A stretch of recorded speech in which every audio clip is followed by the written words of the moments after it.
Chapter 1. The Cliff Jump. Hand over the jewels, and I may spare your life.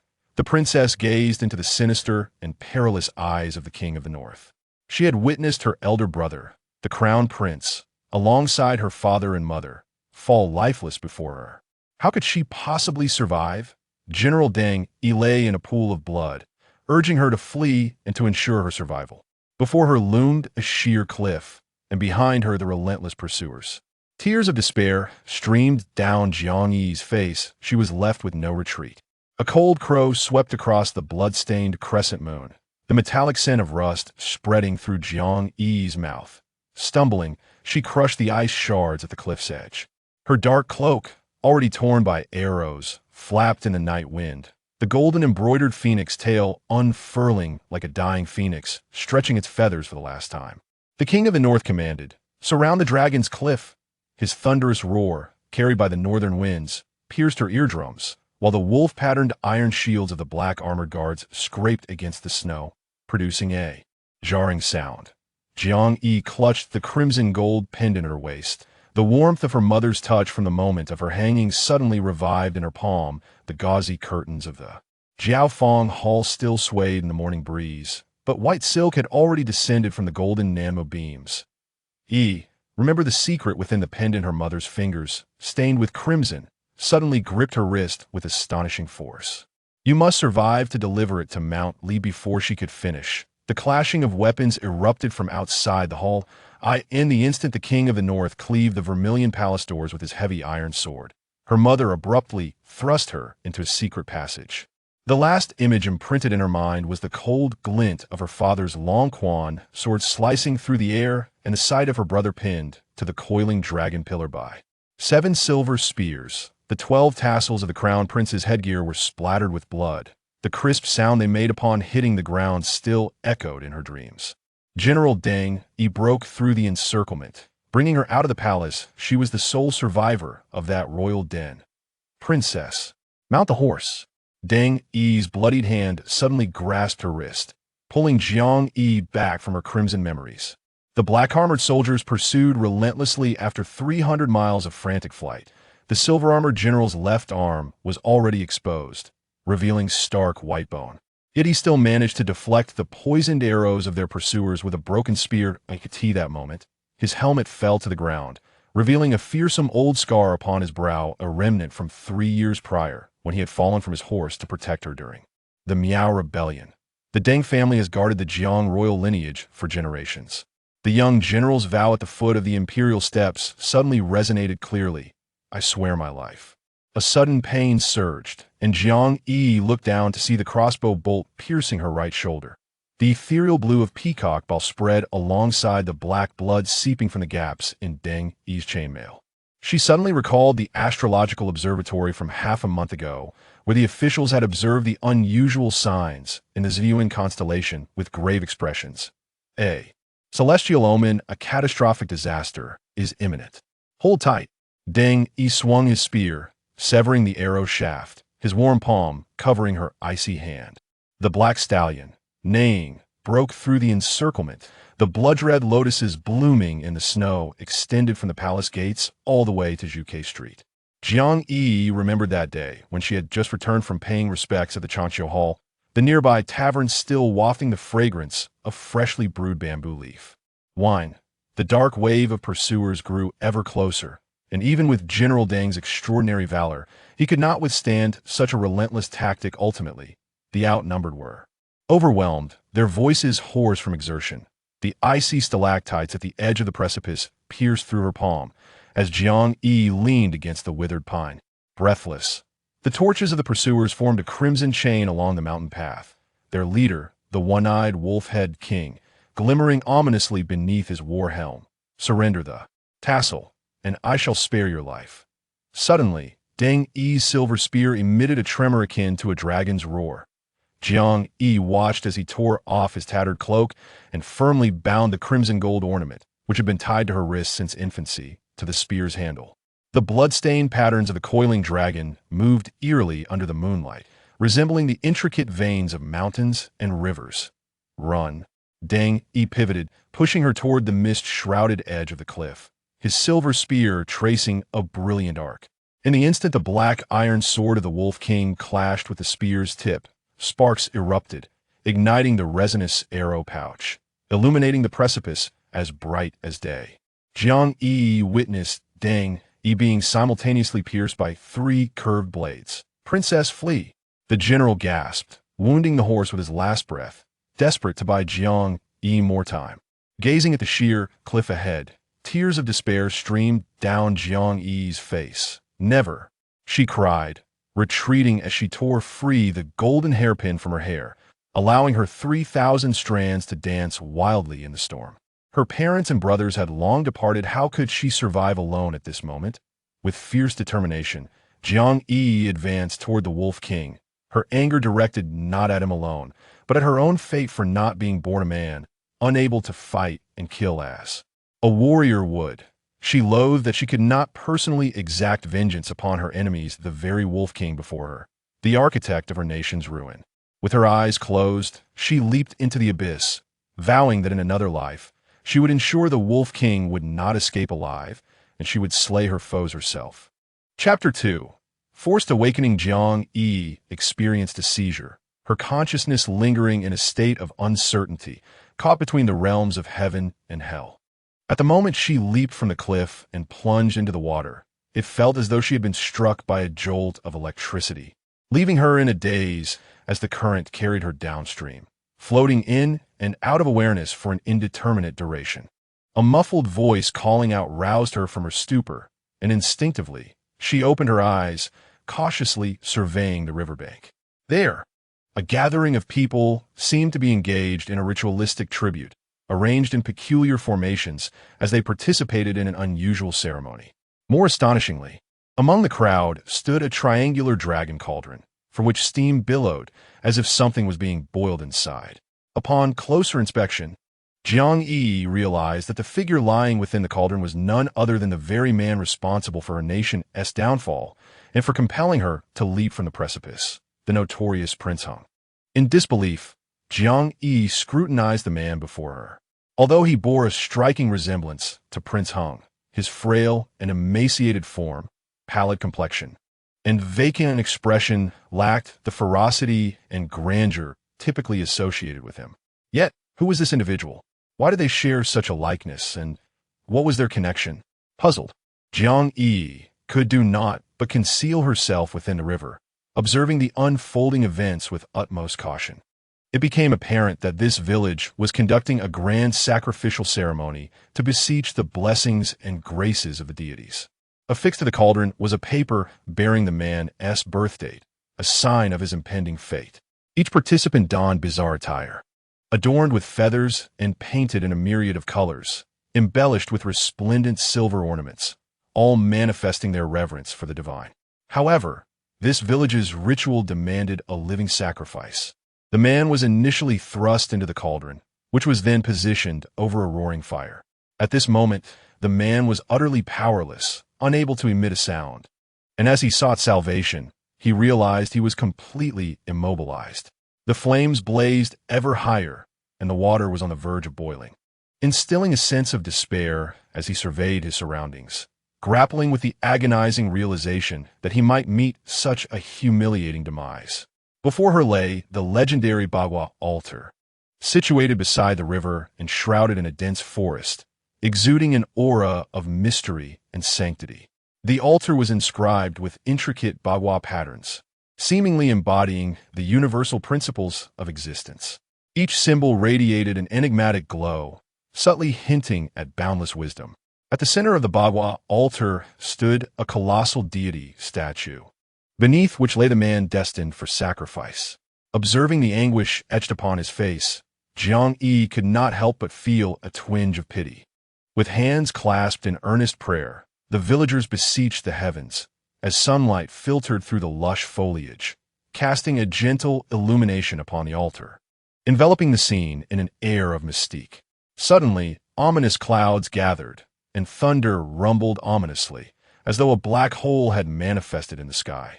Jiang Yiyi gazed in astonishment at the surreal tableau before her, both eerie and familiar, sensing that she had just plummeted from this very spot. If she were to fall into the black hole once more, might it offer her a path back? Jiang Yiyi was instantly filled with fervor. She swiftly emerged from the water and climbed ashore, leaping valiantly towards the black hole. Just as she successfully leaped into the abyss, she suddenly felt a powerful tug on her feet, causing her to plummet from midair. Her mind went blank, and it felt as though her heart had ceased to beat. She was forcibly yanked down by a man, narrowly avoiding a plunge into the almost boiling cauldron, and landed heavily on the ground. The leading shaman, wielding a feather duster dipped in holy water, sprinkled it upon Jiang Yiyi while chanting incantations. As she attempted to rise, the shaman fed her an unknown pill, insisting that she should neither evade nor struggle, but rather sincerely repent for the divine to absolve her sins. As a group moved to bind her hands and feet, Jiang Yiyi, filled with fury, spun around and stood tall, her eyes blazing with the intensity of a raging fire, as if she could ignite everything around her. The others instinctively brandished torches to burn her, but with a swift kick, she sent the flames towards them. Taking cover behind the cauldron, she leveraged the external force to topple it over, causing boiling water to spill out, prompting the crowd to scatter in fear. Without a moment's hesitation, Jiang Yiyi summoned all her strength and dashed towards the river, plunging into its depths.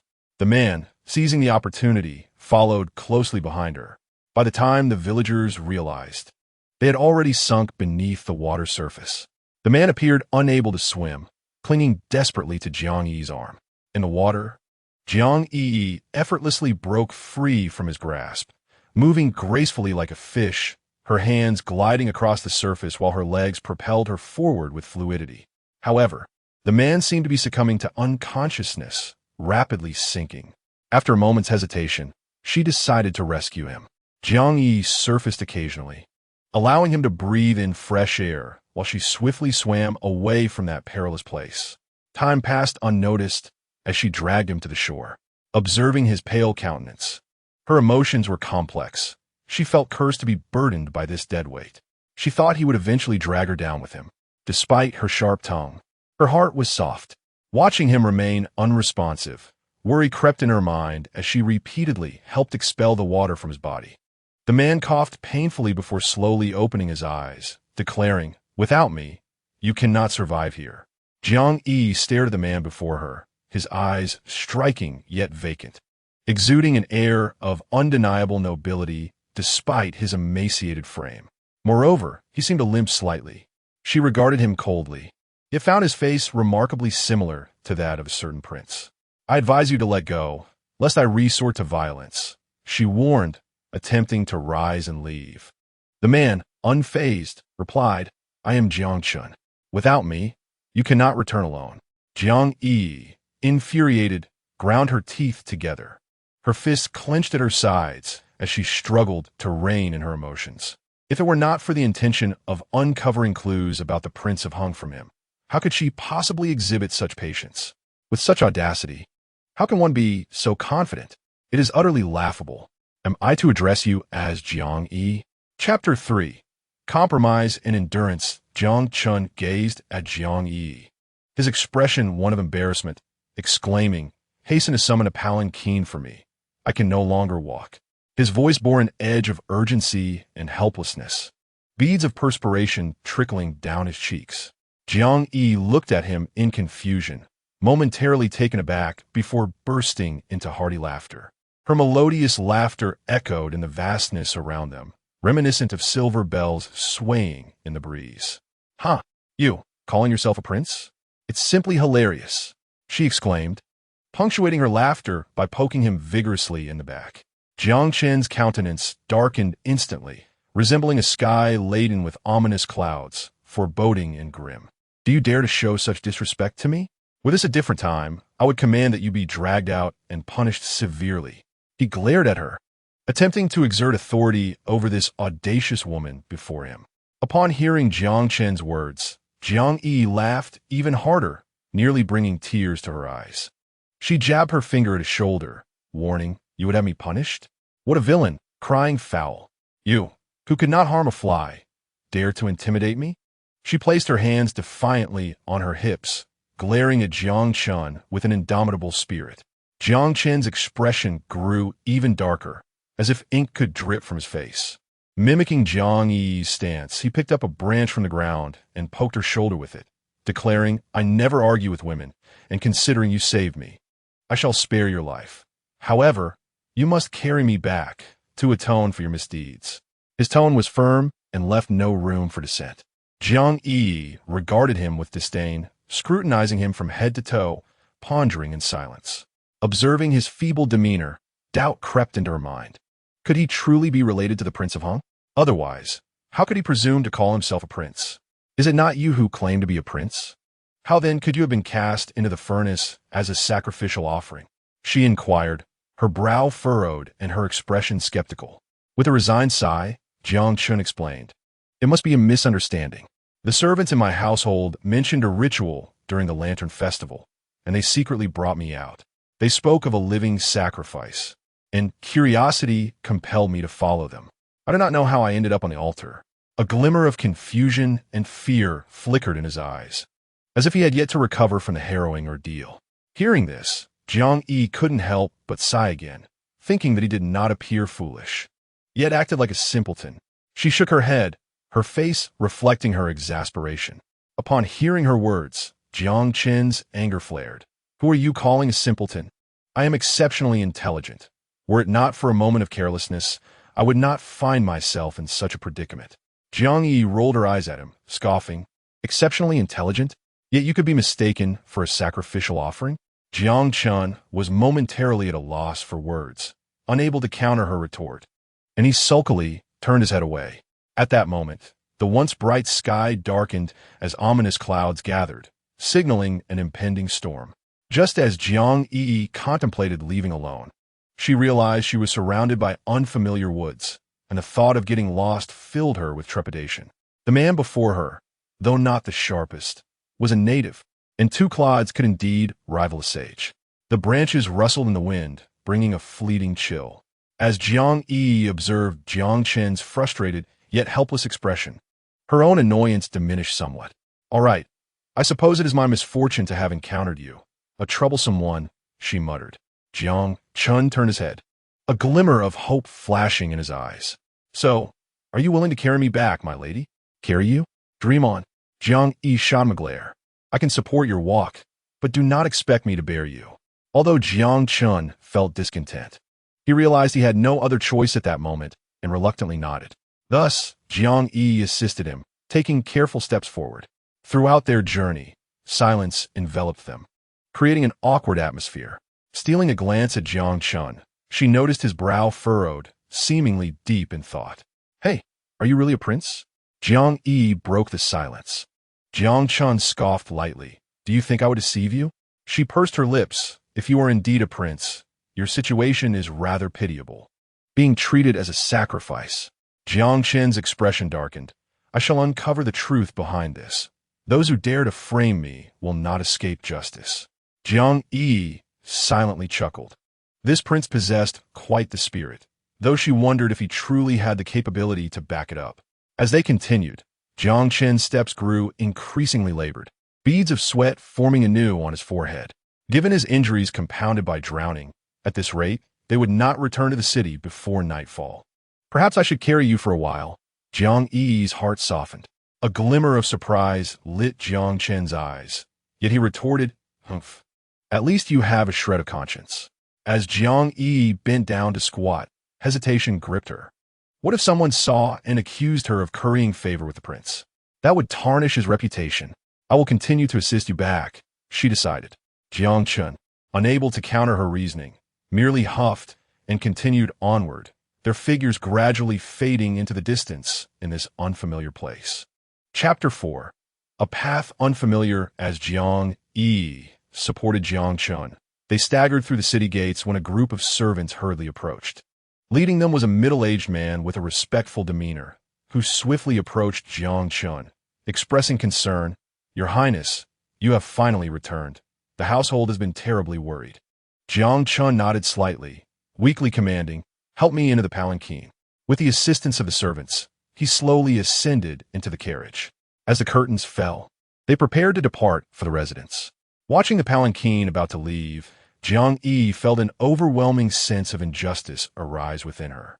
She glanced down at herself. Her clothes were tattered and filthy, a picture of disarray. At that moment, she, devoid of any funds, bore no distinction from the beggars lining the streets. After diligently caring for Jiang Chun, how could she be so easily overlooked? She realized that only by staying close to him could she uncover the clues regarding the rogue prince. Unable to contain herself, she shouted, "Jiang Chun, I am your savior. And this is how you repay me? Not even a simple thank you?" Her voice, crisp and resonant, stood out remarkably amidst the bustling marketplace. Suddenly, the palanquin came to an abrupt halt. Moments later, the curtain was drawn aside, revealing Jiang Chen's slightly fatigued voice. "Give this young lady a bag of silver." Immediately, a servant approached Jiang Yiyi with deference and presented her with a bag of silver coins. While she accepted the money, her mind was still calculating. She desired not only the wealth, but also everything concerning the Prince Hung. Raising her voice, she inquired, "As I am unfamiliar with this place, may I temporarily accompany the prince?" Jiang Chun hesitated briefly within the palanquin, then slowly beckoned her over. Upon witnessing this, Jiang Yiyi felt a surge of joy and hurriedly made her way to another palanquin. Once seated inside, her anxious heart finally found solace, and a hint of a contented smile graced her lips. Before long, the palanquin came to a steady stop at the entrance of the royal residence. Jiang Yiyi followed Jiang Chun into the opulent palace, where intricately carved beams and resplendent decorations showcased the grandeur and luxury on every side. The servants led Jiang Yiyi to a secluded courtyard, where they arranged for her accommodation. As night fell, the bright moon hung high, casting a cool glow. Lying on the soft bed, Jiang Yiyi found herself tossing and turning, unable to fall asleep. Her thoughts meandered through the possibilities of her life within the palace, filled with anticipation. However, the servants in the courtyard exhibited an air of superiority, bolstered by their master's authority. The entire palace lacked female companionship, save for a few elderly matrons, while a eunuch, possessing considerable gravitas, managed affairs, commanding respect even from the prince himself. Just as she was on the verge of slumber, a faint murmur of conversation drifted through the window. "Have you heard? The prince has once again been reprimanded by the steward," a maid's voice whispered softly. "The young prince is quite pitiful. He has known little affection since childhood. His mother was a lowly embroideress who passed away after giving birth to him. The emperor, disliking his mother, also holds disdain for her son. Moreover, his disabilities have marred the royal family's image. The prince has lived in a separate residence, surrounded only by a few elderly matrons. Mind your tongue, be cautious, lest the walls have ears." Thankfully, the Empress Dowager still remembers her grandson. If not for her protection, the young prince might have long since vanished. Born 41 years ago, he has only just turned 16. How one wishes for the Empress Dowager to live a long life, to safeguard our young prince throughout his existence. At that moment, Jiang Yiyi felt a pang of sympathy for Jiang Chun. No wonder he had been sent to the altar. Perhaps there were ulterior motives at play. Just as her worries began to mount, a sudden knock at the door interrupted her thoughts. Upon opening it, a group of servants entered, depositing an array of exquisite garments and jewelry before departing. Before long, another knock resounded, this time heralding the arrival of servants with water, calling for her to bathe and change. A sense of unease gripped Jiang Yiyi, heightening her vigilance as she recalled the earlier conversation among the servants. Had she become a pawn in someone else's scheme? Dismissing the servants, she feigned a desire to bathe and change while discreetly taking the valuables they had delivered. Jiang Yiyi carried the treasures into the bathing room, hastily stuffing some gold and silver into a bundle, contemplating how taking these possessions with her would at least secure her livelihood for a time. After carefully packing her belongings, Jiang Yiyi cautiously slipped away from behind. Peering around, she noticed the area was deserted and tiptoed towards the side of the Wangfu. Her heart raced as she treaded lightly, fearful that even the faintest sound could attract the attention of the servants. Somehow, she found herself at the prince's sleeping quarters. "Little prince, should you act so recklessly again, do not blame the servants for reporting to the empress truthfully." The prince, with a tone of contrition, pleaded, esteemed eunuch. I acknowledge my folly and beseech you to conceal this matter from me once more.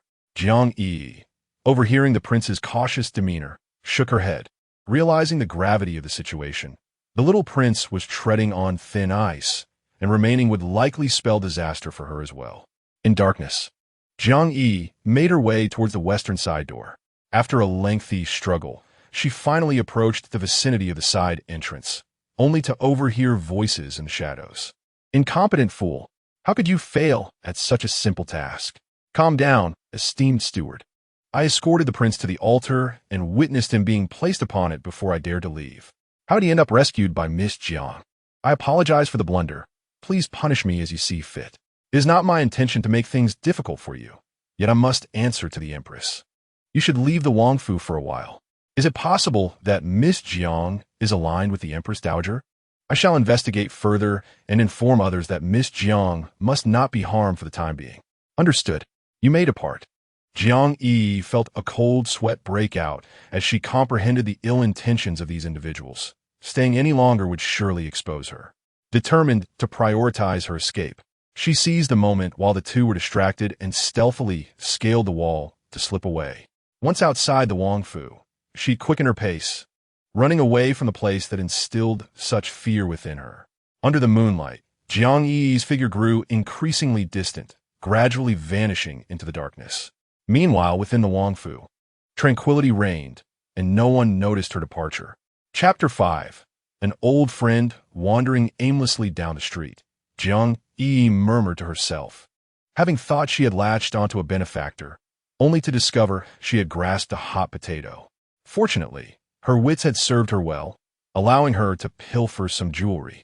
Otherwise, she might have been reduced to begging. Taking a deep breath, she pondered her next destination and how she would survive. A pressing dilemma loomed before her. Where would she spend the night?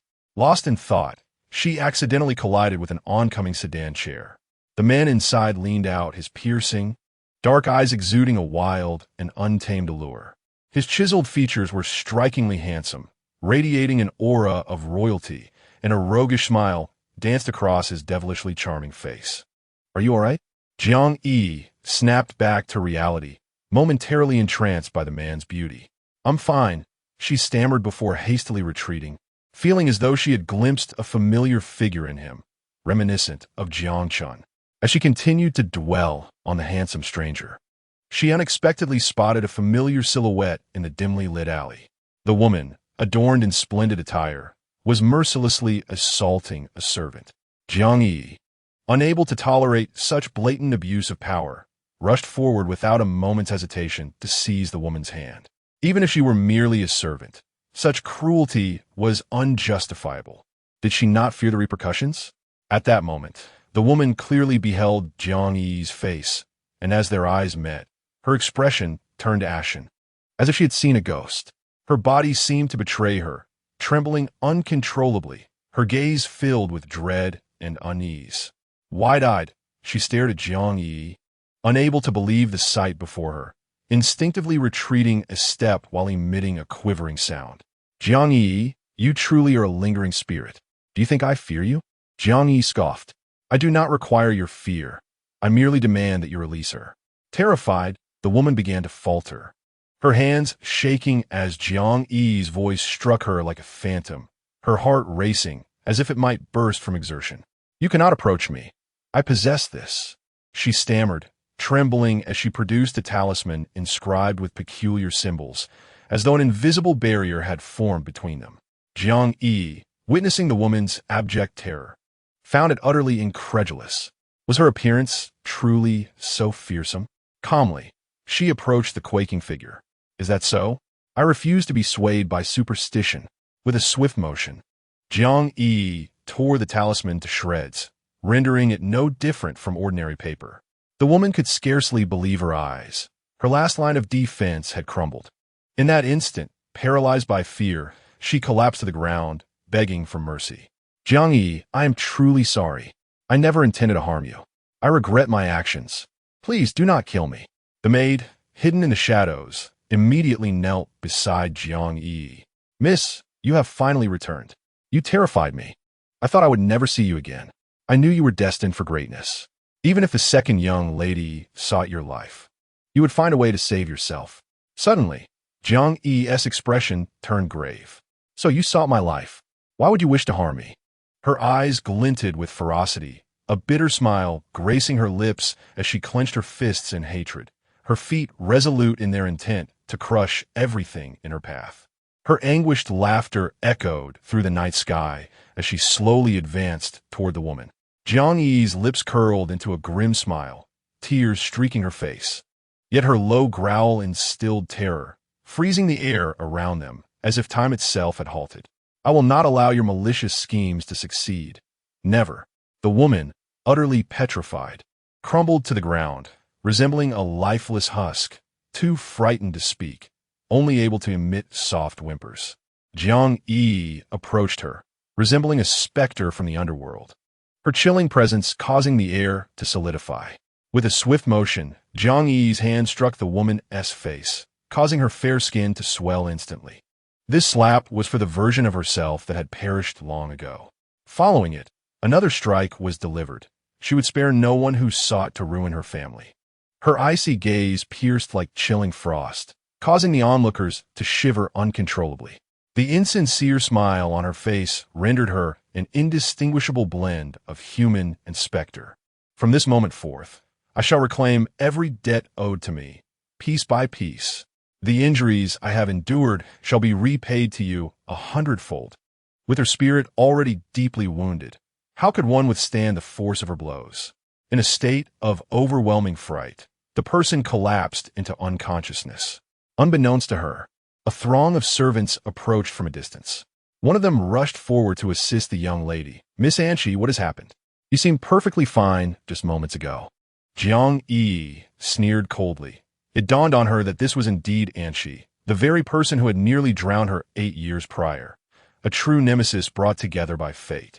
Jiang Yi's calm and profound demeanor instilled fear as she addressed the gathered crowd, terrified. I see. Only then did the servants notice Jiang Yiyi lurking in the shadows. Turning to her maid behind her, she quietly inquired, "What year is it today?" The maid, concerned, replied, "Miss, you must have been too frightened to remember. You are 18 years old now, and it is the 57th year of the Yuan era." Jiang Yiyi stared at her in confusion. Had she truly returned to 8 years ago? Chapter 6. The Crown Prince, a maid stood before her, weeping earnestly. Both Zhang Ma and I were nearly beside ourselves with worry. We thought we would never see you again. You have been missing for an entire day. Where have you been? I feared for your safety. Jiang Yiyi felt somewhat dazed. She was certain she had indeed returned to 8 years prior, but the events of that time eluded her memory. The most pressing matter now was to find a safe haven.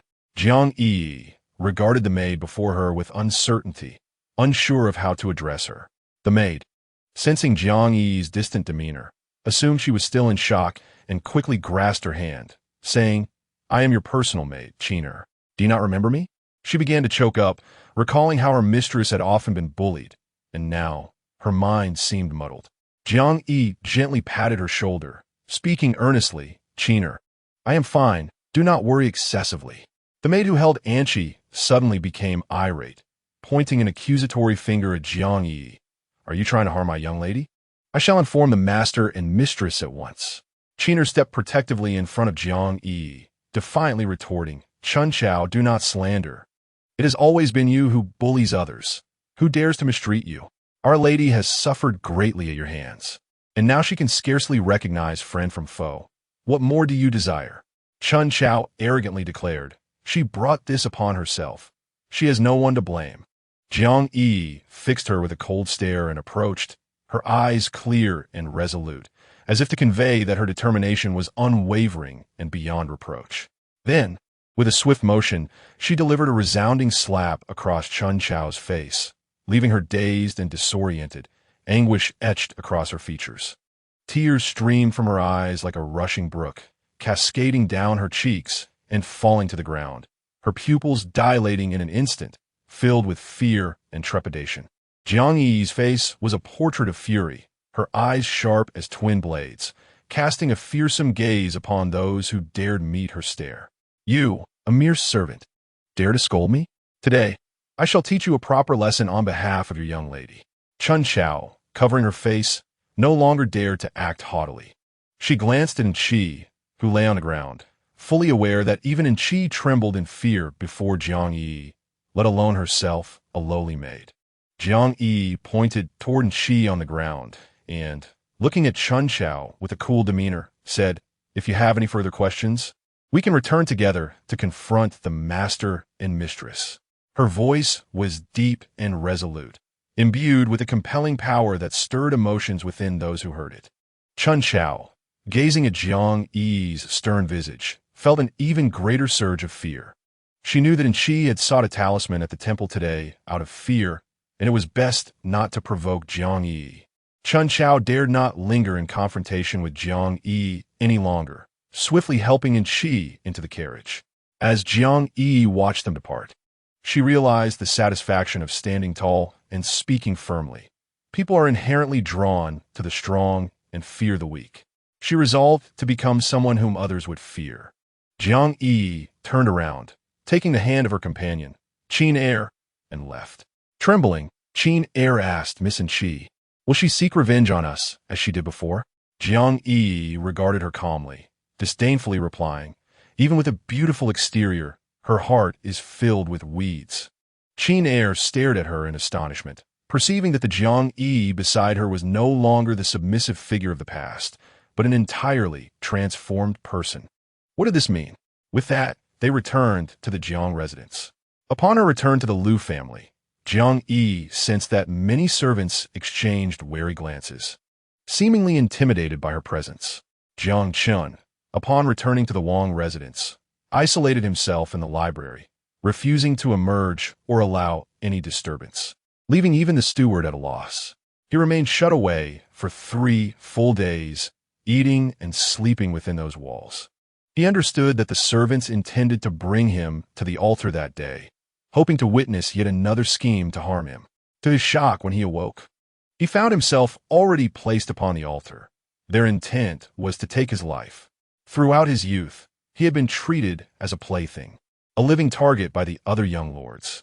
He had thought that enduring it would suffice until he grew older, yet years had passed, and they had not only failed to relent, but had escalated their cruelty. Now, he was unwilling to endure any longer. His own life mattered little. If they sought his death, then he would take them down with him.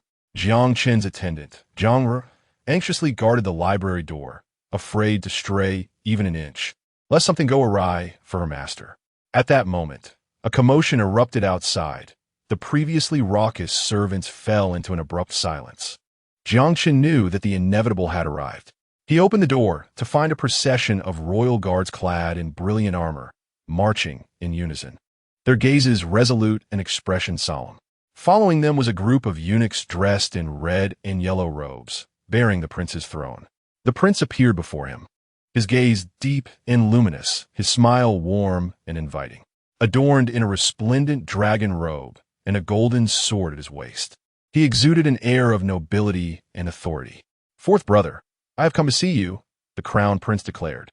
Jiang Chun immediately adopted a posture of utmost respect, politely stepping forward to bow. "Your Highness, I am overwhelmed by your presence." The crown prince elegantly flicked the splendid dragon robe, the golden threads embroidered with dragons seeming to take flight upon the delicate silk. The robe shimmered in a brilliant shade of gold. "Fourth brother, why so distant?" he remarked, pulling Jiang Chen's wrist and guiding him into a room. The spacious chamber had been transformed into a luxurious study. As Jiang Chen surveyed the decor, an inexplicable discomfort washed over him. No wonder his wet nurse had vehemently obstructed his entry into this room that day. It was evidently prepared for the crown prince. At this moment, the crown prince appeared more like the master of the space, while Jiang Chen felt like an unwelcome guest. The walls were adorned with peculiar paintings that left him bewildered, and the gruesome imagery induced a wave of dizziness. The crown prince gazed at Jiang Chen amicably.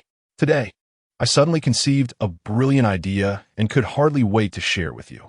With that, he commanded a guard to present a piece of calligraphy. The characters scrawled in a hasty and unrefined manner, lacking the finesse of a renowned artist's hand.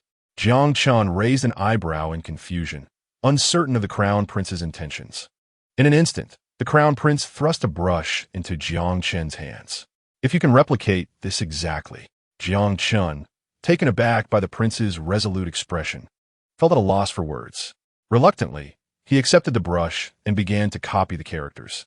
Just as he struggled to inscribe the first character, a sudden sharp pain surged through him. He looked up to discover a young eunuch had driven a long silver needle deep into his back.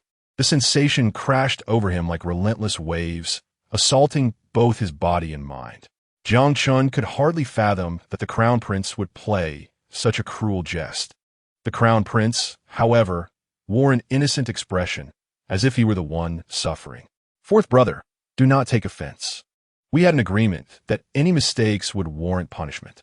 Though fury boiled within Jiang Chen, he recognized the man before him as the crown prince and could only swallow his indignation, continuing his task. Despite Jiang Chen's meticulous efforts to replicate each character, few met the crown prince's satisfaction. Soon, his body was adorned with numerous silver needles, resembling a hedgehog. He gazed impassively at the elevated figure of the crown prince, who triumphantly unveiled his artwork for Jiang Chen's appraisal.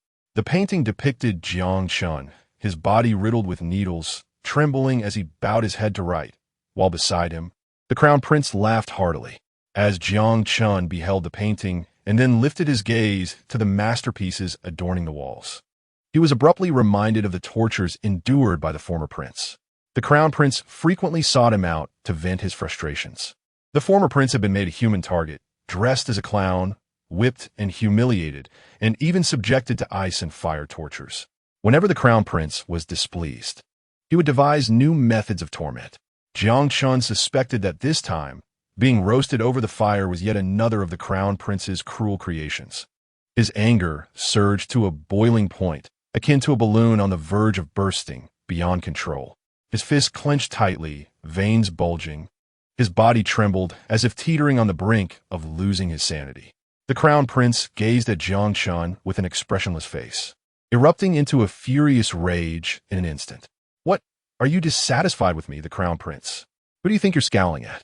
As he spoke, he began to hurl apples from the table at Jiang Chen one by one. At that moment, Jiang Chen realized that despite his noble status as a prince, he was merely a punching bag, a vessel for the crown prince and other royal siblings to vent their frustrations. The crown prince continued to toss the fruits at Jiang Chen, yet he still felt unsatisfied. Eventually, he seized a dagger from the table and viciously hurled it towards Jiang Chen. Jiang Chen's expression nearly froze as the flames of fury within him reached their zenith.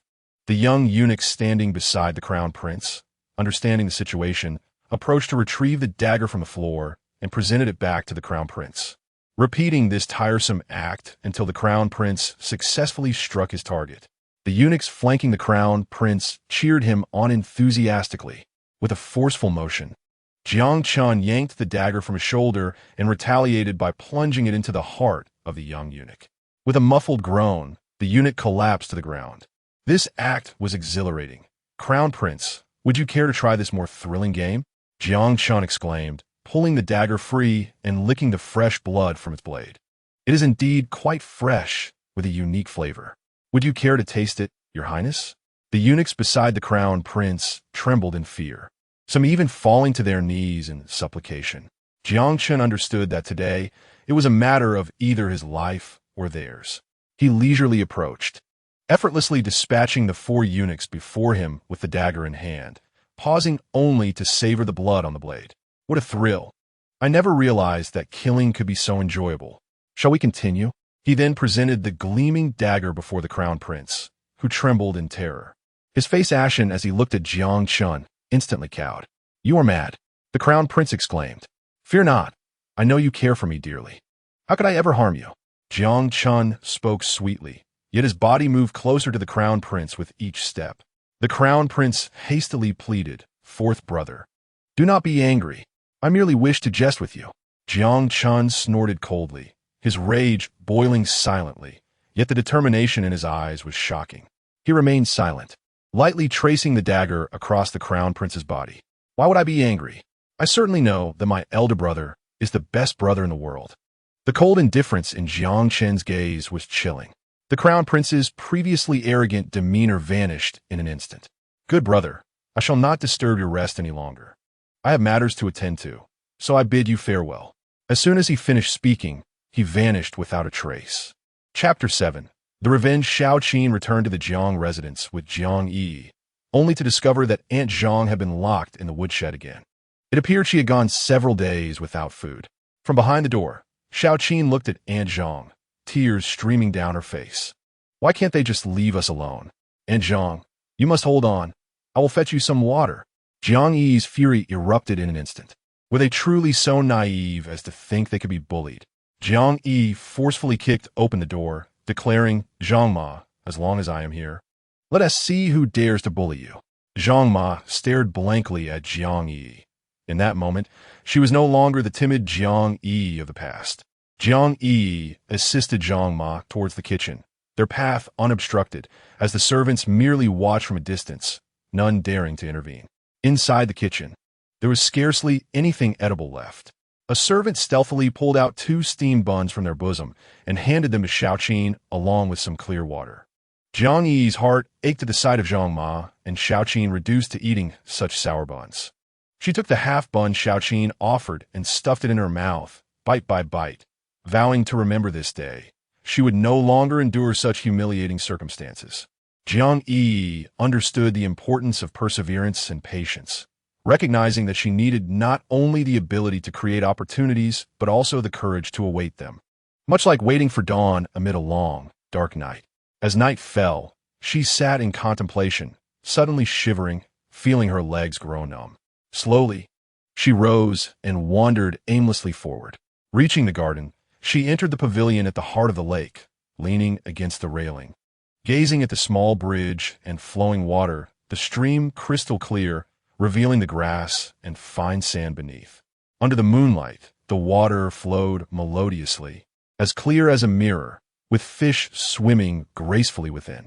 The moss-covered stones were caressed by the clear water, producing a crisp, tinkling sound reminiscent of tiny bells. By the bridge, the foliage was lush, the fallen blossoms abundant, the grass a vibrant green, and flowers blooming in a riot of colors, forming a splendid carpet in the garden. She crossed the small bridge, quietly observing the lake's surface, where tiny splashes of water created ripples, as if soothing the barrenness of her soul. In that moment, Jiang Yi felt a profound tranquility, neither sad nor joyful, as if the world's chaos had no bearing on her. She quietly watched the flowing water, relishing the peace of the present moment. At that moment, Qiner approached, exclaiming, Miss, I've been searching for you everywhere. She draped her cloak over Jiang Yi's shoulders. Despite it being early spring, the nights still chilly. Jiang Yi replied softly, You should return to rest. I wish to wander alone. Qiner hesitated, aware of her mistress's changed demeanor, often preferring solitude and shunning company. Thus, Jiang Yi meandered aimlessly, unknowingly arriving in an unfamiliar place. Beneath the moonlight, clad in a pale blue cloak, she appeared strikingly conspicuous, her figure slowly traversing through the vast darkness. In the stillness of night, her presence felt eerily foreign and unsettling. Unbeknownst to her, she had wandered into the quarters of the servants, where several burly men sat around a fire pit, enjoying a drink. One man, his face flushed and neck thick, seemed inebriated. Upon spotting Jiang Yi, he paled as if seeing a ghost, and instantly fell to his knees before her. With tears and snot streaming down her face, Miss Jiang Yi began to weep, pleading for mercy. Please, spare me. I am but a lowly servant, bound to follow my master's commands. That day, I had no intention of causing you harm. We were simply afraid to defy the wishes of the lady of the house. I implore you, let me go. The sturdy men, upon catching sight of Jiang Yi, were struck with terror. In the moonlight, her face, illuminated by the flames, appeared eerily sinister. Her eyes, deep and terrifying, invoked a sense of reverence, glinting with a sharp, enigmatic mystery, as if capable of piercing through all aids, sending chills down their spines. The rustling leaves whispered ominously, and the air was thick with an unsettling atmosphere. The onlookers, trembling in fright, fell to their knees before Jiang Yiyi, begging for mercy. Jiang Yiyi remained silent, merely snorting coldly before she departed with indifference, regarding the mere servants as inconsequential. At that moment, voices emerged from a nearby corner. Jiang Yiyi approached slowly to find an elderly woman burning paper money. "Miss Jiang Yiyi," she lamented, "rest in peace. I shall burn more paper for you, hoping you will not seek vengeance upon me. That day, the lady's personal maid brought you here, and I failed to assist you in changing your attire. I knew I should not have aided in cruelty, but for servants like us, feigning ignorance is our only recourse. Spare me, and I shall be your loyal servant in the next life." Jiang Yiyi's fury ignited instantly, and she confronted the woman, demanding, "What do you know? Speak." The old woman, terrified by Jiang Yiyi's sudden appearance, turned pale, collapsing onto the ground, convinced that the specter of Jiang Yiyi had come to exact retribution. Stammering and struggling to articulate her words, the old woman finally managed to respond when Jiang Yiyi promised, "As long as you speak the truth, I vow not to harm you." Thus, the woman hesitantly recounted the events. It became clear to Jiang Yiyi that rumors had long circulated in the palace regarding the emperor's intention to arrange a marriage for the Prince of Rome, and she had long admired him, yearning to wed him, yet fearing that the emperor's decree would not favor her. This marriage arrangement for Jiang Yiyi had been orchestrated by her grandmother, who had expended considerable wealth to secure her sister's audience with the Empress Dowager. This led to the emperor's subsequent decree, stirring anxiety that someone might hinder her plans. And she, determined to outshine Jiang Yiyi in all endeavors, could not allow her rival to surpass her, especially considering Jiang Yiyi had always been looked down upon, viewed by she as a thorn in her side, one she wished to eliminate swiftly. And she was acutely aware that her father harbored disdain for Jiang Yiyi, which only emboldened her misdeeds, with her mother's tacit approval. And she orchestrated a plot to drug Jiang Yiyi, then had her dressed in a maid's attire, employing several strong men to bind her to a stone and cast her into the pond. Who could have foreseen that Jiang Yiyi, against all odds, would return unscathed? The moment they beheld her, fear gripped their hearts, believing her vengeful spirit had come to reclaim justice. At this moment, Jiang Yiyi was engulfed by profound indignation and sorrow. A fierce blaze of anger raged within her, and she found her former self pitiful for having engaged emotionally with a heartless individual. How laughable it was to have been so naive. A person like she, whose eyes were blinded by self-interest, could never harbor genuine feelings. To be overly compassionate was merely a manifestation of weakness. With a cold scoff, Jiang Yiyi, having faced life and death, finally grasped the essence of human nature. Taking a step back did not lead to vast horizons. Rather, it invited encroachment. Enduring momentary hardship did not ensure tranquility. It only paved the way for further oppression. When one is weak, others will take advantage. Only strength can transform the world into a more amiable place. Standing by the lakeside, the water rippled gently in the breeze as she gazed into her own reflection. Her pallid, gloomy visage bore eyes as cold as ice, devoid of warmth. The expressionless countenance was indeed fearsome. The gentle and kind-hearted Jiang Yiyi of yore was no more. It became clear that people tend to bully the weak while fearing the strong, gravitating towards benefit and shunning harm. To be a figure that commands respect is undoubtedly admirable. With a light and graceful stride, Jiang Yiyi departed slowly, her cloak billowing in the wind, her silhouette rendered particularly mysterious and daunting against the night. Chapter 8. The Cat and the Mouse. As she exited the courtyard, a distant, sharp meow pierced the air. Approaching the sound, Jiang Yiyi beheld a small cat poised to catch a mouse. A petite black cat stealthily crept into a corner, on the prowl for food, and had just spotted its prey. Its eyes sparkled with cunning, its body tensed, its tail flicked, and its limbs firmly anchored to the ground. With a sudden leap, it sprang into action, claws extended, aiming to seize the mouse. In an instant, it pounced, capturing the rodent, but instead of devouring it immediately, the cat clamped its teeth around the mouse, toying with it before finally gingerly carrying it back to its den. Jiang Yiyi watched with curiosity, a subtle smile playing at the corners of her mouth. Days later, and she gradually regained her composure, realizing that Jiang Yiyi had survived their last encounter. The mere fact of her existence instilled a sense of unease within she. Eager to assert her dominance, she rushed to Jiang Yiyi's room with Chun Chao in tow. Even if you were aware of my actions, what could you possibly do? A person like you, so lowly, is unworthy of contention. Your very existence is a disgrace to the Jiang family.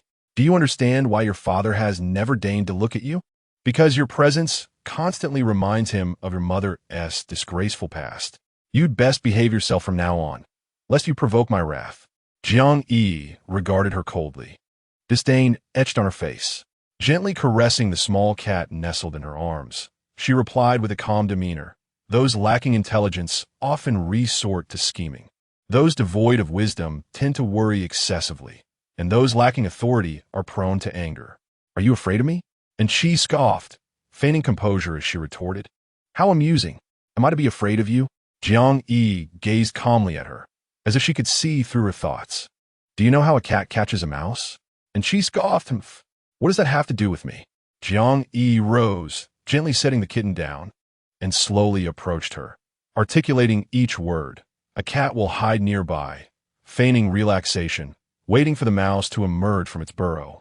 Once the mouse appears, it stealthily circles around, intentionally startling the mouse, which scurries back into its hole. Then the cat resumes its pretense of sleep, awaiting the mouse's return for another round of the cat and mouse game. This cycle continues, with the cat toying with the mouse until it is utterly exhausted, at which point it will devour it. Do you think that's amusing? And she observed the small cat tormenting a little mouse, tearing at it and frightening it, yet refraining from consuming it. The mouse appeared to be on the brink of death, as if it had endured prolonged suffering. And she was so frightened that her legs went weak, and she instinctively stumbled backward, falling to the ground. She sat there, her body trembling slightly, her eyes filled with terror, her face pale and taut. Her hands gripped her calves tightly, her gaze fixed ahead, her body arched as if she were the tormented creature herself. Chun Chao hurriedly helped the young lady up, glaring fiercely at everyone, resembling an enraged lion. Jiang Yiyi paid them no mind and continued her drawing. The cats she illustrated were endearingly clumsy, captivating the hearts of all who beheld them.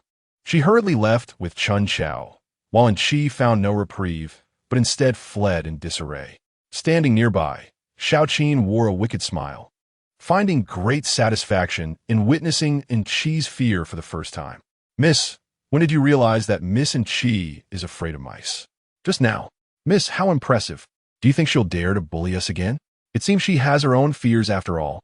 Jiang Yiyi smirked, contemplating a game of cat and mouse with them. Given Chi's usual arrogance, she wondered who would play the role of the cat and who the mouse this time. You offer me gentleness, and I shall return warmth. You present me with cruelty, and I shall respond with ruthlessness. Since Chi was so concerned about that so-called prince, Jiang Yiyi's smile gradually hardened. Whatever you desire, I shall seize it before you. Suddenly, Jiang Yiyi paused her brush and asked Qin Er, I feel as though my memories are fragmented. There are so many past events I can no longer connect. Can you tell me about my childhood? Qin Er looked at her with concern, knowing that the previous injury had severely impacted her head, causing her memory loss. The year you were born. Your father was the second in his high school entrance examination. Your mother often called you the family's little lucky star.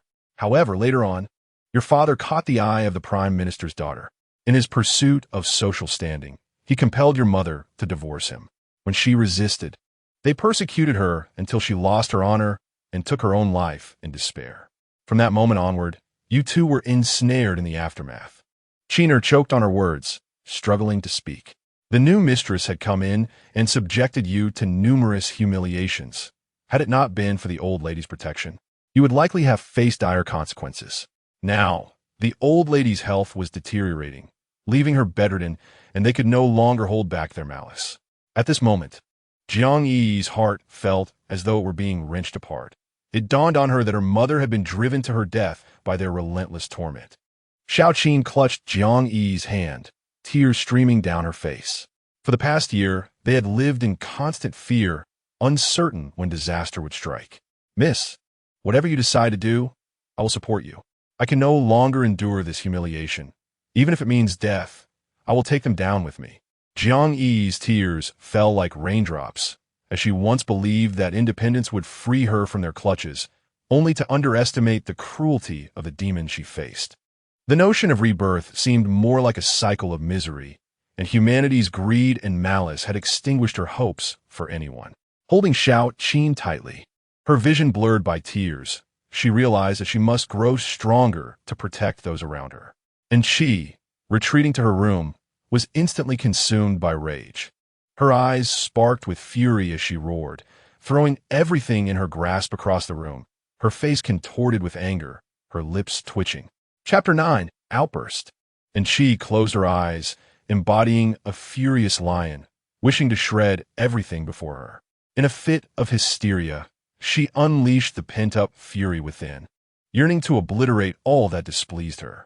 At that moment, Chun Chao's eyes flickered with anger, her lips quivering, fists clenched tightly, her entire being coiled with tension, like a spring ready to explode. To her astonishment, Jiang Yi's audacity to compare the young mistress to a mouse was intolerable. It was she who resembled a rat, with beady eyes, a loathsome creature that everyone despised. And Chi's fury reached its zenith. Weren't you always so domineering? Why are you so useless now when it matters? No matter what it takes, you must make Jiang Yi vanish from my sight. I cannot bear to see her any longer. Chun Chao trembled in fear, stammering and Chi erupted, resembling a beast ready to devour. Do I need to teach you? Poison her. Use venomous creatures. There are countless ways to ensure her demise. Chun Chao, resigned, replied, but now Jiang Yi has built her own little kitchen. We cannot touch her food. It seems she possesses some secret method, for those venomous creatures cannot approach her. It is exceedingly difficult to succeed. In a flash of fury, and Chi struck Chun Chao across the face with a resounding slap. Useless. All of you are useless. And Chi lost control, unleashing a barrage of punches and kicks upon Chun Chao. Even that did not satiate her rage. She seized a vase from the table and hurled it at Chun Chao, smashing nearly every ornament in the room upon her.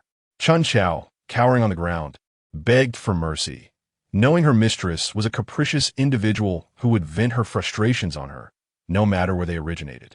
Despite harboring resentment within her heart, she remained unwaveringly loyal to her master, for the lives of her family were tightly grasped in her master's hands.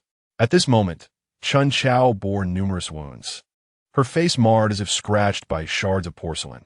Yet, and she showed no sign of ceasing her actions. It was only when a matron's people heard the commotion that they managed to halt and Chi.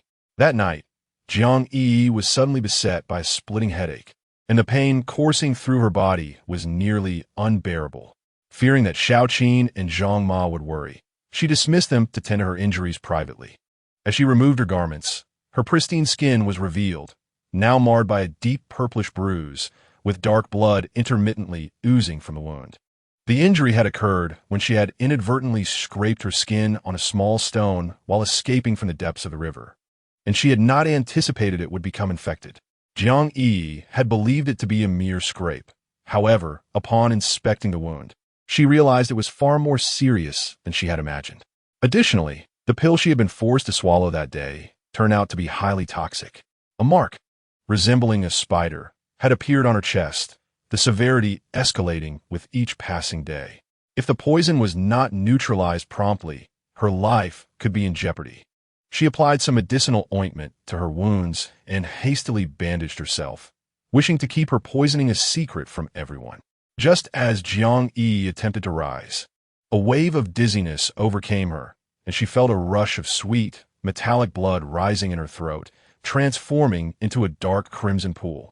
The spider-shaped mark on her chest throbbed, as if it sought to break free from her skin.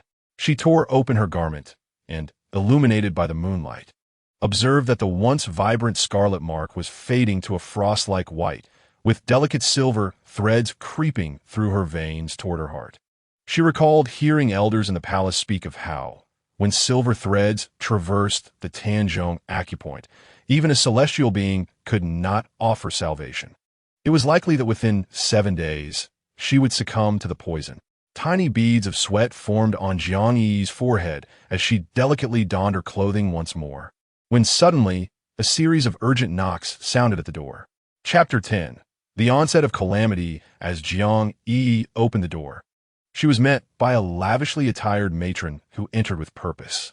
The madam has instructed that Miss Jiang Yiyi, having suffered a fright and feeling unwell, requires a period of convalescence. We shall escort her to the side courtyard where a physician will attend to her. This will not only benefit her health, but also prevent the transference of illness to others. With a gesture, she signaled her attendants to act. Several robust, elderly women surged into the room, swiftly shutting the door behind them. Jiang Yiyi was forcibly administered a sedative and then carried away by these individuals.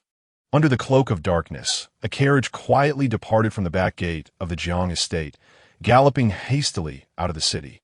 At this moment, Jiang Yiyi had lost consciousness, sinking into a deep slumber, her mind a tumult of confusion.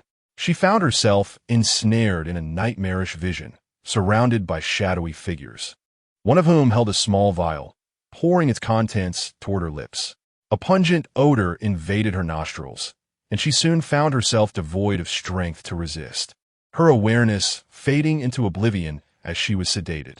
Before long, she was clad in the garments of a servant, her body intentionally marked with fresh wounds to masquerade as an injured individual. Before long, she was violently lifted and jostled about, until she was unceremoniously cast into the frigid, biting waters of the river. Jiang Yiyi found herself helplessly adrift, the icy water relentlessly flooding her mouth and nose, a chilling sensation spreading throughout her body. She struggled with all her might, yet it felt as though an invisible force bound her, rendering her efforts futile. Time seemed to stretch interminably, each second dragging on painfully. She could not ascertain how long she had been floating in the water. All she felt was her body growing heavier, her consciousness gradually slipping away. She knew this was the handiwork of her adversaries. Fortunately, she had not succumbed to the perilous depths. As long as she drew breath, they would not relent. Suddenly, a piercing cold wind swept through, like a dagger, yanking her from the abyss of darkness. Jiang Yi shivered violently, jolting awake from her stupor. With great effort, she pried her eyes open, only to find herself confined in a cramped space, her limbs tightly bound, her body swaying with the motion of a carriage. Glancing around, she realized she was lying in the back of a horse-drawn cart. At that moment, the hushed conversation of the driver and his companion reached her ears.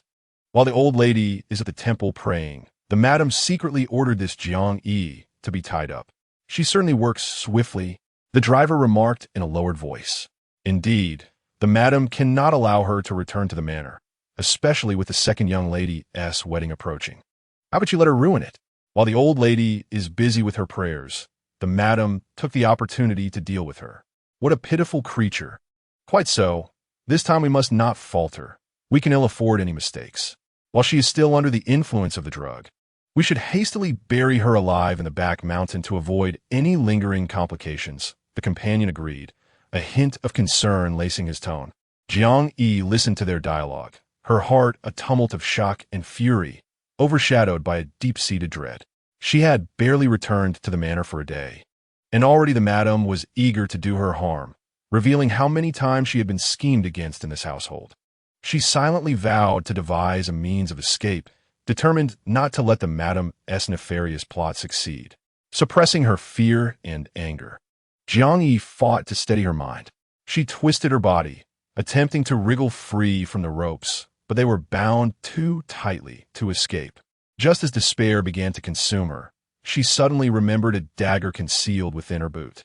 Hope ignited within her as she laboriously shifted her body, inching her hand towards her boot. At last, her fingers brushed against the cold metal of the dagger, and elation surged through her. With utmost caution, she drew the dagger and used it to sever the ropes binding her.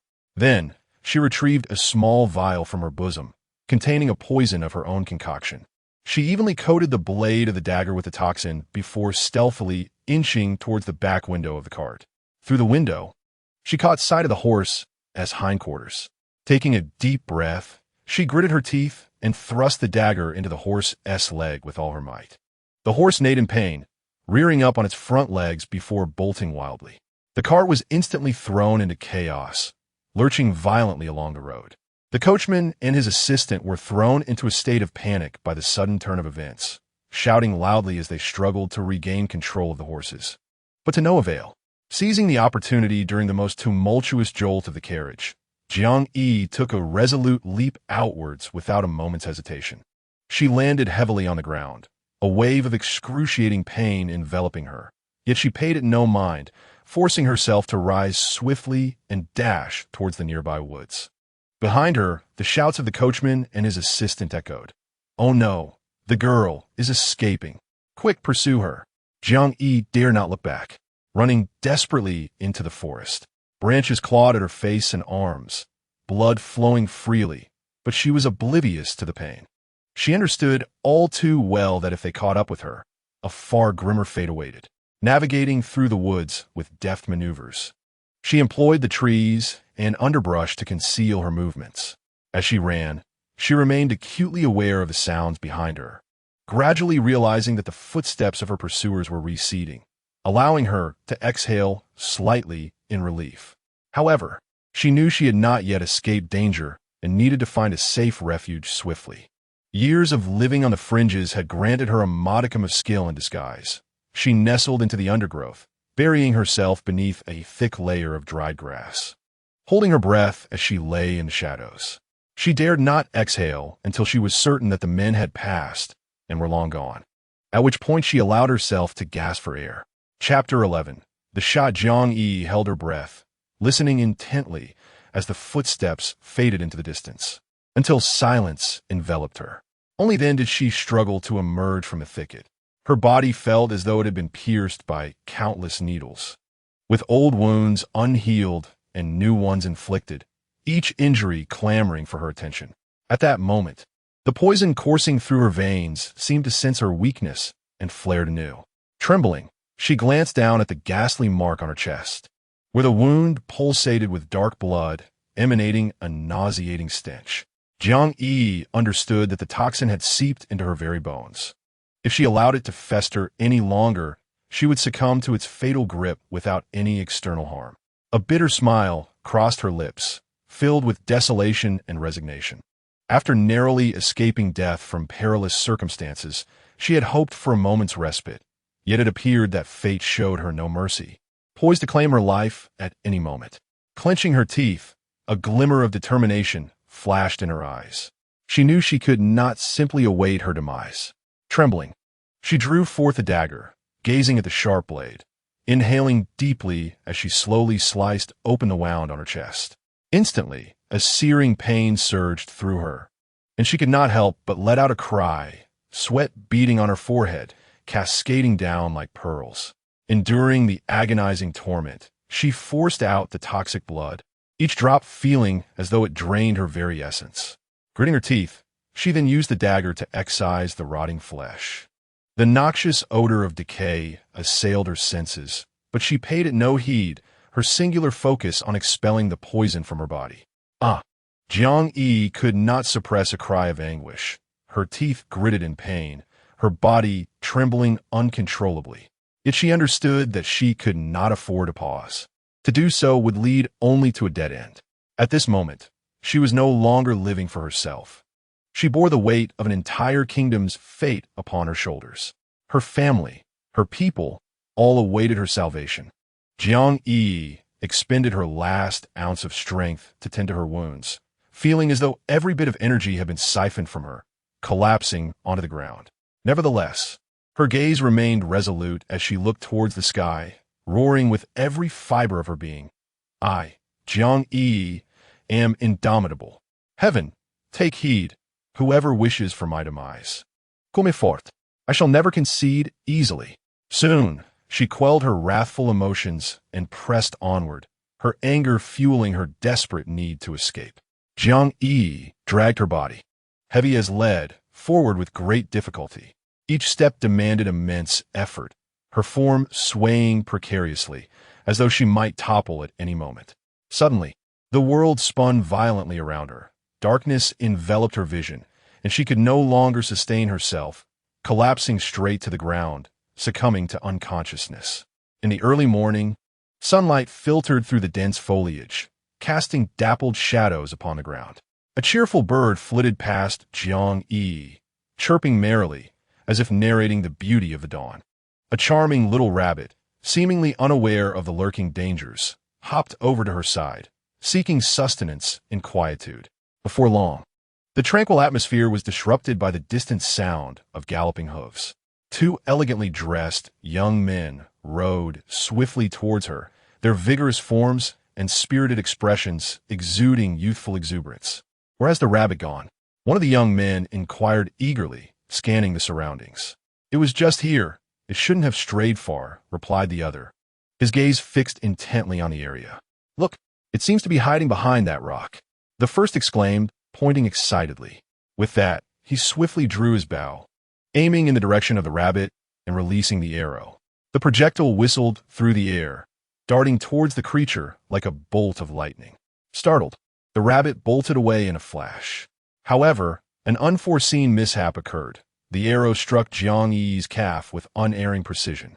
A wave of excruciating pain surged through her, causing the unconscious Jiang Yiyi to cry out involuntarily.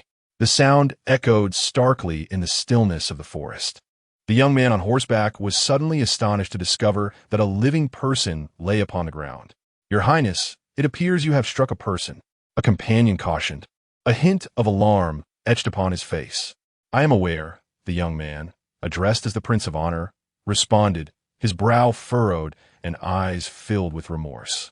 He swiftly dismounted and hurried to Jiang Yi's side, his heart heavy with guilt as he beheld the gravely injured and unconscious figure before him.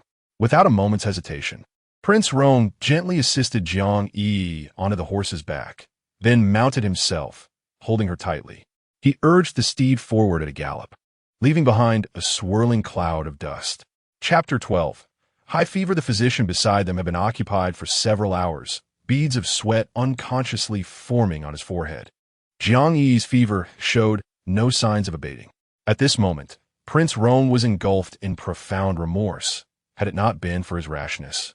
Her condition would not have worsened. If she were to perish, he could never forgive himself. Jiang Yi's forehead burned with fever, a relentless tide pulling her into a deep nightmare. Within the chaos of her dreams, the fog gradually lifted, revealing a familiar and comforting figure. Mother, Jiang Yi murmured softly, her voice laden with grievance and longing, as if she had reverted to the helpless little girl she once was. The figure of her mother smiled, her gaze filled with compassion, gently caressing Jiang Yi's face. Good child, you have suffered. Tears streamed down Jiang Yi's cheeks as she clutched her mother's hand tightly, fearing that if she let go, her mother would vanish. Mother, do not leave me. Her mother looked at her tenderly, tears glistening in her eyes. Good child, everything will be all right. Yet, her mother's figure began to dissipate like an ephemeral dream, fading away. Jiang Yi watched her mother depart, the anguish in her heart flooding forth like a broken dam, rendering her inconsolable. The dream shifted, and Jiang Yi found herself at the age of 8.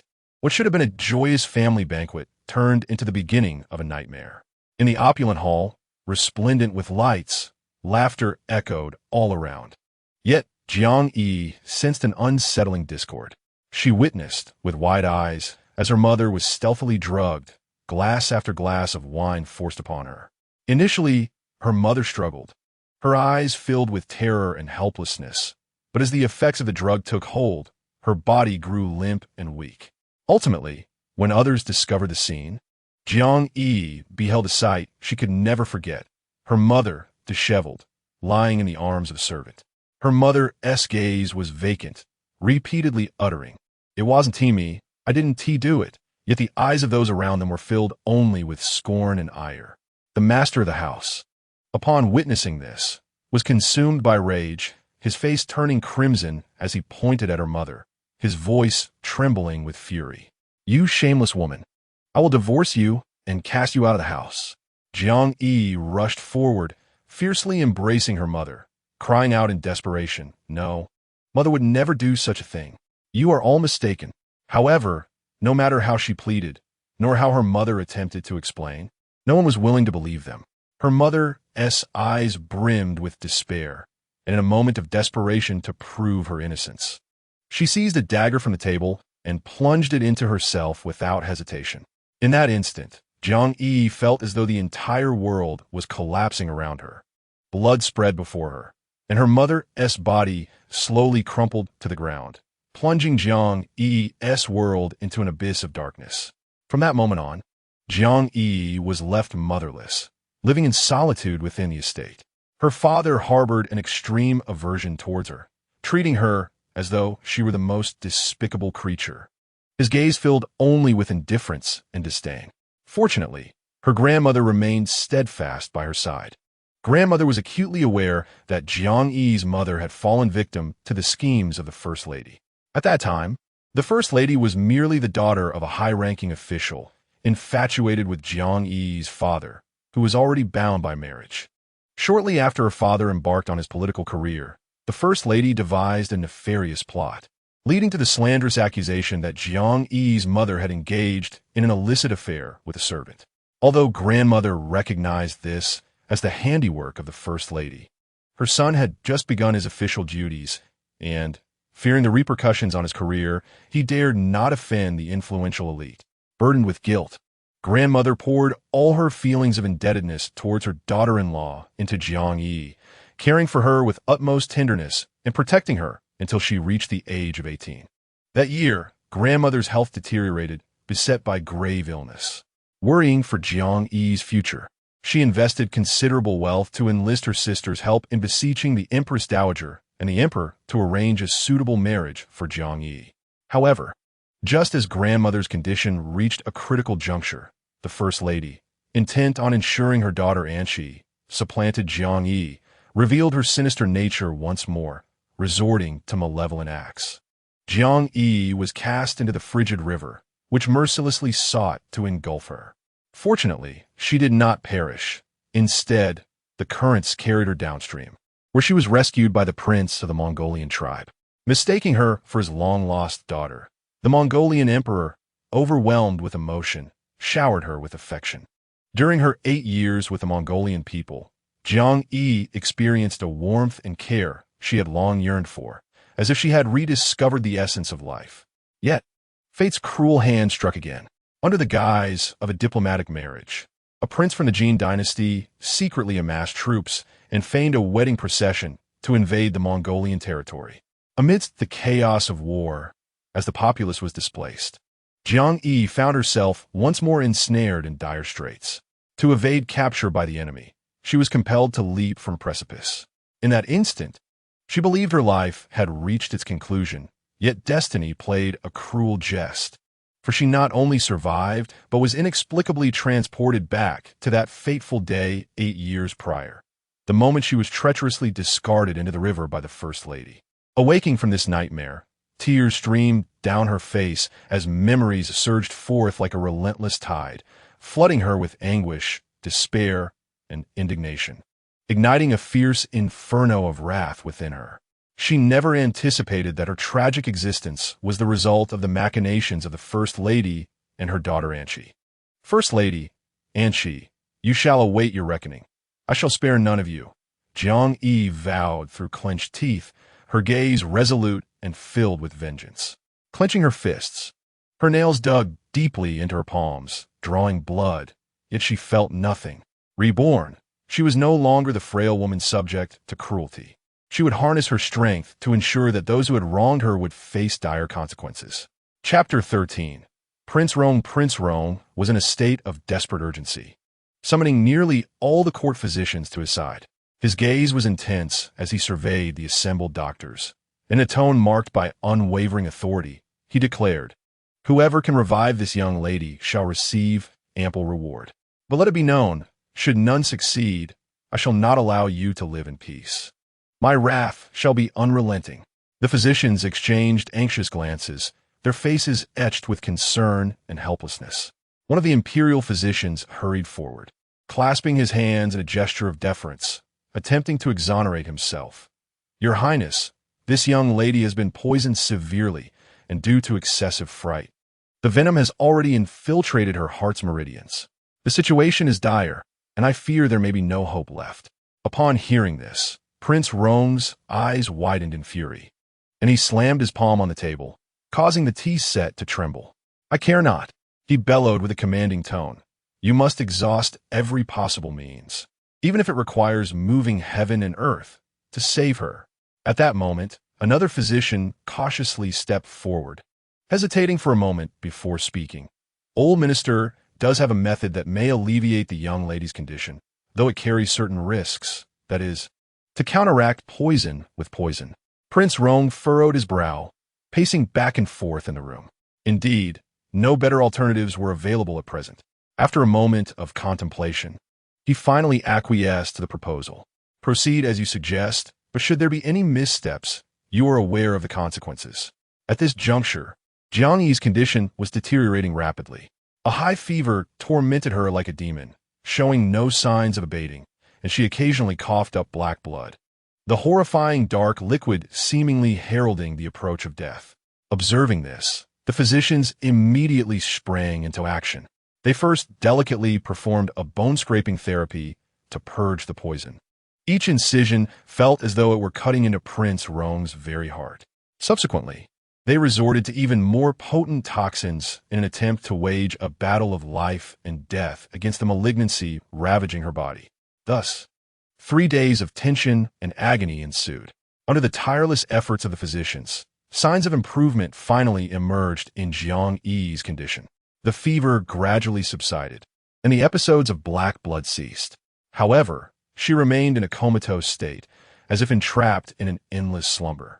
Throughout these 3 days, Prince Rong steadfastly remained by Jiang Yi's side, his gaze filled with concern and care, fixated on her pallid visage, unwilling to relent even for a moment. The physicians, witnessing Jiang Yi's indomitable vitality, could not help but express their astonishment. Had this been an ordinary person, they would scarcely have survived until now, one physician remarked, and the others nodded in agreement. In her dreams, Jiang Yiyi beheld a familiar and benevolent figure, her grandmother. The grandmother retained her amiable demeanor, her smile as warm as the spring breeze, seemingly capable of dispelling all worldly gloom. Yi, as long as I am here, no one shall dare to harm you. I will always be with you, watching you marry your destined husband. Her grandmother's voice was gentle and soothing, akin to celestial music, resonating in Jiang Yi's ears. Yet, as Jiang Yiyi gazed upon her grandmother's figure, it felt increasingly distant, and a wave of panic surged within her. She called out anxiously, "Grandmother, grandmother!" However, no matter how fervently she cried, her grandmother's image gradually faded into a mist. Suddenly, a chill enveloped her, as if a pair of hands gently touched her forehead. Jiang Yiyi abruptly opened her eyes, and before her stood a stranger, a handsome man seated beside her. Upon closer inspection, he bore a striking resemblance to Jiang Chun. Yet his brow carried the cold demeanor of Prince Hung, prompting Jiang Yiyi to exclaim, "Prince Hung?" Standing not far away, another handsome man, upon hearing Jiang Yiyi's exclamation, could not help but interject, "Fortunately, you are still alive, having encountered our benevolent and beautiful Prince Rong. It is he who saved you. You ought to express your gratitude." Only then did Jiang Yiyi regain her senses. As she gazed upon Prince Rong's distinctive visage, the gratitude that had initially welled up within her for her savior inexplicably waned. Coldly, she replied, "I appreciate Prince Rong's life-saving grace, but I must take my leave." With that, she struggled to rise, but her body, ravaged and feeble, seemed drained of all strength. She lacked even the energy to get out of bed. The moment she attempted to move, she collapsed back onto the mattress. The handsome man, witnessing her plight, could not suppress a chuckle. Other women would yearn to establish a connection with our Lord. Yet here you are, eager to sever ties even before fully recovering. Prince Rong shot a fierce glare at the man, silently commanding him to silence. He then turned his gaze to Jiang Yiyi, a flicker of complexity passing through his eyes as he softly advised, "Your body has yet to heal. It is unwise to exert yourself. Rest assured here and tend to your injuries. Should you require anything, do not hesitate to speak." Jiang Yiyi regarded Prince Rong with a tumult of emotions. She ought to be grateful to this man before her.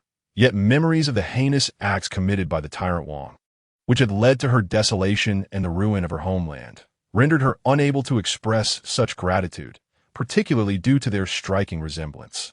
Suppressing her emotions, she acknowledged that this man was not the tyrant Wang, yet she found herself unable to quell the haunting memories of that fateful day. The horrific deaths of the crown prince, her mother, and her father continually replaying in her mind. How could she express gratitude to one who bore such a likeness to her enemy? After a brief moment of silence to gather her thoughts, she finally uttered her thanks. "Thank you for your kindness, Your Highness, but I do not wish to burden you further." Before she could finish, a violent cough interrupted her words. Prince Rong furrowed his brow, quickly rising to pour a glass of water. He approached her bedside, gently propping her up, and offered her the cup. "Drink a little water first. Do not speak." Jiang Yiyi hesitated momentarily before accepting the glass, sipping slowly. Once her coughing subsided, she looked at Prince Rong with a hint of wariness. "Your Highness, I am deeply grateful for your saving grace. Once I feel better, I will leave as soon as possible and will not trouble you any further." Prince Rong regarded Jiang Yiyi with a measure of surprise. She was unlike any woman he had encountered before. While others might have sought to ingratiate themselves after his intervention, she appeared solely intent on departing. This piqued his curiosity about her. "There is no need for such formalities. You are gravely injured, and I bear some responsibility. Once you have fully recovered, I shall personally see you off." Although unwilling, Jiang Yiyi recognized her current inability to leave. She nodded in acquiescence, softly responding, "Then I shall trouble you, Your Highness." Prince Rong smiled gently, his typically cold demeanor softened by the warmth of his expression. "Rest well. I shall return to check on you in due course." With that, he turned and departed the room alongside the handsome man. Chapter 14. Departure. Jiang Yiyi had spent some time recuperating in the Wang residence and felt her health was nearly restored. Gazing out at the brilliant sunlight, she quietly resolved to leave. While the household remained unaware, she penned a brief note expressing her gratitude to Prince Rong for saving her life and her intention to depart. In the early morning, Prince Rong, out of habit, sought to check on Jiang Yiyi, only to find a solitary note resting on the table. He unfolded it and, after a hasty glance, felt an indescribable pang in his heart. After all, it was his unwavering efforts that had brought Jiang Yiyi back from the brink of death. Yet her demeanor toward him remained cold and distant. Even her gratitude felt perfunctory, as if an impenetrable wall of ice existed between them. At that moment, a man beside Prince Rong could not resist teasing him. "Oh, it seems the beauty has vanished. Is the prince not feeling a bit forlorn?" The remark struck a nerve, leaving Prince Rong feeling a mixture of embarrassment and anger, yet he had no retort. He shot the man a fierce glare before turning silently away, leaving the man chuckling to himself. After leaving the Wang residence, Jiang Yiyi made her way to a secluded tailor shop, where she donned a set of lightweight male attire. In the mirror, with her hair tied back and clad in a loose robe, she exuded an unexpected air of gallantry. Her sole thought was to return to the Jiang residence without being detected. She understood that to exact her revenge successfully, she needed to find a formidable ally whom the matriarch could not sway. Wandering casually through the bustling streets, Jiang Yiyi was suddenly bumped into by a child darting about like a headless fly. Before she could react, the child slipped her a note and vanished into the crowd. Puzzled, Jiang Yiyi glanced down at the note. To her astonishment, upon unfolding it, she saw it was signed by Jiang Chun, inviting her to meet at the Xiandia room in the Rui wine house. After a moment's contemplation, she resolved to accept the invitation. Soon, Jiang Yiyi arrived at the Rui wine house, navigating her way to the Xiandia room with familiarity. Pushing the door open, she found Jiang Chun seated at a table, idly fiddling with a teacup. The Jiang Chun before her was a stark contrast to the frail figure she had previously encountered. He now radiated confidence and poise, as if he had undergone a profound transformation. Jiang Yiyi approached and took a seat. Her eyes filled with curiosity as she regarded Jiang Chun. He, perceiving her unspoken questions, spoke first. "Are you curious how I found you?" Jiang Yi nodded gently. Jiang Chun continued. Did you notice the children by the roadside? They possess this. He gestured toward the jade pendant at Jiang Yi's waist. This pendant, a gift from Jiang Chun, had been bestowed upon her as a token of gratitude for her life-saving actions. I surmised that you cherished it so much you would keep it close, he explained with a smile. Jiang Yi instinctively looked down and, indeed, saw the pendant glimmering in the sunlight, its warm luster captivating her gaze. She suddenly realized that she had never taken it off. She had long grown accustomed to wearing this small trinket at her waist. A gentle smile escaped her lips just as she was about to speak. However, Jiang Chun interjected, saying, "Do you have any idea how long I have waited for you? I searched for you tirelessly for 7 days. Throughout this time, I inquired about your whereabouts, fearing that you might succumb to the poison. If that were to happen, I would be tormented by guilt for a lifetime." Jiang Yi couldn't help but find the situation both amusing and exasperating. "Did you find the antidote?" she asked. Jiang Chun shook his head with a sigh, then produced a delicate little vial from his possession. Although this cannot completely neutralize the poison, it can suppress its effects and delay its onset, up to 3 years at most. Upon hearing this, Jiang Yi sighed. "Only 3 years?" Jiang Chun, with a look of resignation, replied, "This was procured at great expense and effort." Despite the disappointment evident on her face, Jiang Yi's actions betrayed her true feelings. She swiftly tucked the vial into her pocket, well aware that once she left the Wang residence, the poison could strike at any moment. This vial contained her only lifeline. Casting a glance at Jiang Chun, she murmured her thanks, though her eyes were already captivated by the lavish spread of food on the table.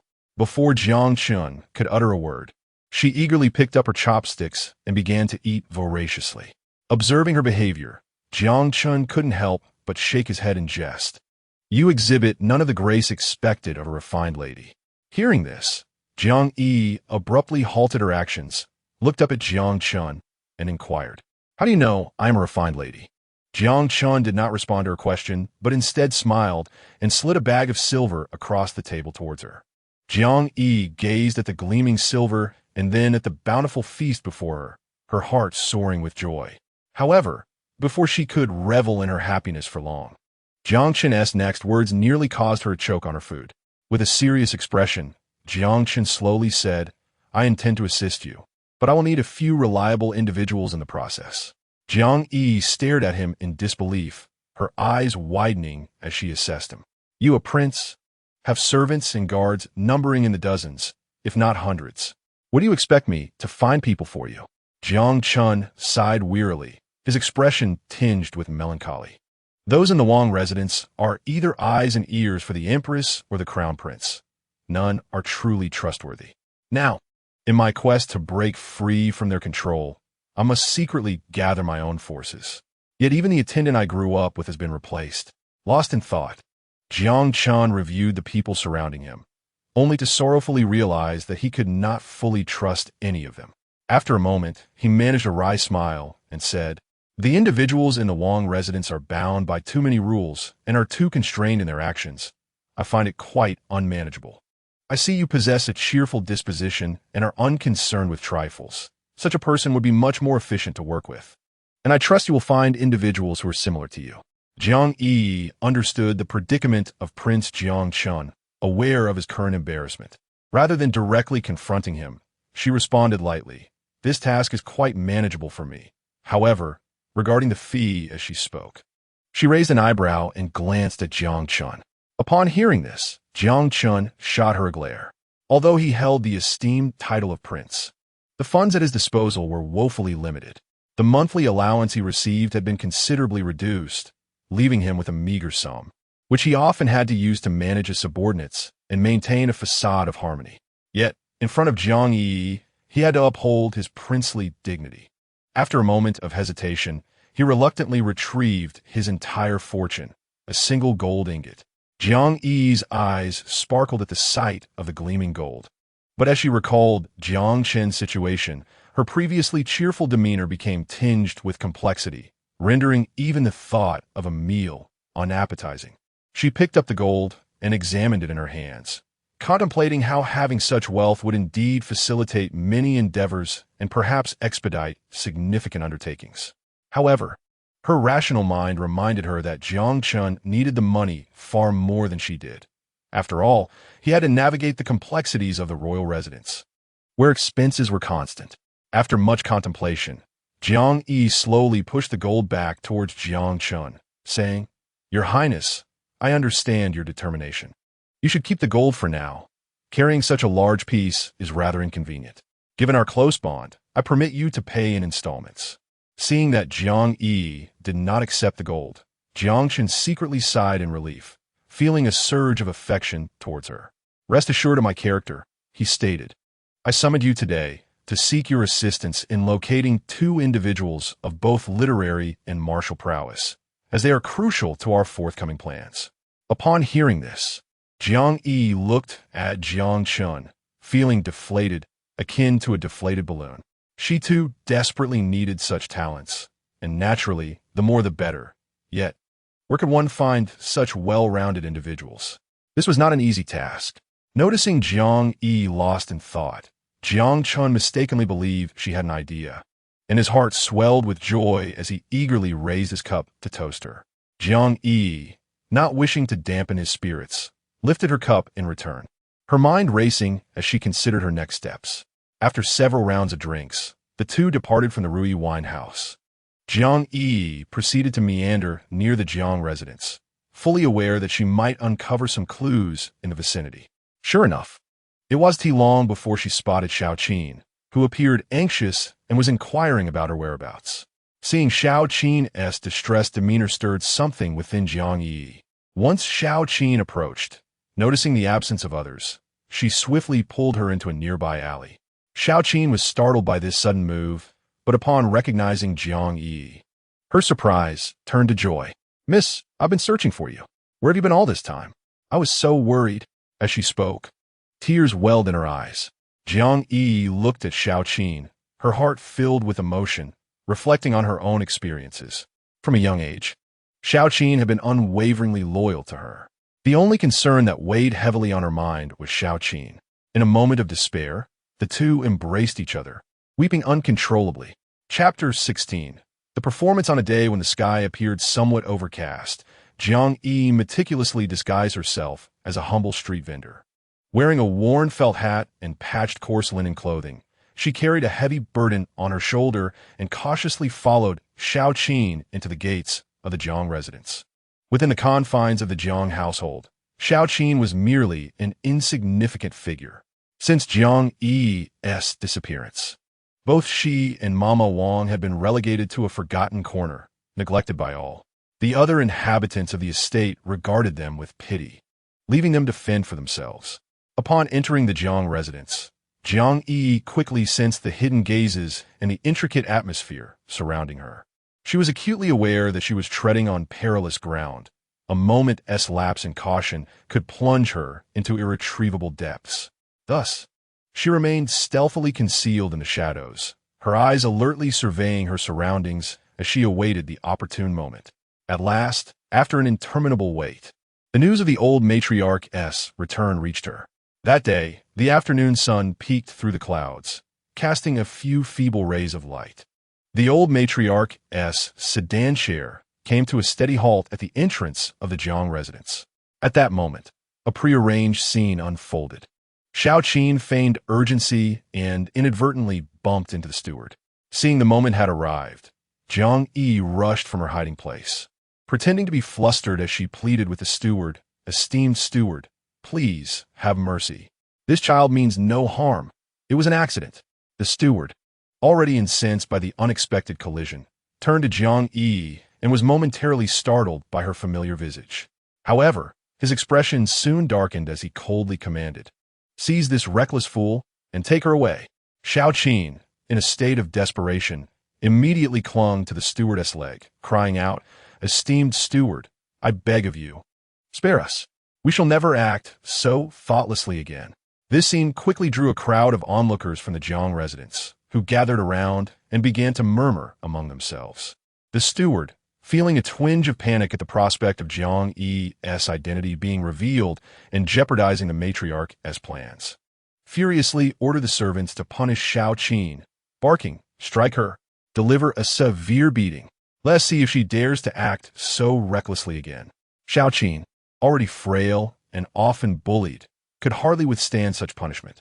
Each strike landed heavily on her thin back, echoing like a hammer on Jiang Yi's heart. Watching Xiao Qin suffer, Jiang Yiyi felt an acute sense of urgency, but was at a loss for how to intervene. In that critical moment, she gritted her teeth and knelt beside the old matriarch, tears streaming down her face as she implored, "Please, madam, I beg you to save Xiao Qin. She truly meant no harm. It was my failure to keep an eye on her." Initially, the old matriarch had merely observed this farce with a detached gaze. But when her eyes fell upon Jiang Yiyi, her heart tightened. "Child, have you not been ill and confined to your room for recuperation? How have you come to such harm?" The elderly matron observed the myriad of old and new scars adorning Jiang Yi's body, with deep imprints etched onto her wrists, seemingly narrating the tribulations the girl had endured. A wave of compassion surged within the matron, her gaze flickering with a blend of sorrow and indignation. Could they not contain themselves so swiftly? In a fit of rage, she descended from her palanquin, though her stature had lost its former grandeur. The authority she had long commanded remained undiminished. Her countenance darkened, and her eyes blazed as she coldly reprimanded the butler. "Cease this at once. What is the meaning of this?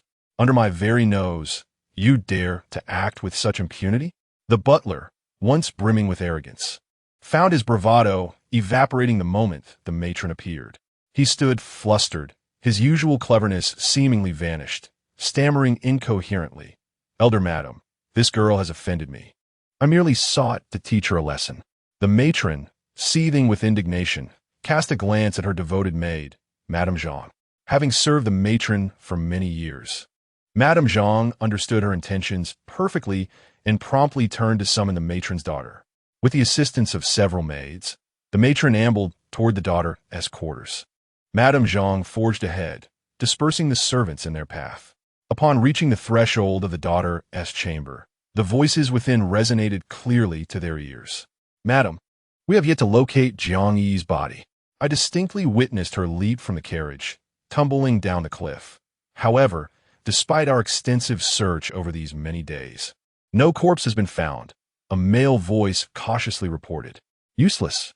A pack of incompetents." The matron's daughter's furious voice erupted. "You cannot even manage such a trivial task. If manpower is insufficient, deploy more. If she is alive, we must see her. If she is dead, we must see her corpse. If she escapes, we shall all face dire consequences." Standing at the door, the matron absorbed every word of the conversation within. Her face turned a deep shade of anger, veins pulsing at her temple, as her fury swelled like an impending volcanic eruption on the brink of overflowing. Were they searching for, demanding to see both living and dead? What had compelled the matron's daughter to mobilize such forces? The matron's voice, though low, resonated like a heavy hammer in the silent corridor. "Madam, what is the meaning of this? Why are you seeking Yi, wishing for her demise?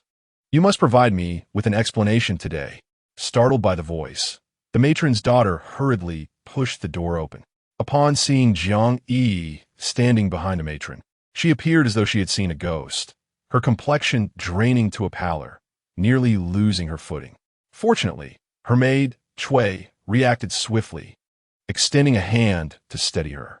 The matron's daughter stumbled back several steps before barely regaining her balance. She had never anticipated that Jiang Yiyi could stand alive before her, let alone that the matron would bring her out. Regret washed over her, realizing she had underestimated the girl she once regarded as insignificant. A foreboding sensation surged within her, signaling that her plans might be on the verge of collapse. The matron, with a gaze sharp as a blade, fixed her eyes upon the matron's daughter, coldly demanding, "Madam, what is the true nature of this situation? Why send people to search for Yi, insisting she must die? You shall provide me with an account today." The esteemed lady felt a surge of panic within her, yet her years of navigating the intricacies of the household soon steadied her. She forced a semblance of smile and said, "Mother, you have misunderstood. This Jiang Yiyi has inexplicably associated with dubious individuals and has engaged in behavior that brings disgrace to our family. I am concerned that she will tarnish the reputation of the Jiang household, which is why I sent someone to find her, intending to bring her back for proper guidance." Upon hearing this, Jiang Yiyi's fury ignited. She stepped forward and retorted, "Esteemed lady, do not slander me. When have I ever mingled with disreputable characters or acted in a manner that would bring shame to our family? You are clearly intent on ruining me to pave the way for your daughter, aren't she?" The elderly matriarch furrowed her brow at these words and turned to the esteemed lady, inquiring, "Is what Yi says true?"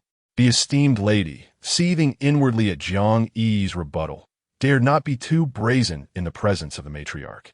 She feigned a sense of grievance and replied, "Mother, Yi is merely making excuses. I have treated her as my own daughter. How could I possibly act in such a manner?" Jiang Yiyi let out a cold laugh and continued, "Esteemed lady, if your words carry any truth, then why have you never genuinely sought me during my days of absence? Why do I bear these injuries? Why was Xiaoqin to be punished with 30 lashes merely for bumping into the steward? Are all these mere coincidences?" The matriarch, listening to Jiang Yi's inquiries, began to form a judgment in her heart. She turned sharply to the steward, demanding, "Steward, tell us what truly transpired.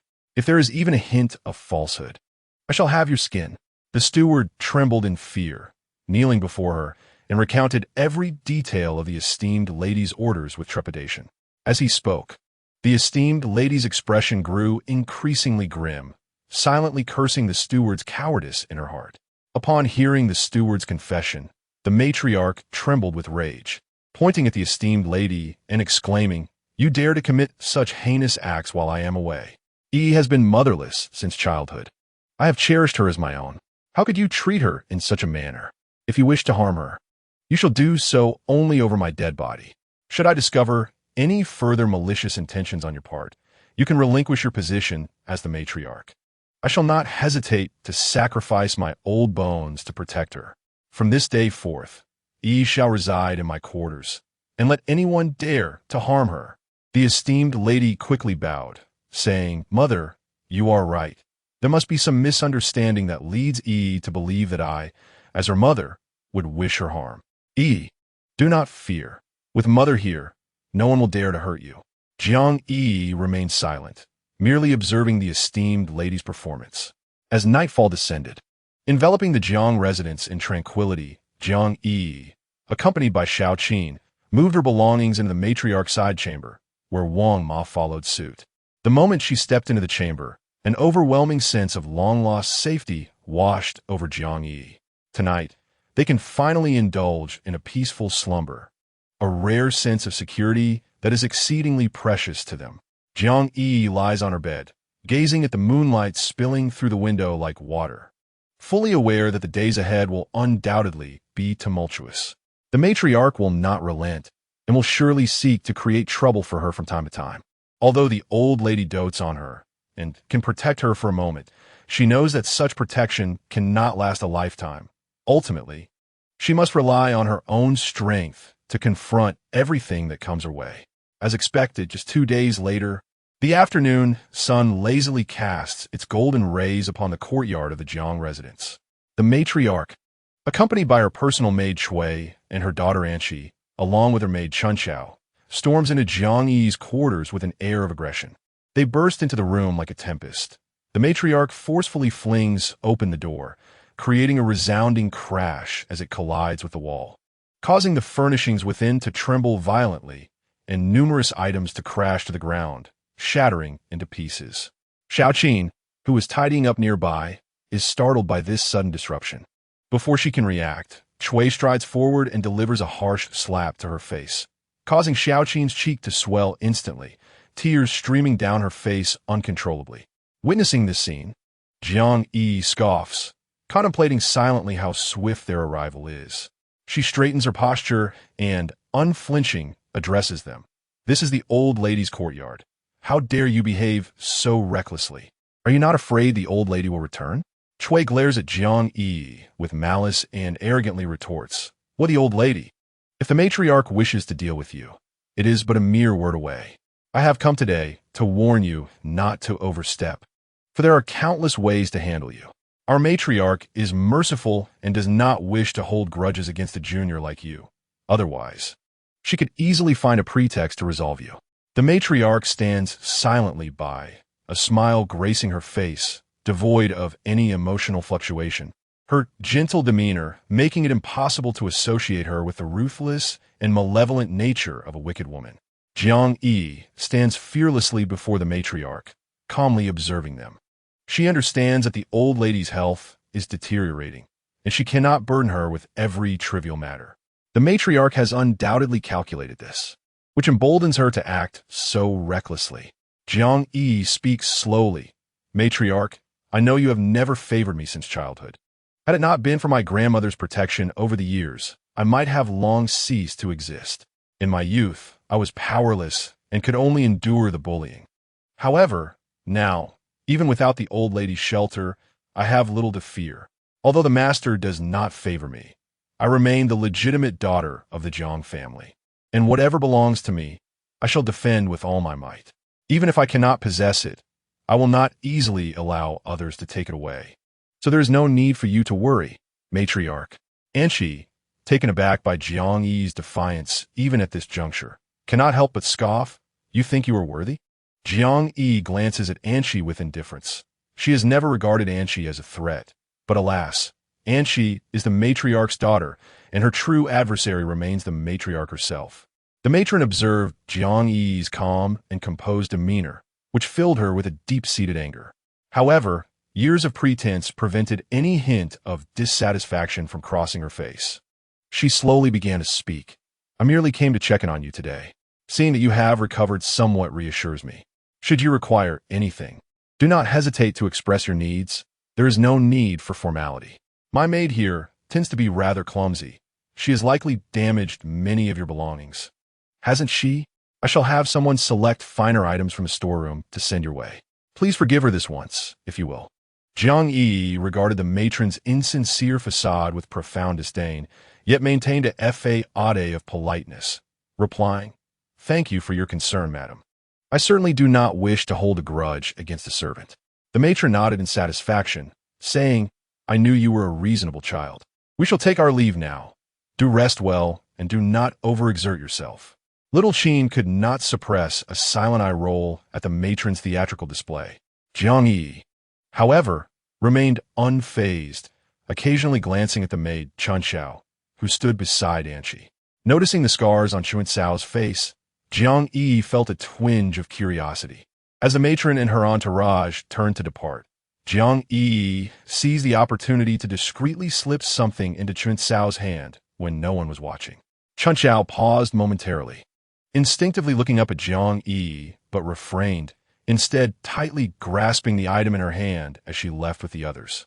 Chapter 18. The Parrot on This Day. As Jiang Yiyi approached her courtyard, a heart-wrenching scream pierced the air, sending chills down her spine. The anguished cries were so harrowing that they left her feeling utterly disoriented. Unconsciously, she moved toward the source of the commotion. There, in a corner, she beheld a boy, emaciated and frail, clad in an ill-fitting, oversized garment. His eyes were deeply sunken, and his skin was pale, with lips tinged a sickly purple, indicators of long-term malnutrition. He cowered in fear, emitting pained groans.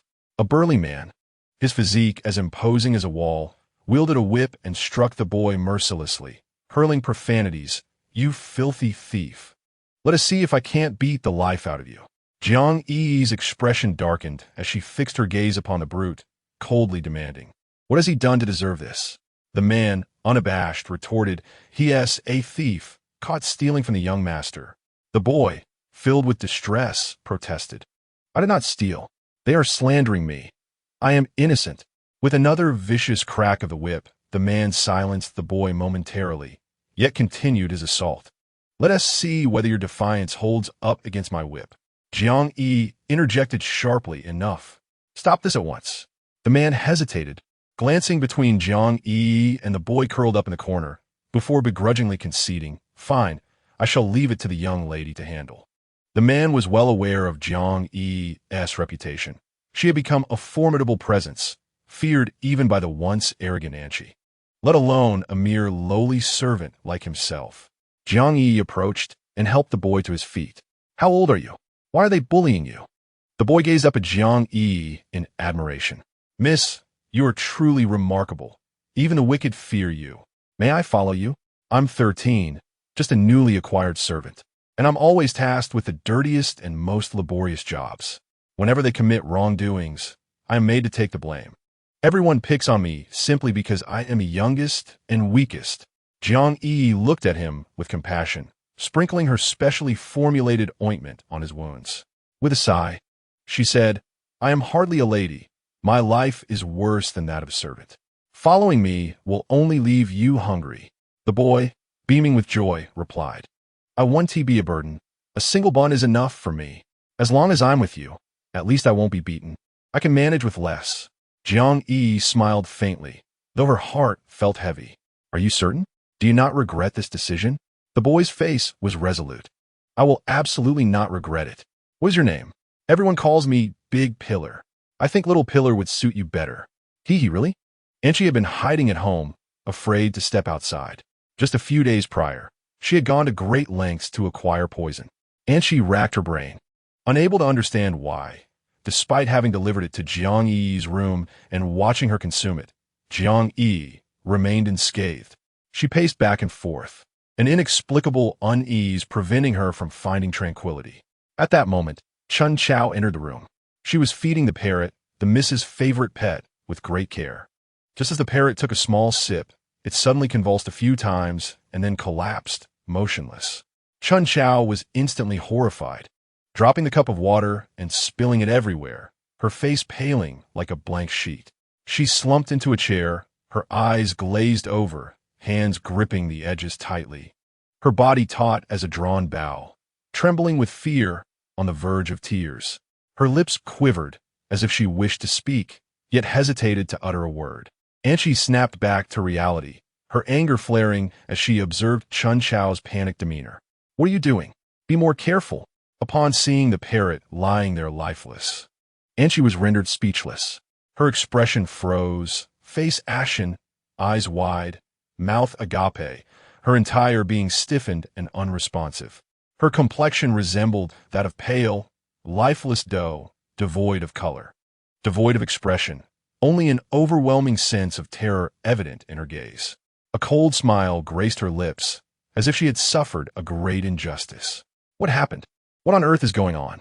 Chun Chao, paralyzed with fear on the ground, gazed in terror at the parrot's lifeless body, whispering, "I only gave it some water.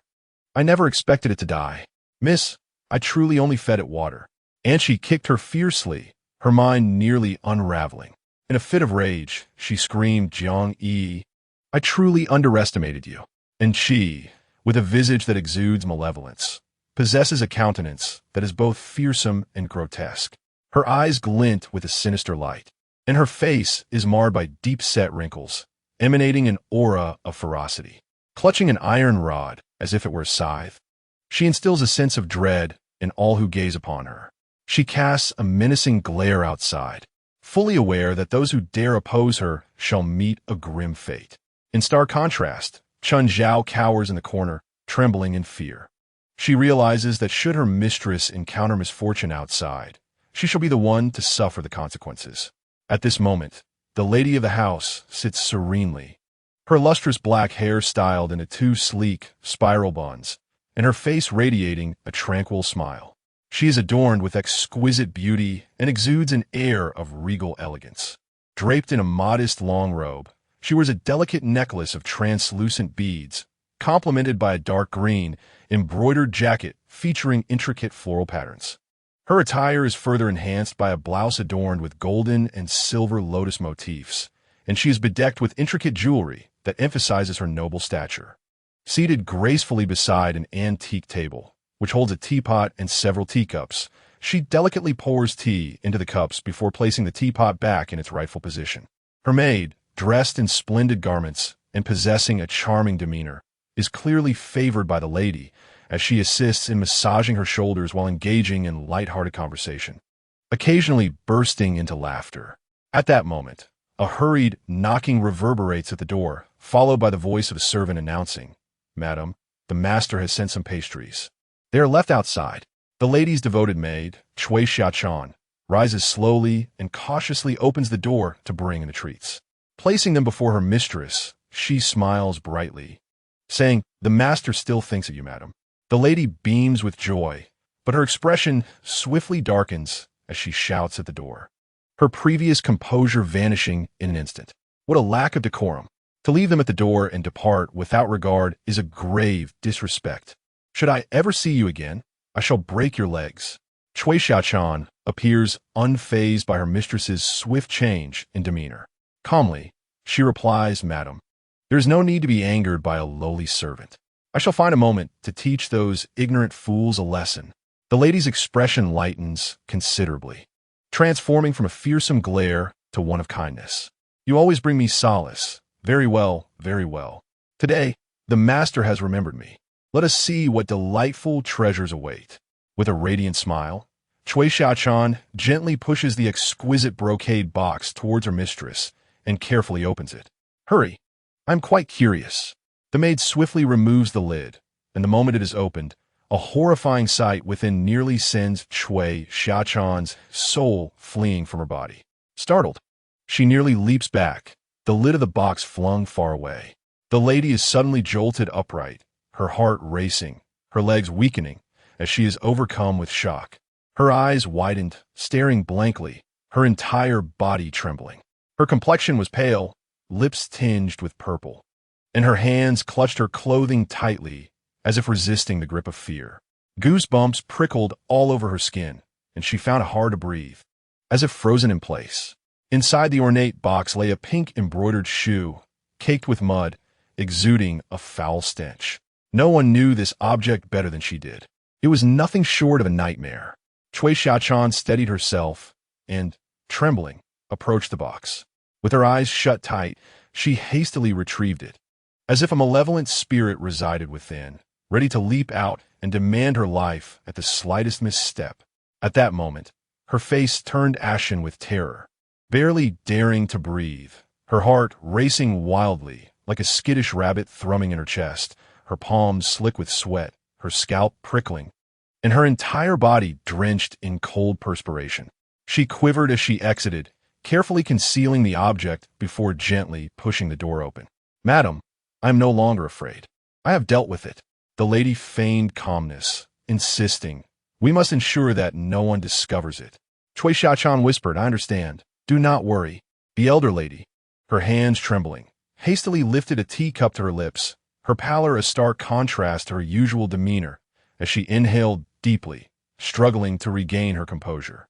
Chuanzhao buried the magpie in a box as per Anshi's instructions, digging a deep hole in a safe place, placing the small creature inside, and covering it with soil, even creating a small mound over its grave. Under the night sky, the eerie royal mansion resembled an ancient palace, its grand entrance adorned with a massive lantern. Flames flickering within, casting an ominous glow that heightened the mansion's unsettling aura. As the night deepened, the atmosphere grew increasingly uncanny, sending shivers down one's spine. The elder lady awaited anxiously, relaying a message to Anshi, frustrated by the delay and the persistent slip-ups in the tasks assigned to her, fearing that her lifelong reputation could be tarnished by this incompetence. Clad in a cloak, Anshi traversed the shadows of the night, the moonlight illuminating the entire sky. Stars twinkling like clusters of brilliant gems, enhancing the beauty of the night. Yet, at this moment, she felt entirely out of place amidst such splendor. Anshi stealthily approached her mother, softly calling, "Mother." The elder lady's expression darkened further as she inquired, "Have you completed the tasks entrusted to you?" Anshi nodded vigorously, assuring her that all had gone smoothly. The elder lady scoffed, tossing the shoe before Anshi, her voice laced with fury. "What is this?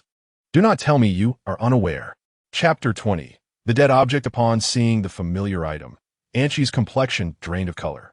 Gazing at the lifeless object, she was certain she had managed it properly. Yet, why had it resurfaced here? Why? It must have been Jiang Yiyi. She was certainly trying to harm her. Anshi's face remained pale, her eyes filled with dread, beads of sweat trickling down her forehead, her entire being restless and trembling. A chilling fear enveloped her, as though an icy wave was spreading through her, sending shivers throughout her body. And she was perplexed as to why her mother had brought something into her room. The dim light of the night cast an inexplicable eeriness. The matron coldly inquired, "What on earth is happening?" No one was more familiar with that object than she. It was nothing short of a nightmare. The embroidered shoe sporadically emitted a foul odor, further nauseating her. And Chi's complexion turned pale. This object was far more terrifying than a dead rat. She felt as though the maid was demanding her life. She vaguely remembered that day when the maid's face was ashen, her eyes bulging as if they were about to devour her. Especially when, in a moment of inattention, the maid had bitten her arm fiercely, leaving a scar that still throbbed with pain. In the dim light, an eerie atmosphere seemed to pervade the air. The pitch-black space illuminated only a small portion, rendering the surroundings even more indistinct and chilling. The matron's furious reprimand revealed a twisted expression on her face as she bellowed. "You incompetent fools! How could you commit such a dreadful act? You are all worthless!" Her eyes glared with rage as she pointed accusingly at Chi and her maid, her voice brimming with fury. In an instant, Chi clung to her mother's leg, soon reduced to tears. She understood her mother's temperament. When angered, she showed no mercy, not even to her own daughter. Only by displaying weakness could she hope to placate her. And Chi's tears fell like raindrops on pear blossoms, flowing with sorrow and indignation, enveloping her in a painful atmosphere, causing her to cry even more violently. At that moment, Chi heard a rustling sound from the corridor. Chun Chao cautiously opened the door, only to see a rat gnawing on another embroidered shoe. Chi peered through the gap in the door, instantly terrified to the core. She sat there, frozen in silence. The matron, too, felt a lingering dread and feigned composure as she seated herself. Chi's face turned ashen. Her eyes brimmed with fear. She felt she had glimpsed something she should not have seen. She fixated on the object cast aside by her mother, which resembled a ghost with dark eyes, long white hair, and a terrifying grin, slowly approaching her. The sound of its footsteps echoed in her ears. Her body trembled, her heart raced, and she curled into a ball, too frightened to move. Jiang Yiyi was taunting her, believing she was afraid. No matter what, she could not retreat. If it came down to ruthlessness, none could surpass her. The matroness' expression hardened like stone. She was certain to devise a foolproof plan. She knew she must channel all her strength into confronting Jiang Yiyi. To have maintained a foothold in the estate for decades without exceptional means would be inconceivable. Upon learning from Chi that Jiang Yiyi had meddled in the matter, she scoffed at the notion that a mere illegitimate daughter could contend with her, utterly deluded and unaware of her own peril. A sinister smile crept across the matron's face as she immediately conceived a brilliant strategy. Chapter 21. The Shadow of a Ghost at Night. The wisteria cast mottled shadows along the corridor. The matron leaned against the corridor pillar, gasping for breath, her fingertips digging into the intricately carved armrest. The gilded armor deeply embedded in the wood grain. The moonlight-hued hem she had glimpsed earlier was unmistakably the old garment of the recently departed Cui Zhu. The water-green base, embroidered with striking purple strands, was particularly eye-catching. Was the lady unwell? Her close maid, Xia Chan, approached with a blue porcelain medicine cup, recalling how the lady had complained of a heaviness in her chest since morning, prompting the old servant to specially brew a remedy. Silence.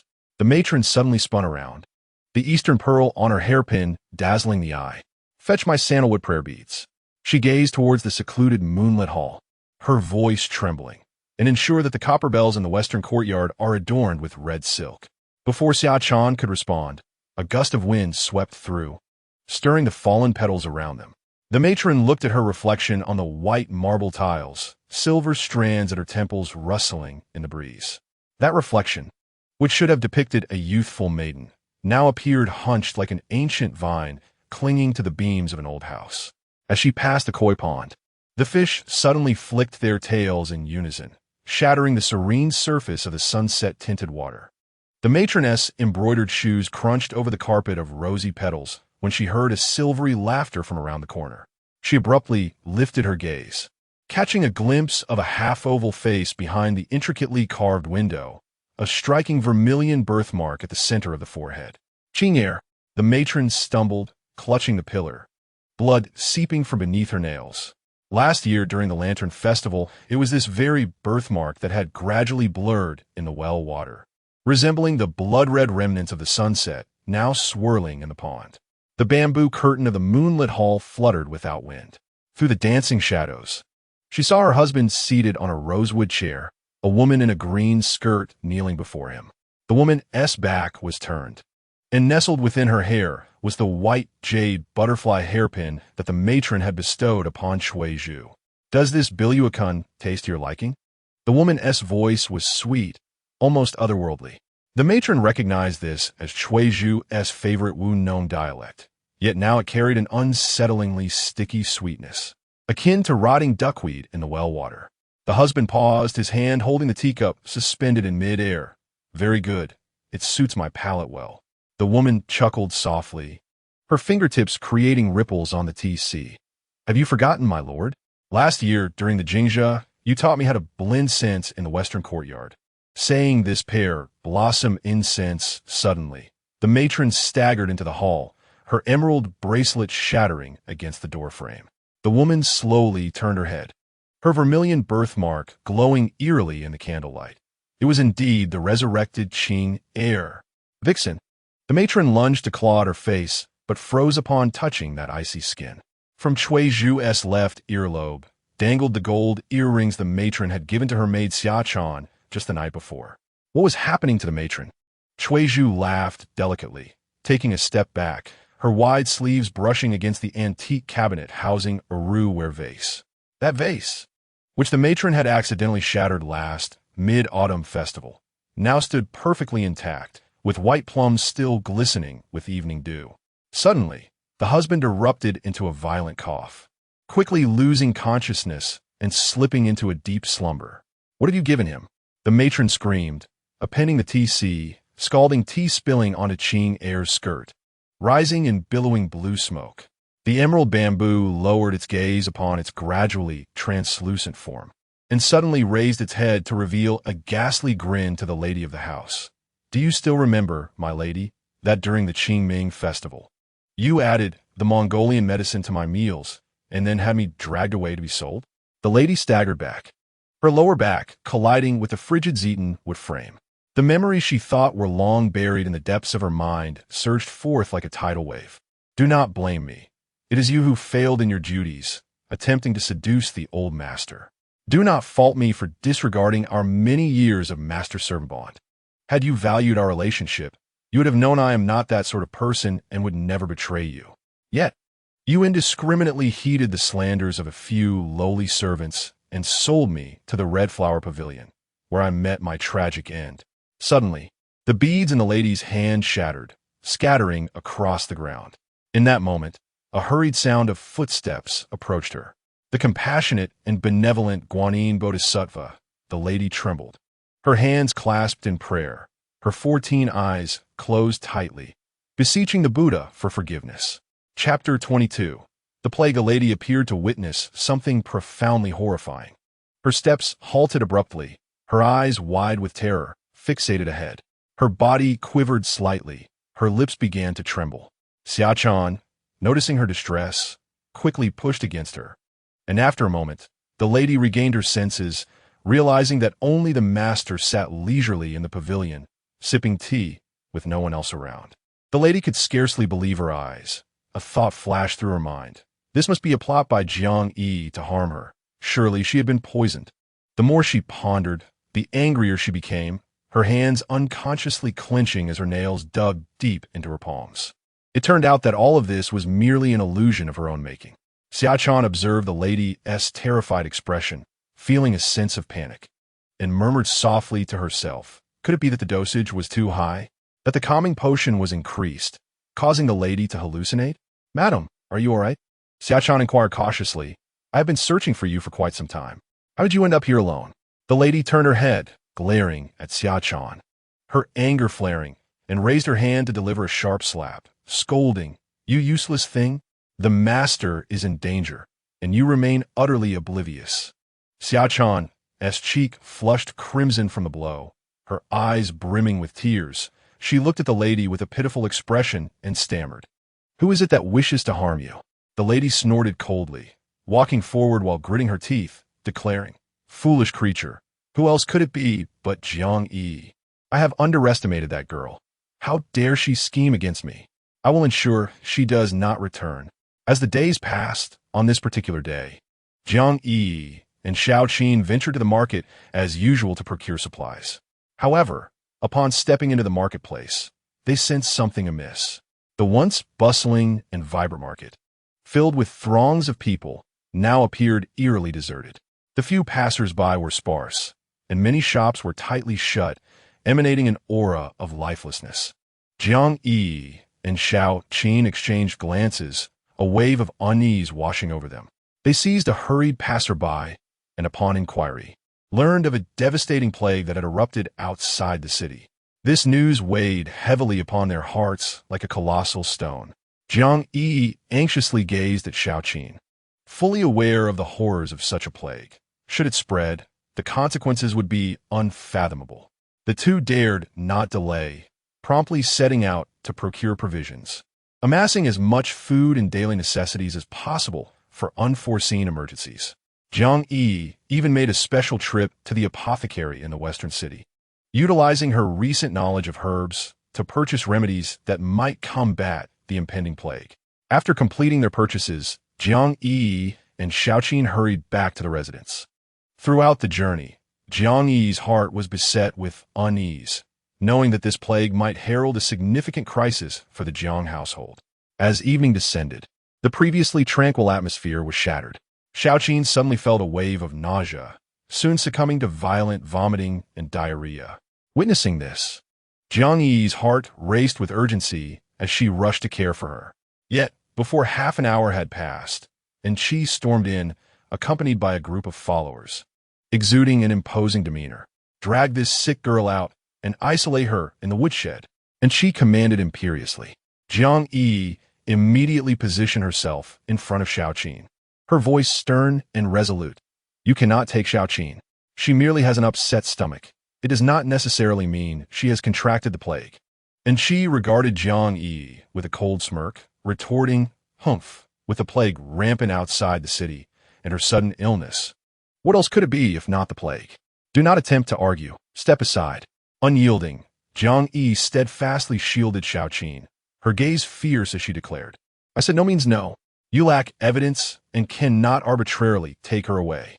Seeing her plans thwarted, and Qi's face turned ashen with fury, she glared at Jiang Yiyi and spat, "Fine, you have courage. Protect her if you wish. If she contracts the plague, the entire Jiang household will suffer because of you. Can you shoulder that burden?" With that, she swept away, taking her entourage with her. However, it was not long before the matriarch arrived, flanked by a contingent of guards and servants, marching into Jiang Yiyi's courtyard with great authority. The matriarch's expression was dark, a flicker of concealed satisfaction gleaming in her eyes as she proclaimed, "Jiang Yiyi, with the plague ravaging the land and Xiaoqin suddenly falling ill, for the safety of the entire Jiang household, you and your maid must be sent to a separate courtyard for isolation." Jiang Yiyi understood that the matriarch was seizing this opportunity, under the pretext of the plague, to have them removed, fearing that once they left the Jiang residence, they might never return. She recognized that the matriarch had long sought a chance to strike against her. Such a golden opportunity would not be relinquished. Staying might not guarantee death, but leaving assured it. At that moment, facing the multitude accompanying the matriarch, Jiang Yiyi realized that a direct confrontation was futile. Taking a deep breath to steady herself, she replied, "Matriarch, Xiaoqin is merely experiencing common gastrointestinal discomfort. Is it not too hasty to conclude that she has contracted the plague and to send us away for isolation? Furthermore, without the elder matriarch's decree, we believe we cannot leave." The matriarch frowned, letting out a dismissive snort. "Humph, you have no room for argument here. For the safety of the entire Jiang household, you must depart." Someone, take them away. The guards heeded the call and surged forward. Jiang Yiyi tightly protected Xiaoqin, her heart brimming with anxiety. She understood that being sent to another courtyard would be akin to a lamb entering the tiger's den, unaware of the perils that lay ahead. In this critical moment, a sudden inspiration struck Jiang Yiyi, and she exclaimed loudly, "Madam, your eagerness to isolate us raises suspicions. Are you perhaps harboring a guilty conscience? Have you intentionally tampered with Xiaoqin's food, seeking to eliminate us under this pretext?" The madam's expression shifted, a fleeting panic flashing in her eyes. But she quickly regained her composure, rebuking, "You insolent girl, cease your baseless accusations. I am merely concerned for the lives of everyone in the Jiang household. Do not be ungrateful." Jiang Yiyi, undeterred, pressed on, "If that is the case, why the rush to isolate us before the doctor can confirm whether Xiaoqin is truly afflicted with the plague? Your actions undeniably cast doubt on your intentions." The surrounding servants began to murmur and exchange glances, stirred by Jiang Yi's words. The madam, sensing the situation spiraling out of her control, felt a surge of both anger and urgency. She knew that failing to resolve this matter swiftly could lead to greater complications. Suppressing her fury, she declared, "Very well. Let us wait for the doctor's arrival. If Xiaoqin is indeed infected, none of you shall escape." Chapter 23. Struggle. The doctor emerged from the room, his demeanor grave, and the madam immediately approached him, her eyes betraying a hint of urgency. Jiang Yiyi fixated on the doctor, her heart heavy with trepidation and doubt. The doctor slightly inclined his head towards the madam and stated with certainty, upon examination, "This young lady is indeed infected with the plague." Hearing this, Jiang Yiyi felt a sudden plunge in her heart, struggling to accept such a conclusion. She and Xiaoqin had been inseparable in recent days. If Xiaoqin were truly afflicted, how could she remain symptom-free? She was convinced that the madam had bribed the doctor to utter such fabrications. Alternatively, someone could have tampered with their utensils. Jiang Yiyi vaguely recalled seeing an unfamiliar face hastily departing their courtyard earlier that morning. She assumed it was one of the old lady's people and thought little of it. "Impossible!" Jiang Yiyi exclaimed, her emotions flaring. "We have been together the entire time. If I'm fine, how could Xiaoqin have contracted the plague? Madam, you have clearly colluded with this doctor to frame us." The madam let out a cold laugh, retorting, "Jiang Yiyi, do not make a mockery of the situation. This is a renowned physician in the city. How dare you slander him without cause? Now that Xiaoqin is infected, you have both been in close proximity and must be quarantined for the safety of the Jiang household. You must be taken to the other courtyard today." Jiang Yiyi stood her ground, arguing fiercely, "Even if Xiaoqin is infected, it does not necessitate our removal to the other courtyard. The old lady has several vacant rooms in the back. We could stay there, which would neither disturb the rest of the Jiang household nor hinder anyone from taking care of us." However, the madam was resolute in her intention to take Jiang Yiyi and the others away. The standoff escalated, creating a commotion that eventually drew the old lady's attention. The old lady, resting in her chamber, was disturbed by the ruckus, which incited a fit of intense coughing. Her face turned pale as she subtly nodded to the maid beside her. The elderly matron who had accompanied the old lady for many years instantly grasped her intent. She pushed open the door and stepped out with a steady gait, her expression stern as she rebuked, "The old lady is not dead yet. What are you all wailing about here?" Upon seeing the matron emerge, the first lady hurried forward, immediately adopting a look of grievance as she recounted the entire sequence of events, emphasizing that it was for the safety of the Jiang family that Jiang Yiyi and Xiaoqin must be isolated in a separate courtyard. The matron regarded the first lady with indifference and slowly replied, "Regardless of the circumstances, Miss Yiyi is the eldest daughter of the household. Even if she were truly afflicted with the plague, one cannot simply send her to the separate courtyard and abandon her." The old lady's intention was to clear out a few vacant rooms for them to reside in temporarily. Although the first lady felt reluctant, she could not openly refute the old lady's command. Secretly, she thought to herself that there would be plenty of opportunities to deal with Jiang Yiyi later. Even if she allowed them to remain in the Jiang residence now, given the severity of the plague, Jiang Yiyi would not survive long. Thus, She quickly nodded in agreement. Xiao Qin lay weakly on the bed, gazing at Jiang Yiyi by her side, her eyes filled with guilt and concern. Miss, you could easily hand me over. I'm the one who needs isolation, not everyone else. By staying with me, you only jeopardize yourself. Jiang Yi gently clasped Xiao Qin's hand, tenderly reassuring her. We are one and the same. We have shared meals and shelter these past days. Now that you are infected, how can I escape unscathed? The First Lady has targeted me from the very beginning, and it is I who has implicated you all. But do not fear, we will surely overcome this adversity. Hearing Jiang Yi's words, Xiao Qin felt a surge of emotion, tears streaming down her face. Miss, what shall we do? Will we die? Jiang Yiyi reached out to softly stroke Xiao Qin's head, a determined smile gracing her lips. Rest assured, I have barely escaped death. How could I succumb so easily? We will surely triumph over this plague. Soon, Jiang Yiyi and her companions were taken to a few small rooms in the back courtyard. The rooms were damp and musty, filled with an unpleasant odor. Xiao Qin's already frail body deteriorated further in such dire conditions. Guards stood at the entrance, completely restricting their freedom, akin to caged beasts. At this moment, they were entirely isolated. Each day, servants would bring meals and medicinal soups at scheduled intervals. However, Jiang Yiyi was acutely aware that these remedies were incapable of genuinely curing Xiao Qin's ailment. Prolonging their situation would lead them to certain death. Anxious and desperate, she realized that they could only rely on themselves to devise a means of escape. Seated by the bedside, Jiang Yiyi gazed at the unconscious Xiao Qin, her heart a tumult of emotions. She reflected on the various trials she had faced in the Jiang residence, the First Lady's machinations and schemes, and now, the attempt to destroy them under the guise of the plague. Yet, she felt no inclination to retreat. Instead, her resolve to survive only strengthened. Having lived on the grasslands for many years, Jiang Yiyi had once seen the remedy for this plague and had even brewed the medicinal soup herself. The herbs they had purchased at the market days ago could now be put to use, but one crucial ingredient was still missing. Suddenly, Jiang Yiyi thought of someone. Chapter 24, Borrowing Power. In that dimly lit courtyard shrouded in gloom, the atmosphere was stifling, making it difficult to breathe.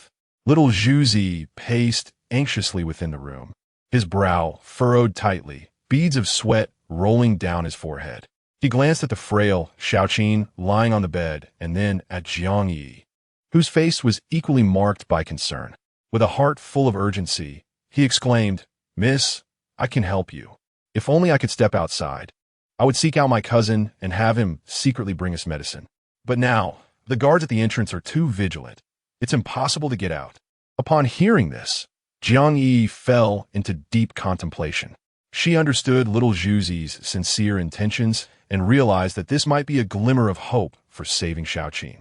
After pondering for a moment, her gaze firmed as she produced a jade pendant from her bosom and handed it to little Zhuzi. She then swiftly gathered paper and ink, writing a letter with fervent strokes, which she solemnly handed to him, saying, Take these and deliver them to the proprietor of the Rui wine house. It turned out that when Jiang Yiyi departed from Jiangshun, he had earnestly told her that if she ever found herself in need, she could take this jade pendant to the Rui wine house to find him, where assistance would be waiting. Although Jiangshun had faced numerous adversities in recent years, proceeding with caution, he had quietly amassed a certain degree of influence through his exceptional wisdom and perseverance. He was discreet, often biding his time in obscurity, leaving no one aware of the extent of his accumulated power. At noon, with the sun blazing high in the sky, its relentless rays scorched the earth. Jiang Yiyi seized the moment when the guards were changing shifts and discreetly ignited the incense she had prepared in advance. The faint fragrance gradually wafted through the air, as if imbued with an invisible enchantment, gradually relaxing the mind and inducing drowsiness. As the guards began to relax, their gazes becoming hazy, little Zhuzi swiftly donned the guard's uniform he had prepared earlier and quietly slipped out of the room. He carefully concealed himself behind the building, daring not to make a sound, patiently awaiting the arrival of nightfall. Finally, darkness enveloped the surroundings, thick as a black curtain draping over the entire Jiang residence. Little Zhuzi, seizing the opportune moment, skillfully scaled the wall under the cover of night. He ran briskly, filled with hope and anxiety, toward the Rui wine house. Arriving hastily at the Rui wine house, little Zhuzi found it brightly lit, bustling with patrons, a scene of lively activity.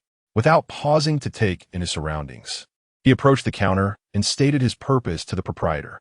Upon hearing his words, the proprietor's expression turned serious as he nodded and, without further ado, led little Zhuzi to meet the prince. Jiang Chun, upon observing the token and Jiang Yi's letter, recognized the gravity of the situation and wasted no time. He immediately instructed the steward to take him to the Tong family's apothecary. Exiting through the back door, they made their way directly to the Tong family's apothecary. Inside, the proprietor and little Zhuzi swiftly procured and prepared the medicine according to the prescription provided by Jiang Yiyi. Their actions were efficient and seamless. Little Zhuzi carefully wrapped the medicinal ingredients and concealed them on his person before hastily making his way back to the Jiang residence. Upon returning, little Zhuzi once again employed all his cunning, stealthily climbing back over the wall under the veil of night. At this moment, Jiang Yiyi had also begun her ruse. She feigned excruciating abdominal pain, rolling and crying on the bed, loudly demanding the attendants to summon a doctor. The attendants, hearing the commotion, exchanged anxious glances, their faces etched with hesitation and concern. They were acutely aware that if they delayed and something unfortunate befell Jiang Yiyi, the matriarch would undoubtedly impose severe punishment upon them. After a brief discussion, they resolved to leave one person to watch over her while the others hurried to fetch a physician. Seizing this moment of chaos, Xiao Zhuzi stealthily slipped into the courtyard. When he handed the medicinal herbs to Jiang Yiyi, a glimmer of surprise and gratitude flickered in her eyes. She recognized that Xiao Zhuzi had successfully fulfilled the task she had entrusted to him. In the days that followed, Jiang Yiyi dedicated herself to meticulously caring for Xiao Qin. Adhering to the prescription, she brewed the medicine with utmost precision, ensuring that no step was taken lightly. After consuming the concoction, Xiao Qin's condition began to show signs of improvement. 3 days later, her spirit visibly brightened, her complexion no longer as pallid as before, and her strength began to return, indicating that a full recovery was imminent. However, the joy in Jiang Yi's heart was fleeting, for another daunting challenge loomed before them. Even if Xiao Qin recovered, given the matriarch's character, she would undoubtedly not easily allow them to leave. The matriarch would surely devise other means to vex them, continuing her relentless torment. Jiang Yiyi understood that the matriarch would not relent, and she had to devise a strategy for her own salvation. Sitting at the bedside, watching Xiao Qin's gradual recovery, Jiang Yiyi felt a tumultuous swirl of emotions. She realized she could not remain passive. She needed to formulate a plan swiftly. She began to reflect on the matriarch's past behaviors, seeking potential weaknesses to exploit. Jiang Yiyi knew that this time, she must cleverly leverage the situation to extricate herself from the matriarch's grasp, turning her circumstances from reactive to proactive. Chapter 25. Old acquaintances. The Tong family apothecary had always been a trusted medical establishment among the townsfolk. Soon, a piece of news erupted like a bombshell, sending shockwaves throughout the city. The Tong family had invited the renowned Dr. Xue to consult. Dr. Xue was a legendary figure in the realm of medicine, famed for his extraordinary skills and ability to heal even the most perplexing ailments. Upon hearing this news, the entire town buzzed with excitement. Before dawn, a long line of people had already formed outside the apothecary, each person harboring hope and anxiously waiting for Dr. Xue's diagnosis for their ailing loved ones. The queue snaked away from the apothecary's entrance, resembling a great dragon coiling along the street. Conversations erupted as people shared tales of Dr. Xue's miraculous feats, their anticipation of his arrival palpable. This news, as if taking flight, swiftly reached the Jiang residence and made its way into the ears of the old matriarch's trusted maid. The maid, well aware of the matriarch's enduring health struggles, understood that despite the dedicated care of the household physician, her condition had shown little improvement. Upon hearing the illustrious name of Dr. Xue, The maid felt a flicker of hope and promptly conveyed this information to the matriarch. Upon hearing it, a glimmer of hope sparkled in the old matriarch's eyes. In the present moment, the Jiang residents hastily sent a respectful invitation, earnestly requesting the esteemed physician Shui to visit and attend to the matriarch's ailments. The Jiang family held a prominent position in the city and known for his benevolence. Physician Shui graciously accepted the invitation, agreeing to arrive 3 days hence. At last, the appointed day arrived, clad in a simple yet elegant robe and carrying his medical kit. Physician Shui entered the Jiang residence with an air of grace. His countenance was amiable, and his eyes reflected wisdom and composure. Every movement exuded the calm confidence of a skilled healer. The members of the Jiang family treated him with great reverence, guiding him to the matriarch's chamber. Unhurriedly, Physician Shui settled beside the matriarch's bed. He meticulously inquired about her symptoms, daily diet, and habits before extending his hand to take her pulse. With his eyes gently closed and his expression focused, it appeared as though the world around him faded away, leaving only the rhythm of the pulse beneath his fingertips. After a moment, he opened his eyes, having already formed a judgment regarding her condition. Next, Physician Shui produced a set of silver needles he carried with him. With deft precision, the needles danced in his hands like graceful performers, accurately puncturing the various acupoints on the matriarch's body. As the needles were inserted, her previously furrowed brow began to relax. Throughout the process, he remained entirely absorbed, skillfully calibrating the force and angle of each needle, showcasing his profound medical expertise. Through Physician Shui's miraculous acupuncture and the meticulously crafted remedy he later prescribed, the matriarch's condition remarkably improved.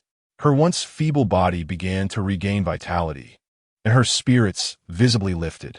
Overwhelmed with gratitude, the matriarch expressed her heartfelt thanks to Physician Shui. After completing the treatment, during a conversation with the matriarch, Physician Shui casually mentioned Miss Jiang Yiyi, having previously received assistance from her. He regarded her as an old acquaintance and expressed his desire to visit her while at the Jiang residence to convey his gratitude in person. The matriarch, suddenly awakened to the situation, recalled that Jiang Yiyi had been confined for quite some time, due to her own illness. She had neglected to inquire about the young lady's well-being, uncertain of her current state. Consequently, under the matriarch's direction, Physician Shui proceeded to Jiang Yiyi's quarters. Upon his arrival, Jiang Yiyi and her companions felt a mix of anxiety and hope. Physician Shui conducted a thorough examination of Jiang Yiyi and her companions, and after a detailed diagnosis, he joyfully informed them that all had fully recovered, free from any lingering ailments. Upon receiving this news, a great burden lifted from the matriarch's heart. She immediately ordered the release of Jiang Yiyi and her attendants from confinement. However, the servants hesitated, citing their inability to act without the madam's explicit command. The elderly matron beside the matriarch, incensed by their defiance, unleashed a torrent of rebuke, declaring that the matriarch's words should still hold sway. Did they dare to defy her, even in the presence of the madam? They were to leave at once. The guards, intimidated by the matron's fierce demeanor, quickly vanished from sight. Thus, Jiang Yiyi and her companions regained their freedom, no longer confined. A long sigh of relief escaped Jiang Yiyi's lips as the oppressive worries that had plagued her for days began to dissipate at this moment. She understood well that emerging unscathed from this crisis was no small feat, and her gratitude was not only directed towards Dr. Shui and the old matriarch, but also infused with profound admiration for Jiang Chun. Meanwhile, the first madam, upon learning that Jiang Yiyi had been released by the old matriarch, was engulfed by an uncontrollable fury. In that moment, she resembled an enraged lion, her anger boiling within her. In her plans, she had anticipated that Jiang Yiyi would succumb to the plague, her demise concealed and unquestioned, allowing her to vanish from the Jiang residence and no longer be a thorn in her side. Yet, to her astonishment, the girl had proven remarkably resilient, managing to escape peril against all odds. Seated in her chamber, the first madam's countenance was as dark as a storm cloud, her lips pressed tightly together. and her hands clenched into fists, knuckles whitening from strain. She was unwilling to accept the failure of her meticulously crafted scheme. Resolving silently, she vowed to devise a new plan to once again place Jiang Yiyi in dire straits, determined that she must not remain in the Jiang household, lest she pose a threat to her. In this newfound freedom, Jiang Yiyi remained vigilant, especially regarding her diet and personal safety. She knew the first madam would not relent easily. If one scheme failed, another would surely follow. Regardless of the tactics employed by the first madam, Jiang Yiyi was resolute in her commitment to safeguard herself and those around her, refusing to be bullied any longer. Soon, the atmosphere within the Jiang residence grew increasingly intricate due to this chain of events. On the surface, the household maintained its usual tranquility and harmony. Yet beneath this calm facade, an undercurrent of tension brewed. Chapter 26. The imperial edict. Jiang Yiyi stood at the threshold of her room, inhaling deeply as the crisp air enveloped her. Imbued with the essence of freedom, she had finally been reborn, no longer imprisoned within the confines of that room and courtyard. Akin to a bird long caged, now ready to soar through the skies. Eagerly, she turned to her companion, Xiaoqin, her eyes sparkling with excitement, exclaiming, "Xiaoqin, let us venture out and explore." Xiaoqin, captivated by Jiang Yiyi's exuberance, could not help but smile brightly in response, nodding enthusiastically, "Yes, miss, let us go at once." The two linked arms, resembling two cheerful birds, weaving through the bustling marketplace. The market was alive with throngs of people, vibrant and animated. Various stalls displayed a dazzling array of goods, and the cacophony of vendors' calls mingled with the spirited bargaining of customers, creating a vivid tableau of urban life. Jiang Yiyi and Xiaoqin roamed the market for the entire day, relishing this hard-won freedom. They paused before an exquisite jewelry stall, admiring the resplendent gems, and were drawn to the enticing aromas wafting from a food stall, indulging in delightful treats. At that moment, Jiang Yiyi crouched on the ground, absorbed in the beauty of a pot brimming with lush, vibrant flowers. The flowers blazed with a fiery red, their petals layered and swaying gently in the breeze, as if whispering the beauty of life to her. At that moment, Xiaoqin leaned closer, whispering, "Miss, look." Prominently displayed on the busiest street of the market are several large characters, resembling an imperial edict. Jiang Yiyi felt a stir of curiosity and, half in disbelief, rose to her feet, gazing in the direction Xiaoqin indicated. Not far off, a throng of people congregated, creating a lively atmosphere, where a yellow imperial edict stood out vividly under the sunlight. Her curiosity piqued. She grasped Xiaoqin's hand and navigated through the bustling crowd towards the edict. Finally, Jiang Yiyi stood before the imperial notice. Upon closer inspection, she confirmed that it was indeed an imperial edict. The bold calligraphy conveyed a message of significant import. Should anyone be able to control the rampant plague and successfully develop a cure, the court would reward them with a bounty of 10,000 taels and elevate their status. In her memory, she recalled a time when the plague wreaked havoc, instilling fear in the hearts of many, until someone devised a remedy to save lives from despair. As Jiang Yiyi read the edict, her blood surged with fervor. She envisioned the monumental change that could result from her involvement, altering her fate of being bullied within the Jiang household. The edict appeared to be an olive branch cast by destiny itself. If only she could seize this opportunity, perhaps she could irrevocably transform the course of her life. However, as she excitedly reached out to tear down the edict, hesitation gripped her heart. She was acutely aware of the immense risks involved. Failure could lead to irreparable consequences. The plague was a terrifying force, one that had rendered many healers powerless. Did she truly possess the capability to confront it? Furthermore, even if she succeeded in controlling the plague and creating a cure, entering the court meant walking alongside danger. Serving the emperor was akin to accompanying a tiger, and her future would undoubtedly be fraught with unknown perils and challenges. Jiang Yi's expression shifted between anticipation and anxiety. Observing her turmoil, Xiaoqin remained silent, choosing to follow her closely, silently worrying for her friend. Jiang Yiyi watched as this potential turning point slipped away, filled with regret. Life in the Jiang household had been exceedingly arduous. Her voice bore little weight, and had it not been for her grandmother's protection, she might have already met a tragic end. The matriarch had thrived for years in the Jiang family, relying on her powerful connections. Jiang Yi understood deeply that power was a formidable asset. With it, one could command others to bow unconditionally. If she could ally herself with the royal family, perhaps she could finally rid herself of the matriarch's oppression and seek justice for herself and her mother. Yet, how easy was it to secure such an alliance with the royal family? She was all too aware of the dangers that accompanied such a path. Behind this seemingly alluring opportunity lay countless risks and crises. A single misstep could lead to her downfall. After lingering before the imperial edict for what felt like an eternity, Jiang Yi found herself grappling with conflicting thoughts. Ultimately, she resolved to temper her impulsiveness, recognizing that this matter required careful consideration. Taking a deep breath to regain her composure, she turned to Xiaoqin and instructed, "Xiaoqin, please wait for me at the nearby flower shop. I have some matters to attend to." Although Xiaoqin felt somewhat perplexed, she obediently nodded and said, "All right, miss, please take care."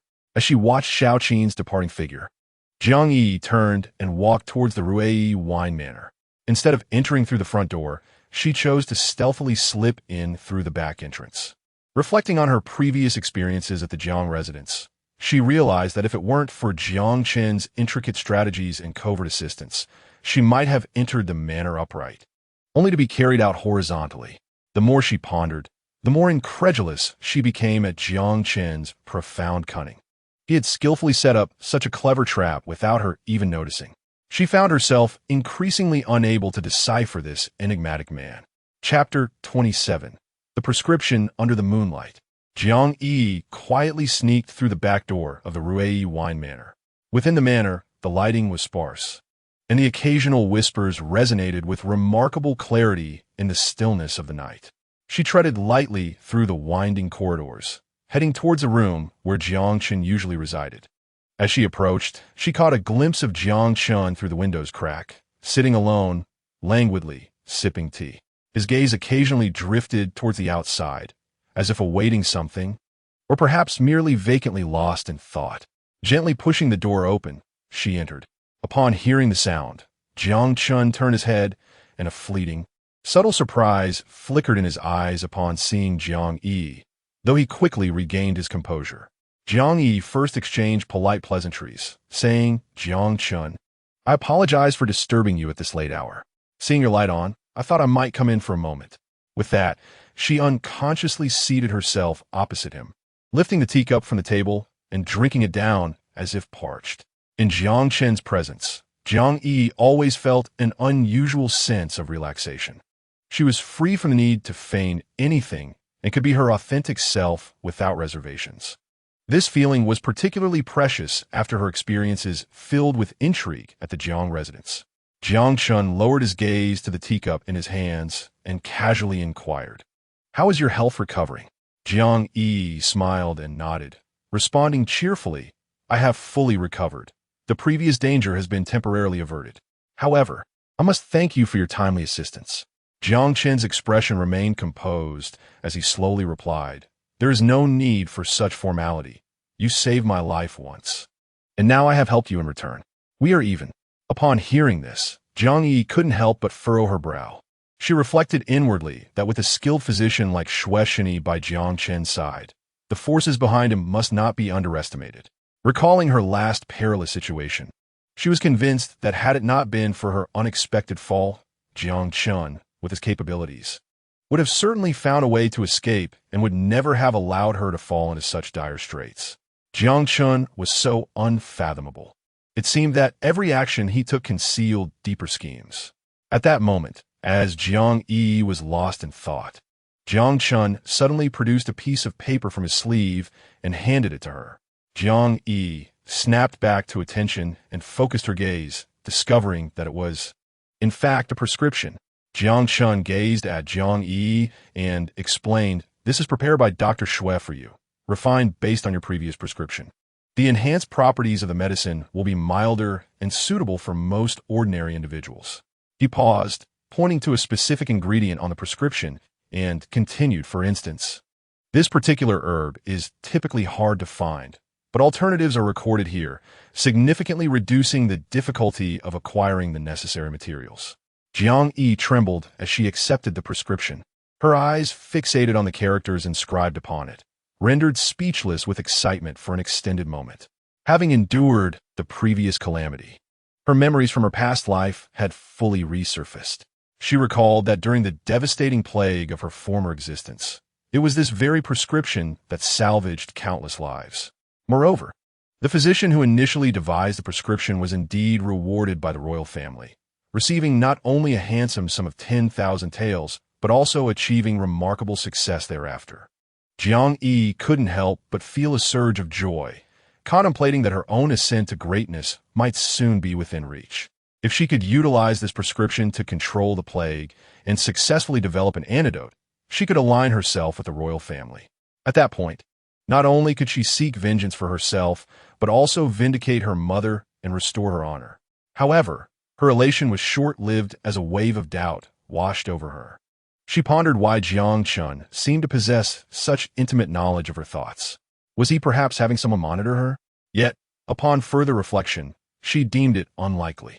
Jiang Chun was ensnared in a web of complex circumstances with numerous adversaries, and his busy schedule suggested it was merely a coincidence. Observing Jiang Yiyi, Jiang Chun noted her silence as she kept her head lowered, seemingly lost in thought. After a pause, he slowly resumed speaking. Chapter 28. The wrist, the soft light flickered gently, casting a warm yet tranquil glow. Jiang Chun and Jiang Yiyi sat across from each other, engrossed in conversation when Jiang Chun abruptly shifted the topic to Xiao Zhuzi. Though he is still quite young, Xiao Zhuzi is rather clever. Jiang Yiyi, pulled back from her reverie, quickly agreed. Indeed, Xiao Zhuzi is rather young. I was worried he might become a burden to you. Then, with a hint of eagerness, she suggested, how about I help you find someone more suitable who can certainly meet your needs? She continued to mumble. It would be wonderful if we could find someone skilled in martial arts, and even better if there were someone to teach us a few techniques. You see, my maid and I feel anxious every time we go out, fearing that we might be captured by strangers, which could lead to our demise. Upon hearing Jiang Yi's words, Jiang Chun instinctively reached out to grasp her arm, as if assessing her physical condition, murmuring, let us see with your build. Learning martial arts is not out of the question. By chance, Jiang Yiyi lifted her gaze and was startled to see a striking scar on Jiang Chen's wrist. The scar resembled a twisted centipede, grotesquely sprawled across the center of his wrist. A chill coursed through her, causing her to shiver involuntarily. A wave of sympathy surged within her, and she unconsciously raised her head to look at Jiang Chun, asking softly, when did you sustain this injury? Jiang Chen's expression was serene, as if recounting the tales of another, entirely unconnected to himself. It was an event from many years past. As he spoke, he slowly extended his hands before Jiang Yiyi, slightly revealing his forearms. The scars upon them were numerous and intricate, deeply etched into his skin, resembling the cruel imprints of time. Upon closer inspection, Jiang Yiyi noticed that both of Jiang Chun's wrists bore similarly shocking scars, akin to large centipedes clinging to his skin, evoking a visceral discomfort. A pang of sorrow struck Jiang Yi's heart. She could not help but gently touch one of the scars, tears welling up in her eyes. She found it unimaginable what inhumane treatment Jiang Chun must have endured to bear such horrifying marks. The pain he must have felt at that time was unfathomable. With a deep sigh, Jiang Chun turned slowly to face Jiang Yiyi and began to narrate the tale of his unfortunate childhood. I was raised in a secluded residence and had never set foot in the palace.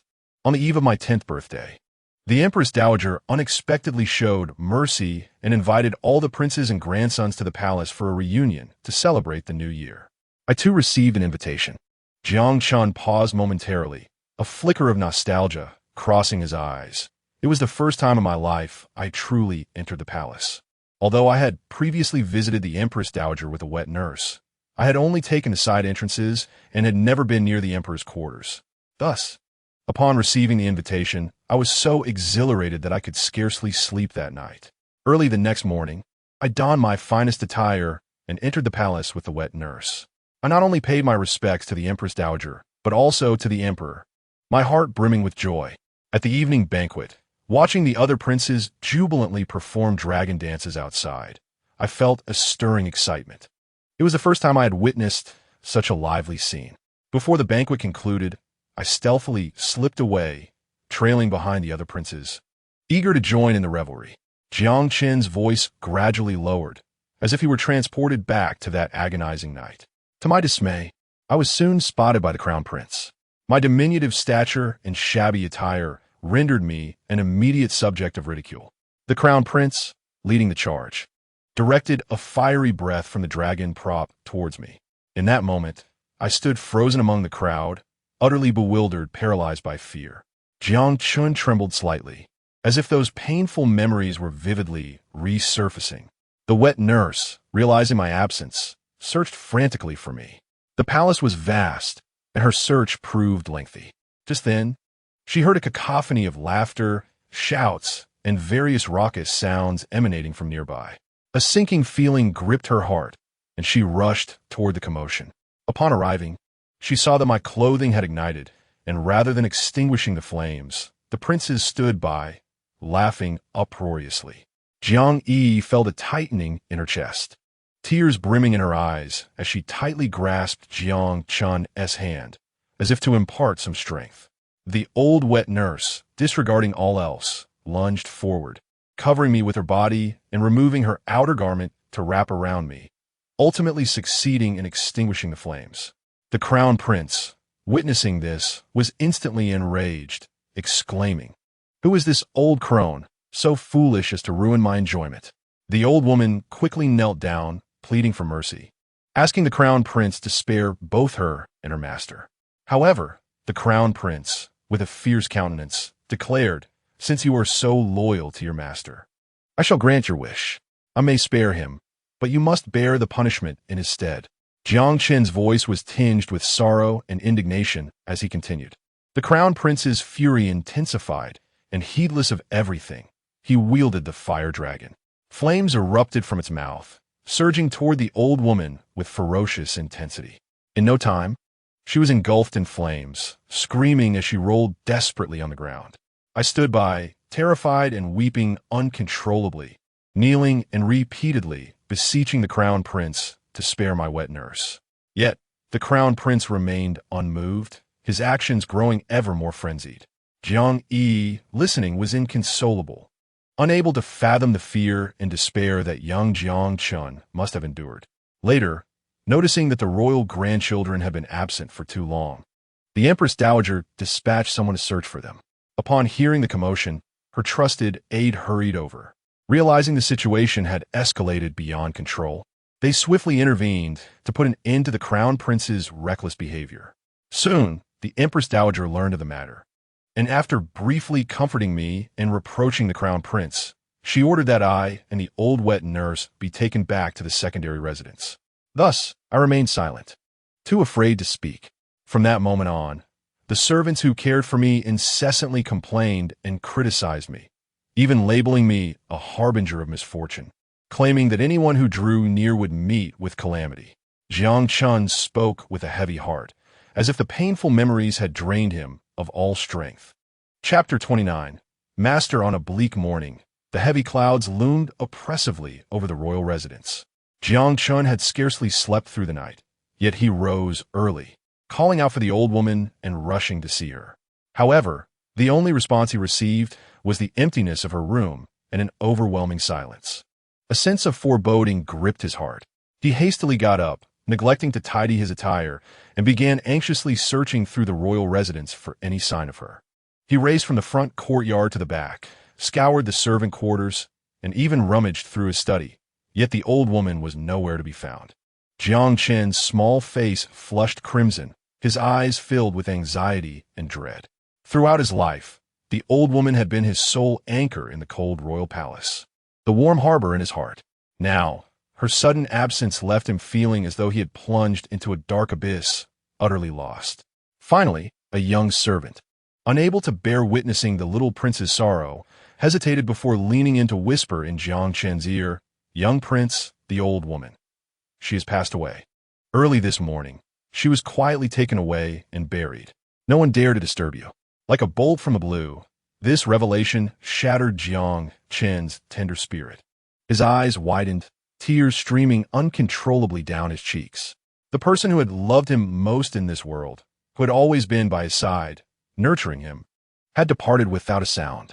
In that moment, Jiang Chun felt as though his world had crumbled, and there would be no one left to care for his well-being.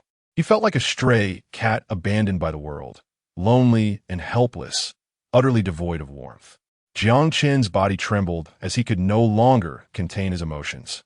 He wept uncontrollably, recklessly rushing towards the gates of the Wang residence. His cries echoed in the stillness of the early morning, resonating with an extraordinary sense of desolation. Wandering aimlessly through the streets and alleys, his mind was consumed by a singular thought: to find the old matron. Yet within the vast town, he had no idea where she lay buried. Unbeknownst to him, he arrived at the riverbank. The turbulent waters surged with a roaring sound, as if mercilessly mocking his despair. Jiang Chun stood vacantly by the river, his gaze hollow. He felt as though his existence in this world held no meaning whatsoever. Without the old matron's love, his life resembled the dreary sky above, utterly devoid of hope. In that moment, his mind was a blank slate, and his feet, seemingly beyond his control, began to move slowly towards the center of the river. The injuries sustained in the palace the day before had merely been hastily bandaged. The wounds were far from healed. The icy river water instantly seeped into his injuries, the piercing pain akin to a sharp blade relentlessly stabbing at each nerve. Jiang Chun could not help but cry out, as the grievances, suffering, and discontent within him seemed on the verge of eruption. Yet his steps did not falter despite the pain. The frigid water appeared incapable of deterring his resolve to embrace death. His cries reverberated across the river's surface, only to be swiftly devoured by the rushing current. Thus, Jiang Chun continued to advance step by step into the river's depths. Suddenly, his foot slipped, and he stumbled, his entire body uncontrollably sinking beneath the surface. The water swiftly engulfed him, and his consciousness began to fade. In the darkness, he envisioned the old matron smiling at him, arms outstretched as if welcoming his arrival. Just as Jiang Chun was on the brink of descending into endless darkness, an individual suddenly emerged from the shore. Without hesitation, he plunged into the water, swiftly swimming towards Jiang Chun. This man, tall and resolute in demeanor, soon grasped Jiang Chun and struggled to drag him ashore. The rescuer examined Jiang Chun, noting the numerous injuries adorning his body, particularly the wound on his leg that continued to bleed profusely, causing his brow to furrow in concern. The man murmured to himself, "This leg injury is severe. It has likely damaged the tendons and bones. If not treated properly, it could result in a disability." With little time to ponder, he promptly patted Jiang Chun's back, attempting to help him expel the water he had inhaled. Jiang Chun coughed violently, expelling several mouthfuls of water as his awareness gradually returned. Seeing Jiang Chun's condition improve slightly, the man unhesitatingly lifted him onto his back and swiftly made his way towards a distant retreat, soon vanishing at the end of the road. Chapter 30. Emergence. The man hurriedly carried Jiang Chun, his steps steady yet filled with worry. Jiang Chun, on his back, oscillated between lucidity and confusion, occasionally murmuring the name of the old matron. Listening to Jiang Chun's delirious utterances, the man felt a surge of compassion within him. After an indeterminate amount of time, the man arrived at a secluded courtyard. Though modest in size, it was meticulously tidy. He carefully carried Jiang Chun inside, placing him gently onto the bed. He swiftly fetched a basin of clear water, rummaging through to find some herbs and bandages, and began to tend to Jiang Chun's wounds. The man's hands moved with remarkable skill. He gently washed the injury on Jiang Chun's leg with the water, each motion executed with utmost care, fearful of causing him pain. Even in his unconscious state, Jiang Chun furrowed his brow, evidently distressed by the agony of his wounds. As the man treated the injury, he softly reassured, "Child, do not fear. I am here, and you shall be all right." After attending to the leg, the man meticulously examined Jiang Chen's other injuries, bandaging each one with diligence. By the time he finished, he was drenched in sweat, yet he disregarded his fatigue and rose to prepare a herbal concoction. Under the influence of the herbs, Jiang Chen's condition gradually stabilized, and he sank into a deep slumber. The man sat by the bedside, gazing at Jiang Chen's pale face, curiosity stirring within him about the trials this child had endured and why he had so desperately sought to end his own life. In the days that followed, the man devotedly cared for Jiang Chen, consistently changing his dressings, brewing herbal remedies, and creatively preparing nutritious meals. Under his attentive care, Jiang Chen's wounds healed day by day. Upon awakening, Jiang Chen found himself in an unfamiliar environment, staring at the kind yet unfamiliar man before him, his heart filled with confusion. Seeing Jiang Chen awake, the man's face broke into a reassuring smile as he gently spoke. "Child, you are awake. Do not be afraid. I happened to pass by and saved you. What is your name? Why did you consider jumping into the river?" Jiang Chen gazed at the man, a flicker of wariness crossing his eyes. However, under the man's gentle gaze, his defenses gradually melted away.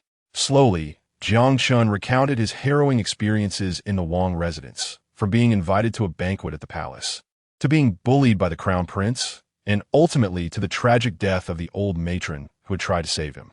His voice carried an unfathomable sorrow, each word seemingly unearthing the scars buried deep within his heart. Listening to Jiang Chen's tale, the man felt an inferno of rage igniting within him.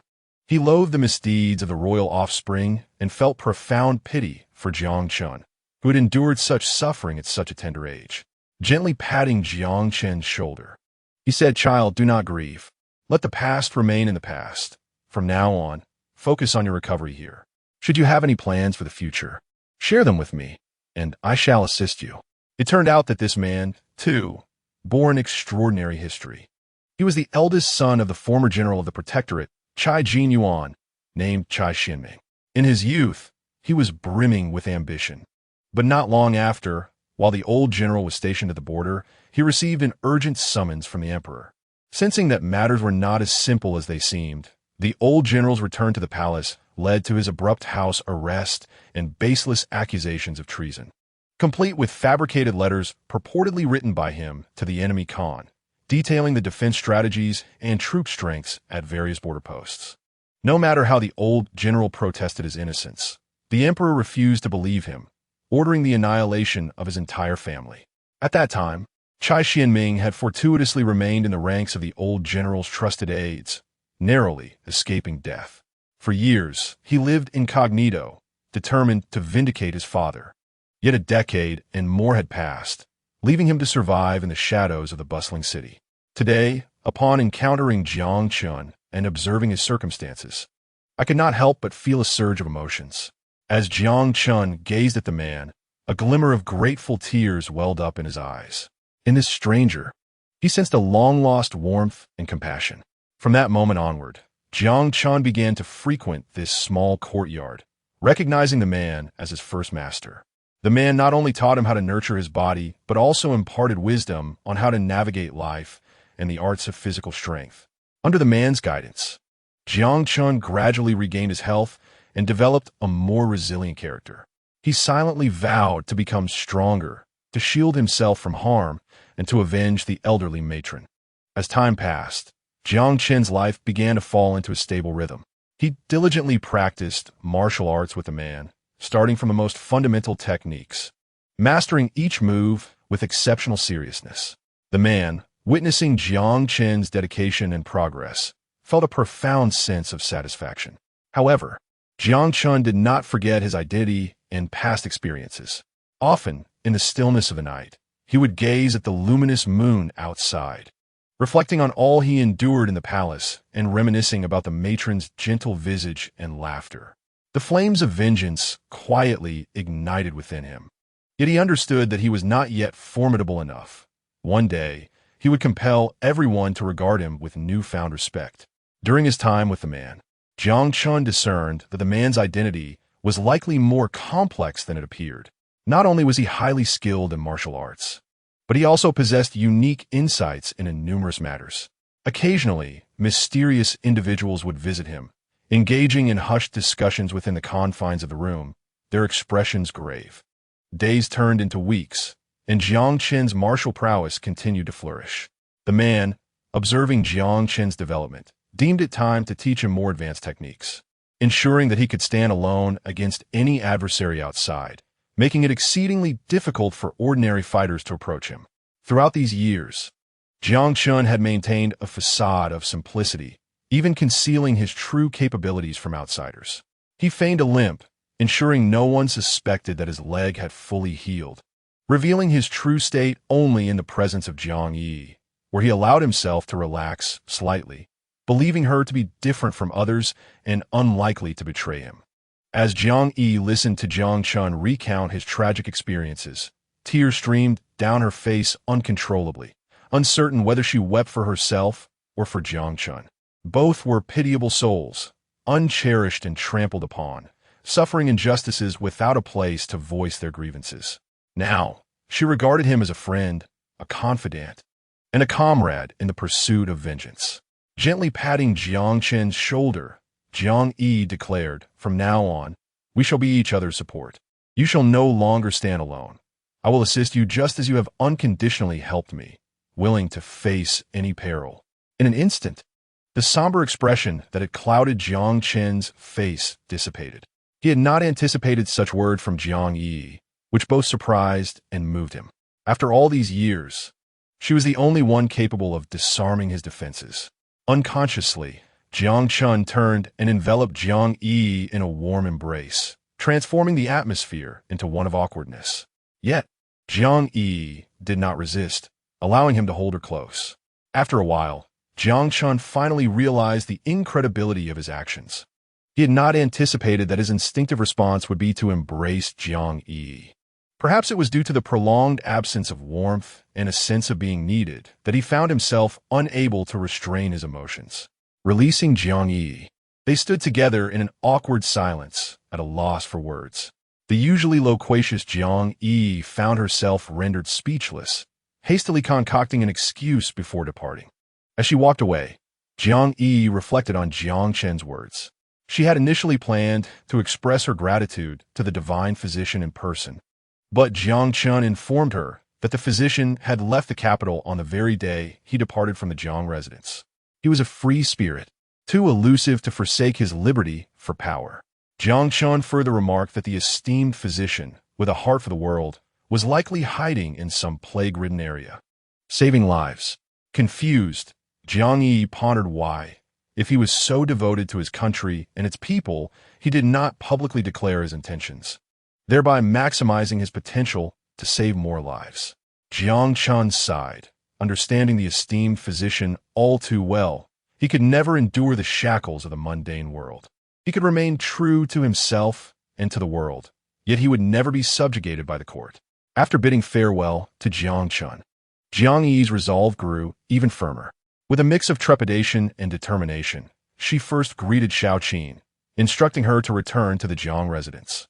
Then, she strode directly towards the imperial edict that fluttered in the wind. Taking a deep breath, she resolutely tore down the edict, an act akin to declaring war against fate. In the astonished gaze of the crowd, she gathered the courage of one who has burned their boats and followed the guards into the palace to meet the emperor.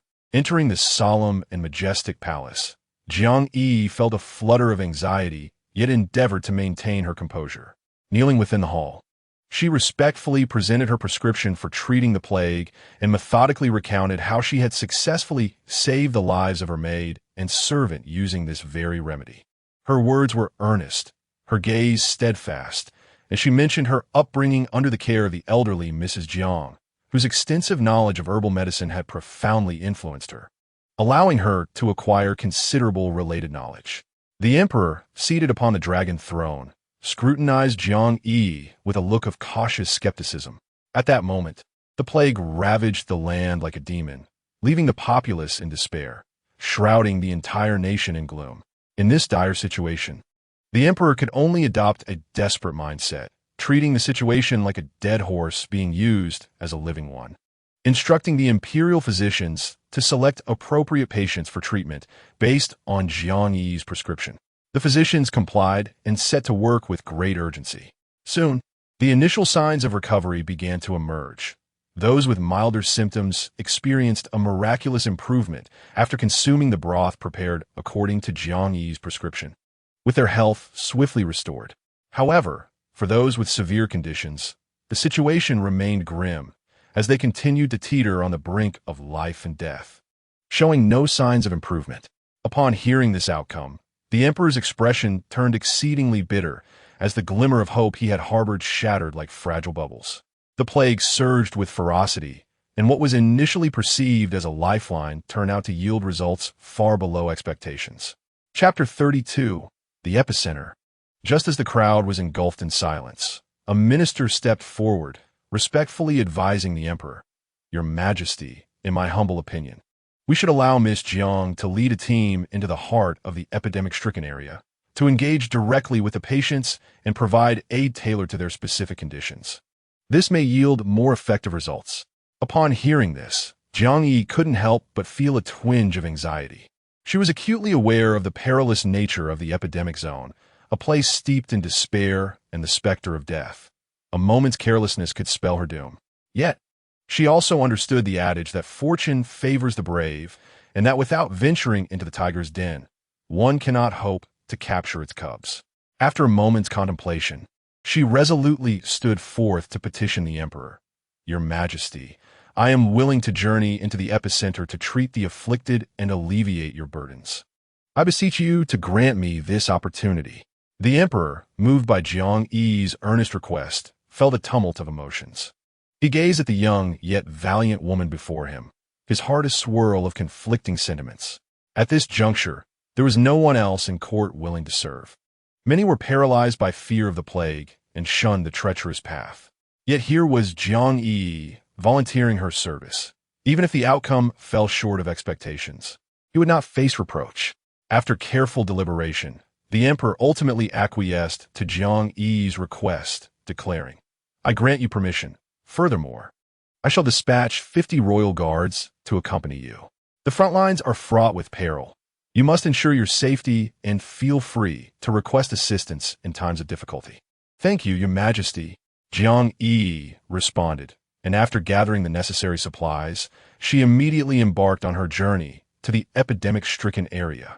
Upon entering this territory, her heart tightened at the sight before her. The inhabitants were gravely ill, the situation far worse than she had envisioned. The entire district was cordoned off, the streets eerily silent, punctuated only by the occasional sound of anguished moans. Every household had shuttered its doors and windows, as if such measures could keep the plague at bay. To avoid contagion, Jiang Yiyi utilized her intellect. She recalled having witnessed similar scenes before. The key to combating the epidemic lay in isolation, disinfection, and maintaining hygiene, which could yield significant results. Before long, Jiang Yiyi, drawing from her memory, crafted a complete set of protective gear and various gas masks for herself and those around her. The protective suits were fashioned from thick fabric, enveloping their bodies snugly, leaving only their eyes exposed. The gas masks were meticulously assembled from various materials, designed to filter any potential pathogens in the air. Subsequently, Jiang Yiyi led her team into swift action. She directed them to meticulously categorize the patients, isolating severe, moderate, and mild cases to prevent cross-infection. She understood that once cross-infection began to spread, the situation would become increasingly unmanageable. Simultaneously, she mandated that the patient's clothing be subjected to high-temperature disinfection. Boiling water was the only feasible means of disinfection at that moment. She even endeavored to formulate a disinfectant, concocting a herbal brew to spray in the living areas of the severely ill, aiming to curtail the virus's spread. Jiang Yiyi personally supervised the process, watching as piles of clothing were disinfected under high temperatures, silently praying for the annihilation of the lurking pathogens. With utmost diligence, Jiang Yiyi did not overlook the patient's excretions, commanding their incineration followed by burial. She understood that these seemingly trivial details could prove pivotal in the battle against the spread of the plague. Furthermore, Her standards for the personal hygiene of the afflicted were exceptionally stringent. From their grooming to their meals, she meticulously oversaw every aspect. The attendants who accompanied her looked on in admiration at her scrupulous actions, with some even dubbing her the female Zhuge Liang, a woman who stood shoulder to shoulder with men in capability. In recent days, Jiang Yiyi had taken it upon herself to engage intimately with many matters, disregarding danger as she personally checked the pulses of the patients. Each time her fingers rested upon their weak pulses, she concentrated intently, endeavoring to uncover the root of their ailments from the faint beats. Subsequently, she personally concocted and tested remedies, her focused demeanor suggesting that the entire world had dwindled to the potion in her hands. Based on the previous counsel of physician Shui, she frequently changed the medicinal catalysts, striving to discover the most suitable treatment for each individual. In her heart, every patient merited salvation, and she would not easily relinquish a single life. As days turned into weeks, through Jiang Yi's relentless efforts, the severely afflicted region saw a marked improvement after 3 months. Many patients gradually recovered, their faces once again alight with vitality and hope. Those who had been deemed beyond cure began to show signs of rehabilitation. Soon, they successively exited the quarantine zone, their health slowly restored, returning to normalcy and reuniting with their families. In that moment, the entire disaster-stricken area was enveloped in a joy of rebirth. Jiang Yiyi became a revered figure, akin to a goddess in the hearts of the people. Her unwavering spirit, akin to a gentle spring breeze, swept through the court. The ministers, upon hearing of her deeds, offered resounding praise. It was not long before the emperor summoned Jiang Yiyi back to the palace. As she stepped once more into the familiar halls, her gaze radiated with calmness and confidence. Upon learning that Jiang Yiyi was the daughter of Minister Jiang Chao, the emperor extolled her further, recognizing her as a paragon of exemplary upbringing. Minister Jiang never anticipated that it would be his eldest daughter, Jiang Yiyi, who would bring him such honor before the emperor. The emperor, looking upon Jiang Yiyi with admiration, immediately proclaimed her as a princess and awarded her a bounty of 10,000 taels in recognition of her extraordinary contributions in combating the plague. Jiang Yiyi promptly knelt, expressing her gratitude for the emperor's grace. Then, summoning her courage, she raised her head and made a request. Your Majesty, I have heard that the Zhuge Academy is admitting female disciples, and I wish to enroll to further my knowledge and serve the nation better in the future. The emperor, momentarily taken aback by Jiang Yi's words, soon erupted into hearty laughter. The ministers, witnessing the emperor's reaction, joined in the mirth. In their eyes, Jiang Yi's initiative embodied youthful innocence and an earnest thirst for knowledge. Without hesitation, the emperor immediately issued an edict, granting Jiang Yiyi special admission to the Zhuge Academy for female disciples, allowing her to commence her studies at her convenience. Standing beneath the Grand Hall, Deputy Minister Jiang Chao found himself in an excruciatingly awkward position. He had never anticipated that the singular request from Jiang Yiyi would be to attend the Zhuge Academy for female disciples. This revelation left him utterly mortified, considering that all 3 of his daughters, including the illegitimate Jiang Xinxing and Jiang Xinrui, had been admitted to the academy, while only Jiang Yiyi had never set foot in such an institution. Chapter 33. The Empress Dowager in her heart. Jiang Yiyi was elated. After expressing her gratitude to the emperor once more, she prepared to depart the palace with a sense of fulfillment. Just as she was about to step beyond the palace gates, she received a summons from the Empress Dowager. A flutter of apprehension coursed through her as she wondered about the purpose of the summons. Upon entering the Empress Dowager's palace, a warm and harmonious aura enveloped her. The Empress Dowager, seated gracefully, radiated kindness, her eyes sparkling with affection for Jiang Yiyi. With a gentle smile, the Empress Dowager addressed Jiang Yiyi, saying, "My dear child, you have displayed remarkable courage and wisdom, achieving great merit for our nation." Following these words, she commanded someone to present a brocade box, which she handed to Jiang Yiyi. "This is a token of my affection for you. I hope you will cherish it." Jiang Yiyi swiftly accepted the brocade box, her heart swelling with emotion as she opened it to reveal a resplendent, luminous pearl. Overcome with gratitude, she knelt once more to express her thanks. The Empress Dowager assisted her to her feet, offering words of advice brimming with care. Upon leaving the palace, Jiang Yi's reputation soared throughout the capital. The citizens eagerly recounted her heroic deeds, hailing her as a divine healer. In every corner of the streets, tales of this brave and unyielding woman with miraculous healing abilities were fervently discussed. Her story transformed into a legend among the people, inspiring countless individuals. Jiang Yiyi was poised to embark on a new chapter of her life at the Zhuge Academy, where extraordinary experiences awaited her. Upon returning to the Jiang residence, the atmosphere was electric with excitement. Servants flocked to her, casting envious and admiring glances her way. The first madam, witnessing Jiang Yi's newfound glory, felt a tumult of jealousy and regret. She lamented not having dealt with her sooner, as Jiang Yiyi had now become the emperor's favored, making any future attempts against her increasingly perilous. Despite her inner turmoil, the first madam feigned exuberance, showering Jiang Yiyi with hollow compliments and inquiries about her well-being. Observing the first madam's twisted expression, Jiang Yiyi could hardly suppress a laugh. The woman who once loathed her now offered insincere praise, a sight that disgusted her further. Yet, she resolved to appear magnanimous, unwilling to allow others to perceive her as intolerant. They exchanged forced smiles and awkward pleasantries. "My dear Miss Jiang, you have truly flourished.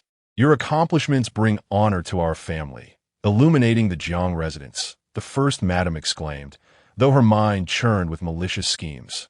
She could scarcely believe that the girl she once bullied had transformed so remarkably in just a few months. "Thank you for your kind words, mother. I still have much to achieve, and I will continue to strive," Jiang Yi replied, her smile not reaching her eyes.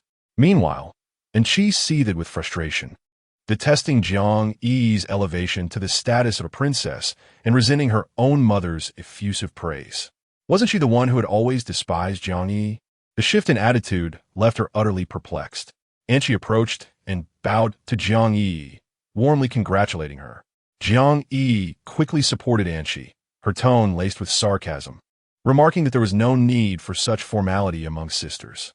Though Anqi felt a surge of irritation, she maintained a courteous demeanor while conversing with Jiang Yiyi, expressing genuine happiness for her sister's newfound honor. Jiang Yiyi smiled and gently patted Anqi's shoulder before walking away, feeling fatigued by their insincere interactions. Observing the complex expressions on the faces of the matriarch and Anqi, Jiang Yiyi felt a mix of emotions but chose not to dwell on them, heading straight to the old lady's courtyard instead. The old lady had been waiting by the entrance, filled with tears of joy upon seeing Jiang Yiyi. She grasped Jiang Yiyi's hands tightly, saying, "My child, you have suffered. I have been worried about you all this time." Nestled in the old lady's embrace, Jiang Yiyi felt a warm surge of comfort. She recounted her experiences in the epidemic-stricken areas in detail, eliciting moments of tension and relief from the old lady. After sharing her story, Jiang Yiyi presented the luminous pearl bestowed upon her by the empress, which left the old lady in awe, marveling at Jiang Yi's achievements. However, Jiang Yiyi did not linger in this fleeting joy, fully aware that the Zhuge Academy posed a formidable new challenge for her. Determined to excel in her studies, she began preparing diligently, enlisting the help of Xiaoqin to organize her books. As of now, her admission to the academy remained uncertain, and although the matriarch appeared cordial, Jiang Yiyi suspected ulterior motives lurking beneath the surface, prompting a deep sigh to escape her lips. Chapter 34. Testing the poison after leaving the old lady. Jiang Yiyi returned to her room with a light step. At that moment, her spirits soared like a sky finally freed from oppressive clouds, basking in the warmth of sunshine. Filled with a sense of relaxation and joy, upon entering her chamber, she embraced Xiaoqin tightly, her face radiant with uncontainable delight as she exclaimed, "Xiaoqin, we can finally hold our heads high." Seeing her mistress so elated, Xiaoqin beamed with happiness, her eyes sparkling with joy for Jiang Yiyi. Soon, the master sent word. inviting Jiang Yiyi to the family banquet that evening. Surprised by this unprecedented invitation, Jiang Yiyi paused momentarily. Previously, she had only participated in family gatherings during festivals, staying close to the old lady. Now, being personally invited by the master stirred a sense of mixed emotions within her, prompting a soft scoff as she contemplated the rapid changes brought about by power. Noticing the time was still early, Jiang Yi turned to Xiaoqin and said, "We have been isolated for too long, our nerves taut and spirits low. Today we must unwind and enjoy ourselves. Let us visit the marketplace." Xiaoqin readily agreed, and the two of them linked arms, resembling two joyful birds as they stepped outside and made their way to the bustling market. The marketplace was alive with a throng of people, vibrant and bustling, the shouts of vendors blending into a symphony of lively commerce, while an array of splendid goods adorned every stall. Jiang Yi and Xiaoqin wandered aimlessly, relishing this rare moment of leisure. Suddenly, Jiang Yi's gaze was drawn to a familiar figure in the distance. A stirring in her heart prompted her intuition. This person seemed to be someone she recognized. Eager to investigate further, she grasped Xiaoqin's hand and stealthily concealed themselves in the shadows. Upon closer inspection, she realized it was Enqi. Enqi and Chun Chao hurriedly traversed the street, their expressions betraying a sense of urgency, indicating they were up to no good. A sense of vigilance enveloped Jiang Yi. She was acutely aware that Enqi had been seeking an opportunity to confront her, and encountering her here surely meant she was plotting something nefarious. With utmost caution, Jiang Yi trailed behind, her steps light and deliberate, fearful of being detected. At that moment, Jiang Chun happened to pass by and noticed Jiang Yi shadowing Enqi and Chun Chao. Piqued by her secretive demeanor, he too followed discreetly. Enqi and Chun Chao wove through the market, visiting every apothecary on the street. At each shop, they engaged in hushed conversations with the shopkeepers before carefully receiving small paper packages, which they tucked away. After a considerable time, they finally convened in a secluded corner. Warily scanning their surroundings to ensure they were unobserved, they extracted the small packages purchased from the apothecaries and combined the contents of the powders. Subsequently, Chun Chao produced a small bowl from her belongings, filled with a thin rice porridge. Dipping her finger into the mixed white powder, she delicately sprinkled it into the porridge. Completing this sinister task, she crossed the street, offering the bowl to a stray dog at the roadside. Witnessing the scene, Jiang Yi's heart sank as she comprehended their malicious intent, a cold scoff escaping her lips. And she had not changed one bit, devoid of any compassion, even towards animals. Her heart tightened as her gaze fixated on the little dog, an ominous premonition swelling within her. Initially, the dog seemed oblivious to the danger, wagging its tail joyfully and sampling the porridge. However, moments later, its body began to tremble, and with a sudden thud, it collapsed onto the ground. Its limbs convulsed briefly, emitting faint whimpers before falling silent, lifeless. And she, witnessing the dog's demise, wore a satisfied smile as she and Chun Chao departed with an air of triumph. Jiang Yi, enraged by this cruel spectacle, clenched her fists tightly, her knuckles whitening from the strain. She had not anticipated Enqi and Chun Chao's vile nature, resorting to such despicable means to achieve their ends. Yet, a mocking smirk formed in her heart. Did they truly believe such trivial tactics could extinguish her life so easily? Once Enqi and Chun Chao had retreated, Xiaoqin hurried over, crouching down to examine the lifeless dog. Jiang Yi followed suit, drawing near to scrutinize the scene and arriving at the grim conclusion. It had succumbed to poisoning. Xiaoqin lifted her head. Confusion etched across her face as she inquired, why would they so ruthlessly harm a stray dog? Jiang Yi let out a cold snort, her eyes ablaze with fury. Gritting her teeth, she declared, their target is not merely this little dog. The poison is evidently intended for us. Xiaoqin stared at Jiang Yi in astonishment, scarcely believing her ears, stammering, "Miss, you are now a princess. Would they still dare? Why is this happening?" Jiang Yi shook her head in resignation, a bitter smile playing on her lips. There is no reason. Perhaps they simply harbor a baseless dislike, or perhaps they find my existence irksome. Some people's hearts are so narrow and venomous. Xiaoqin was still incredulous. In her understanding, to wish someone gone merely out of dislike was utterly deranged. With concern etched on her face, she anxiously asked, "Miss, what shall we do next?" Jiang Yi's gaze hardened, her voice resolute. "Let them come. I shall meet force with force. Since they dare to strike, I shall stand my ground. Their scheme shall not succeed." With that, she clasped Xiaoqin's hand tightly, as if to bolster both their spirits. Chapter 35. Scapegoat. Upon returning to the Jiang residence, Jiang Yiyi maintained an outwardly composed demeanor, her actions still exuding grace and gentility, as if the scene she had witnessed at the market had not stirred her heart at all. Yet within her, a tension akin to a taut bowstring persisted. She had not relaxed for a moment, continually racking her brain for countermeasures. She was acutely aware that since Shi and Chun Chao had meticulously prepared the poison, they would not relent and could strike at any moment. She must remain vigilant, like a watchful cheetah, never allowing herself a moment of slack. As night descended like ink, it slowly enveloped the Jiang estate. The lights illuminated the intricately adorned banquet hall. Jiang Yiyi had carefully chosen a pale blue brocade robe, embroidered with exquisite orchids. The collar and cuffs adorned with a simple yet elegant white trim, rendering her an image of freshness and refinement, exuding both grace and dignity. After lightly applying makeup and scrutinizing her reflection in the bronze mirror, she confirmed her appearance and gracefully made her way toward the banquet hall. The instant she stepped into the hall, the previously boisterous atmosphere fell silent, all eyes converging on her like spotlights. The master of the house sat at the head table, and upon seeing Jiang Yiyi enter, a rare smile graced his face, one that seemed to carry a hint of relief and a touch of flattery. He raised his hand in invitation, saying, "Come sit over here." Jiang Yiyi inclined her head slightly in polite acknowledgement and walked gracefully to her seat. Casually, her gaze drifted to the side, where she spotted the matriarch and Chi seated together.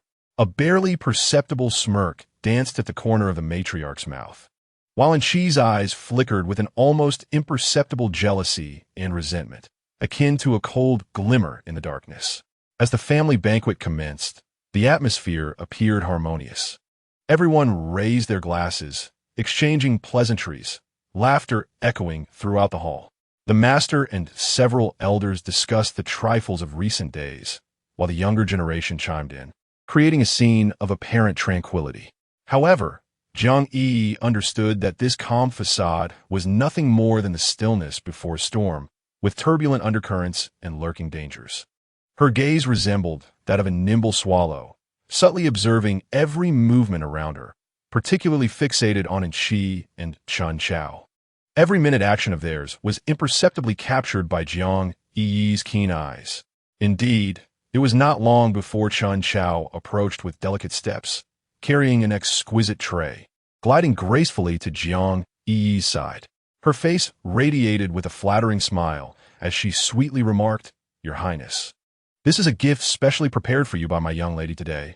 I hope it pleases you." As she spoke, she gently placed the tray on the table, lifting the cover to reveal a platter of enticing roasted squab. The skin of the squab was roasted to a golden crisp, glistening with an alluring sheen, and the unique aroma of spices wafted through the air, presenting a feast for the senses that would make anyone's mouth water. Upon seeing the dish, alarms rang in Jiang Yiyi's mind. She understood clearly that this might be the perfect moment for Chi and her companions to strike. Rather than immediately picking up her chopsticks, she raised her head, smiling as she regarded Chi with a scrutinizing gaze. She leaned in slightly, inhaling the fragrant aroma of the roasted squab, which was indeed reminiscent of her favorite flavors from the past.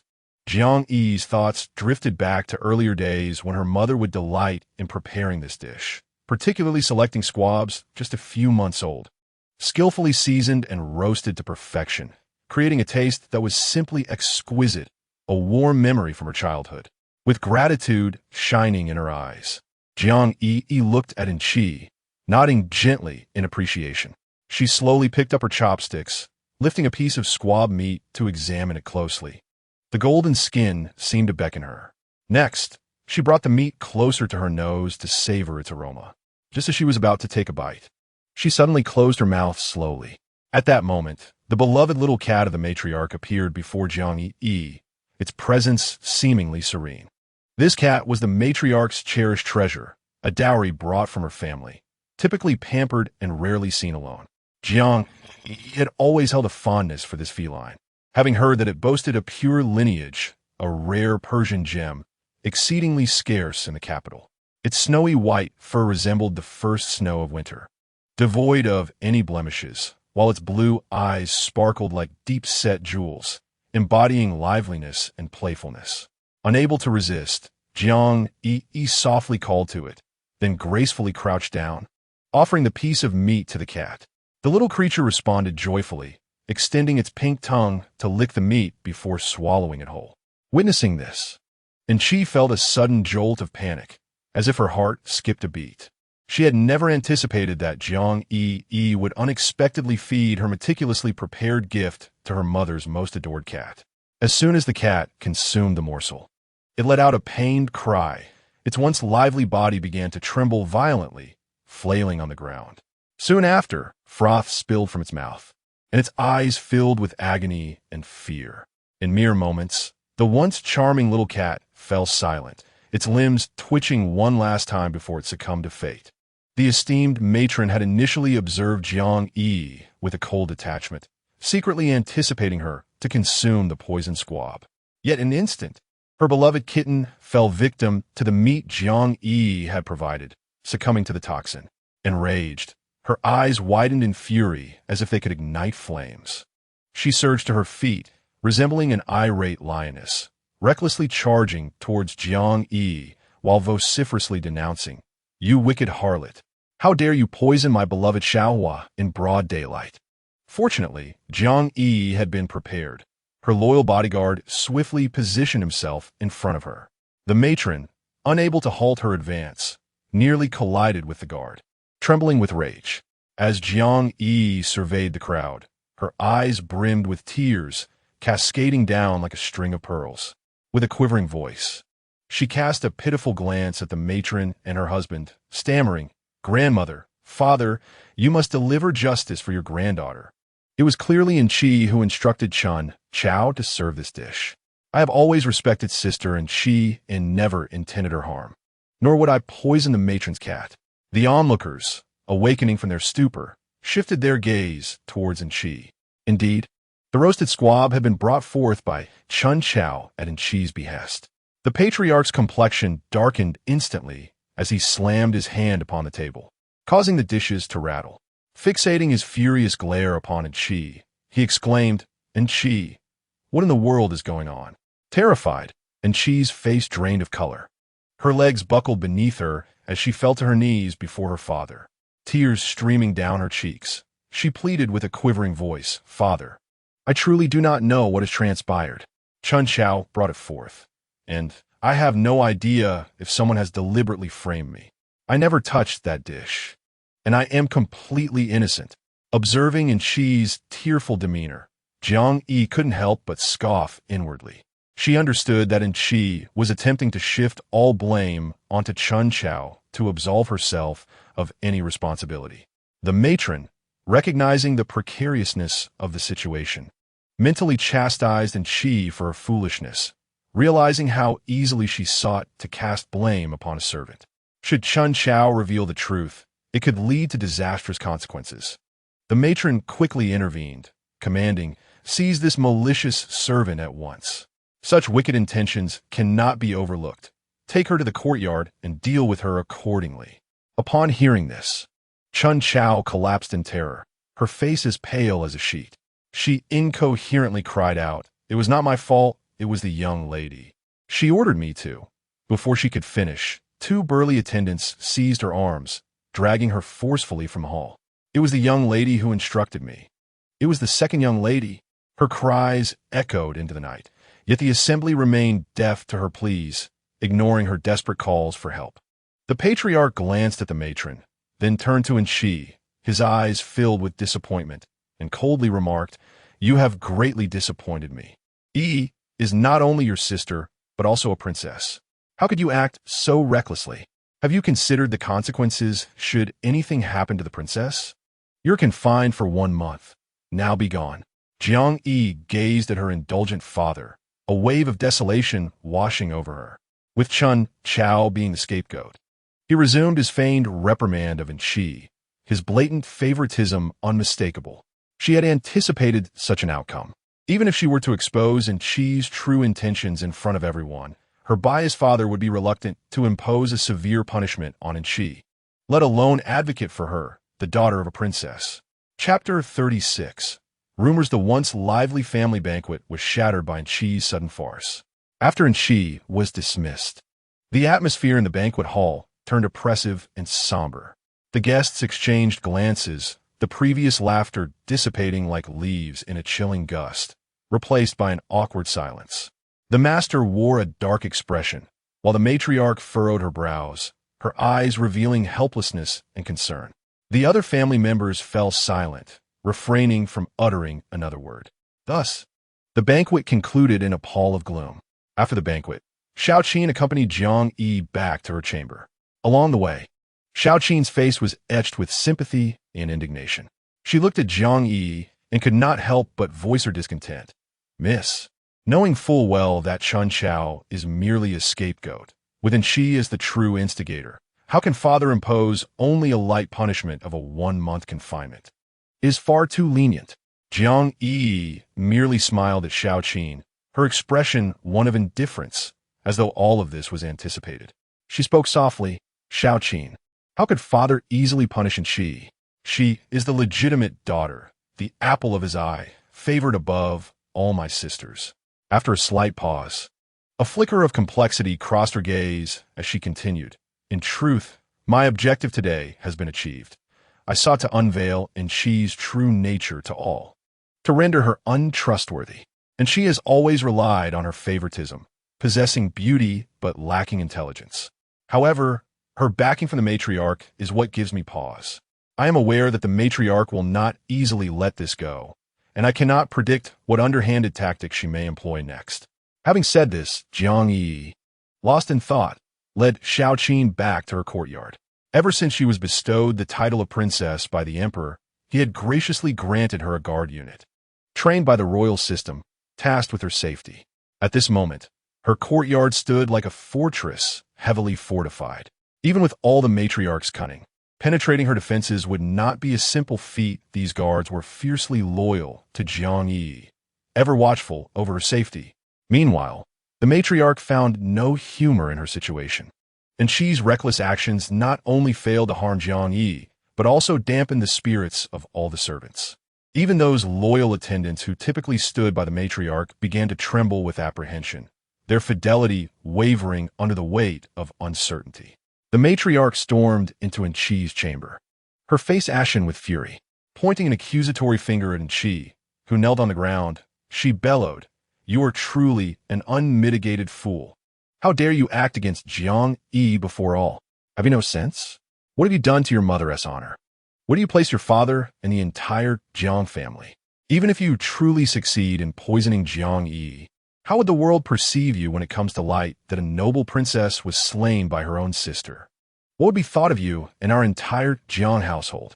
Your reckless actions will only serve to ruin your own life." And she trembled in fear, lowering her head, and tearfully pleaded, "Mother, I realize my mistake. Please let me out. I do not wish to be confined." The matriarch, unable to bear her daughter's distress, comforted her. "Your father is still in a rage. After some time, when he is calmed, I will plead with him to release you. Your behavior today has indeed brought great shame upon your father. It is utterly disappointing. I simply cannot tolerate that wretched Jiang Yiyi stealing the spotlight, especially now that she has been bestowed the title of princess by the emperor. I am forced to pay my respects to her, and I cannot accept it."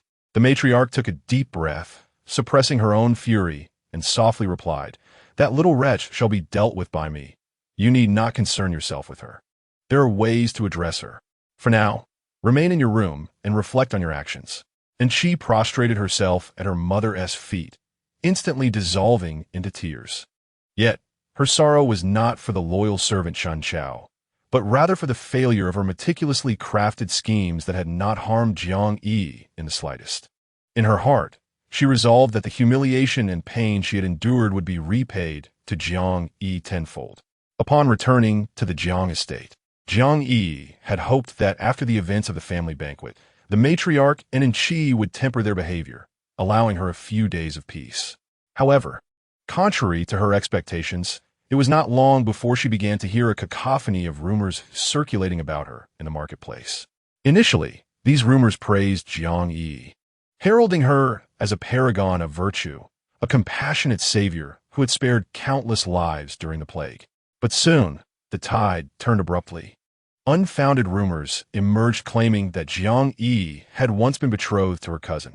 Now that she had been elevated to the status of princess by the emperor, she allegedly dismissed her previous engagement, believing her cousin unworthy of her. As the rumors grew increasingly absurd, Jiang Yiyi found herself gripped by indignation. Standing in the courtyard, she dared not venture outside, fearful of encountering the rumors that would incite her anger and disrupt her composure. She recognized that someone was deliberately provoking her to submit. Jiang Yiyi was not someone to be easily manipulated. Unable to suppress a disdainful snort, her thoughts drifted back to the past.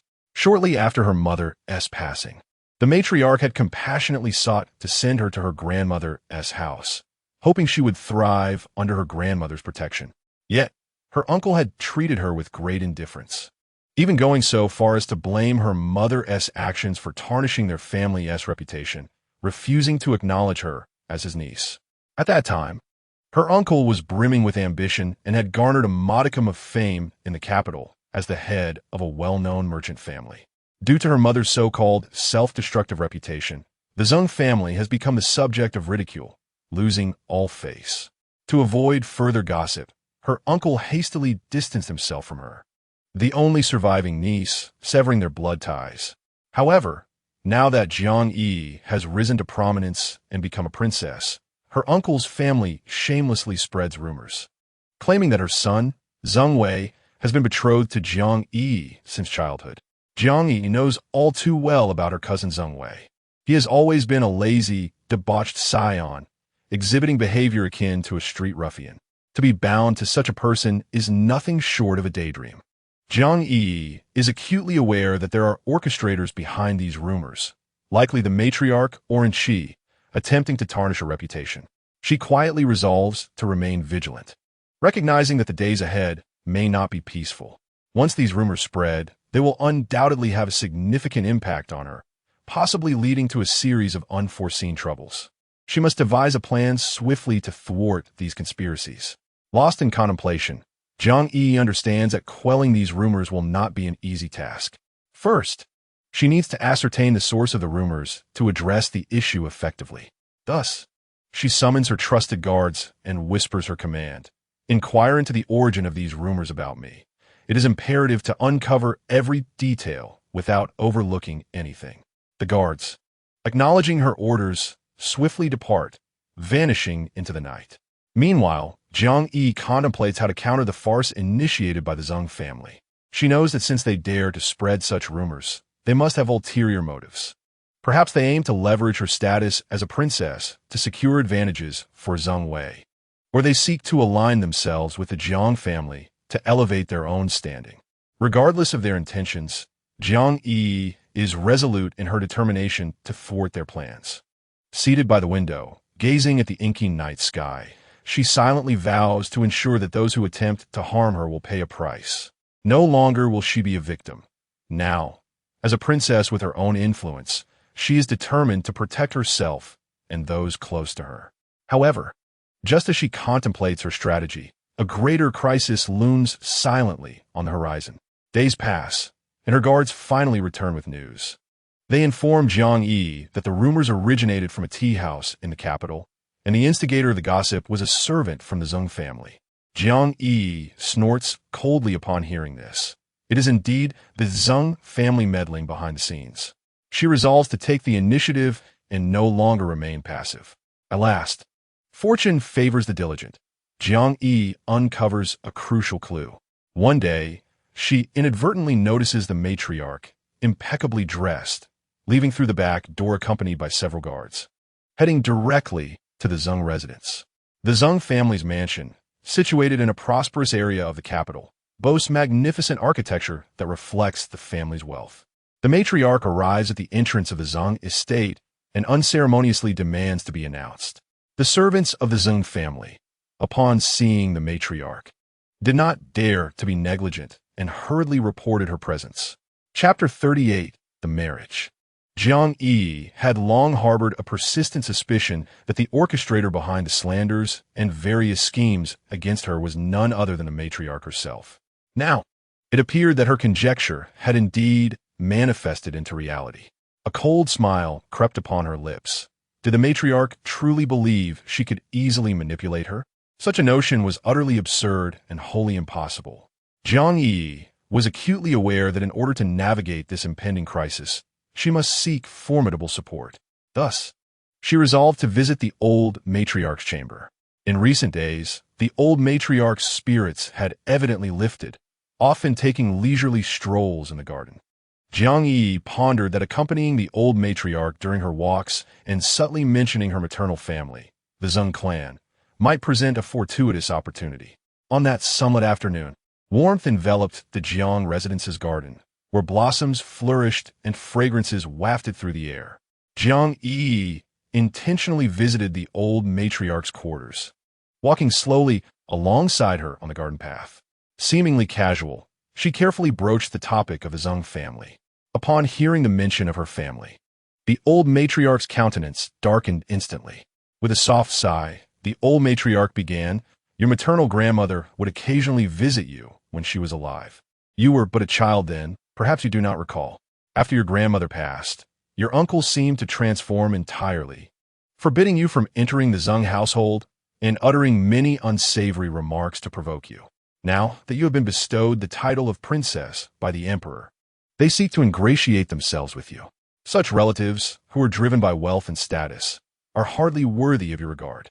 Pausing briefly, a flicker of indignation crossed her eyes, and she continued, "Years ago, due to your mother's circumstances, the Zheng family callously severed ties with you, even formalizing their disassociation in writing. Humph. And now they dare to approach you again. How shameless." Jiang Yiyi promptly grasped the old matriarch's hand gently, offering comfort. "Rest assured, dear matriarch, I'm not one to easily forgive them. However, should that matriarch conspire against me once more, I implore you to steadfastly support my stance." The old matriarch affectionately patted Jiang Yiyi's wrist, her voice filled with concern. "You're the granddaughter I have watched grow, the one I hold most dear. How could I stand idly by and witness you suffer injustice? Do not worry, I shall stand by your side." Jiang Yiyi nestled her face into the old matriarch's embrace, playfully declaring, "I knew you would be the best to me." In that moment, the warmth shared between grandmother and granddaughter in the garden seemed to momentarily dispel the shadows clouding Jiang Yiyi's heart. However, as evening approached, the very concerns Jiang Yiyi had harbored came to fruition. The matriarch summoned everyone to the front hall without revealing the purpose of the gathering. Jiang Yiyi understood clearly that her stepmother was undoubtedly plotting some nefarious scheme. She feigned nonchalance. Yet her heart was rife with caution as she made her way to the front hall. Upon entering, she beheld her uncle Zheng Rong's family, her aunt, Lady Zhou, and her cousin Zheng Shuntian, seated prominently below. The matriarch wore a self-satisfied expression, as if victory was assured, while her father maintained a grim demeanor, lost in thought. Jiang Yiyi contemplated inwardly that this scene could only herald ill intentions. As Jiang Yiyi had just settled into her seat, the elderly matriarch, with the assistance of the old nurse, slowly entered the room. With a hint of dissatisfaction, she remarked, "What could possibly be so important that it necessitates a meeting in this hall? Have you no consideration for my frail bones?" Noticing her discomfort, Jiang Yiyi hurriedly approached and gently helped the elderly lady to sit down.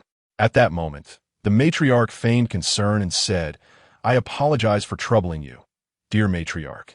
This matter pertains to Miss Yi's marriage, and I could not afford to be negligent. Hence my request for your esteemed presence to mediate." Jiang Yi's heart leapt to her throat, a foreboding sensation washing over her. Suddenly, her aunt, Madame Zhou, understanding the cue, clapped her hands, and the servants waiting outside filed in, carrying various betrothal gifts. The sight was quite spectacular, with no fewer than a dozen large boxes. Jiang Yiyi focused her gaze and saw that among them were entire boxes filled with silver, glinting under the light, as well as an array of precious artworks and antiques. A dazzling display of opulence. The elderly matriarch appeared momentarily stunned by this grand spectacle, still grappling with her thoughts. At that juncture, Madame Zhou spoke. "This is the marriage contract that Miss Yi's mother and I penned when she was but a child. Now that Miss Yi is approaching her 18th birthday, it is high time to arrange this union.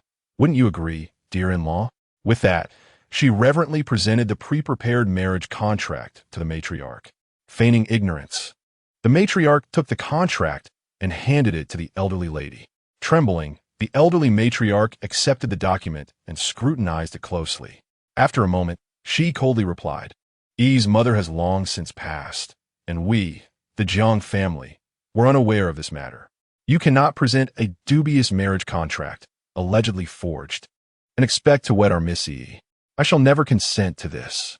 Upon hearing this, Madame Zhou quickly leaned toward the elderly matriarch, wearing a forced smile, and urged, "Please do not be angry, dear matriarch. This was the final wish of Miss Yi's mother, and I implore you to honor it." The matriarch, noticing the unfolding situation, hastily joined in the persuasion, saying, "Dear matriarch, such matters of parental arrangement are binding. No daughter can disregard her parents' wishes. Moreover, Madame Zhou possesses the marriage contract left by Yi's mother, which could be seen as fulfilling her last wish." Jiang Yiyi, witnessing the self-satisfied expression on the matriarch's face, felt a surge of indignation. She interjected, "Dear matriarch, father, mother, I have never heard my mother mention this marriage contract. Furthermore, my mother was never close to this uncle and had minimal contact with him. How could such a hasty engagement have been arranged? There must be hidden motives at play here, and I implore you to advocate for your granddaughter." Madame Zhou's face turned an ashen hue at Jiang Yiyi's words, and she retorted loudly, "This marriage contract was penned in the very hand of Miss Yi's mother. How could it possibly be false? Though our family may be of merchant stock, we have always upheld the principle of integrity." Upon hearing Madame Zhou's assertion, the elderly matriarch could not contain her ire, exclaiming, "Our Miss Yi is now a noble lady. How could she be so carelessly betrothed to a mere merchant? This matter must be deliberated with great care." Throughout the entire exchange, Jiang Yiyi's father remained silent, his brow furrowed in contemplation, seemingly lost in thought. The matriarch hesitated, her eyes flickering, seemingly plotting her next move. Jiang Yiyi was acutely aware that the turmoil surrounding her marriage contract was merely a trap set by the matriarch in collusion with the Zheng family. She had to find a way to extricate herself. Their conspiracy must not succeed, although the old matriarch firmly stood by her side. Her father's ambiguous stance indicated that this family feud would not easily subside. Observing the tense atmosphere before her, Jiang Yiyi recognized the necessity of remaining composed and searching for weaknesses. She discreetly scrutinized the expressions of those present and noted that her uncle, Zheng Rong, though seated, displayed a wandering gaze, hinting at his unease. In contrast, her cousin, Zhang Shuntian, wore an expression of smug satisfaction, as if the marriage had already been sealed.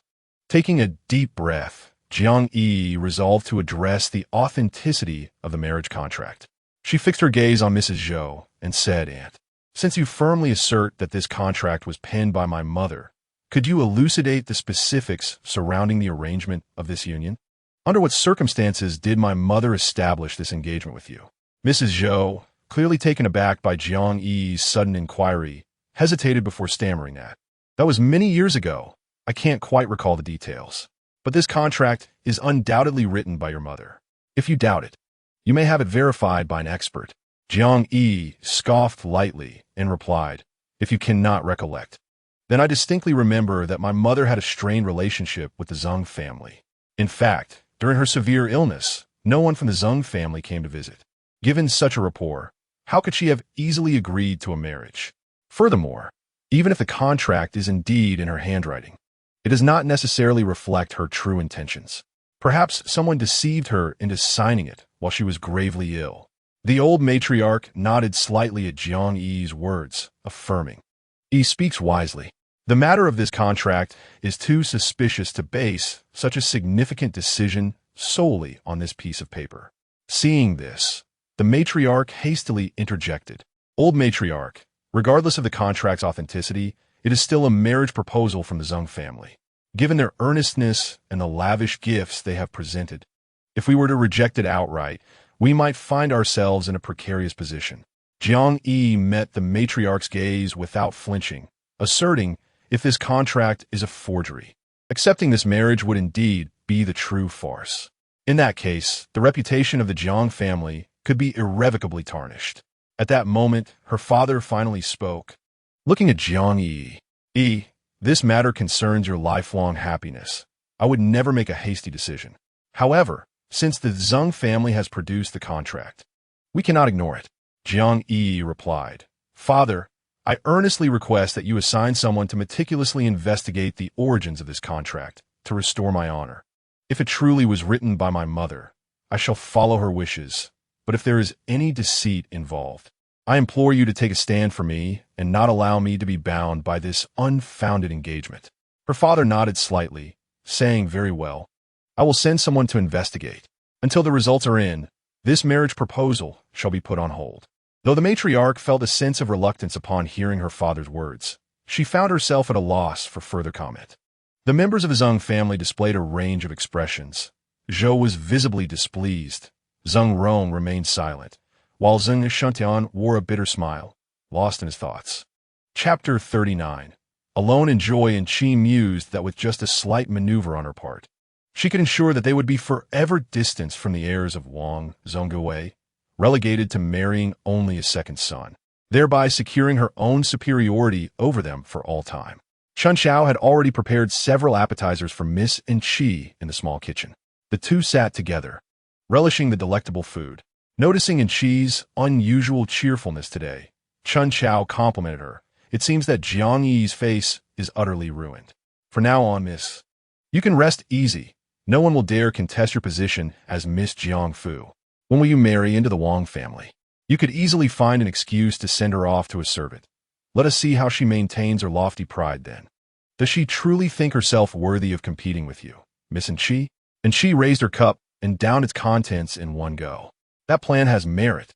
It is time for that lowly maid, who once dined lavishly at Jiang Fu's expense, to experience some hardship herself."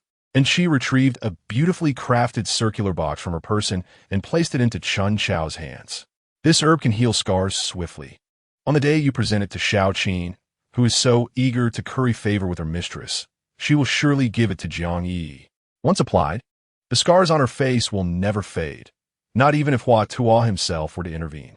The two conspired, sharing an unbidden laugh of delight.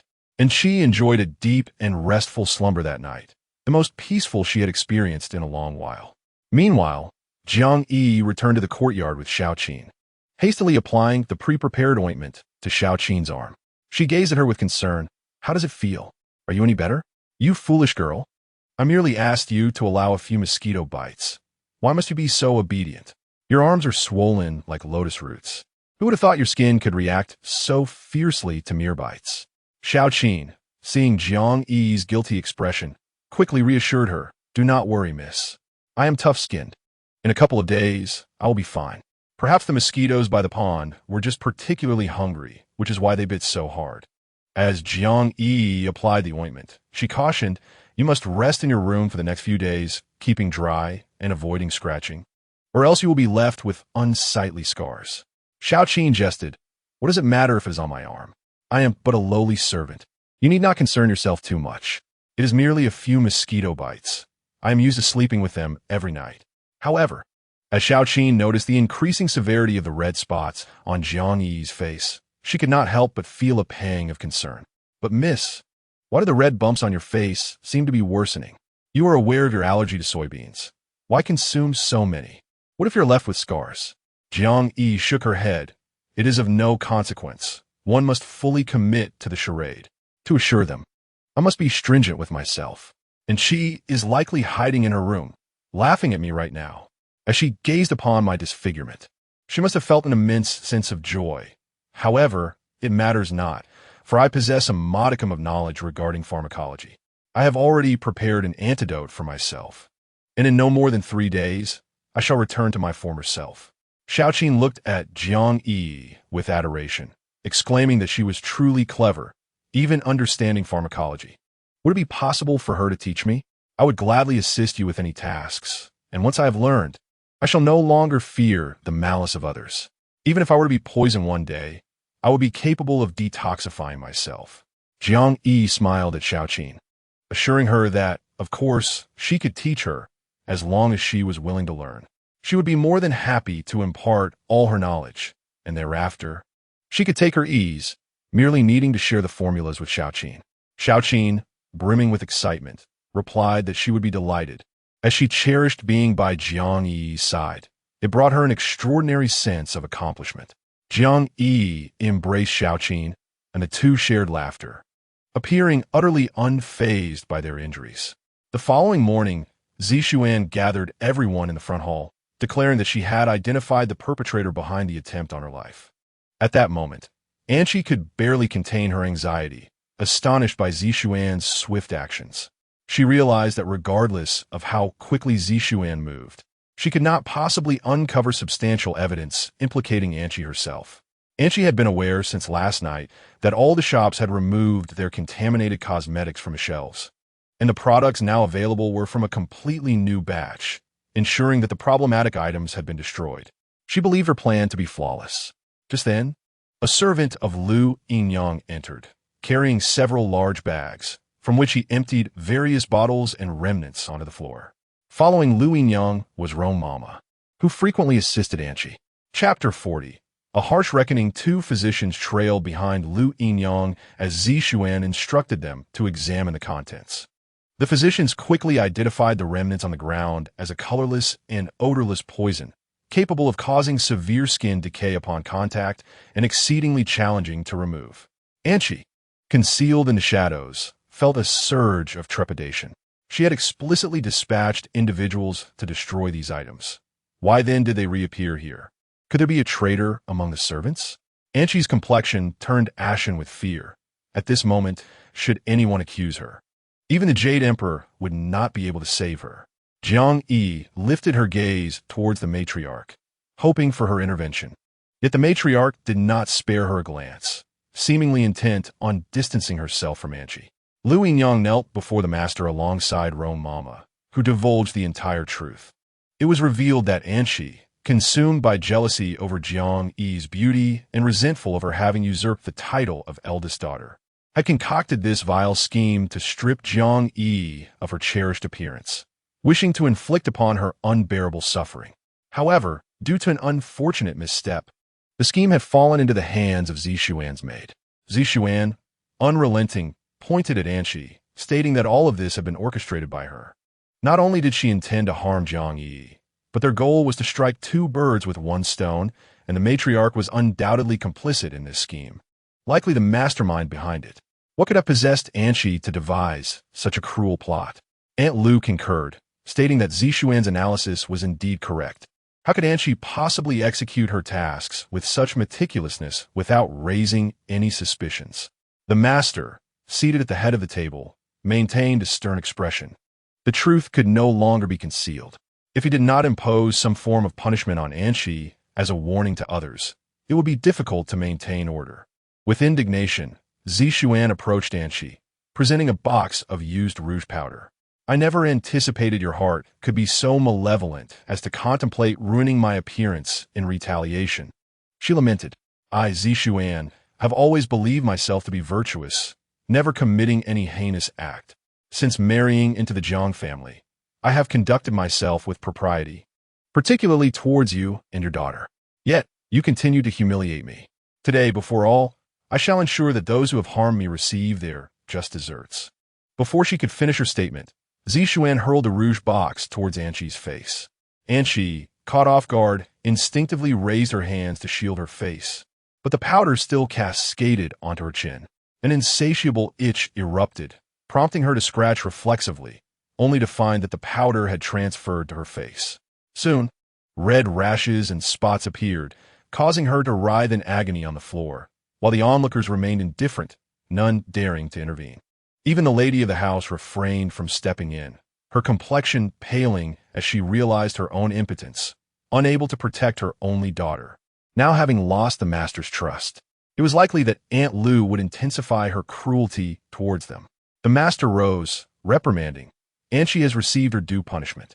Should anyone dare to speak ill of the lady, I shall show no mercy. This matter ends here. With that, he approached Anshi and called for a physician to attend to her.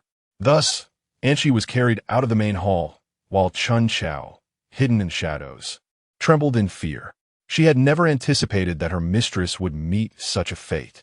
Having aided in her tyranny, she realized that those she had wronged would not spare her. As these thoughts crossed her mind, Chun Chao shivered uncontrollably. She stealthily slipped out of the main hall, realizing she had no escape but to flee. Upon returning to gather her belongings, she was intercepted by several servants at the entrance, who dragged her before Zishuan. To Chun Chao's astonishment, the ally of Aunt Lu was not Jiang Yiyi, but Zishuan herself. In an instant, Chun Chao fell to her knees, confessing every misdeed Anshi had compelled her to commit, including the silver she had discreetly hoarded from the maidservants, all of which she willingly surrendered, pleading for leniency. Aunt Lu, surprised by her rapid betrayal, had not expected the once arrogant Chun Chao to descend to such depths, having previously wielded her power under the protection of her mistress Anshi. Under the relentless humiliation inflicted upon the servants, those who prey on the weak while fearing the strong, it is high time for her to experience a taste of suffering herself. Aunt Lu ordered the subjugation of the servant, allowing them to beat and insult her, so she too could savor the flavor of degradation. Jiang Yiyi observed the entire affair with a cold, detached gaze, never expecting that the plan would unfold so smoothly. Others had already avenged her against Enqi without her intervention. It was indeed Enqi's own arrogance and propensity to make enemies that led her to become a target. And at a critical moment, even the master and mistress were powerless to save her. Truly, she brought this upon herself. Chapter 41. His selfish motives that day. The emperor urgently summoned the prince, indeed, due to the pressing situation at the front lines, seeking his counsel on strategies. However, the prince was resolute in his desire to lead the charge personally. A peculiar sadness clouded the emperor's features. He was reluctant to send his beloved son into danger. Yet the grim reality was that no other options remained. As the prince prepared for his expedition, the following day promised an auspicious audience with the emperor. If he were to request a marriage decree from the emperor, it should pose no significant issue, even if she were to refuse. She would dare not defy the imperial command. The emperor proposed that prior to the prince's departure, he should wed the eldest daughter of Jiang Fu, thereby fulfilling the empress's wishes while subtly harboring his own agenda. He feared that should anything befall the prince, at least a trace of his lineage would endure. Observing the emperor's haggard visage, the prince felt a pang of sympathy, though he remained uncertain whether matters with Zishuan had been adequately resolved. He declined the proposal, stating that he needed 3 days to contemplate and would provide a response to the emperor within that time. The emperor, unable to press further, reluctantly agreed to delay for 3 days. That evening, Jiang Chun was filled with anxious trepidation, uncertain of Jiang Yi's current circumstances. The events surrounding Jiang Fu haunted him, and though Zishuan had sent word regarding the situation, he could not shake his concern for Jiang Yi's well-being, fearing for her safety. Regardless, her presence at Jiang Fu would only heighten his worries. Only by keeping her by his side could he find solace. On that day, early in the morning, Jiang Yiyi concealed herself at the entrance of the prince's residence, contemplating how to approach him. She thought herself well hidden behind a stone lion, believing no one would discover her whereabouts. Before long, Jiang Chun emerged from the palace. Spotting a figure in the distance, he feigned ignorance, exiting through the front gate and circling around to approach her from behind. At that moment, Jiang Yiyi was engrossed in her own thoughts, confidently proclaiming, since ancient times, deep affection is fleeting. Only clever schemes win hearts. As long as one wields the host skillfully, no corner is impervious to excavation. Just as Jiang Yiyi believed she had concealed herself successfully, Jiang Chen caught sight of her and deliberately pretended not to notice. Walking past her and gently nudging her with his shoulder. Leaning closer, he remarked nonchalantly, "What ho, what wall? Are you planning to farm?" Upon feeling the unexpected collision, Jiang Yi's heart sank, akin to being caught in the act of wrongdoing. She shot a fierce glare at the intruder, only to turn and find a familiar face, Jiang Chun, standing before her. She said with annoyance, "You're the one who should be farming. Why are you here again?" "You're everywhere." Jiang Chun snorted coldly. "I was about to ask you the same thing. What are you doing here, sneaking around?" Jiang Yiyi replied nonchalantly, "Forget it. I don't have time to argue with you. I'm waiting for someone." Jiang Chun, intrigued, inquired, "Waiting for whom?" "It can't be me, can it?" Jiang Yi looked at him disdainfully. "Pfft, why would I wait for you? You're not a prince. I'm waiting for the prince." Jiang Chun chuckled, utterly astonished by her declaration. He could hardly believe his ears. "Why are you waiting for the prince? Do you want to marry him or something?" Jiang Yi touched her head, seemingly caught off guard, and sheepishly replied, "Not exactly. I'm just curious about what the prince looks like." Jiang Chun scrutinized her with skepticism. "Just curious?" Jiang Yi blinked and said, "I've heard you all talk about him so often that I can't help but be curious." Jiang Chun replied lightly, "If you want to meet the prince, it's not difficult. Just come to me. No need to lurk here, waiting for a chance." Jiang Yi expressed her doubts. "Isn't that inappropriate? After all, you're just a steward. If you take me to see the prince, he might think I'm trying to climb the social ladder, which would significantly tarnish my reputation." Jiang Chun snorted. "After all this talking, your intentions are still questionable." Jiang Yi sighed, feeling powerless to defend herself. "All right, let me be honest with you. Someone is interested in the prince, and anything related to her piques my interest." Chapter 42. Like a celestial being, Jiang Chun gazed at Jiang Yi, reluctant to dampen her spirits. "To seek your forgiveness. I have decided to leverage all my connections to help you realize your wish." Jiang Yi sighed softly, looking at him with a hint of indifference. "Am I really that petty? I've forgotten the past, but I genuinely need your help to create an opportunity." After contemplating, Jiang Chun suggested, "I could take you to meet the prince. I know he often goes hunting in the outskirts, where you might catch a glimpse of him." Jiang Yi's face lit up with excitement. "Great. Shall we go now?" Jiang Chun awkwardly cleared his throat. "The prince isn't going anywhere today." Jiang Yi regarded him with disdain, realizing he was just teasing her. She felt deflated, like a punctured balloon. "I knew you were unreliable. I'll just wait here." Jiang Chun sighed. "Don't wait anymore. The prince has gone far away." Jiang Yi, uninterested in his words, continued to hide. After what felt like an eternity, she finally saw a door open, revealing a steward from the accounts office. In that moment, Jiang Yi glared at Jiang Chun with a dark expression, realizing that her efforts had been in vain. Jiang Chun wore a mischievous grin, struggling to contain his laughter, nearly injuring himself in the process. He slowly said, filled with satisfaction, "I told you the prince wasn't here, but you wouldn't believe me. Look at all the fuss for nothing." Jiang Yi suddenly beamed at him, her smile not quite reaching her eyes. "You were right. The prince can really be seen in the outskirts. You must take me next time." Jiang Chun was instantly invigorated, beginning to speak with grandiloquence. "Of course, I am well aware of the prince's whereabouts. He has a penchant for horseback riding and archery. You have come to the right person." Jiang Yi retorted disdainfully, "Enough of your boasting. You speak as if you were the prince." Jiang Chun, unwilling to back down, replied, "But I truly am." Jiang Yi scoffed, "The prince." In that moment, Jiang Chun fell silent. Not at all. Just then, Jiang Yi's stomach growled once more, and she regarded Jiang Chun with a pleasant demeanor, though his expression was quite intriguing. He cleared his throat softly, seemingly eager to make an exit. Without hesitation, Jiang Yi grasped his sleeve and said nonchalantly, "Let's go. I am famished." Jiang Chun wore a look of helplessness. "Must I treat you again?" Jiang Yi asserted with conviction, "I did not bring any money." "Why must you be so miserly? It is truly laughable that you dress in fine garments, yet are so stingy." Jiang Chun countered, "Could you not spare me a little dignity? You speak as if you were so generous. Yet, when have I seen you treat anyone?" Jiang Yi huffed indignantly. That is because I am without funds. When I have money, I will treat. Jiang Chun nearly doubled over with laughter. You are so audacious despite your lack of funds. You wish to meet the prince. Yet you cannot wear women's attire. He does not fancy men. Why do you don men's clothing daily? Is it because you cannot afford new garments? Jiang Yiyi responded tersely. Why are you so nosy? Does your family reside by the sea?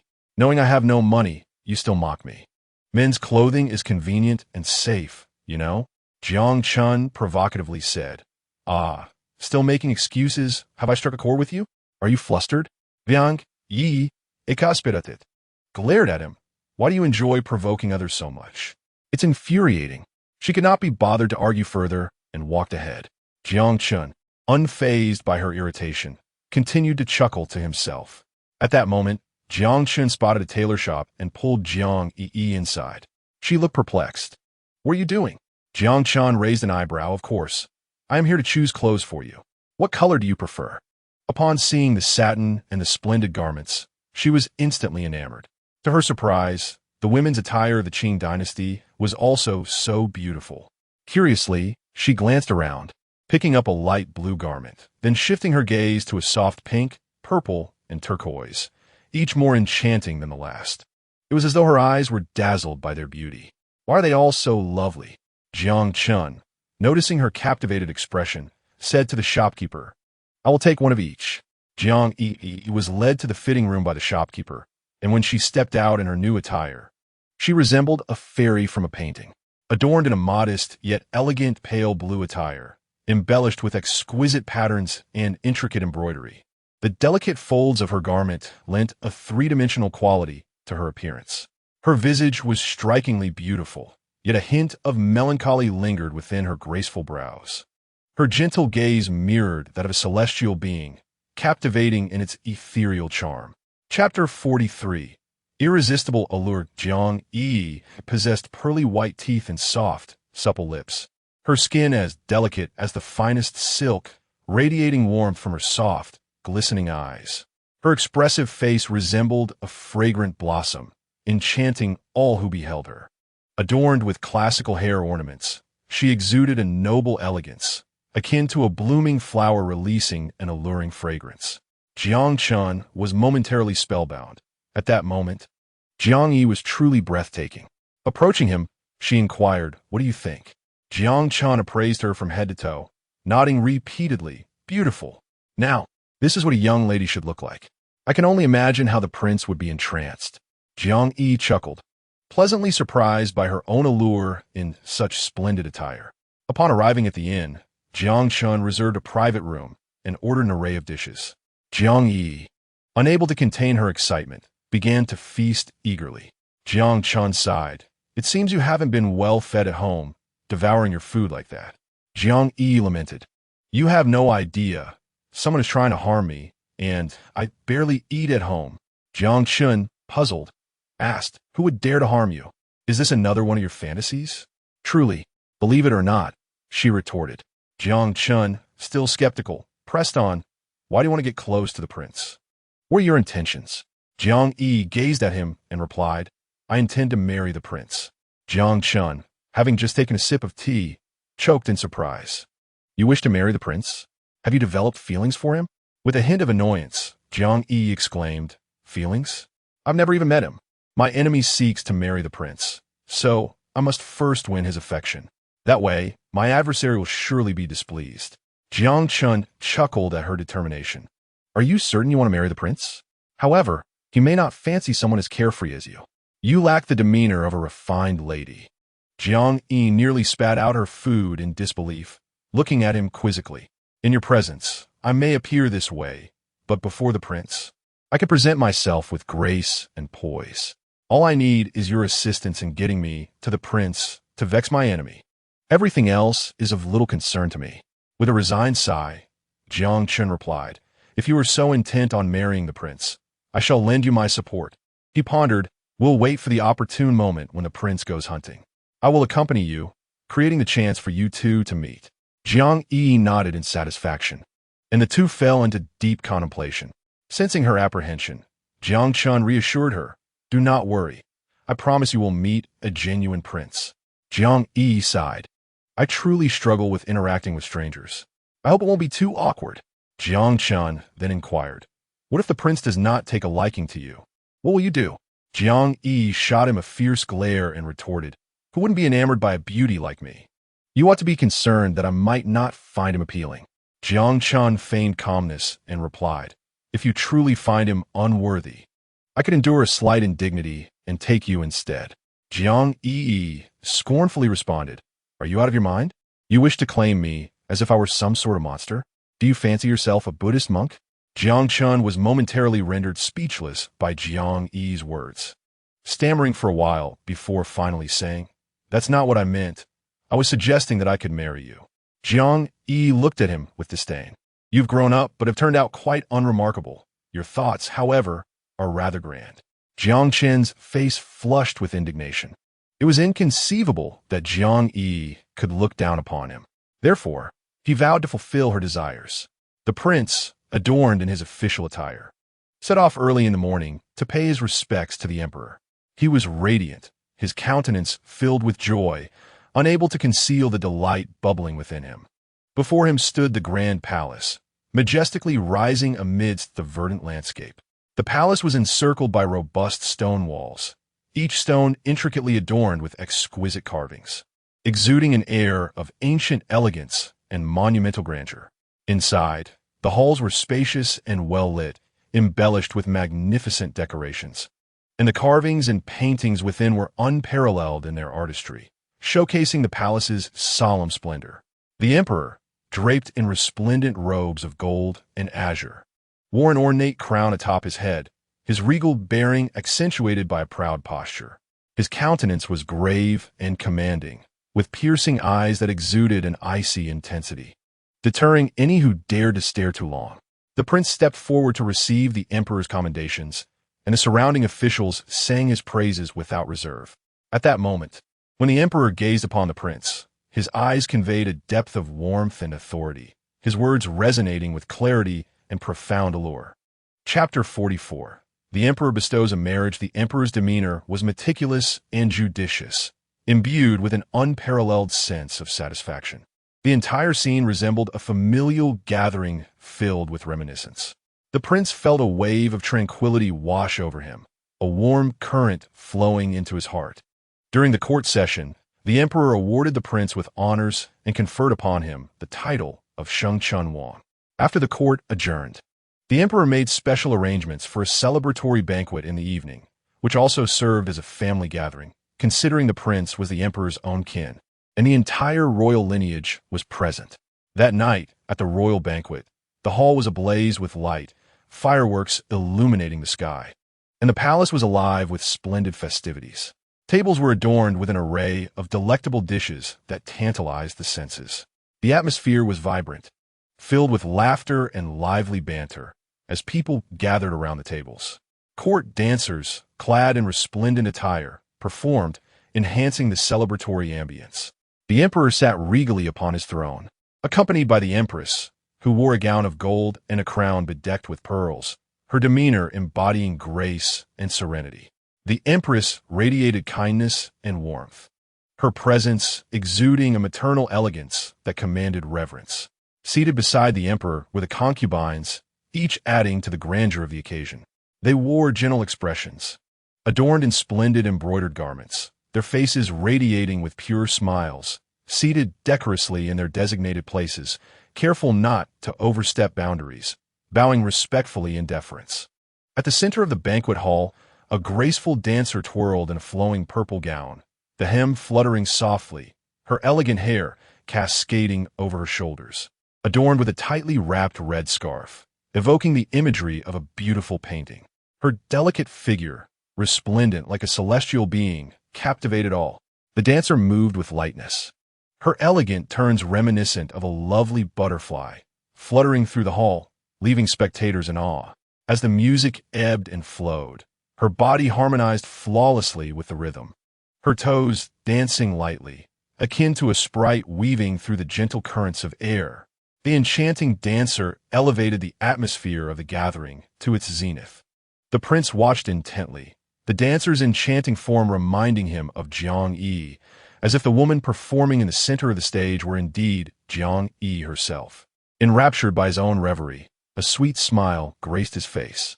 He recalled Jiang Yiyi's bright eyes, sparkling with the wisdom of stars, drawing him into a world of longing. Her slender figure and graceful demeanor, with each step gently swaying, rendered her all the more mesmerizing. The emperor's gaze swept over the assembly before settling on the prince, proclaiming, "Saint Chun, you have been rather indifferent regarding your lifelong affair. Today, I shall take the liberty to decide for you. The legitimate daughter of the second-rank Grand Secretary Jiang Zhongjin, who is of a suitable age, shall be bestowed upon you in marriage. What say you?" At this moment, the empress, eyeing the emperor's decree, promptly interjected, "The legitimate wife of Minister Jiang is my aunt, and her daughter is also my cousin. It is not an unfair match for you." At the banquet, surrounded by ministers, the emperor's words prompted immediate congratulations directed towards the prince. Rising to return the courtesy, the prince acknowledged the praise surrounding the imperial decree with gratitude, ensuring he did not diminish the emperor's esteem. He recalled the wet nurse's counsel, "A legitimate wife? No matter whom the emperor designates, simply agree and treat her well. You may decide whom to marry in the future. You may wed as many as you desire without opposition." The prince fell silent for a few moments. The one who should be anxious now was Minister Jiang, not him, and Chi's expression would likely take time to recover.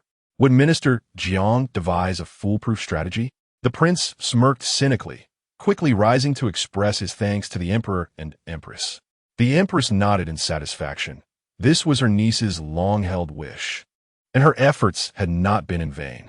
Minister Jiang Zhongjin, maintaining an air of calm, rose to thank the emperor and empress, subsequently extending his gratitude to the other cabinet ministers, embodying an ever-polite demeanor. His character was reserved, never revealing emotions outwardly, concealing his true thoughts. The prince's face remained shadowed with melancholy.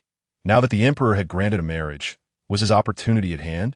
He was aware of the emperor's intentions, while Minister Jiang was oblivious. Presently, he was afforded no opportunities, leaving him utterly unprepared.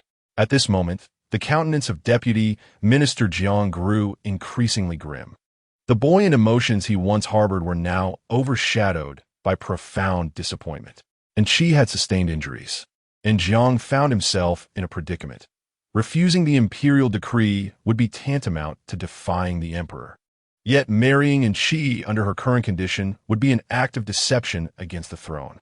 Jiang resembled an ant upon a hot skillet, his heart in tumult. Chapter 45. Betrayed. The prince returned to the royal residence, weary from his exertions. In mere moments, the news of his betrothal had spread throughout the entire estate, igniting a wave of jubilation. Everyone rejoiced, save for the prince, who maintained a facade of calm, concealing his true feelings from all. However, Zhang Mama, who had been by his side since childhood, discerned his inner turmoil. Concern for the prince filled her heart as she observed the helplessness etched upon his face.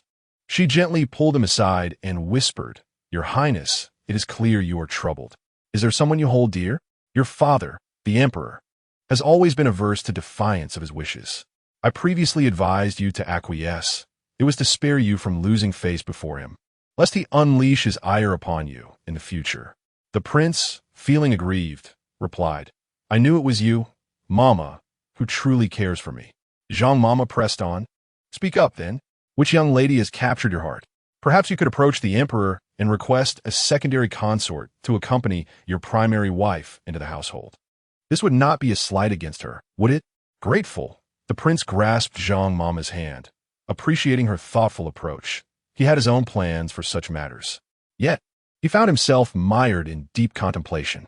The resolution of whether Jiang Yiyi could be safely brought to the palace remained uncertain. "Mama, grant me a few days to sort this out," he said, troubled. Zhang Mama sighed. "You are such a naive boy, lacking a caring confidant to look after you. How can I feel at ease?" Before she could finish, she hurried away, leaving the prince alone in his study. Those around him understood that his discontent stemmed from the emperor's choice of a new princess consort. To ensure absolute certainty, He felt compelled to convey his thoughts to Zixian, for she was likely the only one who could speak to Jiang without raising suspicion, all while keeping Jiang Yiyi in the dark. As Jiang deputy minister returned to his residence, he dared not mention the imperial decree regarding marriage, for the atmosphere in the household was still fraught with tension. Until he devised a foolproof plan, the subject would remain unspoken, even amongst his wife. His first course of action was to examine Yiyi's condition. She lay in bed, the swelling on her face having subsided, yet the wounds remained unhealed, the poison having seeped into her skin, leaving her disfigured in a manner that seemed unlikely to heal completely. Jiang could not suppress a sigh.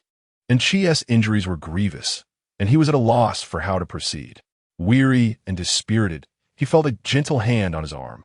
Zixian approached him with concern etched on her face. "You must be utterly exhausted today, my lord. Shall I fetch some water for you to soak your feet?" Jiang gazed tenderly at his beloved concubine, appreciating her thoughtfulness. "What I adore most about you is your profound understanding." Zixian prepared warm water for the master and provided him with a gentle massage, displaying her attentive nature. Suddenly, Minister Jiang spoke up, revealing that the emperor had granted a marriage between Anqi and the prince. However, given Anqi's current condition, what was to be done? With a smile, Zixian suggested that they could request the emperor for a postponement, claiming that Miss Anqi had fallen ill and needed a few months of recuperation. Minister Jiang sighed, expressing that the prince was about to lead his troops, and with an auspicious date only 3 days away, any delay would be seen as defiance against the emperor's decree. Zixian anxiously inquired whether they should inform the mistress to beseech the empress. Minister Jiang, filled with anger, retorted that the mistress had not acted effectively. Had she informed the empress of Anqi's situation sooner, the marriage proposal would have been a result of the empress persuading the emperor. To seek the empress's help now would only demonstrate a lack of understanding. Startled, Zixian immediately knelt and pleaded for forgiveness, admitting her impudence in speaking out. Minister Jiang then presented the imperial edict before Zixian, demanding that she devise a solution, reminding her of his past kindness towards her, stating that now was the time for her to repay him. Upon seeing the edict, Zixian's mind sparked with an idea. The decree mentioned the marriage of Jiang Fuyin and the prince, but did not specify Miss Anqi. She had often heard that Jiang Yiyi was regarded as Jiang Fuyin's legitimate daughter. Minister Jiang seemed to see a glimmer of hope. As long as the prince could be appeased, it wouldn't be considered defiance against the emperor. However, it appeared that Jiang Yiyi's reputation might also suffer. Zixian reassured him, stating that Jiang Yiyi's facial blemishes were merely an allergic reaction, and given that she had little money left due to Miss Anqi's deductions, she would be fortunate to escape unscathed from this predicament, unlike Zixian herself. Minister Jiang felt a pang of guilt, realizing he had been too harsh on Jiang Yiyi. He feared that seeking her assistance might not be as easy as he hoped. Sensing her master's concern, Zixian comforted him, asserting that she had a way to persuade Jiang Yiyi, as she would not want to see her father in distress. Minister Jiang tenderly caressed Zixian's cheek, which, despite its former beauty, bore marks of redness and scars from Anqi's harshness. He questioned whether she harbored resentment towards him for Anqi's treatment, yet she was still willing to offer her counsel. Leaning against Minister Jiang, Zixian spoke with passion, stating that Anqi was the master's most cherished daughter, and though spoiled, her heart was not malicious. Minister Jiang began to worry again about how to explain things to the prince. Zixian pondered for a moment before suggesting that if the prince remained obstinate, they could wait until Anqi recovered before presenting her to the prince. After all, he would then have the opportunity to marry 2 beautiful ladies at once, which he surely would not refuse. Chapter 46. A suitable arrangement. Minister Jiang looked at Zixian with sincerity and said that since she had been acquainted with the prince during her time as a courtesan, it would be best for her to mediate on their behalf. If she could persuade the prince, the remaining matters would be easier to handle. Zixian replied gently that during her time as a courtesan, she had received considerable favor from the prince, and now that she approached him, he would likely grant her some leniency. She assured him that the most pressing issue was how to keep Anqi in the dark about their plans. The master stroked his chin in silence.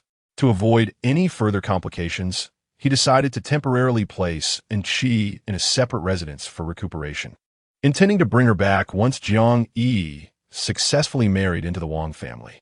At present, there was no better solution.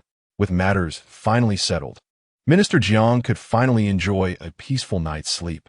Meanwhile, Jiang Yiyi sat before the mirror, admiring her exquisite beauty. She gently caressed her fair skin, relieved that no scars remained. Otherwise, it would have been a regrettable loss. It seemed that the medical knowledge she had brought from the modern world surpassed that of her current era by leaps and bounds. In the past, while living with her stepmother, she had lived in constant fear.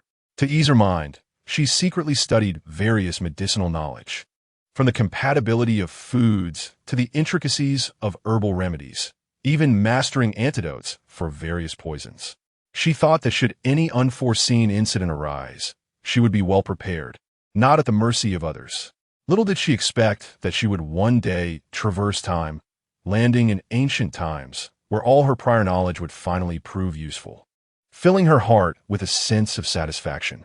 After washing her face and hand with clean water, she prepared to concoct a remedy for Xiaoqin. Xiaoqin had suffered severe mosquito bites. Although the pus-filled sores had subsided, scars remained. The scar-removing ointment she had crafted was remarkably effective. With consistent application over a few days, healing would soon follow. Carrying the ointment she had personally prepared, Jiang Yiyi entered Xiaoqin's room. Xiaoqin sat there, lost in thought. Jiang Yiyi approached and sat down beside her, gently rolling up Xiaoqin's sleeves to reveal her delicate arms. One by one, she applied the ointment, advising her to keep it dry for a few more days until she could return to her former self. Suddenly, Xiaoqin leaned against Jiang Yiyi's shoulder, appearing pitiful. "Miss, I still feel terrified thinking about Qi's actions that day. Thankfully, the poison wasn't scattered on you. Had it been, I would have rushed to confront them without hesitation." Jiang Yiyi stroked Xiaoqin's hair, saying, "Silly girl, do not dwell on such thoughts. Although our lives are a bit difficult, we will never resort to heinous acts, nor will we become targets of others. We shall not cultivate enemies, and thus, we shall not encounter such dire consequences. This time, let it serve as a lesson for Qi. Her usual arrogance and tendency to lash out at the innocent are simply the repercussions of her actions." Reassuring Xiaoqin, she continued, "We do not seek trouble, but we are not afraid of it either. No matter what challenges we face in the future, we must hold our heads high and stand strong against adversity." Xiaoqin nodded vigorously. Since the Mrs. injury, she had transformed. No matter how formidable the adversary, she remained fearless. Xiaoqin looked at her arm, which had nearly returned to normal, save for a few faint red spots. "Miss, there is no need for concern. My wounds have healed significantly." Jiang Yiyi insisted relentlessly, stating that it was imperative to continue applying the medicine until the redness on her hand completely vanished. Only then would she consider herself fully recovered, warning against any laziness. Xiaoqin nodded, feeling as though Jiang Yiyi were akin to an elder sister, constantly concerned for her and protecting her. She did not view herself as Jiang Yiyi's servant, but rather indulged in playful affection in her presence. The two shared laughter and engaged in playful banter. At that moment, Zhang Ma entered, carrying a plate of pastries and placing it before Jiang Yiyi. Xiaoqin was truly fortunate. With such a pampering young mistress, the two appeared less like a master-servant duo and more like sisters. Jiang Yiyi smiled and remarked that in her heart, Xiaoqin was indeed her little sister, and she regarded Zhang Ma as a mother figure. She expressed that once their circumstances improved, Xiaoqin and Zhang Ma would no longer have to endure hardships alongside her. Zhang Ma was instantly moved, tears streaming down her face as she wiped them away with her sleeve, feeling that meeting such kind-hearted individuals as the young mistress and madam was a blessing earned from her past life. As long as she could remain by their side, she would feel content. Chapter 47. An unexpected turn of events. As soon as she finished speaking, Zhang Ma handed the pastries to Jiang Yiyi, explaining that they had been sent by concubine Zixuan, who wished for the young mistress to sample the latest delicacies from the manor and inquire about her health. Suddenly, Jiang Yiyi rose, realizing that she ought to properly thank Zixuan for revealing Q's misdeeds in front of her grandfather, thus restoring justice for everyone. Although Zishuan was a newly appointed concubine, she appeared exceptionally amiable and was not one to gossip. Moreover, she was currently favored by the master, making it all the more essential for Jiang Yiyi to cultivate a good relationship with her. Jiang Yiyi took a bite of the cake, savoring its perfectly balanced sweetness and exquisite flavor, which far surpassed the high-tech delicacies she had sampled in the modern world. Understanding the importance of the moment, she hurried back to her room to change her attire before making her way to pay respects to concubine Zishuan, accompanied by Shaoqin.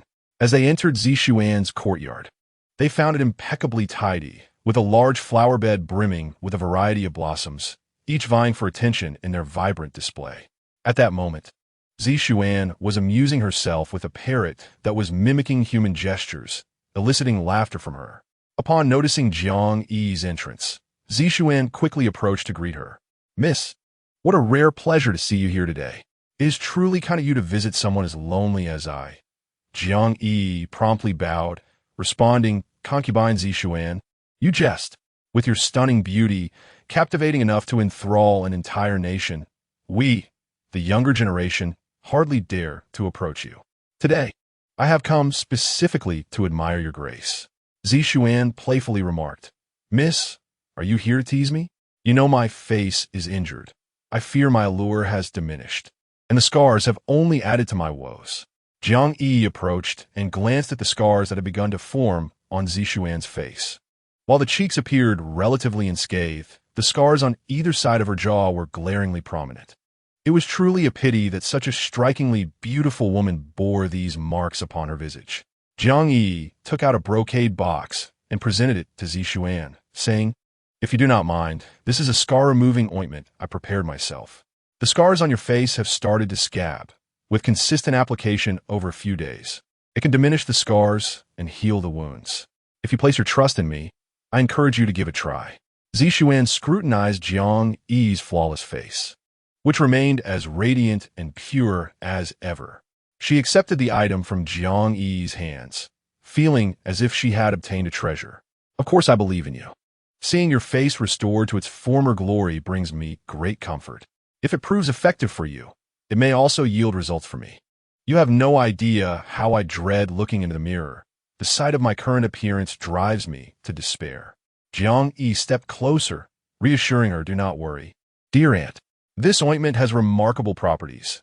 It not only invigorates blood circulation and reduces scars, but also enhances beauty. Please use it for a while, and in a few days, I shall concoct a formulation better suited to your constitution." Zishuan nodded eagerly and led Jiang Yi into a room. Jiang Yi sat down, and Zishuan's made brewed hot tea and served it to her before quietly exiting. Zishuan approached Jiang Yi, exchanged a few pleasantries, and then got straight to the point. "There is a matter that has been troubling the master recently, and, as his biological daughter, you should also share in his concerns." Jiang Yi quickly rose and respectfully replied, "I too wish to alleviate my father's worries, but alas, I am but a daughter, unable to protect the family, serve the country, or achieve great deeds to earn my father's good name." Zishuan smiled at Jiang Yi, saying, "Who says a daughter cannot assist her father? At present, there is a particularly vexing issue. The emperor has arranged a marriage between the holy prince and the young lady of the general's household. You are aware of Anshi's current state. Aside from her, you're the only one worthy of the title of young lady." A wave of unease washed over Jiang Yi.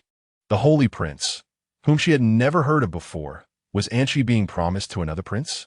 Confusion stirred within her, as her heart raced with apprehension. She had always believed that the emperor intended to facilitate a union between Jiang Chun and Anshi, with her ultimately marrying Jiang Chun and fulfilling her own desires. Yet now, the sudden emergence of the holy prince had thrown all her plans into disarray. Jiang Yi's expression was one of distress. It seemed that human calculations could not rival the will of heaven, or perhaps their fates were simply not meant to intertwine. Moreover, Jiang Chun was a figure of great distinction. How could someone as ordinary as she ever be deemed worthy of him? Chapter 48. The deadline approaches. Jiang Yi sighed internally, uncertain of what to say, remaining silent as she gazed at Zishuan. Noticing Jiang Yi's hesitation, Zishuan grew anxious. "Do you understand the advantages of marrying a prince?" As the esteemed daughter of the Jiang household, you are destined to become the prince's consort. Had it not been for Enchi's unfortunate situation, this opportunity would not have presented itself to you. Zixian continued to persuade her, anxious about any misstep on her part. Consider this. Even if your father were to arrange a marriage for you in the future, it is unlikely he could find a suitor with such commendable qualities as the prince. Numerous noble families aspire to unite their daughters with him. Even if you were to encounter a fortunate opportunity later, perhaps even a prince's illegitimate son, should anyone instigate discord, you might find yourself wed to a lowly tradesman, enduring a life of poverty. After careful contemplation, Jiang Yiyi finally spoke. I am willing to marry the prince, but I have one condition. Zixian's face lit up with joy as she nodded. Of course, even if you have 10 conditions, I shall fulfill them all. Jiang Yiyi continued. I wish to bring Shaoqin, Zhang Ma, and Xiaozhu along with me to the prince's residence. In an instant, Zixian understood her intent. Naturally, it is only fitting to have familiar faces by your side. It makes any endeavor far more manageable. After all, placing those who have served others close to oneself poses a significant risk. I comprehend your sentiments, Mississippi. With Jiang Yiyi's agreement, the weight on Zixian's heart finally lifted. As long as Jiang Yiyi consented, everything else would fall into place. The Jiang household had already begun preparations, and the 3-day deadline was swiftly approaching. Emerging from her conversation with Zixian, Jiang Yiyi found her thoughts elsewhere, preoccupied with Jiang Chun. Once so adamantly dismissive of him, she now felt an inexplicable sense of loss upon realizing he was not the one to whom she was to be wed. Zixian reminded her that tomorrow was an auspicious day, and their time was running short. At that moment, Jiang Yiyi wandered the bustling streets, her enthusiasm waning amidst the lively crowd. Suddenly, a young boy approached her, handing her a note that read, By Hu Yuan, do not fail to meet. Yours, Jiang Chun. By the time she regained her senses, the boy had vanished from sight. Without hesitation, she turned and made her way to Bai Hu Yuan, a place where Jiang Chun often took her for tea and music. Upon entering swiftly, she found Jiang Chun leisurely sipping tea. As he noticed her approach, a knowing smile graced his lips. Zixian had already conveyed the news, and the uncertainties that had plagued him were finally resolved. However, he observed that Jiang Yiyi's demeanor seemed subdued. Seating herself beside him, Jiang Yiyi lacked her usual carefree and playful countenance, instead adopting a tranquil silence. Jiang Chun regarded her curiously. What troubles you? Are you displeased to see me, or do you harbor some concern?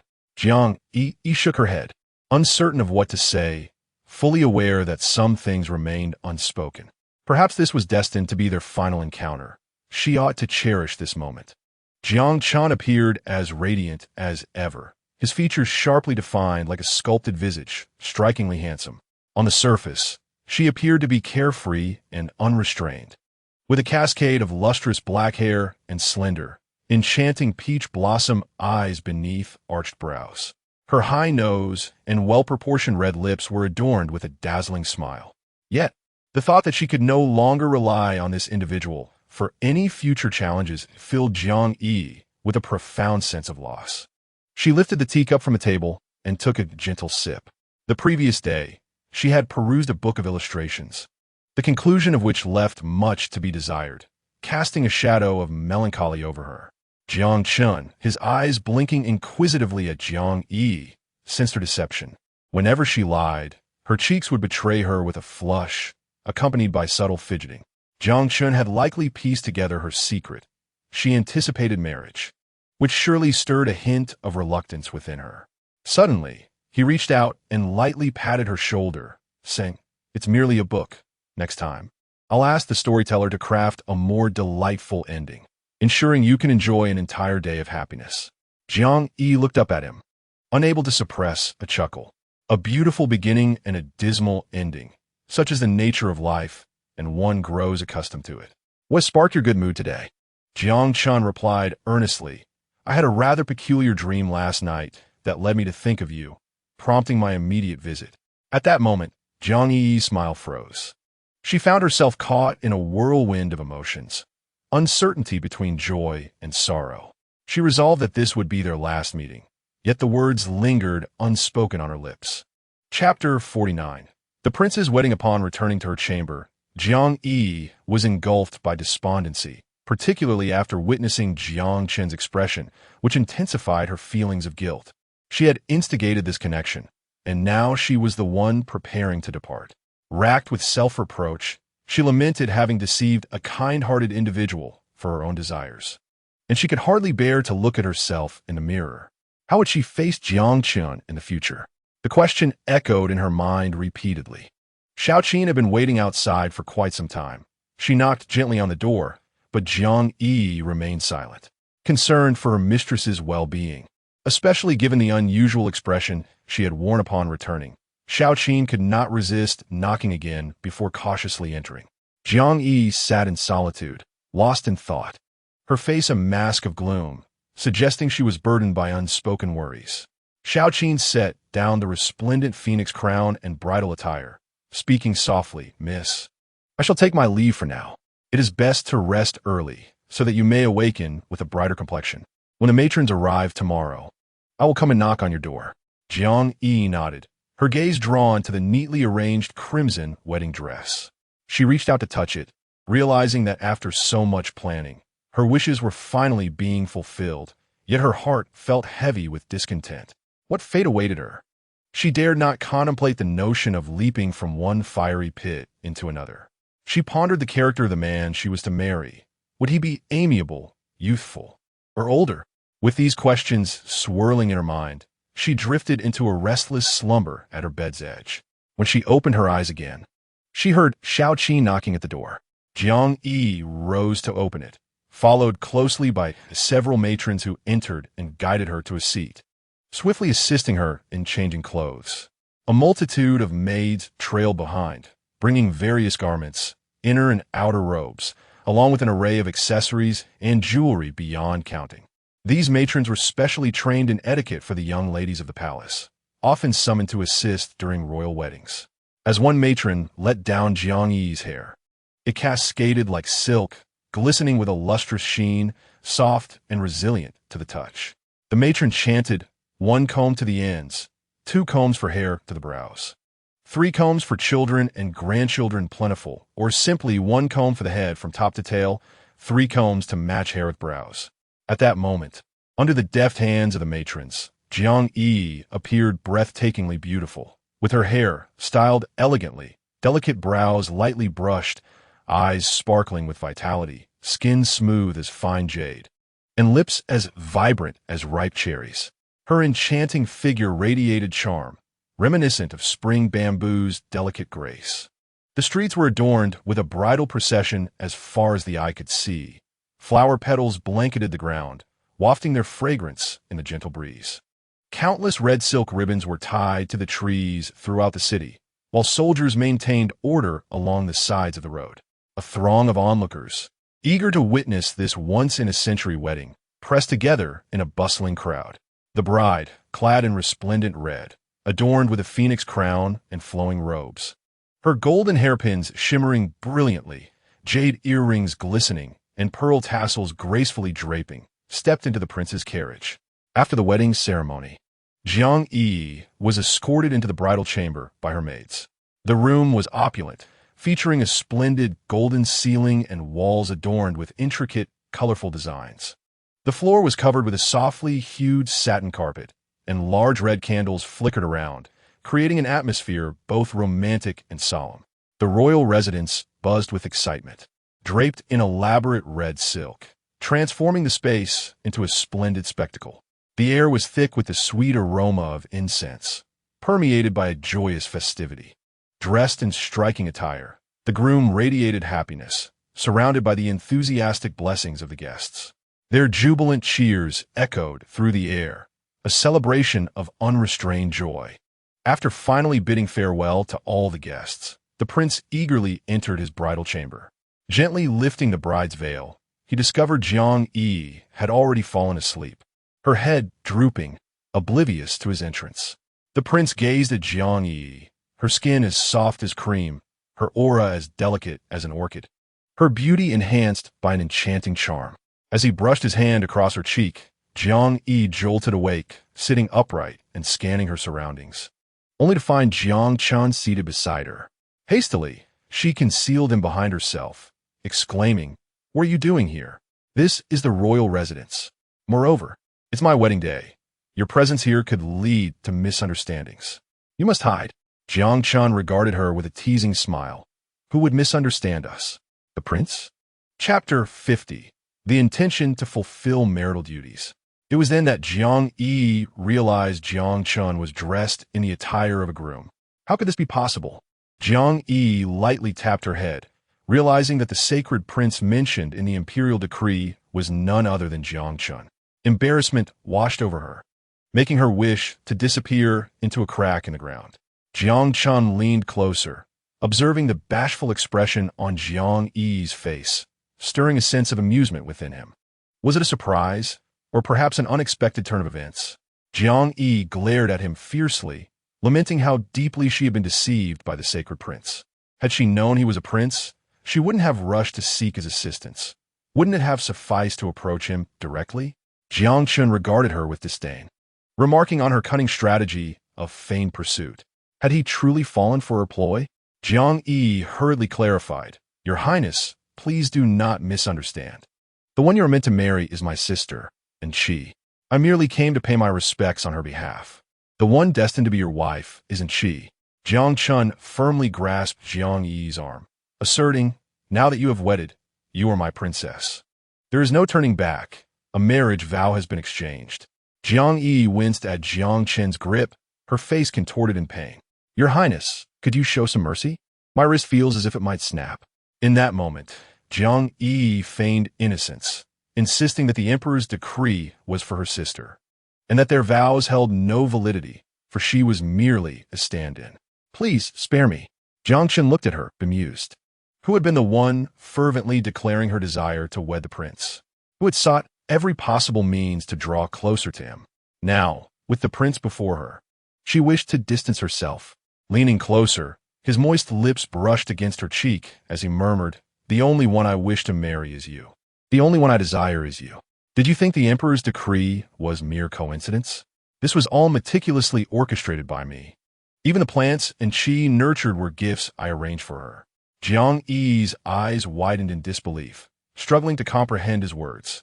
Who would have thought that the seemingly noble sacred prince was also a master of scheming? She pouted, retorting, "You nearly led me to ruin. How could qi conceive such a malicious plan?" Jiang Chen's expression was one of amusement. "How could you be so naive? You would seize any opportunity presented to you, just as you awaited the chances crafted by qi. Minister Jiang is quite suspicious. I feared that any misstep would lead me to lose you. Hence my intervention to make others believe you were an outsider." Jiang Yi had not anticipated the depth of Jiang Chen's cunning. Gazing at his seemingly harmless face, she suddenly realized that she did not know him as well as she thought. With a dry laugh, she expressed her gratitude. "Thank you, Your Highness, for rescuing me from such dire straits." Jiang Chun swiftly pulled her into his embrace, asking, "How would you like to express your gratitude?" Jiang Yi felt awkwardly familiar with Jiang Chen's closeness, struggling to break free. "I am willing to serve you, Your Highness." Jiang Chun edged closer, deliberately provoking her. "I do not require you to serve me. I only wish for you to be my true princess." Jiang Yi blushed deeply, her cheeks turning a vibrant shade of pink, realizing that there was no escaping his grasp today. With a forced smile, she said, "Your Highness, you jest. I am already your princess." Jiang Chun gently nodded, holding 2 cups which he offered to Jiang Yi. They had yet to partake in the ceremonial sharing of wine. Once they did, it would signify their bond as true spouses. Jiang Yi accepted the cup and drank in unison with Jiang Chun, downing it in one go. Despite harboring a multitude of reasons for reluctance, she remained resolute in concealing any dissatisfaction. Jiang Chun leaned closer to Jiang Yi, softly exhaling warmth against her ear. "Are you disappointed to see me?" Unconsciously, Jiang Yi leaned back slightly, denying, No, I'm relieved it's you." Jiang Chun gazed into Jiang Yi's clear, bright eyes that sparkled like stars, and he gently lifted her chin, yearning to kiss her in that moment, yet refraining, instead stirring her memories little by little. Do you remember our first encounter? You were so proactive, embracing me, and even helping me shed my garments. Jiang Yi's cheeks flushed crimson, enhancing her allure. Your Highness must be mistaken. That person was not me. Jiang Chun persisted. In modern times, before our time travel, you were in my villa, and you took liberties with me. Were you intentionally provoking me? Chapter 51. A moment of spring night is worth 1,000 gold. Jiang Yi gasped and instinctively covered her ears. Could it be that Jiang Chun was indeed the man who took her innocence that day? She had thought she could escape him, but the world was indeed small. Lowering her head, she quietly protested, Your Highness is jesting. Are we not fine here? How could it possibly be time travel? Do you truly confuse dreams with reality? Jiang Chun paid her little mind, continuing to recount the details of that day. Jiang Yi's face turned beet red, and she soon buried her head beneath the covers. Jiang Chun sensed he had achieved his aim. Though he closed his mouth, his hands were undeterred. He shed his outer robe, revealing strong and powerful arms. His physique was robust, each muscle clearly defined, exuding an air of authority. Jiang Yi peeked out for a breath of fresh air, only to inadvertently gaze upon him completely. Observing Jiang Chen's well-built form, she realized he was indeed formidable. His abdominal muscles were sculpted, his physique nearly flawless, radiating strength. In an instant, she remembered that the man from that night was undoubtedly Jiang Chun. She recalled the birthmark on his arm, her fingers having sunk deeply into his skin, leaving her mark behind. Jiang Chun raised an eyebrow. Have you seen enough? Jiang Yi snapped back to reality, realizing she had been staring at him, which inevitably led him to misinterpret her intentions. Quickly, she wrapped herself tightly in the blankets, presenting only her back to him.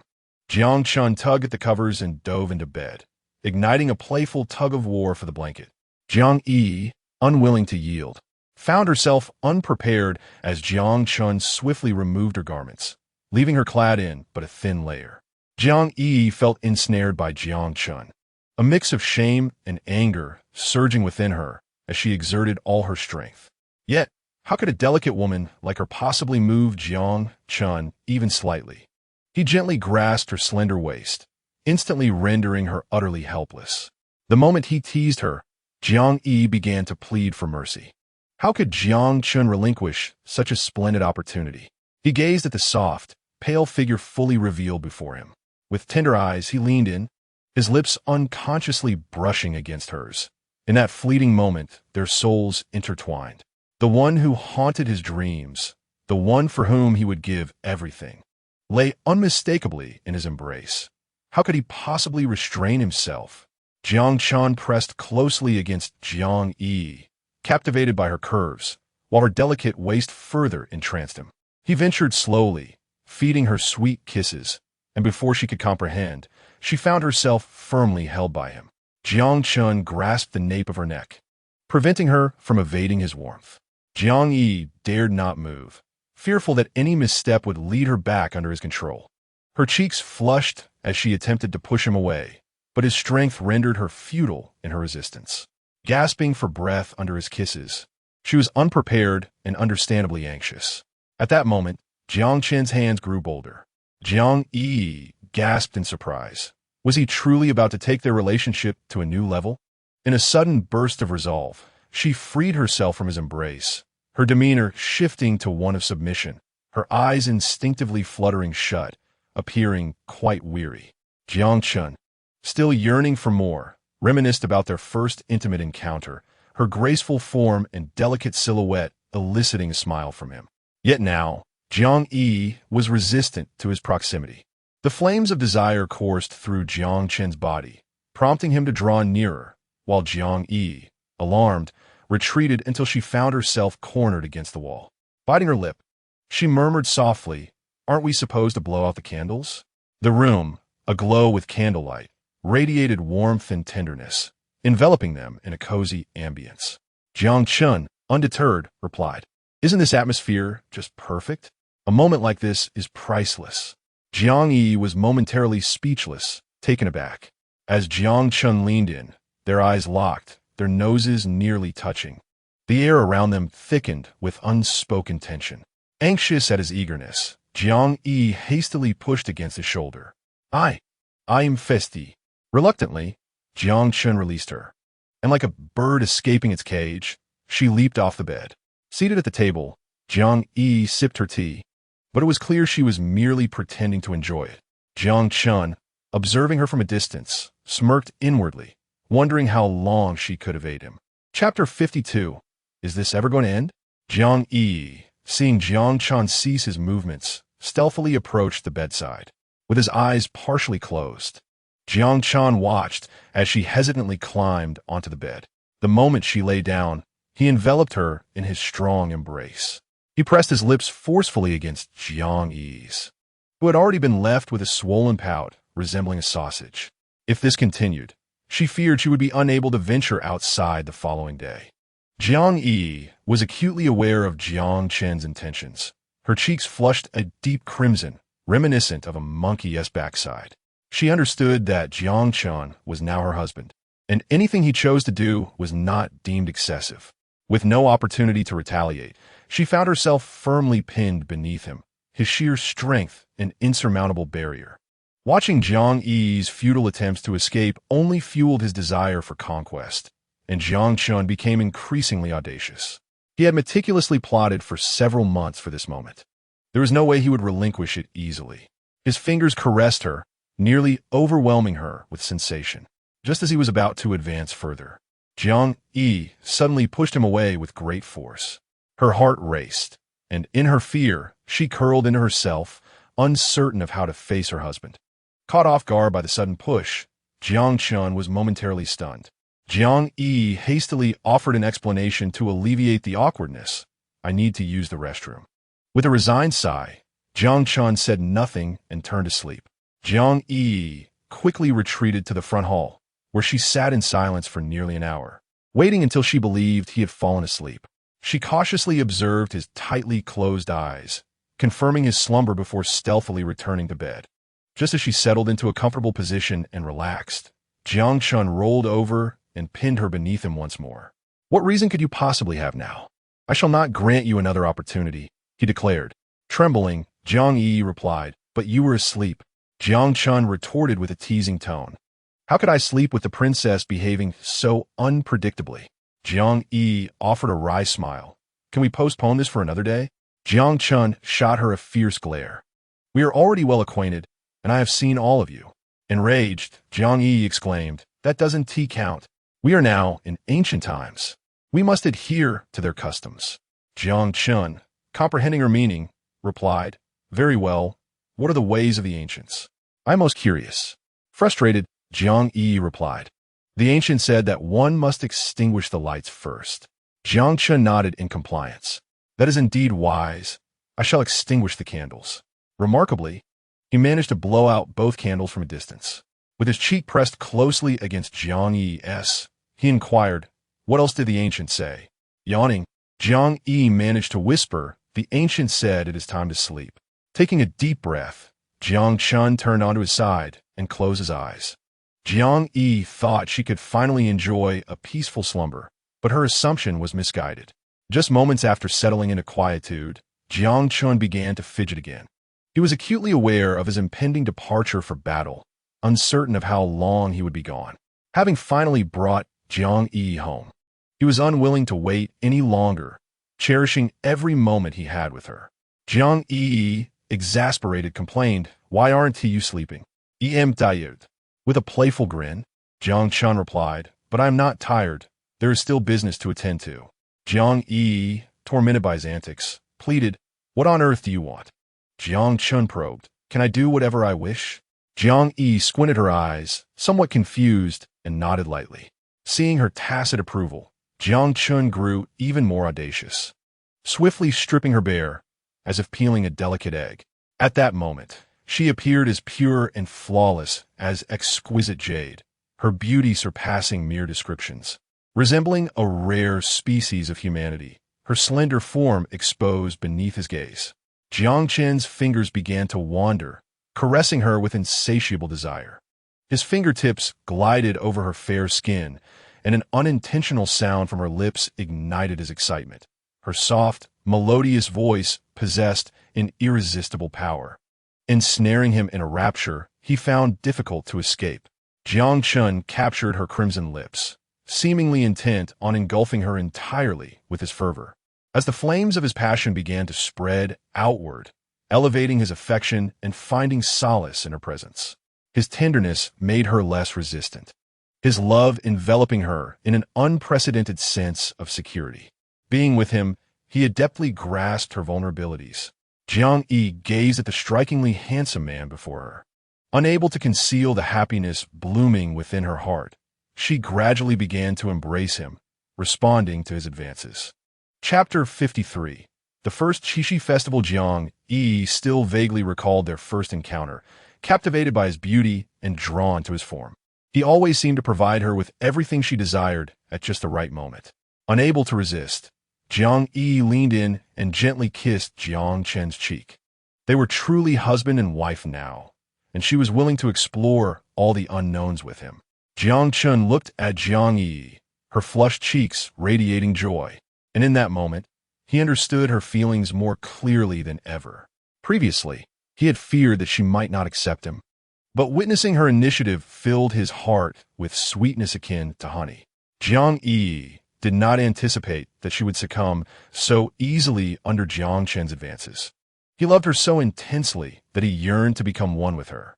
Exhausted from his relentless affection, she struggled to keep her eyes open. Jiang Chun, he insisted. Call me husband. Jiang Yiyi playfully protested. Husband, husband? Hearing her voice awakened a primal instinct within him. Jiang Chun gazed at Jiang Yiyi with indulgence. Now that's more like it. Do you know what I love most about you? It's the way you act so adorably. Her bashful face resembled a ripe peach. How annoying, she teased. Jiang Chun inched closer, kissing her rosy lips, his body responding eagerly, the fire in his heart still unquenched, unwilling to let go so easily. Jiang Yiyi's discomfort ignited his passion, the flames enveloping him completely, rendering him unable to restrain himself. The fire of love surged forth like a volcanic eruption, uncontrollable and fierce. Jiang Yi's newfound assertiveness revived him entirely. He could even sense her call. As dawn broke, Jiang Chun prepared for battle. Jiang Yiyi, dragging her weary body from the bed, lovingly draped his battle attire over him, gently adjusting his garments, yet reluctant to release her tight embrace around Jiang Chun. Take care of yourself outside. My husband, I await your return. Jiang Chun couldn't help but lower his head and tenderly kissed Jiang Yi's lips. For her sake, he vowed to return alive. Time passed swiftly, and before long, a month had gone by. Every day, Jiang Yiyi eagerly anticipated the arrival of a letter from Jiang Chun. It had been another 10 days since the last correspondence, and not a single word about the ongoing battles graced the pages, only expressions of his longing for her. As she read the heartfelt letter hastily sent back by Jiang Chun, tears streamed down her face. She understood he must be facing difficulties, undoubtedly engaged in yet another fierce battle. Hidden away in her chamber, she could only pray to the heavens for Jiang Chen's safety. In these days, Jiang Yiyi confined herself to the small courtyard, dedicating her time to studying pharmacology. She regretted not accompanying Jiang Chun to the battlefield, as she could have alleviated his burdens. Proficient in pharmacology, she could have been by his side to save lives. Xiao Qin busied herself around her, while Xiao Zhu went to the lotus pond to gather the roots, all of which were medicinal. Jiang Yiyi had already developed 2 prescriptions and, with meticulous care, transformed traditional herbs into small pills to send to Jiang Chun with the next soldier returning home on leave. Xiao Qin watched Jiang Yiyi with concern. Say, miss, you need not rush. The soldier delivering the letter will not arrive so soon. Look at your fingers, they're all scraped. Jiang Yiyi dismissed her worries, replying, It's merely a small injury, nothing to fret over. Xiao Qin, with tears in her eyes, had never seen Jiang Yiyi so consumed by her work, so harshly punishing herself. She felt a pang of worry. What if something were to happen to the prince, and he could not return? Seeing Xiao Qin's tears, Jiang Yiyi felt a surge of compassion and reassured her, I promise, once I finish this batch, I will rest. Xiao Qin smiled through her tears, dried her face, and joining in to help. Miss, the Qixi festival is approaching. shall we partake in the festivities? I've heard there will be beautiful lanterns in the streets, and we can make wishes for the prince's swift return. Jiang Yiyi was taken aback by Shao Qin's words, realizing that the Qixi festival, their first since their marriage, was nearly upon them. She abruptly paused her work. Rising to enter her room, Jiang Chun had left her with a memento from their past, instructing her to open it on the Qixi festival after his departure. Chapter 54 vanished in a thin air after a prolonged period of rest, and Qi's facial scars had nearly healed, especially since her mother had procured a miraculous ointment from the Empress that was highly effective against scars. In less than a month, the scabbed areas had completely recovered. Sitting beside a bronze mirror, and Qi admired her radiant beauty, her spirits lifted. Reflecting on her previous recklessness, she realized she had inadvertently offended Aunt Zixian, which not only brought her no favor, but also nearly ruined her appearance. Carefully inspecting every inch of her flawless visage, and she was not satisfied until she confirmed that no trace of injury remained, and Qi's palm was clenched tightly. Were it not for Jiang Yiyi, she would not have found herself in this predicament. All the grievances stemming from the matters concerning the estate were meticulously attributed to Jiang Yiyi. Although she currently lacked the strength to contend with Zixian, dealing with Jiang Yiyi was well within her capabilities. At this moment, and Qi's mind was swirling with malevolent ideas. This time, she must strike decisively, leaving Jiang Yiyi no chance of recovery. Beside her, Chun Xiao was diligently packing their belongings, and she stood up and stretched languidly. Remaining in this desolate and tedious place was unbearable, with no one from the estate coming to visit her, not even her mother, who had only paid a fleeting visit over half a month ago. Staying in the courtyard had rendered Qi utterly restless. She longed to return to the main residence, for each day, without seeing Jiang Yiyi, left her in disquiet. At this moment, thoughts of Jiang Yiyi invigorated Qi. She muttered to herself, "Jiang Yiyi, your scheme shall ultimately fail. I have returned. This time, I shall be relentless, ensuring that you live no days of ease."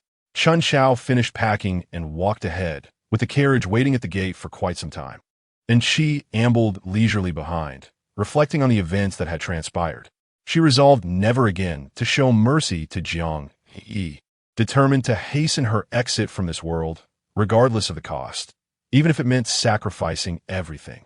Thus, Qi boldly returned to the estate, where everyone regarded her with utmost deference and kept their distance.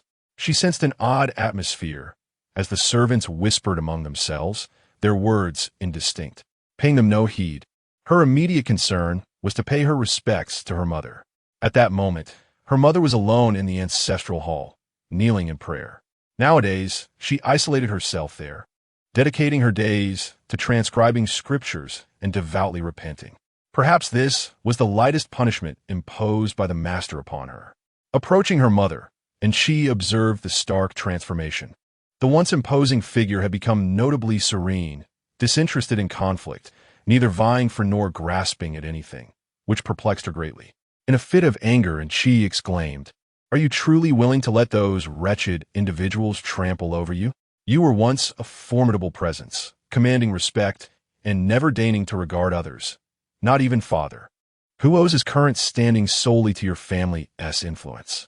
Now you cower here, indulging in piety. Does this align with your ambitions? Do you not owe me an explanation?" Her mother maintained an expression of calm. "At my age, I have traversed more than half of life.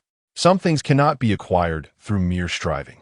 There exists a predetermined order to all matters. I have accepted my fate. What is destined to be will come pass. And what is not meant for us cannot be forcibly claimed. Some things you deem significant may hold little worth in the eyes of others." And she was taken aback. She had only been away for a little over half a month, and her mother's disposition had shifted so drastically. This bewilderment was undoubtedly incited by that wretched Jiang Yiyi and Zixian.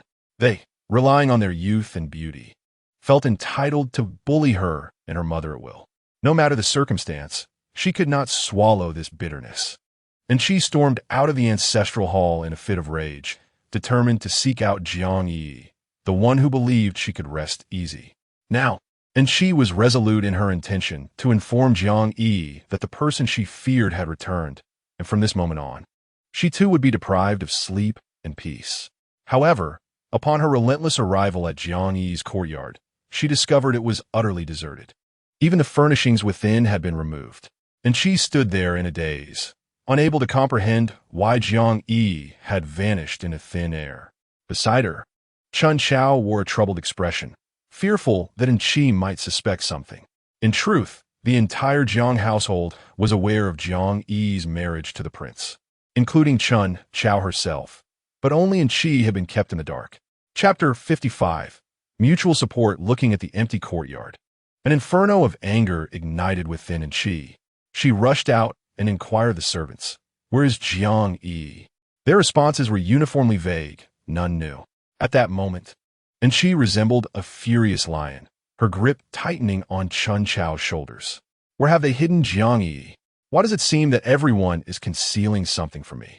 Tell me, where is Jiang Yiyi?" Seeing Chi's wrathful demeanor, Chun Chao, fearing for her own safety, divulged the truth about Jiang Yi's marriage to the prince, which had occurred a fortnight prior. Chi was momentarily stunned, then erupted into laughter, yet tears streamed down her face uncontrollably. "Jiang Yiyi, how dare she marry the prince? If anyone were to marry him, it should be me." Chi. At that moment, Chi's heart was wrenched with pain.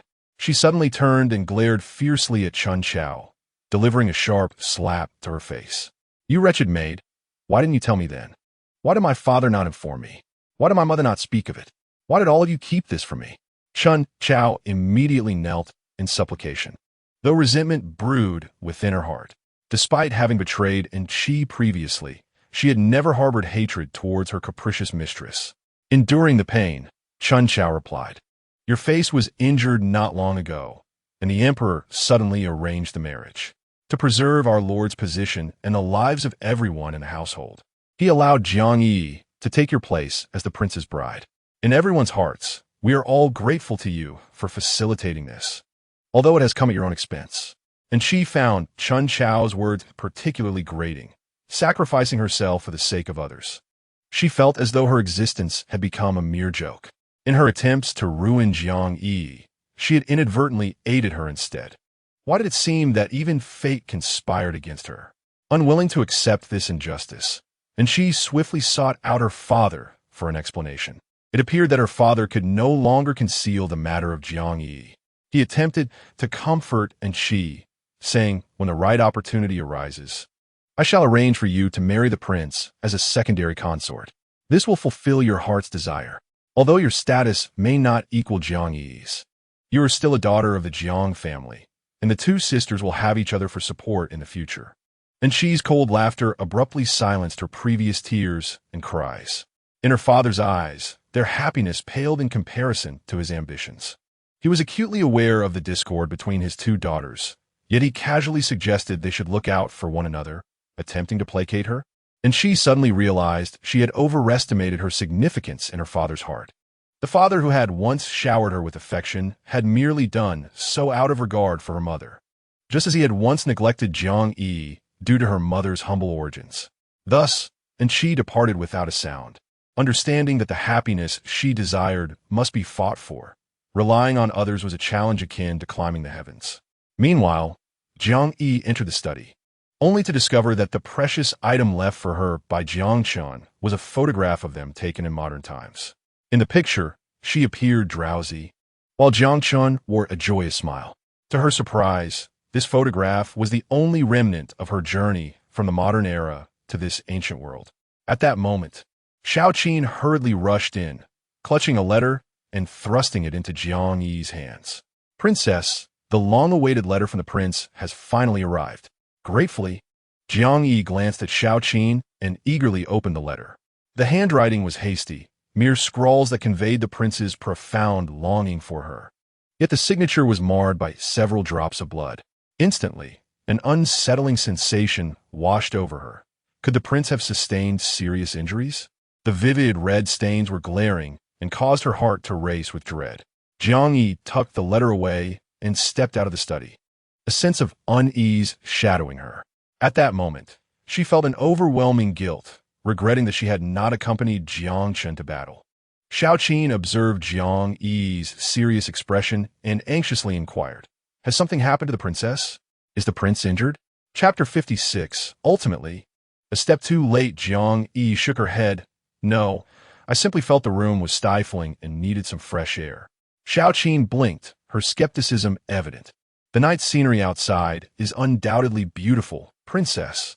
Shall we step out for a moment? It would be refreshing." Reluctantly, Jiang Yi nodded, not wanting to dampen Xiaoqin's spirits.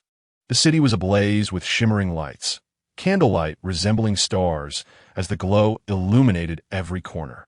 Along the bustling main street, throngs of lively crowds surged to and fro, the vibrant atmosphere enveloping all. Shops lined the streets, brightly lit, with the sounds of vendors calling and laughter ringing out. Each establishment beckoned customers. In the sky, various wish lanterns twinkled like brilliant stars, brightening the night. As Jiang Yi walked along the street, her heart felt inexplicably desolate. Without Jiang Chen's presence, something essential seemed to be missing. She had grown accustomed to having him as her ever-present companion and protector. Just then, she spotted a young man in white approaching her, his handsome features and graceful demeanor captivating her attention.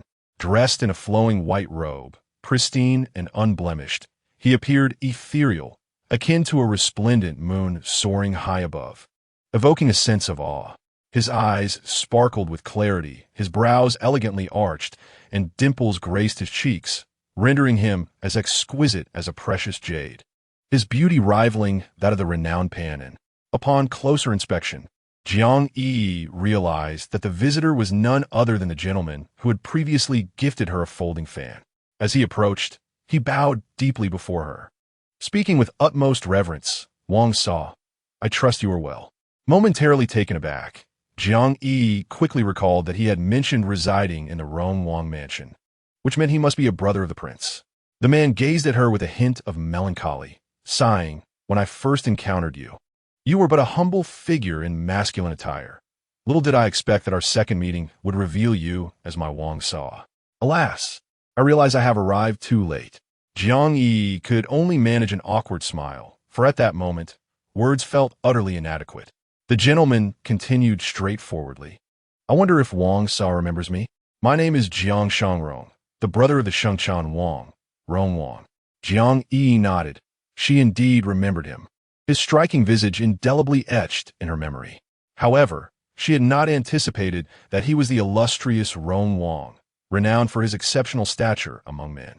With utmost respect, Rong Wang elaborated, "I am concerned for my elder brother's safety on the battlefield and have resolved to offer my support tomorrow. I fortuitously encountered you here and wish to inquire if you have any messages or tokens to convey to the Wang Yi." Jiang Yi regarded Rong Wang, her conviction that Jiang Chen had sustained grave injuries solidifying. Given such a fortuitous opportunity, she could not let it slip away. "I too am deeply worried for the Wang Yi's safety. I have decided to accompany you to the battlefield in search of him. Only upon seeing him unharmed can my heart find peace." Rong Wang stared at the seemingly fragile Jiang Yi in disbelief. He had not expected such resolute determination from one so delicate. Her courage and resolve were unparalleled among women. At that moment, he envied his elder brother for having such a remarkable woman as his consort.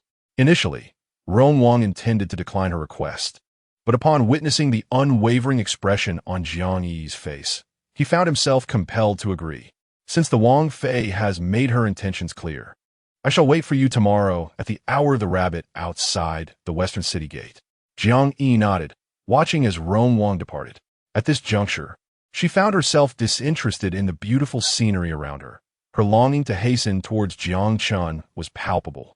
She yearned to stand before him, only finding solace when assured of his well-being. Since Jiang Yi's marriage into the Wang Fu, Xiaoqin's status had notably improved, granting her the means to acquire the items she cherished. Today, as they ventured out, she felt an overwhelming desire to shop. Yet, noticing Jiang Yi's listless demeanor, she restrained her excitement, understanding that Jiang Yi was pining for the Wang Yi. Though her attire may grow looser, regret remains absent. She withers for him, consumed by love. Every inch of longing is akin to a measure of sorrow. Xiao Qin recognized that without Jiang Chun, Jiang Yi's world lacked vibrancy. In the evening, Jiang Yiyi packed her belongings and exchanged a few words with Xiao Qin before seeking out Jiang Ruer. Given that Xiao Qin was a girl, it would be inconvenient for her to accompany Jiang Yiyi. Since she insisted on having a companion, Jiang Ruer was the most suitable choice, having previously traversed the land alongside the prince. Upon hearing that Jiang Yiyi intended to venture to the battlefield in search of the prince, Jiang Ruer was nearly rendered speechless. "Princess, I understand your concern for His Highness, but swords are blind. Should anything happen to you, how shall I explain it to him?" Jiang Yiyi maintained her composure, reassuring him, "Fear not, I have devised a comprehensive plan. Besides, I am not as fragile as you believe. Moreover, we are not setting out alone. I have already spoken with Prince Rong, and we will depart with his entourage. Rest assured, we shall return safely to see the prince." Chapter 57. Directly to the point, Jiang Ruer wore a melancholy expression, no matter how he tried to persuade her. He could not sway Jiang Yi's determination to see the prince, so he resigned himself to her decision. Since she was resolute in her quest to find the prince, it was his duty to safeguard her well-being. What puzzled Jiang Ruer was how quickly Jiang Yiyi had become familiar with Prince Rong upon arriving at the prince's residence. Prince Rong was known for his eccentric temperament and aloof nature, rarely forging close bonds with any prince. He wondered why Prince Rong would assist Jiang Yiyi and agree to accompany her. Once they departed from the prince's residence, all matters concerning the estate were entrusted to Xiao Qin and Zhang Ma. The following morning, Jiang Yiyi donned a male disguise, and together with Jiang Ruer, they hastened to the outskirts of the city, where Prince Rong and his entourage had long awaited their arrival. Prince Rong, upon seeing Jiang Yiyi in her male attire, could not help but smile. She looked remarkably striking, exuding a commanding presence that even drew the attention of onlookers. Jiang Yi's previous lessons in horseback riding and archery with Jiang Chun were finally put to practical use. Although she was still a novice, her skills in riding and archery were on par with Jiang Chen's.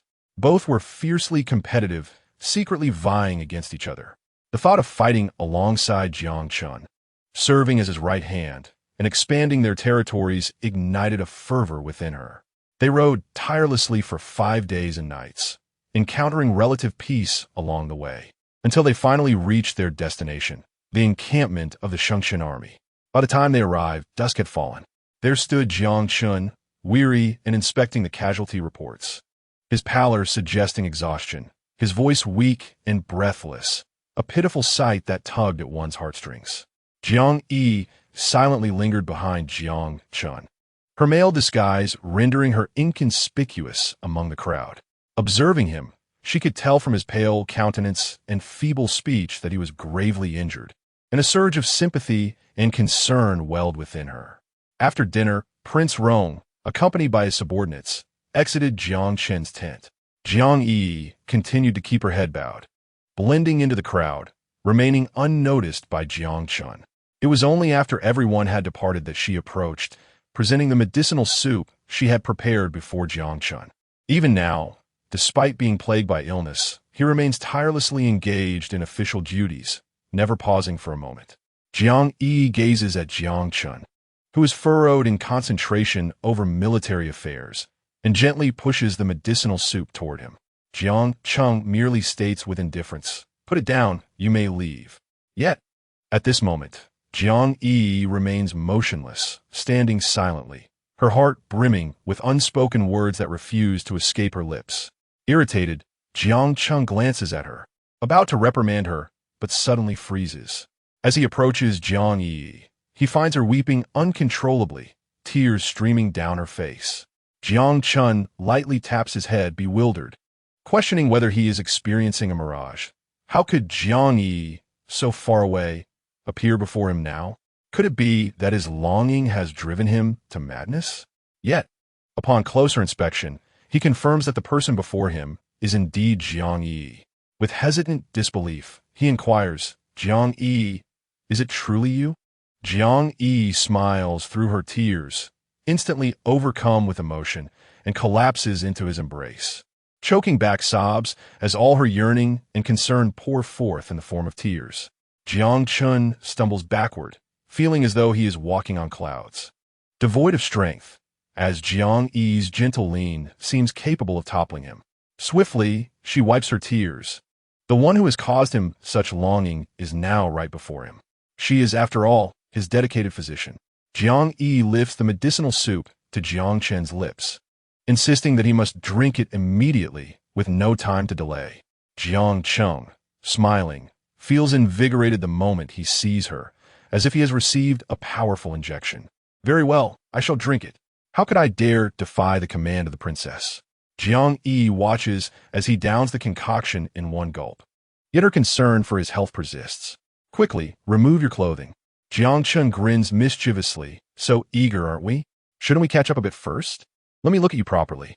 I know you have been lovesick, but must we rush so headlong into the matter? Jiang Yi shoots him a fierce glare. Less chatter.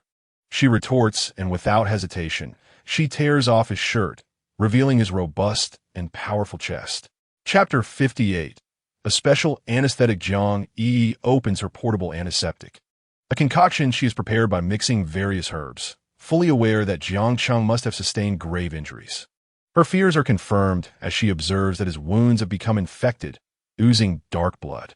She had not anticipated the extent of his injuries. At this moment, her heart is sharply pierced with concern. Had she not arrived, how much longer could Jiang Chun have endured in such a state? Following the Prince of Rome today, she had gleaned a general understanding of the situation in the military camp, where only one physician and his 2 apprentices possess some knowledge of pharmacology. However, in such a vast encampment, housing tens of thousands, how could merely 1 or 2 doctors suffice? Jiang Yi looks at Jiang Chun, a mix of frustration and worry swelling within her. She is angry at him for neglecting his own well-being and for forgetting his promises. Should Jiang Chun succumb to his injuries, how would she survive alone? Yet, she also feels a deep pity for him, who constantly prioritizes others above himself. Such grave injuries, and yet he endures in silence? Jiang Yi has prepared the tools for bone-scraping therapy, but how can she bring herself to act upon the person before her? Jiang Chun, your injuries are severe. Immediate treatment is imperative, lest the consequences be dire. Jiang Chun gradually lifts his pallid face. Surprised, you possess medical skills? Jiang Yi humbly replies, I only have a superficial understanding. At this moment, beads of sweat begin to emerge on Jiang Chen's forehead. He feels his body failing him. Nevertheless, he finds solace in the fact that he sees Jiang Yi one last time before his demise, though a part of him is reluctant. He yearns for a lifetime of love with her, to be together eternally. Jiang Chen gazes at Jiang Yi. I trust you. Even if you render me incapacitated, I would accept it willingly. Jiang Yi retorts with a hint of annoyance. Do you have so little faith in me? Rest assured, I won't treat you like a lab rat. With that, she places a drop of medication into his mouth. Jiang Chun, puzzled, asks, what is that? A painkiller. Just hold on, she replies. Jiang Chun grimaces, finding it not as sweet as he had imagined. Jiang Yi smiles knowingly and gently pecks at his lips. Is it sweet? Jiang Chun, longing for more, responds, not enough, not enough. With deep affection in her eyes, Jiang Yi looks at his frail form. Her heart aches for him, yet she feels powerless. She lowers herself to kiss him softly, like a gentle stream, filled with tender emotions. Her kiss is not as forceful as his, nor as desperate. Rather, it is always gentle and graceful, imbued with warmth. As Jiang Chan revels in the beauty she brings him, suddenly, Jiang Yi grips the small, sharp knife and decisively slices open his wound. Unable to suppress a muffled groan, Jiang Chan looks down to see her remove the putrid, festering flesh. Jiang Yi furrows her brow, intently focused on treating his wound. In that moment, Jiang Chun realizes that the anesthetic she administered was perfectly timed. Had she not diverted his attention, the process would not have progressed so swiftly. Jiang Yi diligently cleanses his wound repeatedly, ensuring the toxins are expelled. For his recovery hinges upon it. The sharp blade has carved a deep gash into his skin, bleeding profusely, yet Jiang Chun remains resolute, his expression unyielding. Jiang Yi gently sprinkles the prepared coagulant onto the wound, along with her special anti-inflammatory powder. In the sweltering heat, improper care could lead to infection, potentially worsening the situation. After several intricate procedures, the dark blood finally transforms into a vivid red. Jiang Yiyi exhales deeply, tearing off the bandage, her gaze fixed on the deep wound, which now appears grotesque and terrifying. She holds back her tears, carefully applying ointment, then slowly wrapping it with gauze. After her meticulous care, Jiang Chun feels significantly better, at least free from the previous agonizing pain. It turns out her special remedy contains a certain analgesic component. Jiang Yiyi understood that contemporary medicine was not sufficiently advanced. She had to employ all her knowledge to treat Jiang Chun. She could not bear the thought of her newlywed husband perishing on the battlefield.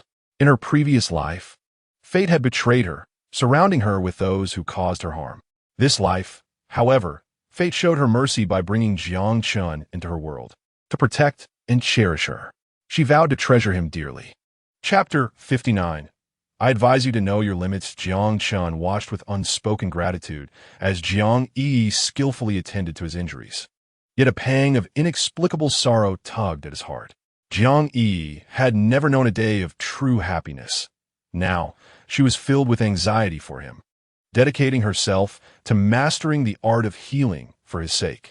Was he, as her husband, truly unworthy of such devotion?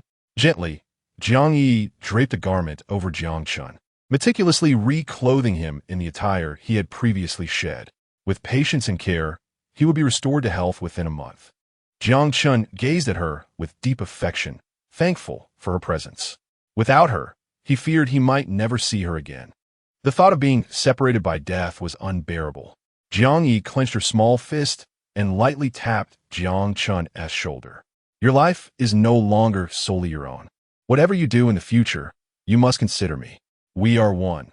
If you were to leave this world, I would not wish to live on without you. How can you be so reckless with your health? You must allow me to feel at ease. Jiang Chun embraced Jiang Yiyi tenderly. In this life, having you as my princess is more than enough. I promise to take better care of myself, so that you need not worry. With a look of distress, Jiang Yiyi replied, No matter what, I refuse to be separated from you. I wish to remain by your side. Whether you are fighting on the battlefield or expanding your territory, I will stand shoulder to shoulder with you, sharing in both life and death. Jiang Chun was profoundly moved by her resolve. This delicate woman was willing to endure hardship in this desolate land just to be by his side. Yet, how could he allow her to suffer for his sake? He vowed to do everything in his power to bring an end to this relentless war. He held Jiang Yiyi tightly, his heart brimming with unspoken words.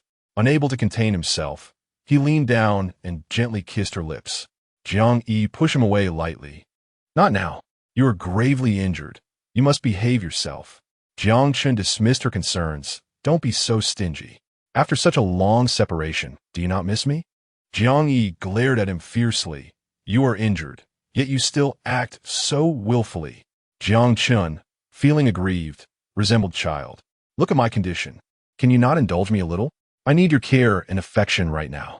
With a soft sigh, Jiang Yiyi was about to respond when Jiang Chun silenced her with his lips. His fervent desire, born from countless days of longing, surged forth now that he was finally with her. However, his current state of health prevented him from pursuing his wishes. Jiang Chun began to feel a twinge of self-reproach, realizing his injury had come at an inconvenient time. Gazing at Jiang Yiyi's alluring beauty, he felt an insatiable yearning. He had never understood the myriad advantages of being a husband until he had tasted it. Now, he found himself unable to resist. Jiang Yiyi resisted his advances, yet she did not wish to dampen his spirits. However, his incessant movements threatened to reopen the wounds she had just bandaged. She pinched his waist firmly, warning him to exercise restraint. Yet, Jiang Chun shook his head, expressing his lingering desire. Please do not be so cruel. Do you realize how long it has been since we last met? 15 days and 8 hours. Throughout this time, you have occupied my thoughts incessantly. I long to soar to your side on wings. Now that we have reunited, you either restrict my movements or forbid me from being free. Hearing his lament, Jiang Yiyi nearly laughed aloud. It was not that he could not move. It was simply that he was grievously injured and needed to rest. It is not that I wish to limit your actions, but you must recuperate. Once you are well, you may do as you please, and I shall not interfere." Jiang Chen nodded in understanding. "Really? You will not oppose me?" "Absolutely not," Jiang Yiyi asserted with unwavering certainty. "As long as it is something you wish to do, I will support you and fulfill your desires." Upon hearing her words, Jiang Chen's heart brimmed with joy. How fortunate he was to have such a wife. He looked at her with a mischievous grin, making Jiang Yi's skin prickle as she sensed his thoughts. "I warn you, do not entertain any inappropriate ideas. We are in a military camp, and to others, I am not your princess but merely a male attendant." Jiang Chen gently brushed his lips against hers, like a dragonfly skimming over water. This intoxicating moment was witnessed by Jiang Ru, who had just entered. Embarrassment washed over her, and she hesitated to speak before ultimately saying, "I am here to guard the door. No fly shall enter." Chapter 60. "I have warned you. Be honest." Jiang Yi's cheeks flushed crimson. Jiang Chen whispered in her ear, "We are among friends. Do not take it to heart. Remember what you just promised. Whatever my requests may be, you must fulfill them." Jiang Yiyi glared at Jiang Chen. Her teeth clenched, but found herself unable to retort. "Of course, but only after your injuries have healed." Jiang Chen gazed at her affectionately. "With your assurance, I shall recover swiftly. Do not renege on your promise." Jiang Yi took a deep breath, regretting her words as Jiang Chen played with her emotions. Wearing a smug expression that irked her greatly, she attempted to rise and leave, but Jiang Chen firmly held her down. "Where do you think you're going?" Jiang Yi, puzzled, replied, "Back to my own tent." Jiang Chen shook his head. "You will stay here with me today. You are not permitted to leave. Tomorrow, I shall arrange for you to have a better place to stay." Jiang Yi paused momentarily. Her tent was not a single occupancy. Due to her hurried arrival and her unique status, she had been assigned to share a tent with Jiang Ruei. Although Jiang Ruei is the prince's attendant, he is still a man, and it seems that aside from the prince's presence, Jiang Yi has no better refuge. After a moment's hesitation, Jiang Yi concluded that remaining here was the most prudent choice. Yet being disguised as a man, she did not wish to invite any misunderstandings. Jiang Chen, perceiving her thoughts with a single glance, remarked, "You have also toiled throughout the day. Rest well and do not overthink." He promptly instructed Jiang Ruei to bring a basin of warm water for Jiang Yi to freshen up. Throughout this, Jiang Chen remained seated, his gaze unwaveringly fixed upon Jiang Yi. Once she had completed her ablutions and was about to change out of her soiled garments, she found herself at a loss for words in the presence of Jiang Chen, feeling a profound sense of frustration. Jiang Chen leaned closer and softly urged, "It's all right. Simply consider me as heir." Jiang Yi, exasperated, found herself momentarily speechless.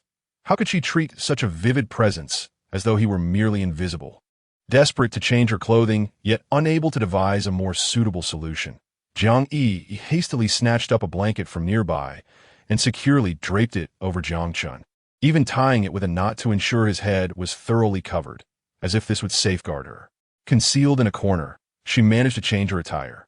Jiang Chen, struggling to extricate himself from the blanket, wore a look of dismay, as if to accuse Jiang Yi of robbing him of the opportune moment. Disregarding him, Jiang Yi commenced preparing a makeshift bed on the floor. Jiang Chen approached and firmly grasped her wrist, exclaiming, "Do not forget, we are already husband and wife.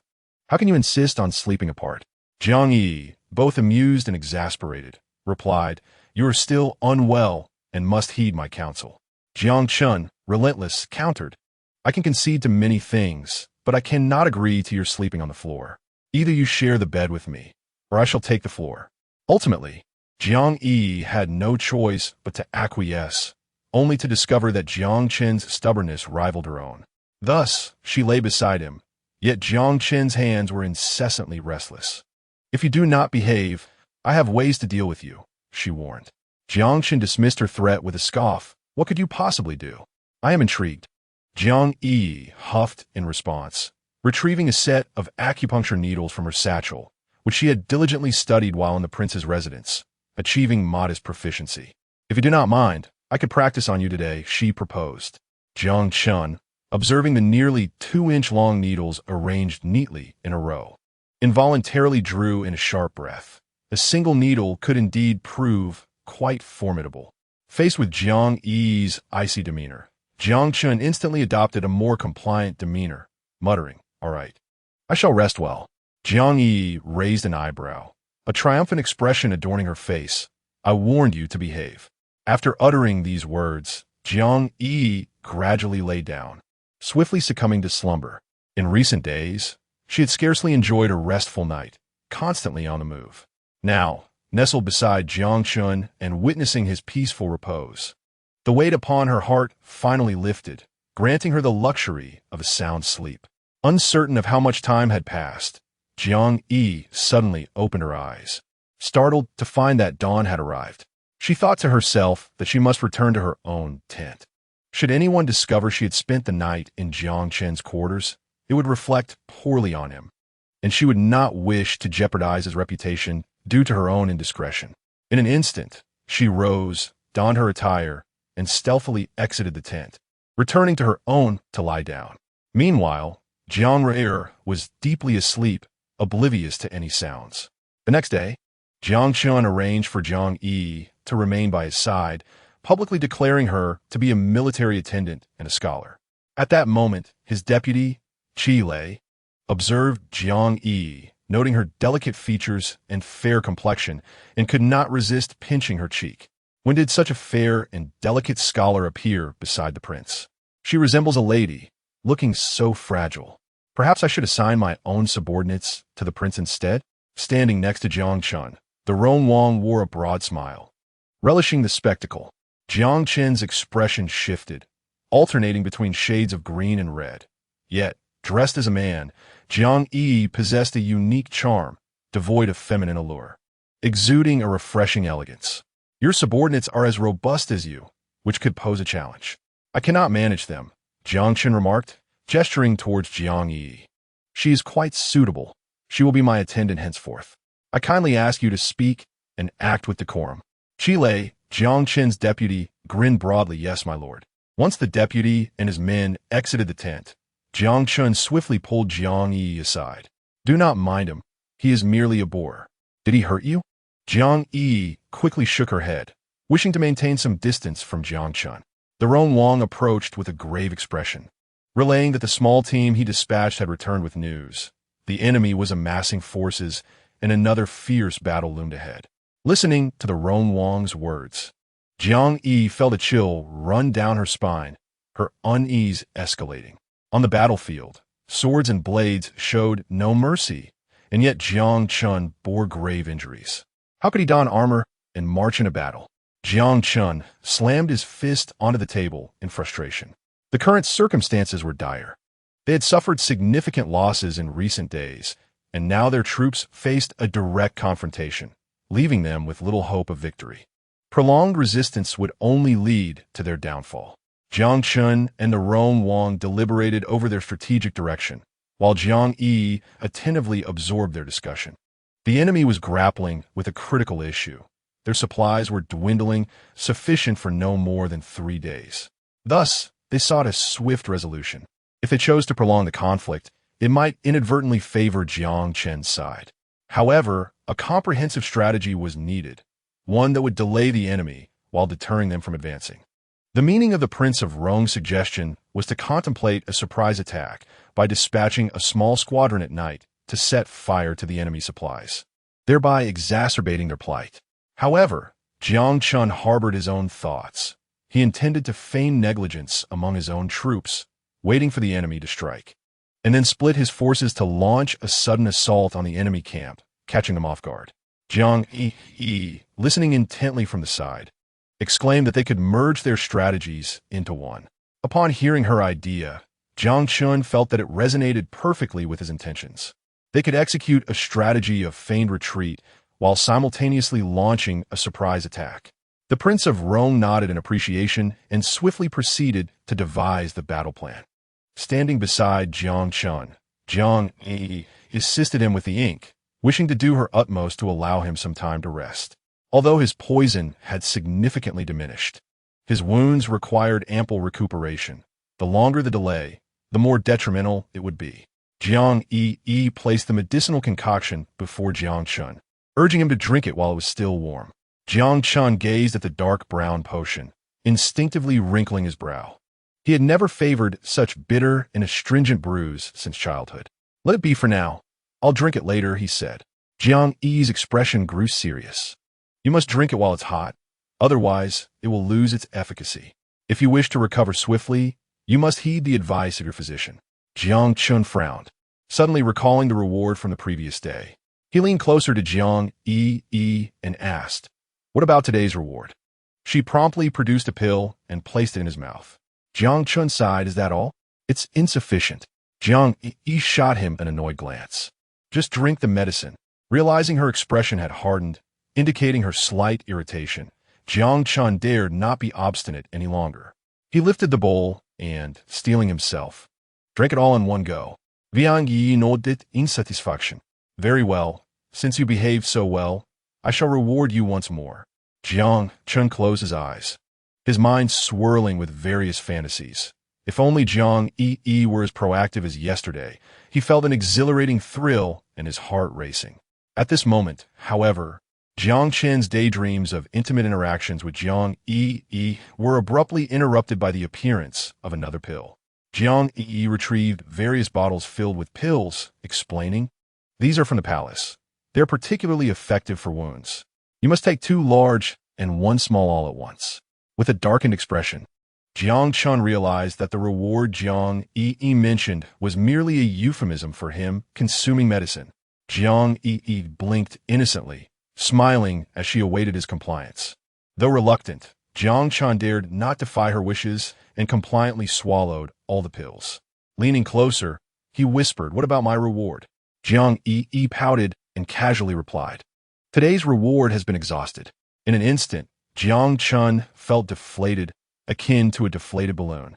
He hesitated to voice his dissatisfaction, but was promptly silenced by Jiang Yiyi, who declared, "My lord, I shall prepare a basin of hot water for you now.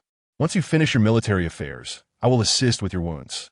Jiang Chun then noticed a stack of official documents awaiting his attention on the table, which instantly quelled his restlessness.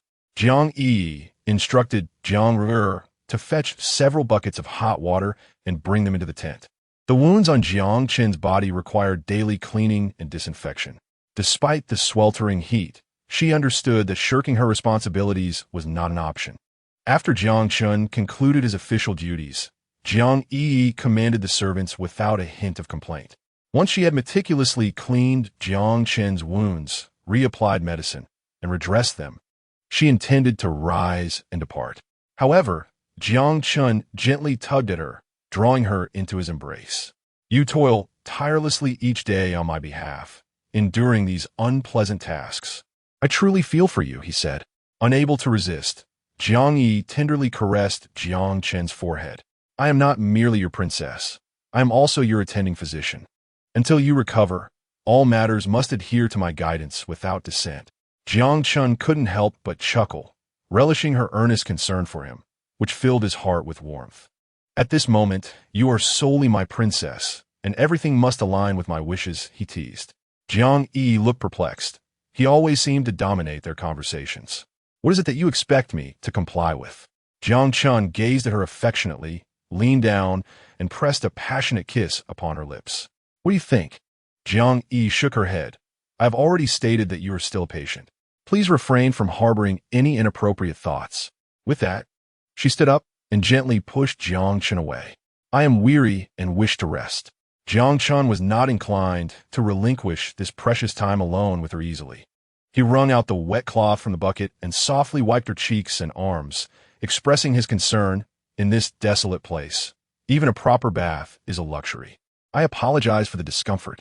Just bear with it a little longer. Once we capture this city, I shall take you to enjoy a hot spring." Jiang Yi looked at him, touched. "Although conditions are somewhat harsh, being by your side is more than sufficient for my contentment." Jiang Chun pulled Jiang Yi tightly into his embrace. The conditions here were indeed severe, far removed from the comforts of the royal palace where hot baths were a daily luxury. At that moment, he realized how extravagant it was to enjoy a warm bath. "In the future, my wounds need not be washed daily. It is too wasteful. We can save that water for your baths instead, he suggested playfully.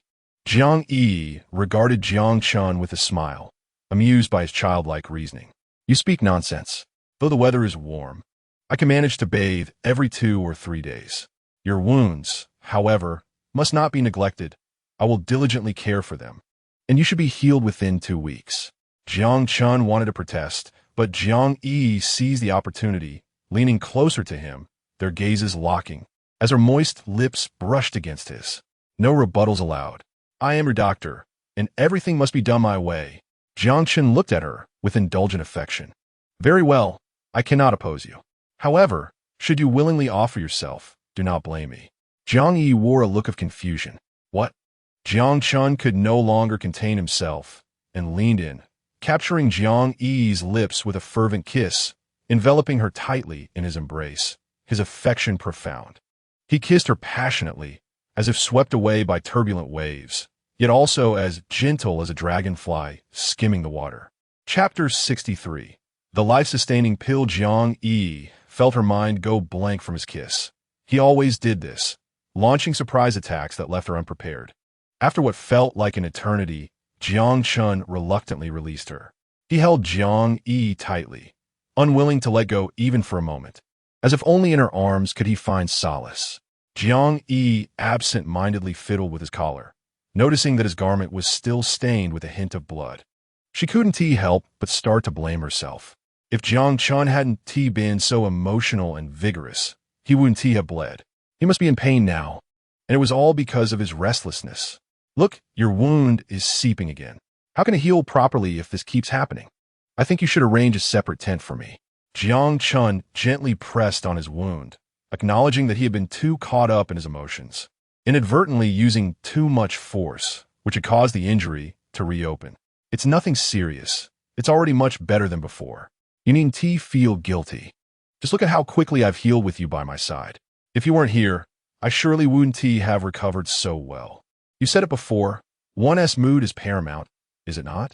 Jiang Yiyi was rendered speechless by his unyielding argument. Just then, a commotion was heard outside the tent as Zhang Rui rushed in to report, Your Highness, as you suspected, the enemy can no longer contain themselves. They're secretly gathering their forces, preparing for a sneak attack. Jiang Chun nodded knowingly and instructed her to proceed according to plan. After Zhang Rui departed, he felt a tinge of worry. It was unsafe for Jiang Yiyi to remain alone in the tent. There was no place safer than by his side at that moment. He retrieved a suit of armor for her to don.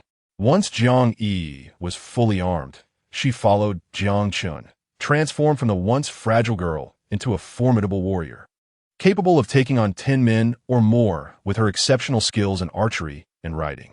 Even Jiang Chun regarded her with newfound respect. Not long after they concealed themselves, the enemy surged forth. However, when they realized they had entered an empty city, it was too late to retreat. Jiang Chun and his troops caught the enemy off guard, while Prince Rong led a portion of the men to ambush the enemy camp, even setting fire to their supplies.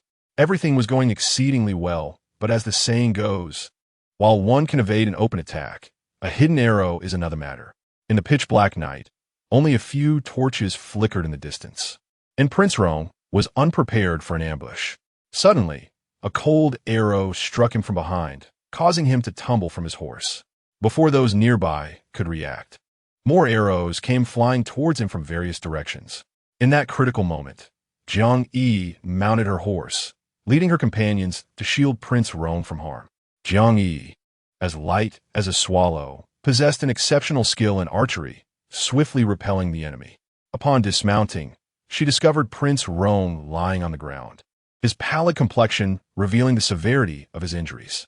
Jiang Yiyi retrieved a specially formulated pill from her person and placed it in Prince Rong's mouth, urging him to swallow. Was this the life-saving elixir? In that moment, Prince Rong appeared gravely unwell, his gaze unfocused. With great effort, he opened his eyes and was filled with joy upon seeing Jiang Yi before him. She always surprised him, often bringing him delight. At that moment, she embodied the essence of a formidable heroine, both cultured and martial, instantly earning Prince Rong's admiration. It turned out that Jiang Cheng had successfully led his forces to repel the enemy, yet Prince Rong had not returned. A sense of foreboding washed over Jiang Yiyi. Her concern for the prince palpable. Jiang Cheng ordered his deputy, Qi Lei, to accompany Jiang Yiyi in a contingent to meet Prince Rong, fortuitously arriving at the scene described. Although Jiang Cheng had initially intended to shield Jiang Yiyi from danger, she insisted that she was not only a warrior, but also a physician, asserting that in dire circumstances, a healer's skills were invaluable. Heeding her rationale, Jiang Cheng permitted her to join Qi Lei in the rescue of Prince Rong. Thankfully, Jiang Yi's timely arrival and her life-saving pill preserved the prince's life. Gratitude welled within Prince Rong. It was Jiang Yiyi who had pulled him back from the brink of death. At the moment he fell from his horse, he believed his demise was inevitable, especially with the arrow laced with poison. Jiang Yiyi administered an antidote and tended to his wounds before escorting him to the military camp. In Chapter 64, preparing for a night attack, Prince Rong was brought to the camp, but soon the poison resurfaced and he succumbed to a relentless fever, speaking incoherently. Jiang Yiyi, noticing the black blood seeping from his wounds, gasped in horror. What if he did not survive the night? She feared that even her efforts might prove futile. Jiang Cheng stood beside her, watching Prince Rong with a heavy heart. His brother had always been peculiar, shunning intimacy, yet upon learning of his perilous situation on the battlefield, he had hastened to seek his father's aid for support. He could not bear to witness further misfortune befall him. Jiang Cheng's expression was grave as he looked at Jiang Yiyi, his emotions running high. Is there no other way? We must save Prince Rong at all costs. I believe you can do it. Jiang Yiyi, feeling despondent, gently patted Jiang Cheng's shoulder. Rest assured, I will do my utmost to treat the prince. But I need your assistance now. Jiang Cheng grasped her wrist softly. What do you need me to do? Understanding the limitations of ancient medical practices and the inadequacies of available facilities, Jiang Yiyi knew that addressing Prince Rong's wounds was paramount. However, the sword had pierced too deeply, injuring his tendons and bones. She heated a sharp blade over the fire and decisively cut open Prince Rong's wound as black blood gushed forth. She sprinkled the specially prepared anti-inflammatory powder onto the wound. Jiang Yiyi looked at Jiang Cheng, speaking each word with grave seriousness. First, you must remove the poisoned arrow.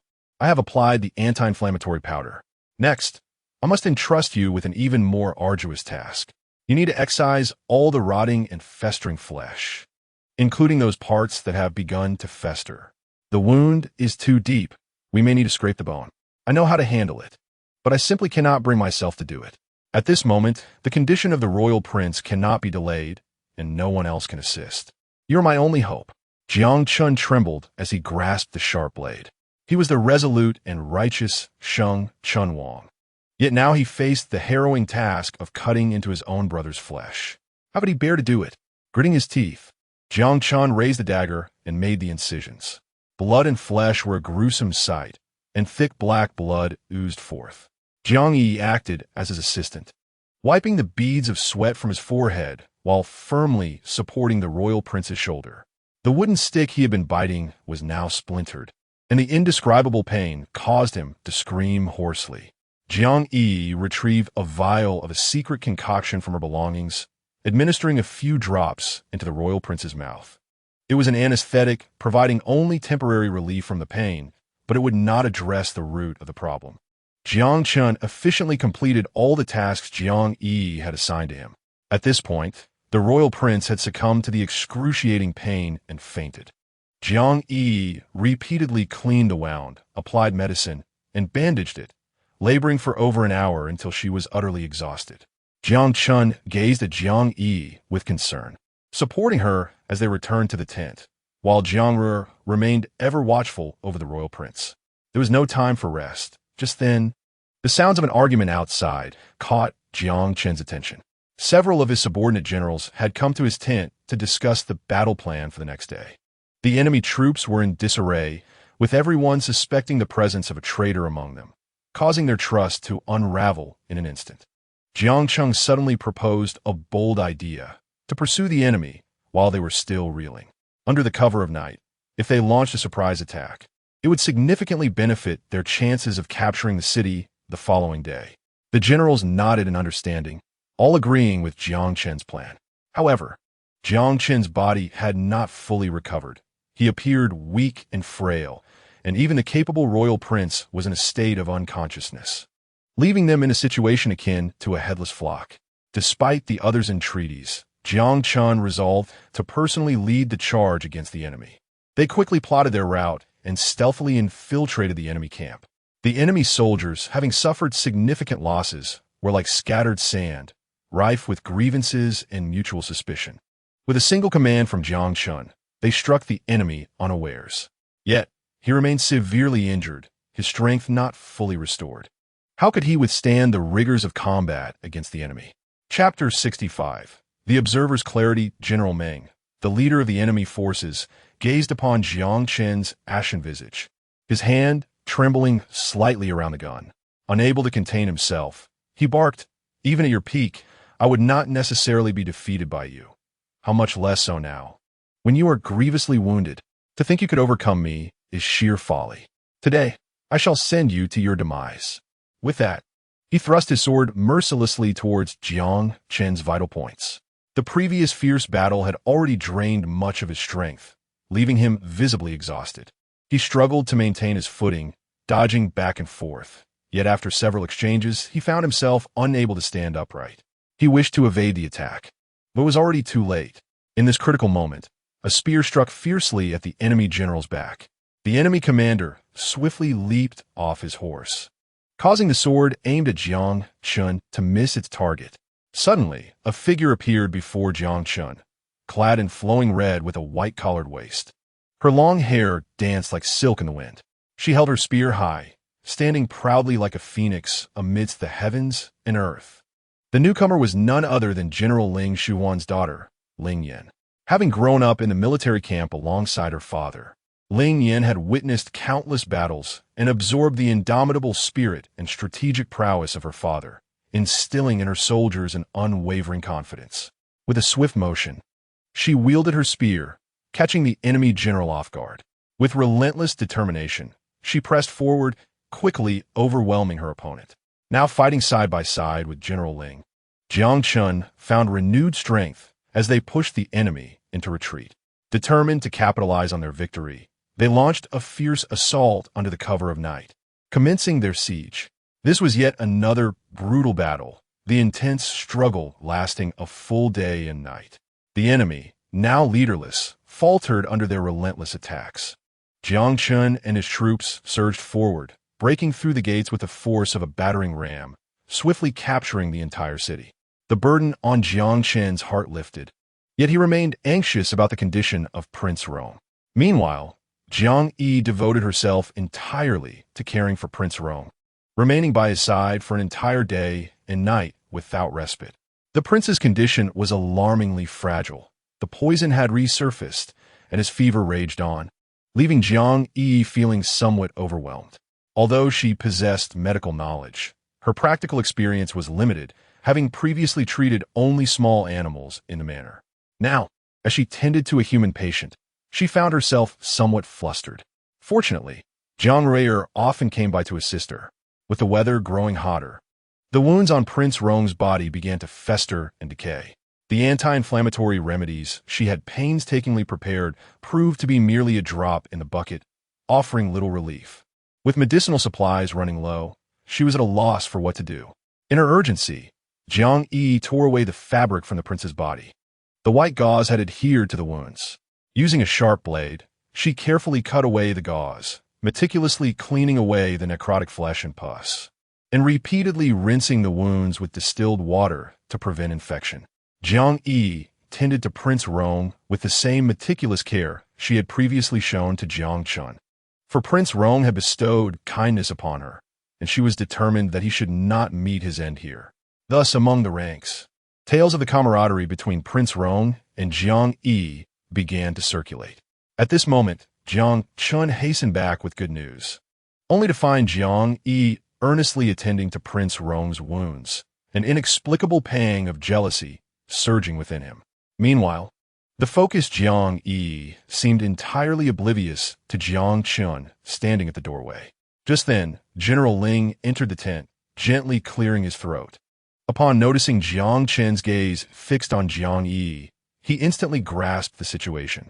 General Ling's eyes lingered on Jiang Yiyi, who, despite her male attire, possessed an extraordinary beauty. Her fair skin, bright eyes, and perfect teeth, along with delicate hands that could hardly be mistaken for a man's. Her slender figure, accentuated by curves, lacked any sign of an Adam's apple, leading General Ling to realize that the striking figure before him, with a visage as lovely as jade, was indeed a woman in every sense. As a woman herself, Jiang Yiyi could easily discern between the sexes and immediately understood Jiang Chen's affections. It was a classic case of the engaged being oblivious while the observer saw clearly. Chapter 66. You need not take it seriously, General Ling approached, regarding Jiang Yiyi with satisfaction. You appear youthful, yet your capabilities are remarkable. Prince Rong has likely passed the critical phase of his condition. With some rest, he should recover. Do not worry too much. I possess a special medicine for wounds that is remarkably effective. You shall apply it to his injuries, but ensure it does not come into contact with water. Jiang Yiyi nodded in acknowledgement, accepting the medicine from General Ling, only then noticing Jiang Chun at the entrance. The atmosphere among the three became palpably awkward. Jiang Yiyi wished to explain, yet felt hesitant to speak in front of General Ling. Jiang Chun stepped forward to inquire about Prince Rong's condition, his gaze towards Jiang Yiyi betraying a subtle sadness and concern. Jiang Yiyi explained, due to the severity of Prince Rong's poisoning, his condition has been unstable, with persistent high fevers. I suspect an infection. I have treated his wounds, but with General Ling's medicine, his condition should improve. Jiang Chun looked at Jiang Yiyi with concern, his hand instinctively reaching towards her shoulder, only to retract it upon noticing General Ling's unwavering gaze. He did not wish for General Ling to uncover Jiang Yiyi's presence, yet he underestimated a woman's intuition. Sensing the tension, General Ling made polite conversation before tactfully excusing himself. Jiang Ruer soon stood outside the tent, keeping watch for them. At last, Jiang Chun exhaled in relief. I heard from soldiers outside that you have been by Prince Rong's side for an entire day and night. I worry that while you care for him, you might neglect your own well-being. Jiang Yiyi sighed. Prince Rong has not yet surpassed the critical period. I cannot rest easy with anyone else here. I know the bond you share as brothers. Even considering your friendship, I cannot allow anything to happen to him. Jiang Chun, filled with concern, gently embraced Jiang Yiyi, expressing his empathy. You truly have endured so much. Your understanding nature is remarkable. Jiang Yiyi gazed at him with deep affection, tenderly caressing his wound before lifting his collar to examine it. After several days of treatment, the injury had formed a scab. However, complete recovery would require further rest. You must take care, Jiang Yiyi advised. Your wound has not fully healed. Do not engage in any rough activities. I will tend to it again later. And you have yet to take the medicine I prepared for you today. Jiang Chun sighed unconsciously, surprised that at this moment, Jiang Yiyi had become quite chatty, reminiscent of the matron from the royal palace. In the past, I could not guarantee my recovery, but now I promise to rest until I'm fully healed. I have not forgotten the debt of gratitude I owe you, he replied earnestly.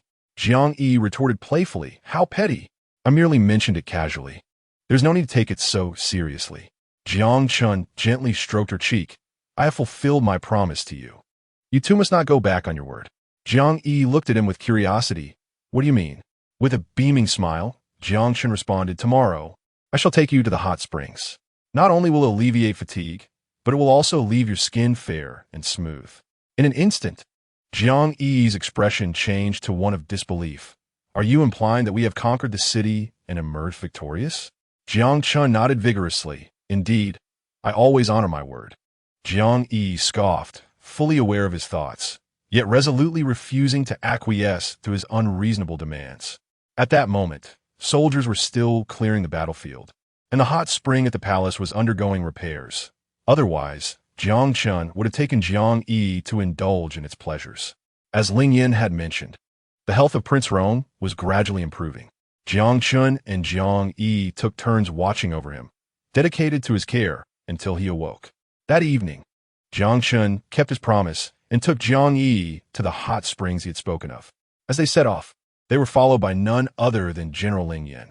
She had long harbored affections for Prince Shengchun, dreaming of one day becoming his consort, and at this moment, she was determined not to let anyone else get ahead of her. The hot spring bubbled forth with exquisite beauty, its waters shimmering like a rainbow in the rain. The spring was both boiling and clear, its magical source derived from the essence of cinnabar. The frothy waves danced lightly, creating a melodious sound. Before them lay the encircling hot spring, where rose petals floated on the surface of the glistening water.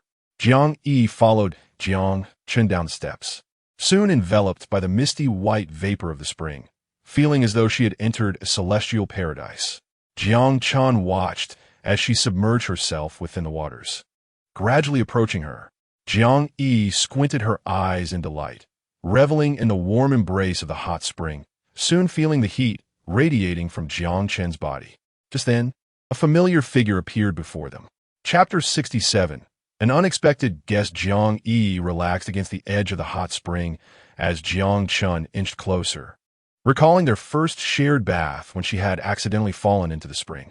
Jiang Yi's cheeks flushed instantly, and she pouted, glaring fiercely at Jiang Chun. What was he thinking? Bringing up that topic? Could he not disrupt the ambience? It was rare to find a hot spring in such a barren place, and she wished to linger a little longer. Jiang Chun contemplated what to do with Jiang Yiyi, but upon witnessing her reaction, he felt a pang of disappointment. Jiang Yiyi, her eyes half closed, appeared drowsy. Gently, Jiang Chun leaned closer, resting her head on his shoulder, where he could even hear her tranquil breaths. At that moment, an unexpected visitor arrived, shattering the tranquility. Ling Yan observed the two nestled together in the hot spring, just as she had suspected. Jiang Yiyi and Jiang Chun shared a profound bond. A lone man and woman in close quarters, and now openly enjoying the hot spring together. It was impossible not to provoke speculation. Ling Yan shed her outer garment and quickly entered the water, positioning herself opposite the pair, intently fixated on Jiang Chun. Jiang Chun abruptly opened his eyes, only to discover Ling Yan staring directly at him, sending a shiver down his spine. "What brings you here?" he asked. Ling Yan, with a mischievous expression, replied, "Such a lovely spot, and you chose not to bring me, yet you clandestinely brought her. What does that imply? What is your true relationship with her? I am exceedingly curious." Pointing at Jiang Yi, she continued. Jiang Yi, hearing a voice, slowly opened her eyes, and upon seeing Ling Yan sitting before her, she instantly perked up. She hastily shifted her position, attempting to create some distance from Jiang Chun. "General Ling, what brings you here?" she inquired. Ling Yan scoffed. "It seems my timing is quite unfortunate." Jiang Yi offered an awkward smile. No, the water temperature is just perfect. I have been here for quite a while. It's nearly time for me to leave." Just as she attempted to depart, she was firmly grasped by Jiang Chun, who refused to let go. Jiang Yi understood she could not resist him. Today is a rare occasion for a break. Just stay a little longer. We can keep each other company here.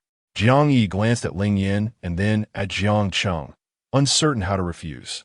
Yet, Ling Yan's keen gaze felt almost predatory, making her quite uncomfortable.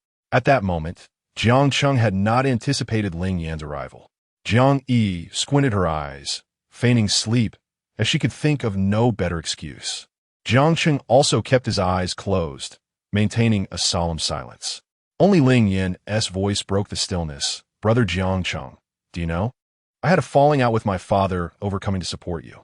His troops are stationed at the border and may only return with a decree. However, I received urgent news stating that you faced danger on the battlefield, outnumbered and in need of assistance." Jiang Chun was perplexed. How could she, miles away, be aware of such a confidential dispatch? Ling Yan's expression was one of grievance. "At that moment, I was exceedingly anxious. Yet my father's decree forbade me from returning without permission. If we acted recklessly, we would be criticized, accused of defying orders and plotting rebellion. However, for your safety, I defied my father's wishes and left him a note, secretly bringing a small contingent of soldiers to aid you. Jiang Chun felt a stirring in his heart upon hearing this. Yet he found himself at a loss for words. After all, Ling Yin had risked her life to come to his aid, demonstrating her loyalty and devotion. Yet, he was acutely aware of Ling Yan's affections for him. Since childhood, she had delighted in trailing behind him, calling him Brother Jiang Chun, and seeking his assistance in all matters. Yet now, he was wed to his own princess and had no intention of taking another. In this moment, he could only feign ignorance, remaining unresponsive. Jiang Yiyi understood that Jiang Chun was pretending to sleep with his eyes shut, and a pang of resentment lodged itself in her chest. Ling Yin, undeterred, exclaimed, "Brother Jiang Chun, do you know? I have cherished you since childhood. My greatest wish in life is to marry you and become your princess. However, I have heard that you are married, which I refuse to believe, so I have returned to seek the truth." Ling Yin gazed at Jiang Chun, who continued to keep his eyes closed, and could not resist shaking his shoulder with fervor. "Brother Jiang Chun, I know you have heard my words. Upon returning, I shall request the emperor to grant us a marriage. Even if I cannot be your princess, I would gladly accept the role of your concubine." Throughout this exchange, Jiang Yiyi maintained her facade of slumber, yet her heart skipped a beat at Ling Yan's declarations. What would she do if she truly had to marry Jiang Chun? With her formidable temperament, her days of suffering might be just around the corner. Chapter 68. How can one share? Jiang Yiyi recognized that Ling Yan had never regarded her with any respect. Otherwise, she would not have spoken in such a manner. Was she intentionally addressing her? Relying on her intuition, Jiang Yiyi suspected that Ling Yan had discerned her true identity as a woman. Ling Yan clung tightly to Jiang Chen's arm, leaving Jiang Yiyi feeling profoundly uncomfortable. At that moment, she was the one who longed to escape. Her heart wrenched at the sight of Jiang Chun being affectionate with another. Slowly, she opened her eyes, stretched languidly, and fabricated an excuse. "This water feels rather hot. I think I'll step out. Please, continue without me." With that, she swiftly exited the hot spring, a wave of desolation washing over her. Jiang Chun watched as Jiang Yiyi left the hot spring, disappearing alone, and his heart ached with an indescribable discomfort. Yet, he did not dare to offend Ling Yan, who stood before him. He understood her temperament. She preferred destruction over compromise, and if she could not possess something, she would go to great lengths to obliterate it. Furthermore, her father held a prestigious position in the court, and Ling Yan herself was both talented and favored by the emperor. Taking a deep breath, Jiang Chun reflected on the complexities of dealing with both women and the challenges they presented. Ling Yan was, in his heart, the sister he cherished most dearly. He wished to avoid hurting her, but the situation was fraught with difficulty. If he were to clarify his relationship with Jiang Yiyi now, he could only speculate on the extreme actions Ling Yan might take the following day. It was a perilous predicament. Unfortunately, Ling Yan remained indifferent to the other two brothers. Yet she had developed genuine feelings for him, leaving him trapped in a situation from which he could not escape. Jiang Chun sighed inwardly, hoping that her feelings for him were merely a fleeting fancy. At that moment, Ling Yan leaned against Jiang Chen's shoulder, expressing her longing for him over the years, while Jiang Chun could only feign sleep and resignation. As dusk gradually enveloped the surroundings, Jiang Chun suddenly rose and suggested, "It's getting late. We should head back." Although Ling Yan was reluctant, she ultimately accompanied Jiang Chun home. After leaving the hot spring, Jiang Yiyi found herself without a better destination and sought refuge in the tent of Prince Rong, alone and lost in her thoughts. She couldn't help but sigh, contemplating the feelings of sharing one's life with a husband.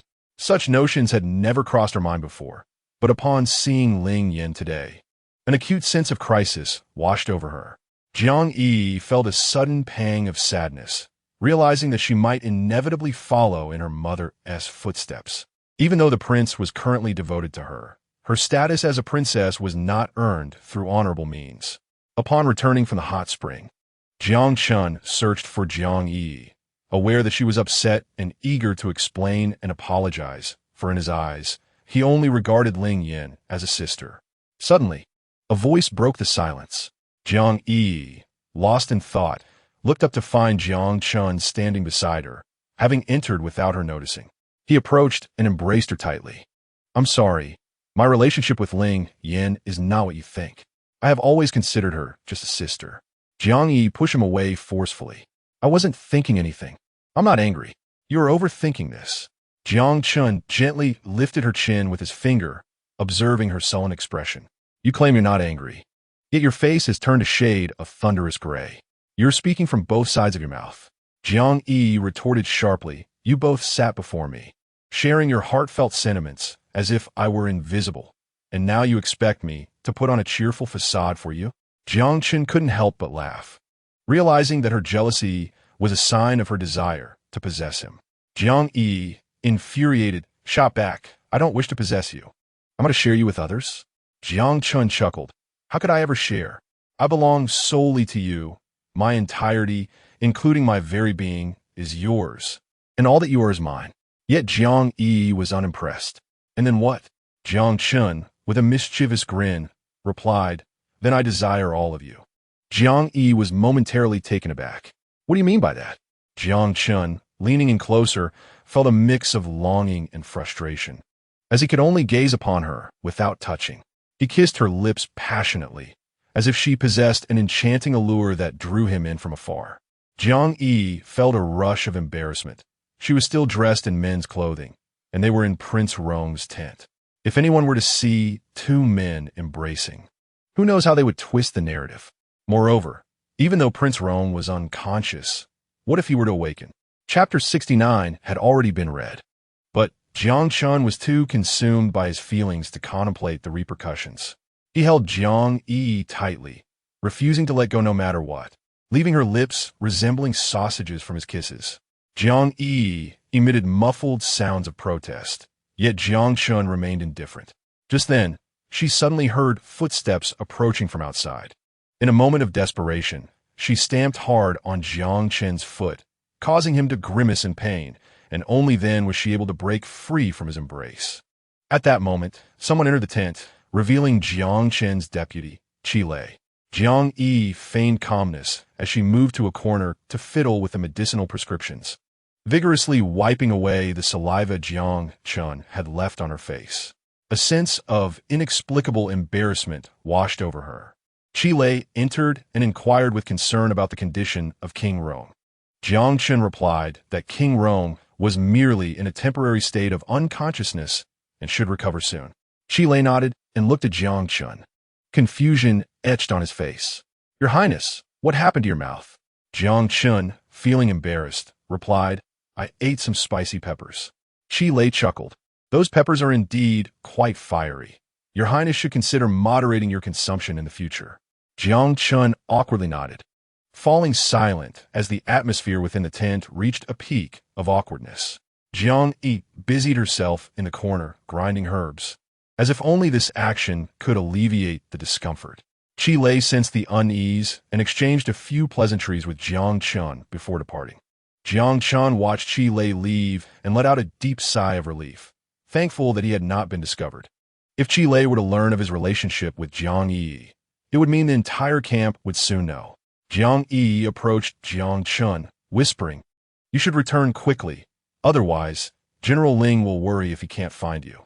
Jiang Chun glanced at her, hesitating to speak. The situation between him and Ling Yin had become increasingly complicated. No matter how he explained, everyone was aware of Ling Yan's feelings for him.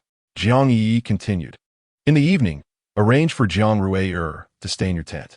It would be more convenient for me to stay alone." Jiang Chun was taken aback for a moment before nodding in agreement, recognizing that General Ling was involved in all his affairs. Jiang Yi's identity was not yet something to be revealed. "Be cautious when you are alone at night.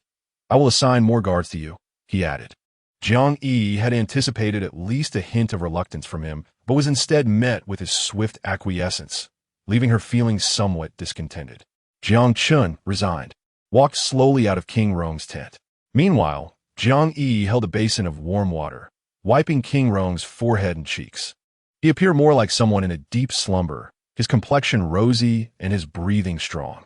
After Jiang Chun's departure, Jiang Yiyi grew increasingly bored. wandering aimlessly until she found herself at the edge of a small river without realizing it. There, she noticed a fire being built and fish being grilled, and as she approached, she discovered it was Qi Lei and his companions, who had caught a large number of fresh fish and were cooking them. As Qi Lei noticed Jiang Yiyi approaching, he promptly greeted her with enthusiasm. "You've arrived early. What a fortunate coincidence. As a token of appreciation, allow me to present you with our first trophy of the day."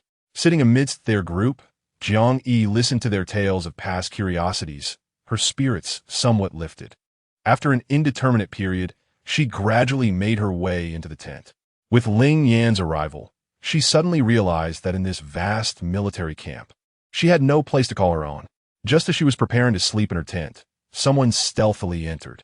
Startled, Jiang Yi instinctively raised the medicine jar in her hand, ready to strike, only to have her wrist grasped swiftly by the intruder. "What are you planning? Are you attempting to murder your own husband?" It was then that she recognized the visitor, Jiang Chun, clad in the garb of a common soldier. "What brings you here?" Jiang Chun sat on the edge of her bed, removing his armor. "I was worried about you, so I came to check on you." Jiang Yi's expression clearly conveyed a message. "You are not welcome. You've seen enough. Now you may leave." Chapter 70. Which approach will you take? Jiang Chen's face shifted through shades of frustration. "I was concerned you might feel afraid, so I specifically came to keep you company." Jiang Yi replied, "Thank you, but I prefer solitude." In a moment of exasperation, Jiang Chen retorted, "I am afraid. I am not accustomed to sleeping alone. I came to seek your companionship. Surely that suffices?" Jiang Yi remained resolute. "However, I do not agree." Growing increasingly agitated, Jiang Chen moved behind her and embraced her tightly, leaving no room for resistance. "Your resistance is futile." Jiang Yi glared at him, and then what? With a sigh, Jiang Chun continued, "Being with Zhang Ruier is quite dull. It has been ages since we truly conversed. Don't you have anything to say to me?" Jiang Yi coldly scrutinized him and drew closer. "Indeed. I have a question. What is your relationship with Ling Yan? She calls you brother Jiang Chun so affectionately. It makes my heart flutter." Jiang Chun gently wrapped his arm around her shoulders. "We grew up together. My grandmother adored her. Her mother, Princess Yangping, often brought her to the palace. So we have known each other since childhood. She used to call me brother Jiang Chun and would follow me around like a little shadow. I have always viewed her as a sister. Do not overthink it." Jiang Yi, suddenly overwhelmed with anger, exclaimed, "She calls you brother Jiang Chun so intimately, and she has openly declared her affections for you. How can you expect me not to think about how much she adores you and how deeply she cherishes you? Her lifelong dream is to marry you. Now you tell me not to overthink? What am I supposed to think?" Jiang Chun had not anticipated that Jiang Yi, typically gentle and serene, would now be so distraught. It was evident she was quite perturbed by Ling Yan. "I understand. I am aware that you have endured great injustice. However, the reason she is so audacious is that she remains oblivious to your true identity. Furthermore, I am already betrothed to the princess and harbor no other intentions. Do you truly doubt this?" Jiang Yi vehemently struck Jiang Chun's shoulder, exclaiming, "How can I possibly believe you? Should I trust that you have no one else in your heart? Or should I accept that you could never marry just me alone? Sooner or later, you will take a concubine. I simply did not anticipate it happening so swiftly." Jiang Chun found himself at a loss for words. Jiang Yi had always been relentless in her arguments. Engaging in reason with her was futile, as it would only deepen the conflict. Moreover, the sight of her in anger left him utterly helpless. Jiang Chun leaned in, pressing his lips against hers, but Jiang Yi was not one to yield easily. "Please do not be angry. I swear that my affections are solely for you. My vision is poor. I cannot see the beauty in anyone else. How would you like me to make amends?" Jiang Yi forcefully pushed him away, retorting, "Do not attempt to use that line on me. I'm not swayed by such tactics."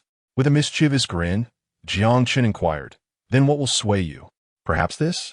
He then embraced her tightly, grasping the nape of her neck, rendering her unable to escape. Jiang Chen cautiously explored their moment of solitude, relishing the opportunity to express his feelings. He was enraptured, unaware of just how deeply he cherished and loved her, how indispensable she had become to him. Each time she was out of sight, he felt a pang of anxiety. Witnessing her anger stirred profound sorrow within him. Yet, why could she not comprehend his affections? Gently, he caressed her silky hair, admiring her exquisite features, holding her closely as if she might vanish at any moment. Jiang Chun fervently kissed her warm, crimson lips, infused with a subtle sweetness. In that instant, his body stiffened with desire, and he could not resist the urge to caress her delicate neck. Jiang Yiyi sat nestled in his embrace, her fury gradually subsiding as her mind began to clear. She reminded herself not to overthink. Yet the thought of Ling Yan's audacious pursuit of Jiang Chun disrupted her tranquility. Jiang Chun leaned in, whispering warm breaths near her ear. "Are you still angry?" At that moment, Jiang Yi's flushed cheeks appeared irresistibly alluring. "Was that your intention?" Jiang Chun, with a playful expression, unconsciously planted a gentle kiss on the tip of her nose. "I find your anger utterly adorable. Your shy demeanor is even more heart-wrenching." Jiang Yiyi recognized his deliberate provocation, but struggled to rein in her emotions. "How infuriating! Just leave. I wish to sleep." Without a word, Jiang Chun gently pushed her onto the bed. Chapter 71. Do not hide. We have yet to experience enough. Jiang Chun held Jiang Yiyi beneath him, speaking earnestly. "Tonight, I shall remain by your side." Jiang Yiyi attempted to resist, but he held her tightly in his embrace, rendering her immobile. Jiang Yiyi, trembling with trepidation, dared not move, fearing that any misstep would allow him to regain control. Her cheeks flushed with warmth. She yearned to free herself from his grasp, yet Jiang Chen's strength was overwhelming. No matter how fiercely she resisted, her efforts proved futile. Thus, he held her tightly, exhilarated by her soft form, his heart racing wildly as the flicker of desire within him began to spread uncontrollably. Yet, at that moment, Jiang Yiyi remained restless, her movements stirring every nerve in him, her slender arms flailing unconsciously. Jiang Chun mused that it was she who had first tempted him, and thus he bore no blame. However, he could only continue to embrace her tightly, restrained from making any move, despite his deep-seated frustration. His body had not yet healed, and being within the confines of a military camp instilled a sense of caution within him. Aware of Jiang Yi's strong-willed nature, he knew she would never allow him to prevail, rendering the beauty in his arms a tantalizing yet unattainable prize, igniting an insatiable yearning within him. As Jiang Chun gazed at Jiang Yi's bashful, delicate demeanor, he felt the flames of desire within him flare uncontrollably, igniting an insatiable itch. He leaned down, gently capturing her lips with his own. Though she was wrapped securely in her garments, her flawless figure still stirred his imagination. This was not their first kiss. Yet each time, Jiang Chun found himself overwhelmed with excitement, yearning to take their connection further. Yet, Jiang Yiyi consistently halted him at pivotal moments, forcefully pushing against his shoulders, catching him off guard. "I warned you not to move recklessly, nor to entertain wicked thoughts," she admonished. Jiang Chun chuckled softly at the sight of her frightened expression, a mix of exhilaration and the torment of unfulfilled desire coursing through him. He yearned for solitude with Jiang Yiyi, yet simultaneously feared it, caught in an inner conflict. He cherished the sensation of holding her close, yet dreaded the possibility of his emotions spiraling out of control, leading to rash actions. Though Jiang Chun considered himself naturally indifferent and possessed formidable self-control, before Jiang Yiyi, he felt as if he were losing that control. Rising, he approached a water bucket, wringing out a damp cloth, which he gently used to wipe her exquisite face and delicate arms. Jiang Yiyi, having endured the hardships of the journey, appeared markedly more slender. With a heart full of compassion, Jiang Chun gazed at her and said, "When Prince Rome awakens, you shall accompany him back to the city. Once I have dealt with the matters here, I too shall return to present myself at court. You will remain in the royal residence, patiently awaiting my return." Jiang Yiyi looked at him with tender eyes, their souls intertwining as he discerned her feelings for him. She nodded gently in agreement. Jiang Chun smiled, their gazes locked, and he again lowered his head, unable to resist kissing her lips as they embraced one another, reluctant to part. In that moment, they wished to be each other's sole desire, knowing that even a few days apart would bring an unbearable longing, a yearning that felt like an affliction. Jiang Chun was acutely aware that his heart had been wholly occupied by Jiang Yiyi, leaving no room for anyone or anything else. Yet despite this, Jiang Yiyi continued to harbor doubts about him, even questioning his sincerity, which filled him with profound distress. He pressed his lips against hers with fervor, striving to convey the depth of his affection, holding her tightly as if he wished to merge their very beings. Jiang Yiyi winced at his intensity, feeling a sharp pain. Only then did Jiang Chun realize he had been too forceful. He gradually released her. As she escaped his embrace, she seized the opportunity to take a deep breath. Surprised by his strength, she had always known him to be gentle with her, but when troubled or angered, he displayed an unexpected vigor. Jiang Yi wiped the drool from his lips, unable to stifle a laugh. "Is your drool overflowing again?" Jiang Chun chuckled as he helped her dry the corners of her mouth. "It's your fault. You're just too sweet. I can hardly contain it." Jiang Yi lowered her head, wishing to disappear into the ground. "You can't bear it?" Jiang Chun playfully lifted her chin. "Don't hide. I haven't had my fill yet, and the next chance will be far too long to wait." In that moment, Jiang Yi buried her head deeply in Jiang Chen's embrace, at a loss for words and unwilling to speak. Thus, they held each other tightly and soon drifted into slumber. Chapter 72. Preparing to depart, the following days were consumed with clearing the battlefield, leaving Jiang Chun scarcely able to catch a glimpse of anyone. Meanwhile, Jiang Yi remained diligently by the side of the Prince of Rome, taking meticulous care of him. At that moment, a faint sound shattered the silence. Cough, cough. The Prince of Rome slowly opened his eyes, feeling a surge of intense pain from his wounds. He rubbed his eyes vigorously, the harsh light causing him considerable discomfort. As he squinted through his fingers, he discerned the figure beside him. Unexpectedly, it was Jiang Yi. This revelation surprised him greatly. His fondness for her swelled in an instant. After all, shouldn't she be at Jiang Chun's side? Despite his severe injuries, there were other physicians in the military, as well as his attendants and trusted aides. Surely, it would have been more appropriate for any of them to remain with him. Seeing that the prince had awakened, Jiang Yi quickly offered him a cup of water. "You should lie still. Let me check your pulse." After a moment, she confirmed, "You've finally passed the critical stage. Now, you must rest well, and in time, you shall recover fully." At that moment, Jiang Yi felt an irresistible urge to share the news of the prince's condition with Jiang Chun. However, when she eagerly approached his tent, she found Ling Yin engaged in military discussions with him. The words she had prepared were abruptly lodged in her throat. Jiang Chun was taken aback by her arrival. "Come here. I have something to ask you." Jiang Yi approached and replied softly, "What is it?" Jiang Chun's expression turned grave as he regarded her with displeasure. "Where have you been?"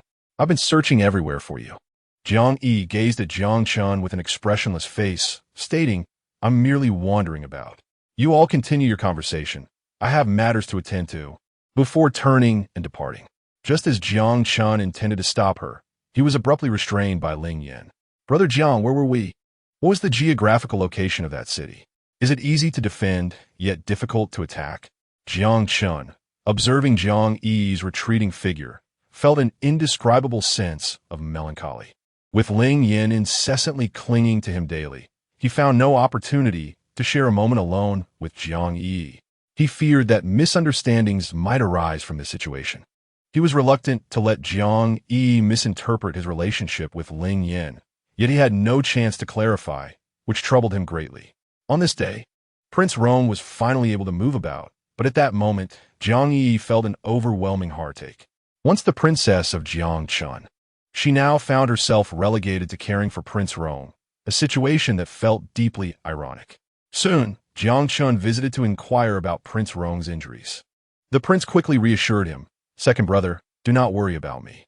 Thanks to Jiang Yi's attentive care, I feel much better now. After a period of rest, I should fully recover." Jiang Chun nodded, stating, "We have only a few matters to wrap up. I will send someone to escort you back to the city tomorrow, as the conditions here are not conducive to your healing." Prince Rome agreed with a nod. At that moment, Jiang Yi spoke up, "Your Highness, I have a humble request. I wish to accompany Prince Rong back to the city tomorrow. Jiang Chun glanced at Jiang Yiyi. With so many people around, he found it difficult to bid her farewell. Furthermore, Jiang Yiyi was not suited to remain there, so returning was indeed for the best. He trusted that once they returned, any misunderstandings would be resolved and that Jiang Yiyi would not misconstrue his relationship with Ling Yan. Observing the distance between Jiang Yiyi and Jiang Chun, Prince Rong quickly sensed that the two were likely at odds with one another. However, in the presence of others, he felt it inappropriate to comment. After all, Jiang Yiyi was the one he had brought to the camp. It was reasonable for her to return with him. Jiang Yiyi expressed her gratitude to Jiang Chun, who said nothing further before turning and exiting Prince Rong's tent. Watching Jiang Chen's retreating figure, she felt an inexplicable sense of loss. Upon returning to his tent, Jiang Chun became restless. Ling Yan's constant attention and the rumors circulating within the camp were bound to cause misunderstandings with Jiang Yiyi. Shortly thereafter, Jiang Yiyi returned to the tent, preparing to pack her belongings. Having spent considerable time with Jiang Chun during his recovery, most of her belongings were still in his quarters. Seizing the opportunity while Jiang Chun was away, she stealthily entered the tent to gather her things. Just as she intended to leave, Jiang Chun unexpectedly returned. As she lifted her bag to depart, he grasped her firmly. Chapter 73. I can barely wait any longer. How could Jiang Chun let such a fine opportunity slip away? He gently pulled Jiang Yiyi into his embrace, asking, "Tomorrow you leave. Do you not feel a twinge of reluctance for me?" Jiang Yiyi coldly gazed at Jiang Chun and retorted, "You are so busy every day. How could I dare to disturb you? Isn't this arrangement better? You no longer have any worries." Jiang Chun, his face alight with joy, provocatively replied, "Are you feeling jealous? I never imagined that my dignified princess, who usually appears so earnest and delicate, would also experience jealousy. Observing your jealousy brings me great delight." In her heart, Jiang Yi cursed him, thinking he was truly deranged. How could he find joy in her jealousy? "You know full well that I would be jealous, yet you deliberately maintain such close proximity to Ling Yan. Are you trying to infuriate me to death? This is not the right place. Wait until we return to the palace, and I shall deal with you then." Jiang Chun raised an eyebrow, incredulous. "I'm quite curious about how you intend to handle me. I can hardly wait. Do tell." Jiang Yi glared fiercely at him.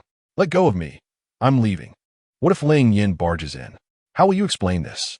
Jiang Chun, with confidence, replied, "Ling Yan won't be returning for a while. I've already sent her away. For now, we are free from interruptions in our little world. I truly wish to spend time with you, even if it means doing nothing at all. I simply enjoy being quietly with you." He gazed at Jiang Yi with tenderness. "If you leave, I will miss you. I now regret my decision and wish to retract it." Jiang Yi raised her fist and struck Jiang Chun's shoulder with force.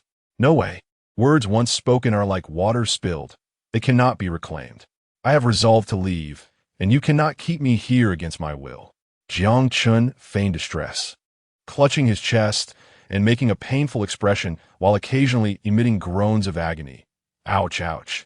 Jiang Yi, initially puzzled by his antics, began to doubt his sincerity upon witnessing his pained expression. A twinge of guilt crept into her heart.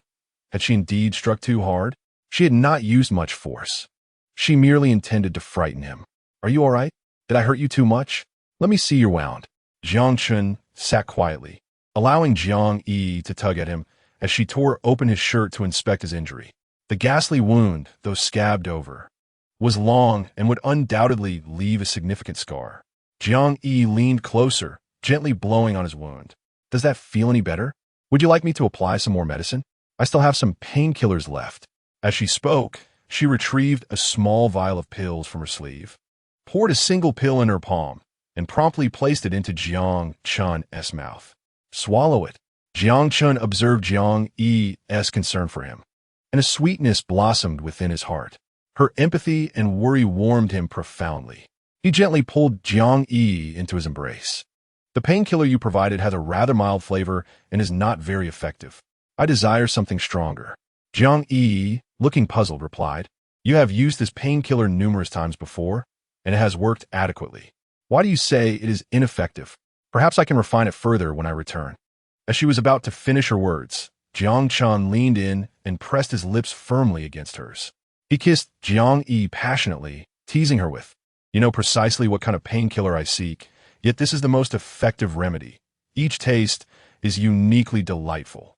Jiang Yiyi felt her cheeks flush and her heart race at his words. She pushed against Jiang Chen's shoulder, exclaiming, "It's broad daylight. How can you be so indecent? Aren't you the least bit embarrassed?" Jiang Chun softly whispered warm breath against her ear. "What broad daylight? It is clearly overcast today. What have I done that is so indecent? If you wish, I can certainly oblige. I am not embarrassed at all. The one who should be embarrassed is you." Jiang Yiyi, flustered and angry, was about to retort when Jiang Chun seized her with fervor. He gently sampled the sweetness of her lips, and even as she emitted muffled protests, he showed no signs of stopping. He continuously breathed warmth into her mouth, stirring her emotions as if a tempest had struck her heart. Having been entangled with Ling Yin for several days, Jiang Chun had found no opportunity to seek out Jiang Yiyi. He was aware that she would likely come to the tent today to retrieve her belongings, so he pretended to leave. Upon seeing her approach, he eagerly watched her from behind, knowing he could not let this hard-won opportunity slip away. Chapter 74. Too engaged in the moment, Jiang Yiyi resembled a clever little rabbit, her playful spirit endearing her to him. Jiang Chun held her petite waist tightly, preventing her from moving, ensuring she accepted his sweetness without a hint of resistance. Jiang Yiyi felt as if she were suffocating. Jiang Chun pressed her beneath him with such force that she had no chance to catch her breath. No matter how hard she struggled, she could not escape his embrace. In that moment, Jiang Yiyi felt like a prize in Jiang Chen's possession, subject to his whims and gentle teasing. However, a flicker of worry stirred within her heart, concerned that their passionate engagement might be discovered by others. Although they were legally married, their behavior felt akin to infidelity. Jiang Yiyi was restless, and her anxiety intensified at the thought of being seen by Ling Yan. The fierce, possessive gaze of Ling Yan sent chills down her spine, stirring an involuntary shiver within her. Jiang Chun continued to kiss her, granting her no respite. With great effort, Jiang Yiyi broke free, gasping for air. "Must you be so domineering? I feel as though you might swallow me whole." Jiang Chun, undeterred, retorted, "Where's the harm? I merely exerted a little pressure." Jiang Yiyi pouted, glaring at him, nearly nose to nose. "Look at my lips. You've kissed them into this state and still claim you exerted no force?" Jiang Chun appeared unsatisfied. "Do not pout. It does not suit you." Jiang Yiyi, seeking to provoke him further, huffed defiantly, "I shall pout as I please. What do you do about it?" Jiang Chun, deliberately teasing her, replied, "You're still being like this? Don't say I didn't warn you." Jiang Yiyi, with a triumphant smirk, provocatively declared, "I like it. I relish seeing what you can do." Jiang Chun wore a mischievous smile. "I warned you, yet you chose to ignore my words. You cannot cast blame upon me." With that, he lowered his head and gently captured her lips with his own. Jiang Yiyi, infuriated, exclaimed, "You?" Jiang Chun gazed at her, his heart swelling with desire and reluctance. He was acutely aware that he should not continue this way, yet he found himself powerless to restrain his emotions. He held Jiang Yiyi tightly, unwilling to let go, kissing her fervently. Jiang Yiyi felt the intensity of his kiss, yet she had no desire to escape his embrace. She understood her own reluctance to part from him. The thought of being unable to remain at his side filled her with sorrow. Jiang Chen's kiss deepened, and his embrace grew more fervent, their bodies drawing ever closer, as though they were destined to fuse into one. In that moment, Jiang Chen's eyes blazed with a fervent intensity, deep and unwavering, like two fiery flames poised to reduce her to ashes. The fire within him had reached its zenith. Yet suddenly, Jiang Yiyi pushed him away, her eyes wide with fear. She was acutely aware that keeping her distance was essential. Jiang Chun felt as if his very being had been ignited. He was on the brink of explosion. With reddened eyes filled with longing, he gazed at Jiang Yiyi, who was overwhelmed with conflicting emotions, acknowledging her own mistakes in indulging him. Yet, Jiang Chun showed no signs of wanting to halt. In a decisive motion, Jiang Yiyi pressed her hands against his face, pushing him away, unwilling to be completely consumed by him in that moment. Jiang Chun jolted upright, striving to regain his composure. Fortunately, Jiang Yiyi had pushed him away, as he felt he was teetering on the edge of losing control. With a damp cloth, Jiang Yiyi vigorously wiped his face, all the while wearing a playful smile. Jiang Chun, observing the blush on her cheeks, found his emotions tangled. If they were not in a military camp at that moment, he would have yearned to take their affection to greater heights, but the circumstances did not permit such liberties. He was also aware that Ling Yin would soon return, as she was ever so possessive, fully cognizant of his feelings, yet persistently entangled in his life. Jiang Chen's expression was a tumult of thoughts as he tenderly caressed Jiang Yiyi's cheek. How wonderful it would be if he were merely an ordinary man, retreating with Jiang Yiyi to a secluded place, living a simple life together. Unable to resist, he placed a deep kiss on her forehead once more. Chapter 75. One wave subsides. Another rises. Jiang Chun stated, "I cannot accompany you tomorrow. Please take care on your journey. I will dispatch a covert guard to protect you in secret, so you may travel with peace of mind." Jiang Yiyi leaned gently against his chest, feeling a profound sense of reluctance, though some sentiments remained unspoken. She lifted her gaze, looking deeply into his eyes. "I will await your return at the Wangfu." With that, she stood and departed. The following day, as dawn broke, Jiang Yiyi joined the royal entourage, leaving the military camp behind. She returned to the Wangfu. Xiao Qin excitedly dashed over, instantly throwing herself into Jiang Yiyi's embrace. "Miss, I knew you must have endured much hardship out there. Your skin has darkened, and you've lost so much weight. We were all so worried about you." The two, mistress and maid, embraced and shared a silly laugh. Now, she could finally enjoy a peaceful night's sleep, free from the tension of the military camp, where she constantly feared the revelation of her true identity. After dining and bathing, Jiang Yiyi donned a fresh outfit and soon drifted into a drowsy slumber. After an indeterminate period, she awoke to sound from outside and slowly rose. At that moment, Xiao Qin entered, hesitating as if she had something to say. "What is it? Is there something on your mind?" After a long pause, Xiao Qin could no longer contain herself and divulged everything to Jiang Yiyi. "Miss, I initially didn't want to tell you this, but I fear it is true, and I wouldn't want you to miss the chance to see your father one last time. Just now, and she sent word that your father is gravely ill and wishes for you to visit the Jiang residence." Jiang Yiyi regarded Xiao Qin with an expressionless face, realizing that just as one wave recedes, another surges forth. Having barely returned to the Wang residence and not yet settled into her day, and she was already at her door again, Jiang Yiyi was well aware that this wasn't Qi's little ploy. Her father's illness was a mere pretext. As in Qi truly wished to see her, she likely could not conceive of a better excuse, hence the ruse of her father's dire condition to coax Jiang Yiyi. Xiao Qin anxiously inquired, "Miss, what do you plan to do? Are you truly going back to the Jiang residence tomorrow to check on your grandfather's condition? Or would you prefer to feign ignorance? If they pursue the matter, you could simply claim that the servants failed to relay the message and that you received no letter." Jiang Yiyi scoffed. "What is meant to come will inevitably arrive. There is no escaping it. After such a long separation, and she must surely be yearning for me."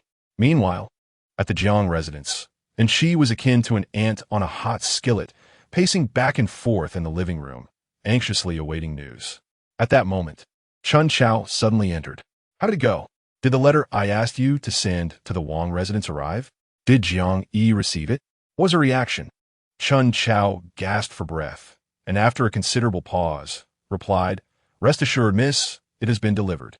Jiang Yiyi received the letter and has sent word that she will bring it back tomorrow. Xiao Qin will return to her family." And Qi's heart finally found solace. Today, her spirits uplifted, she strolled leisurely in the garden, fortuitously crossing paths with Zi Exen. And Qi, harboring resentment towards Zi Xian from previous incidents, naturally bore a sour expression. Zi Exan approached respectfully, addressing her, "Miss Qi?" And Qi, with disdain, regarded Zi Xian with irritation and coldly remarked, "Humph, do you truly believe yourself to be superior? A lowly servant remains just that." Zixian, observing in Qi's reaction, chuckled heartily and retorted, "Born into nobility as you are, your heart is quite ruthless. However, your mind is rather simplistic. In the end, you merely end up sewing garments for others, lifting stones only to drop them on your own feet. I must commend you. Miss, no one can rival your prowess." And Qi's face turned a shade of green from anger, just as she intended to teach Zixian a lesson. A pair of red embroidered shoes, stained and worn, came crashing down upon her, startling her into an involuntary gasp. Fearful, she glanced around. Zixian snorted, reminding Qi of the tragic fate of the maid Qing heir, who had been wronged a year prior. This shoe, he claimed, must be a remnant of that incident, perhaps a harbinger of vengeance. Nevertheless, he assured her that he would avenge his longtime acquaintance. Fuming, Qi glared at Zixian, eager to retort, but was suddenly pounced upon by a cat that had sprung from nowhere. Already shaken, Qi stumbled and fell to the ground, her once rosy complexion now drained to a ghostly pallor. "Chun Chao, quickly, catch it and dispose of it," she cried, as Zixian approached. The nimble cat leaped into his arms, casting a cold, piercing gaze at the pair. "Who dares?" it hissed before gracefully departing. Left on the ground, and she could only curse Chun Chao's incompetence furiously. Chapter 76. A grand affair. Early in the morning, Jiang Yiyi dispatched orders to summon Jiang Fu. Although she was accompanied solely by her maid Shao Qin, the standards of the royal household were to be upheld without exception. Clad in a delicate pink gauze dress adorned with a water blue silk bow at her waist, her dark hair elegantly styled, she radiated a unique charm. Her attire, a dark yellow pleated skirt draped with a sheer lavender veil, rendered her silhouette ethereal, as if she were a celestial being descended from the heavens, breathtakingly beautiful. With finely sculpted features lightly dusted with makeup, her honey-hued lips glimmered gently, while her elegantly arched brows framed eyes that sparkled like glimmering waves. All crowned with an enchanting smile. Her skin shimmered with a subtle luster, and her eyes danced with a myriad of glass-like reflections. Her beauty was so exquisite that it transcended the realm of mere mortals, embodying an elegance that surpassed all human standards. At that moment, the rhythmic sound of a carriage echoed like raindrops upon lustrous white marble. Bathed in golden sunlight, a carriage with elegant lines glided past, its opulence enveloped in rich silk and adorned with gold and precious gems. The windows, veiled by a light blue crinkled fabric, concealed the splendor within from prying eyes. A lavish carriage approached, halting gracefully at the entrance of Jiang Fu.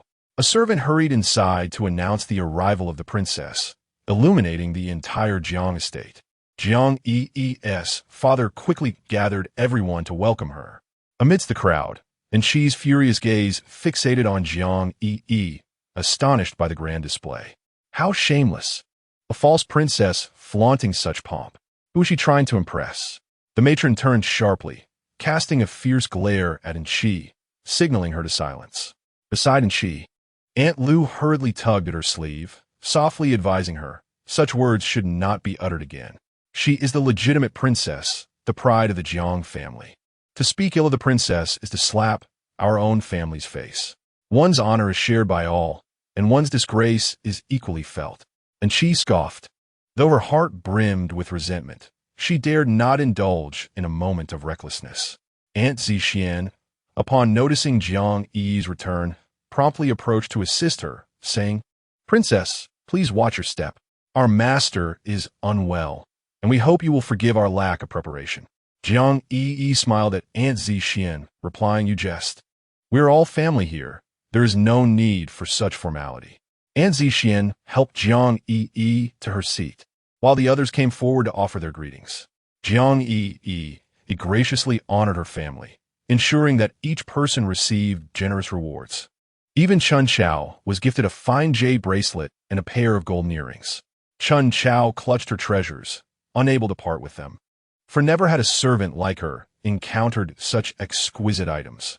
And Qi's cousin wore a pleasant expression, yet her heart simmered with anger, thinking that had it not been for that unfortunate incident, she would be occupying Jiang Yiyi's position at this moment. Soon, the family banquet commenced. featuring a plethora of delectable dishes from braised lamb to pickled fish, from steamed chicken to pepper-salted crab, an array of delicacies that left an indelible impression with every bite. The table overflowed with sumptuous food, yet what was notably absent was an excessive formality. At the banquet, laughter echoed as people engaged in lively conversation, free from the constraints of etiquette, reveling in the joyous atmosphere. The hall was tastefully adorned. Vibrant garments and rich decorations hung upon the walls, with soft lavender embellishments and striking crimson fabrics, enhancing the marble sculptures at the staircase corner. The opulent golden pillars and glass fixtures gleamed with brilliance, suffusing the space with an air of grandeur. Aunt Zixin sat beside Jiang Yiyi, both engrossed in cheerful conversation, when Aunt Lu approached to toast Jiang Yiyi. "I hear the prince has achieved victory this time. I extend my congratulations to both His Highness and the princess." Jiang Yiyi raised her glass in response, and the crowd eagerly echoed their agreement, all rejoicing for Jiang Yiyi, while Qi's expression darkened with increasing discontent. At that moment, she began to regret allowing Jiang Yiyi into their home, feeling her own ambitions slip further away as Jiang Yiyi's popularity soared. Frustrated, and Qi hastily sought an excuse to depart. However, Aunt Zixin pressed further, stating, "Miss Qi, your eagerness to leave reveals your jealousy. Remember when you and the princess were closest during your time in the manor? Yet today, you have not come to offer your congratulations." And Qi's face turned ashen, knowing that Jiang Yiyi was now the princess, and despite her unwillingness, she could only muster the courage to raise her glass and congratulate her. "Congratulations, princess. May you and the prince enjoy a harmonious union and a lasting marriage." Satisfied, Aunt Zixin nodded. "Now that is more like it. You have shown some sense. I shall let you off today." Jiang Yiyi, without uttering much, merely offered a faint smile and nodded gently at Qi. She was well aware that Qi harbored intense resentment towards her at that moment, yet the crowd was too large for her to express it openly. Observing Qi's face turn an ashen hue with suppressed rage, while feigning sisterly affection and uttering insincere words, brought Jiang Yiyi a sense of undeniable satisfaction. And she surely never anticipated that the person who had taken her place in the prince's residence would be Jiang Yiyi, the very individual she had sought to humiliate and eliminate, now seated regally before her. Yet, she was compelled to curry favor with Jiang Yiyi, who, with a smile, politely stated, "There is no need for such formalities between sisters. I understand your sentiments well enough." And she, perceiving the veiled implications in Jiang Yi's words, felt her face flush with a mix of anger and embarrassment, and hastily excused herself, claiming to be unwell and needing rest. Once back in her chamber, and she resembled a furious lion, her wrath manifesting as she shattered every ornament within her reach, as she attempted to seize spring grass, a gift recently bestowed upon her by Jiang Yiyi. The latter immediately knelt in supplication, hastily concealing the treasures about her person. "Miss, please calm your anger. I understand your frustration, but Jiang Yiyi is genuinely the prince's legitimate consort. If you wish to retaliate against her, there is but one path. You must also marry into the prince's residence. If you can remain by Jiang Yiyi's side and thwart her happiness, what harm is there in becoming the prince's concubine? If you stay near him, he shall surely recognize your worth." And she, upon hearing Springgrass's words, found herself abruptly calmed. Indeed, she had allowed Jiang Yiyi to cloud her judgment. Had she forgotten her original intention of confronting Jiang Yiyi? Initially, she sought to reason with her, but now it seemed futile. Even if she confronted Jiang Yiyi, it would not alter the fact that Jiang Yiyi was the princess. As Springgrass had pointed out, her focus should shift to winning the prince's favor and finding a way to enter the royal residence. Even if it meant becoming a concubine, she would accept it willingly. And she mused that on one hand, this would allow her to remain close to the prince, the object of her affection, while on the other, she relished the thought of seeing Jiang Yi suffer. Only in witnessing her pain could she find joy. Consequently, and she quickly began to devise a plan to regain the prince's affection. However, considering her current status, even obtaining an audience with the prince seemed a daunting challenge, which left her feeling despondent. Spring grass swiftly approached to console her. "Miss, do not lose hope just yet. We shall certainly find a solution. Even if we struggle, you can seek assistance from your father. After all, you are his biological daughter, and he will surely aid you." And she remained silent, for apart from this, she could conceive no better alternatives. For now, she could only resort to desperate measures. Meanwhile, the family banquet was nearing its conclusion, and as the guests dispersed, Zixian promptly arranged for Jiang Yiyi to be escorted to her new residence. Zixian located the largest courtyard within the Jiang estate. For Jiang Yiyi's current status could not be suitably matched with the former cramped and damp quarters she had occupied. Before her stood a grand hall with 3 spacious chambers, interconnected by corridors adorned with intricate carvings and paintings, exuding an air of solemnity and grandeur. Pavilions and towers, pools and water pavilions, reflect amidst the verdant pines and cypress. Artificial hills and grotesque rocks, flower beds and potted plants, wisteria and bamboo, embellish the surroundings. On either side are the winding corridors, with a central hallway featuring a grand marble screen set upon a zeton stand. Turning past the screen, one encounters a quaint 3-room hall, behind which lies the spacious courtyard of the main residence. The front boasts 5 elegantly adorned chambers, intricately carved and painted, flanked by corridors and guest rooms, adorned with colorful paintings of parrots, nightingales, and various birds. On the terrace, a row of young maids clad in red and green stands. Jiang Yiyi gazes at the opulent courtyard before her, astonished that after spending so much time at the Jiang residence, she had never realized the extent of its spacious and exquisite gardens. Chapter 78. A day apart feels like 3 autumns. The interior is even more lavish, with delicate fragrances mingling in the cool air, the scent of wine enveloping the space. A fashionable treasure mirror graces the table, beside which lies a jade plate, once danced upon by a flying swallow, filled with an abundance of seasonal fruits. Above rests a specially crafted canopy, reminiscent of the royal princess's bed from a bygone era. Once the crowd disperses, Jiang Yi finally has the freedom to appreciate the scenery. During her time in the Wang residence, whenever she had a moment, she would immerse herself in writing and painting, never experiencing such contentment. Returning to Jiangfu today feels akin to visiting for the first time, with its novelty and charm captivating her. To her surprise, her father truly shows favoritism. Despite spending over a decade at Jiangfu, she had never encountered such a splendid place. Yet today, as she returns as the princess consort, her father willingly relinquishes this exquisite residence for her use. People are indeed pragmatic. The notion of value exchange, spoken of by others, proves to be as applicable in ancient times as well. Jiang Yiyi strolls to the pond, watching the little fish swim joyfully, her heart swelling with delight, experiencing this happiness for the first time. Everyone bows and speaks to her with utmost respect, some going as far as to flatter her excessively.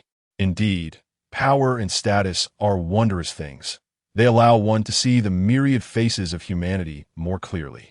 She recalls the prince's words, that sometimes one finds themselves powerless, not out of pretentiousness, but because those of her standing are often vulnerable to others' malice. With many waiting to see her stumble, gazing at the carefree fish in the lake, she unconsciously thinks of Jiang Chun. She wonders how he has fared in the military these past few days. She has been back for 2 days now, and though they have only been apart a short while, why does her longing feel so profound, as if they had been separated for years, or even longer? Lost in thought by the pond, Jiang Yi is approached by Shao Qin, who brings a splendid cloak and drapes it over her shoulders. "Your Highness, it is getting late. You should return to rest soon. Will you stay in the residence tomorrow, or return to the Wang estate? The servants have sent me to inquire about your wishes, so they may prepare accordingly." Jiang Yi remains silent for a few seconds, a sense of loneliness washing over her, while others return to their families. Bonding closely with their kin, she finds that in the Jiang household, aside from her nominal father, she possesses no true relatives. It is indeed a source of shame that she, as a princess, finds herself utterly alone, with only Shao Qin and a few others remaining steadfast by her side. Nevertheless, Let us return home after we have partaken in tomorrow's luncheon. After all, this place does not belong to us, and it feels somewhat uncomfortable. I fear that if the prince returns and does not find me at once, he may be consumed with worry." Xiao Qin could not help but chuckle softly, exclaiming, "My lady, I never imagined that after only 2 days apart from the prince, you would already miss him. Truly, absence makes the heart grow fonder. If the prince knew of your longing, he would surely awaken from his dreams with a smile." Jiang Yiyi shot her a glare, but remained silent, proceeding ahead with her thoughts. To her surprise, returning to her family home for the first time after marriage stirred feelings of profound melancholy within her. At this moment, even her mother's spirit tablet was absent. Due to her mother's lower status in life, it had never been allowed to grace the Jiang family ancestral hall. Later, it was secretly honored by Xiao Qin and Zhang Ma, but once discovered by Qi, it was ruthlessly destroyed. Reflecting on this, Jiang Yi felt a sharp pang in her heart. Once she returned to the prince's residence and settled all matters, it would be time for her to create a new spirit tablet for her mother. As an unfilial daughter, this was the only act of devotion she could offer. Once back in her room, Jiang Yi found it impossible to sleep, tossing and turning as memories flooded her mind, each one tinged with sorrow. What did it matter that she now held the lofty title of princess? Without her mother by her side, her only remaining parent was steeped in scheming. Moreover, her half-siblings were anything but close, leaving her feeling isolated. As these thoughts consumed her, she felt a wave of melancholy wash over her when she observed her distant siblings feigning affection towards her. Their attempts to curry favor left her with an unsettling feeling. She wondered what Jiang Chen must think of this scene. At some point, Jiang Yi had unknowingly drifted into slumber. When she awoke the next day, the sun was already high in the sky. After rising and completing her morning rituals, she found that breakfast had been brought to her from the small kitchen. She absent-mindedly nibbled at a variety of dishes, yet her appetite was nowhere to be found. In that moment, she noticed a familiar figure approaching her. Upon closer inspection, she realized it was none other than Prince Jiang Chun. Chapter 79. But not here. Jiang Yi gazed at Jiang Chun in disbelief, rubbing her eyes as if to dispel an illusion. As he drew nearer, he affectionately called out to her, "Yi, I have returned." With deep emotion, Jiang Yi replied, "How'd you come back so soon?" Jiang Chun stepped forward and enveloped her in a warm embrace. "I missed you so much that I could hardly wait to see you again. Upon my return to the palace, the servants informed me that you were here with Jiang Fu, and I rushed over to find you." Nestled in Jiang Chen's embrace, Jiang Yi smiled foolishly. "I thought you wouldn't return so quickly." Jiang Chun leaned down, placing a gentle kiss on the tip of her nose. "Do you have any idea how slowly the past 2 days passed? I have grown so accustomed to having you by my side that your absence felt like a piece of my soul had departed with you. These days, I could hardly eat or sleep, with thoughts of you occupying my mind at every moment." Jiang Yi gazed at him with a tender expression. The military camp? Jiang Chen couldn't help but sigh. There were trivial matters to delegate to the local officials. The rest, he had no desire to manage. All he wished for was to find you at the earliest moment. Jiang Yi leaned against Jiang Chun, but he began to fidget unconsciously. Sensing this, Jiang Yi firmly pressed down on his arm. "What are you trying to do?" Jiang Chen's warm breath made her feel quite disconcerted. "You know what I desire, don't you? Do you not long for me?" Jiang Yi shyly lowered her head. Her heart had long been consumed by longing, yet how could she articulate such sentiments? "I miss you too, but not here." Jiang Chun suddenly ceased his movements, gently cupping Jiang Yi's face with his palm. With utmost care, he placed a soft kiss upon her lips. "Of course I know. I was merely teasing you. Look how you've turned into a blushing apple." Jiang Yi, irritated, forcefully pushed Jiang Chen's arm away. "You are always so infuriating." Jiang Chun gazed at her with affectionate indulgence, a smile that could not be concealed gracing his face. He whispered sweetly, his warm breath grazing her ear, his robust figure pressing closely against hers. His contemplative gaze, clear as crystal, meticulously observed her bashful cheeks. "E, do you know, during these days apart from you, I realized how significant you are to me. A day without seeing you feels like 3 seasons. The agony of yearning is something I wish to never endure again." His tender words acted as a potent stimulant, rendering Jiang Yiyi instantly flushed. Her delicate, enchanting visage turned even more crimson. His fingers could not resist lightly brushing against her cheek, her exquisite beauty entrancing him at first glance. All his affections reserved solely for her. Jiang Yiyi let out a playful protest. "So do I." Jiang Chun gazed at her with deep emotion, his fervent eyes seemingly capable of melting her. He leaned down to gently capture her lips. His kiss was soft, yet powerful, like blossoms intoxicated with fragrance, akin to the warm embrace of spring, enveloping her entirely. He poured forth his affection, affirming his yearning with every gentle caress, enveloping her in sweetness that drew her into his depths. Jiang Chen's kiss was akin to a gentle spring breeze, soft and sweet, yet as fervent as the scorching summer sun. He held Jiang Yiyi tightly, unwilling to release her, desiring to continuously shower her with his sweetness. His love for her was as profound as still waters, vast as the ocean and endlessly affectionate. At that moment, Jiang Yiyi was completely entranced by his kiss, lost in his tender embrace, unable to extricate herself. In this instant, she truly felt the depth of Jiang Chen's feelings for her. Jiang Yiyi reciprocated his kiss, filled with gentleness, softly dancing upon his lips, as if the world around them had fallen silent, and time itself had paused. She savored his fragrance and the softness he offered. To choose one to love deeply, to wait for a lifetime together, to be infatuated with one, leaving behind a lifetime of splendor, to sever a string on the lute, to sing a farewell song, willing to forsake everything, to share each dawn and dusk. In this life, having her is enough. At this moment, Jiang Yiyi found herself tightly embraced by Jiang Chun, his profound kiss nearly suffocating her.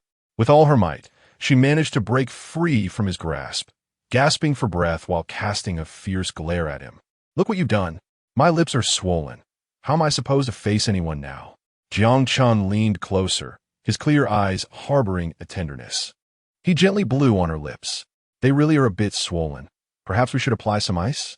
Initially, Jiang Yiyi was not as angry, but upon hearing Jiang Chen's words, her irritation grew. Women, after all, are often moody. Unable to contain herself, she playfully punched Jiang Chen's shoulder with her small fist, exclaiming, "How can you even say that? If we go out looking for ice now, it would be like confessing our situation without a word. Aren't you afraid of embarrassment?" Jiang Chun burst into laughter, his smile wide. "What is there to be afraid of? We are a normal couple with normal needs." Jiang Yi's face darkened in response to his nonchalance. "Forget it. I don't want to argue with you. What you consider normal, I deem quite abnormal." Jiang Chun affectionately pulled her into his embrace, using a fan to gently waft cool air towards her, as if that could alleviate the swelling. With a sigh, Jiang Yiyi chose to remain silent. Just then, Jiang Chun spoke again. "Jiang Yiyi, after lunch, shall we return to the Wang residence?" Jiang Yiyi rolled her eyes, looking up at him, hesitant to speak. In a moment, she saw right through his intentions, recognizing his little ploy. "Since it's rare to visit my family, how about we stay until tomorrow?" Jiang Chun frowned, responding impatiently, "No, I can't stand it here. Besides, I have court tomorrow, and time will be tight." Jiang Yiyi, however, wore a mischievous smile, feigning indifference. "Very well, you can return first. I shall make my way back tomorrow evening." Jiang Chun was instantly exasperated, flipping over to pin Jiang Yiyi beneath him. "As you wish, we won't go back. Staying here a few more days is no issue. If you don't want to return, I'll remain by your side. After all, as long as you are with me, it matters not where we are." At that moment, Jiang Yiyi noticed a certain flame igniting in his eyes, slowly rising, as if it could burst into a roaring fire at any moment.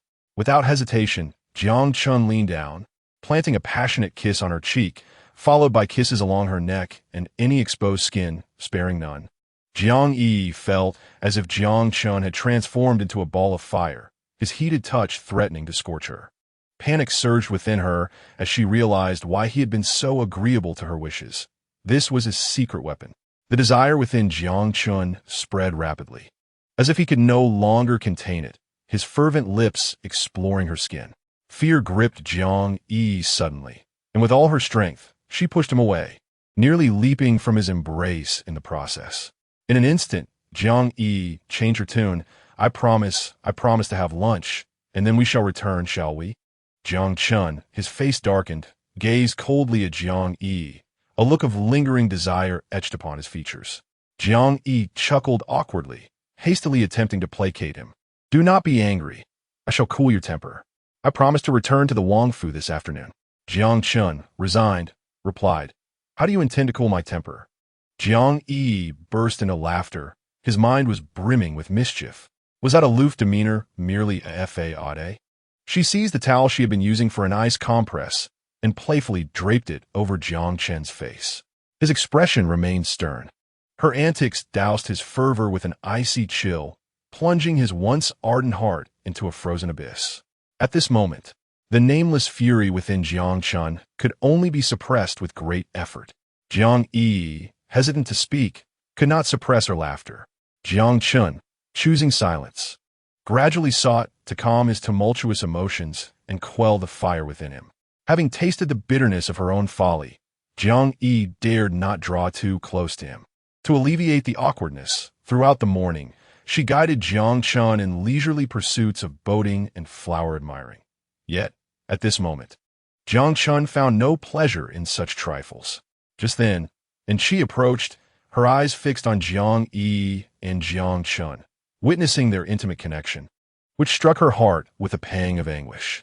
And she, consumed by jealousy, never imagined the prince could harbor such sincere affection for Jiang Yiyi. The tenderness in his gaze and the indulgence on his face unmistakably evident. At that moment, the prince plucked a vibrant flower from a distance, adorning Jiang Yiyi's hair with it, his affection palpable, the light in his eyes impossible to conceal. And she, initially intending to engage Jiang Yiyi and the prince in conversation, found herself overwhelmed by their closeness, and her hatred surged, prompting her to leave in a fit of rage. At the Jiang family's luncheon, the presence of the prince elevated the entire affair, surpassing the previous day's splendor, characterized by a harmonious atmosphere of song and dance. The banquet was exquisitely arranged, with offerings of incense, tea, and delicacies laid out elegantly.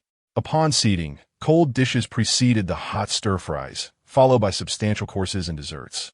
With a grand total of 16 meat and vegetable dishes, and additional dim sums and teas accounted separately.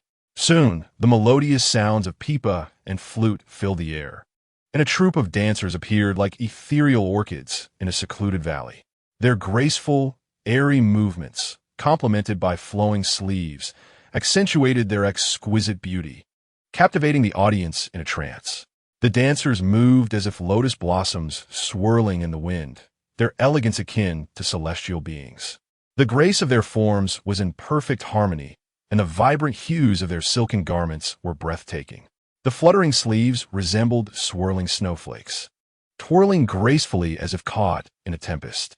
Jiang Yiyi could not help but glance at the entranced crowd, yet only Jiang Chun remained aloof, even and she, who wore a face of resentment, found herself drawn to the enchanting performance. Finally, as the banquet concluded, the prince bid farewell to the guests, eagerly whisking Jiang Yiyi away. Jiang Yiyi reluctantly followed Jiang Chun back to the Wang Fu. She entered the study, immersing herself in the art of writing and painting with a focused diligence. Jiang Chun, feeling somewhat helpless, observed her quietly, his expression tinged with mild impatience. He glanced up at him and remarked, "Please don't sway in front of me. It's making me dizzy." Jiang Chun took the brush from her hand and swiftly inscribed several bold characters on the paper. Yet his usual composure gave way to a hint of restlessness. Yi teased him. "It seems you lack your usual finesse. There's a touch of agitation in your strokes. Didn't you often tell me that to write beautifully, one must be calm and undistracted?" With a cold snort, Jiang Chun abruptly set down the brush and pulled Yi into his embrace. Gripping her hand tightly, he gently cupped her face, gazing deeply into her eyes before tenderly kissing her lips, savoring the sweetness that belonged solely to her, a passionate and lingering affection. Yi, enveloped in his embrace, felt a tingling sensation coursing through her body, her mind swirling, even forgetting to resist.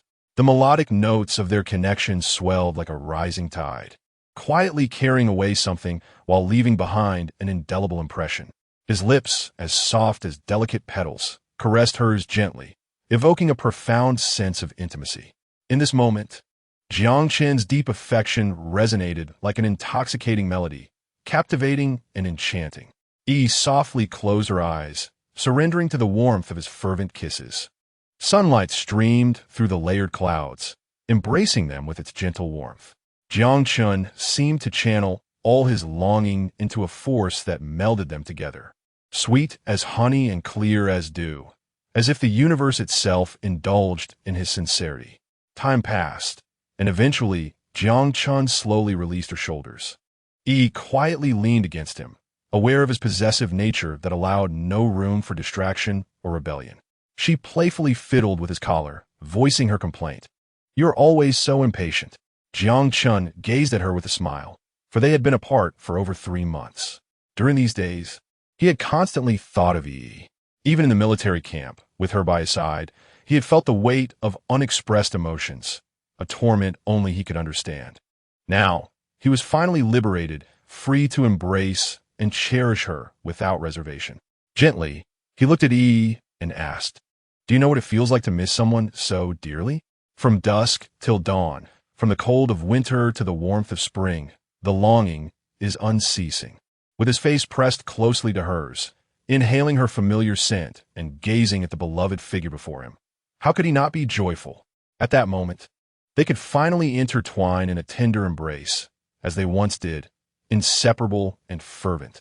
Jiang Chen's warm breath brushed against Yi's ear, whispering, "Isn't it time to fulfill your promise?" Jiang Yiyi fell silent for a few moments, then gave him a significant eye roll, accusing him of being overly eager. He refused to admit it. At this moment, he audaciously uttered such shameless words, leaving her in a state of dismay. Jiang Yiyi swiftly shifted the topic, reminding him that he had once promised to paint her portrait, and now was the time to fulfill that promise. Jiang Chen snorted lightly, recognizing her habitual tendency to divert the conversation at pivotal moments. As he gazed outside, the scorching sun beat down upon the earth. At this point, he felt helpless. After waiting for over 100 days, what was a few more hours? Chapter 82. Do you want me to help you undress? Jiang Chen knew that she was his, and eventually, she would be wholly his. There was no escape for her. He tenderly wrapped his arm around Jiang Yi's shoulders, enveloping her in a warm embrace that seemed to melt her away, filled with profound affection, as if it were a dream. Leaning down, he pressed a deep kiss upon Jiang Yi's cheek. "Sit tight. I shall now paint you." Jiang Yiyi obediently found a suitable spot to sit. Jiang Chen began to paint at a leisurely pace, his brush bringing the figure to life with exquisite detail, capturing her enchanting beauty. Each stroke meticulously delineated the features of her face, her natural charm rendered even more captivating on canvas. Jiang Chen gazed deeply at his masterpiece, becoming entranced by it. Curiously, Jiang Yi leaned closer, exclaiming, "I never realized your painting skills were so exceptional. They far surpass my humble abilities. It seems I have much to learn." With a gaze filled with affection, Jiang Chen looked at her. In his past life, he had been exceptionally gifted, mastering various arts with ease, while others toiled for years. His accomplishments in just a couple of years overshadowed theirs. Blessed with an extraordinary memory, he could master any subject he desired. The only regret was that, as a top scholar, he had little time to engage with girls or experience romance. Fortunately, having traversed to ancient times, fate had not been unkind. It had bestowed upon him such a lively and charming girl, whose vivacious spirit brought him ample opportunity to embrace love and cherish moments with someone special.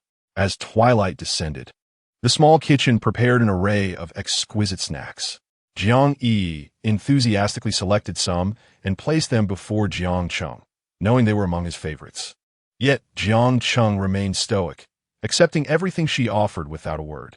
Unfazed, Jiang Yi enjoyed dinner and later took a leisurely stroll in the garden, relishing the sight of fish in the pavilion before gradually returning to her room. Upon her return, She discovered Jiang Cheng had finished his evening routine and was seated at the table, slowly savoring tea. Feeling a bit guilty, she approached him, observing his serious demeanor, and found herself unable to speak, swallowing hard instead. Jiang Cheng lifted his gaze to Jiang Yiyi and said, "Come here." She lightly cleared her throat and turned to leave.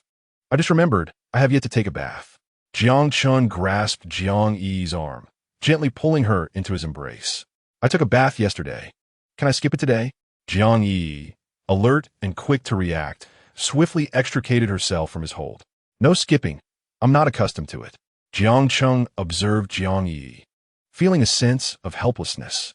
He walked to the front hall, where behind the screen, Jiang Cheng had already prepared a bath for her. The large tub filled with scattered flower petals. Upon seeing it, her cheeks flushed involuntarily. Stealing a glance at Jiang Cheng, she realized he was playing a clever game. He was aware she was deliberately avoiding him, taking her time during meals and meandering in the garden. Yet, Jiang Cheng had not shown any signs of irritation, as if he had been waiting for her here all along. Jiang Yi huffed. Jiang Cheng, despite his seemingly serious demeanor, concealed his intentions deeply. Jiang Cheng leaned closer, asking, "Shall I help you undress?" Startled, Jiang Yi quickly crossed her arms, exclaiming, "No, I can manage myself." Frustrated and anxious, she pondered how to bathe with Jiang Cheng standing directly before her. Should she treat him as if he were invisible? Although they were indeed a married couple, being scrutinized in such a manner felt particularly uncomfortable. At a loss, Jiang Yi exclaimed, "Could you avert your gaze?" Jiang Cheng shook his head, suggesting, "Just treat me as air, or pretend you cannot see me." Infuriated, Jiang Yi glared at him. "You, a living person, stand before me and ask me to pretend not to notice you? Are you joking? If you refuse to look away, could you at least turn around?" Jiang Cheng chuckled knowingly and then turned his back to Jiang Yi. She let out a deep sigh, suddenly reminiscing about the days of her carefree solitude. He was too domineering, always compelling her to do things she did not wish to. Quickly shedding her clothes, she plunged into the water, submerging herself completely, as if that were the only way to feel secure. Chapter 83. Daily petal baths together. Jiang Cheng observed her frightened expression with a wicked grin. "What are you afraid of? It's not our first time." Jiang Yi, exasperated by his words, felt flustered, though it was not their first encounter. The intensity of his gaze and the heat radiating from his body made her feel as if she would be consumed by his presence. Desperately, she pleaded, "Give me 5 minutes. I'll be done soon. Can you wait until I finish before coming in?" Jiang Cheng shook his head and, in a swift motion, leapt in the bathtub. Jiang Yi instantly flushed crimson, for it was her first time bathing with him. Previously, they had visited a hot spring together, where she had been fully dressed, and the vastness of that place had rendered the situation far less awkward than it was now. Jiang Cheng gazed at Jiang Yi with a fervent intensity, occasionally splashing warm water upon her. He even gently assisted in cleansing her body, his touch tender and respectful, as he earnestly provided her with a flower petal bath. Gently, Jiang Cheng turned Jiang Yi's face towards him, causing her entire form to face him. She looked at him in alarm, pretending to be nonchalant as she helped him bathe. Yet at that moment, Jiang Cheng could no longer maintain his composure. The warmth of her fingers glided softly over his shoulder, and that simple gesture threatened to ignite an overwhelming passion within him. The flames of desire within Jiang Cheng began to blaze, and he struggled to suppress it, but Jiang Yi's gentle teasing caused his remaining resolve to crumble. Jiang Yi kneaded the petals into a paste to soothe Jiang Chen's skin, her delicate touch making it feel even more exquisite. Proudly, she remarked on the remarkable effects of the flower petal bath. Jiang Chen tenderly grasped her wrist, his expression one of indulgence. "Shall we indulge in flower petal baths together every day?" Jiang Yi suddenly leaned in, wrapping her arms around his neck with a provocative smile, challenging him. "Is that what you envision?" At that moment, Jiang Chen could no longer contain the fire within him. He felt an overwhelming urge to possess her. Yet, looking upon her gentle and supple skin transformed his fervor into a soft, tender caress. His cheek pressed against her shoulder, warmth enveloping them, their skin brushing together as if igniting sparks. Jiang Yi's body stiffened. The petals swirling in the warm water mirrored the tenderness he bestowed upon her, palpable, soft, and powerful. Her gaze, filled with affection, lingered on his form, her fingers tightly clutching his arm, her fingertips unwittingly sinking into his skin. The confines of the bathtub felt inadequate. Jiang Chun, frustrated, yearned for a more expansive space. He swiftly dried her body, enveloping her in a delicate veil, and in an instant, she found herself cradled in a strong embrace. Gently, Jiang Chun lifted Jiang Yiyi, striding purposefully into the room, where he carefully set her down beside the bed. Just as she opened her mouth to speak, her words were drowned in a kiss brimming with emotion. With a swift motion, Jiang Chun pressed her beneath him, captivated by the alluring sight of Jiang Yiyi, her enchanting beauty partially concealed, those luscious red lips gazing up at him with a dreamy allure. Jiang Chen's restless heart could no longer be restrained. His expression softened, the sound of fabric brushing against itself resonating in the air. The subtle, delicate noise was akin to a gentle breeze caressing the grass. Her velvety skin felt as soothing and tender as a soft, warm zephyr. The enchanting and beautiful Jiang Yiyi is so near, the air thick with an ambiguous atmosphere, the fragrance of tea wafting softly as wisps of smoke curl around. Under the flickering candlelight, their shadows intertwine in an instant. The silhouettes dance gracefully, like a mesmerizing melody. The wind stirs the beaded curtains, weaving an intricate tapestry of intimacy, accompanied by the moon's gentle glow, creating an everlasting fragrance.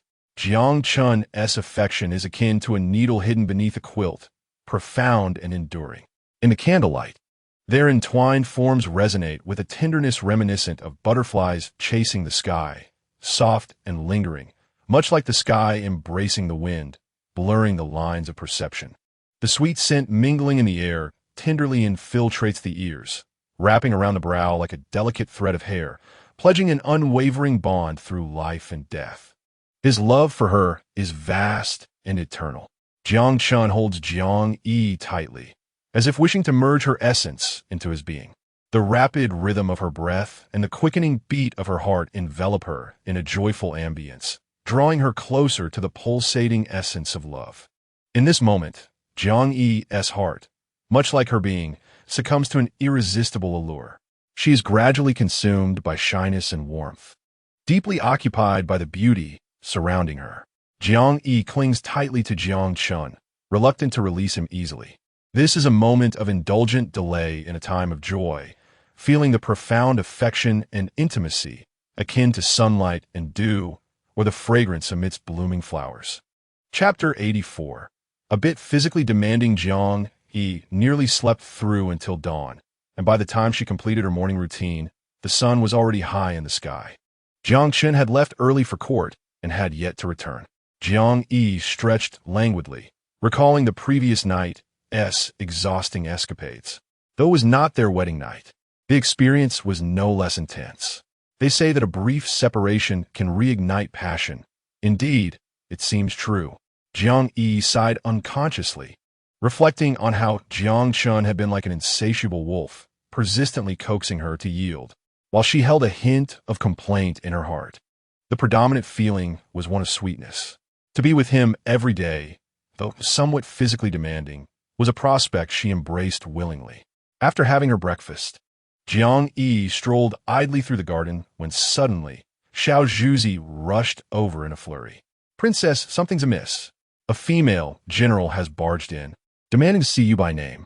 Jiang Yi's expression instantly darkened. Could the general Xiao Zhuzi spoke of Ling Yin? She had not anticipated that Ling Yin would seek her out so soon. They had crossed paths before when Ling Yin was unaware of Jiang Yi's true identity. Would she recognize her at first glance now? Jiang Yi felt a wave of anxiety wash over her. She knew that Ling Yin was no ordinary woman. Her demeanor was decisive and her methods ruthlessly fierce. Jiang Yi could hardly fathom the consequences of offending her. Hastily, she made her way to the front hall, where Ling Yin had been waiting for quite some time. Upon seeing Jiang Yi's arrival, Ling Yin respectfully saluted her.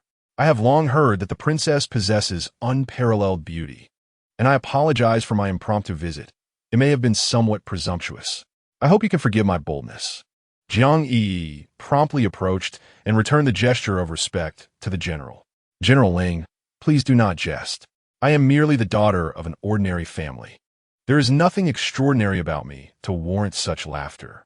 Ling Yin raised her gaze, scrutinizing Jiang Yiyi, and soon realized that her ethereal beauty and striking countenance were incomparable to any ordinary visage. It was no wonder that Jiang Chun held her in such high regard and showered her with affection. Ling Yan's brow furrowed as a thought crossed her mind. "Why do I find you so familiar? Have we met before?" Jiang Yi smiled softly and shook her head. Ling Yan's expression shifted, as if a revelation dawned upon her.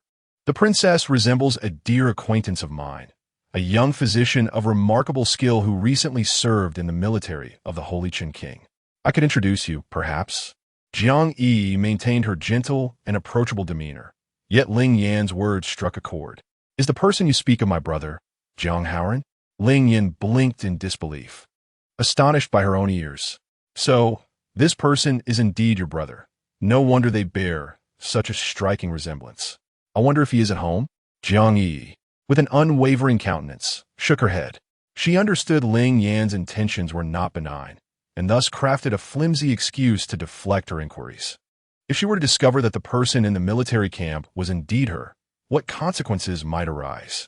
Suddenly, Ling Yan stood and bowed deeply to Jiang Yi. "Your Highness, I have an unusual request. Although this is our first meeting, we seem to share a kindred spirit. Apart from my parents, I consider the Holy Qin King as my only kin. Since you are the king's consort, might we refer to each other as sisters?" Jiang Yi hesitated for several moments, her heart filled with resistance. Should she accept this sisterly bond, it would certainly increase Ling Yan's visits to the royal residence, providing her ample opportunity to draw closer to Jiang Chun. What woman could endure such a situation, especially when other women sought her husband's affection? Yet, if she declined Ling Yan's request, it was likely that Ling Yan would harbor resentment, leading to an everlasting enmity between them. Just as Jiang Yi found herself in this dilemma, Jiang Chun returned, approaching her side. He gently wrapped an arm around her shoulders and teasingly remarked, "Ling Yan, you usually call me Brother Jiang Chun, and we refer to each other as siblings.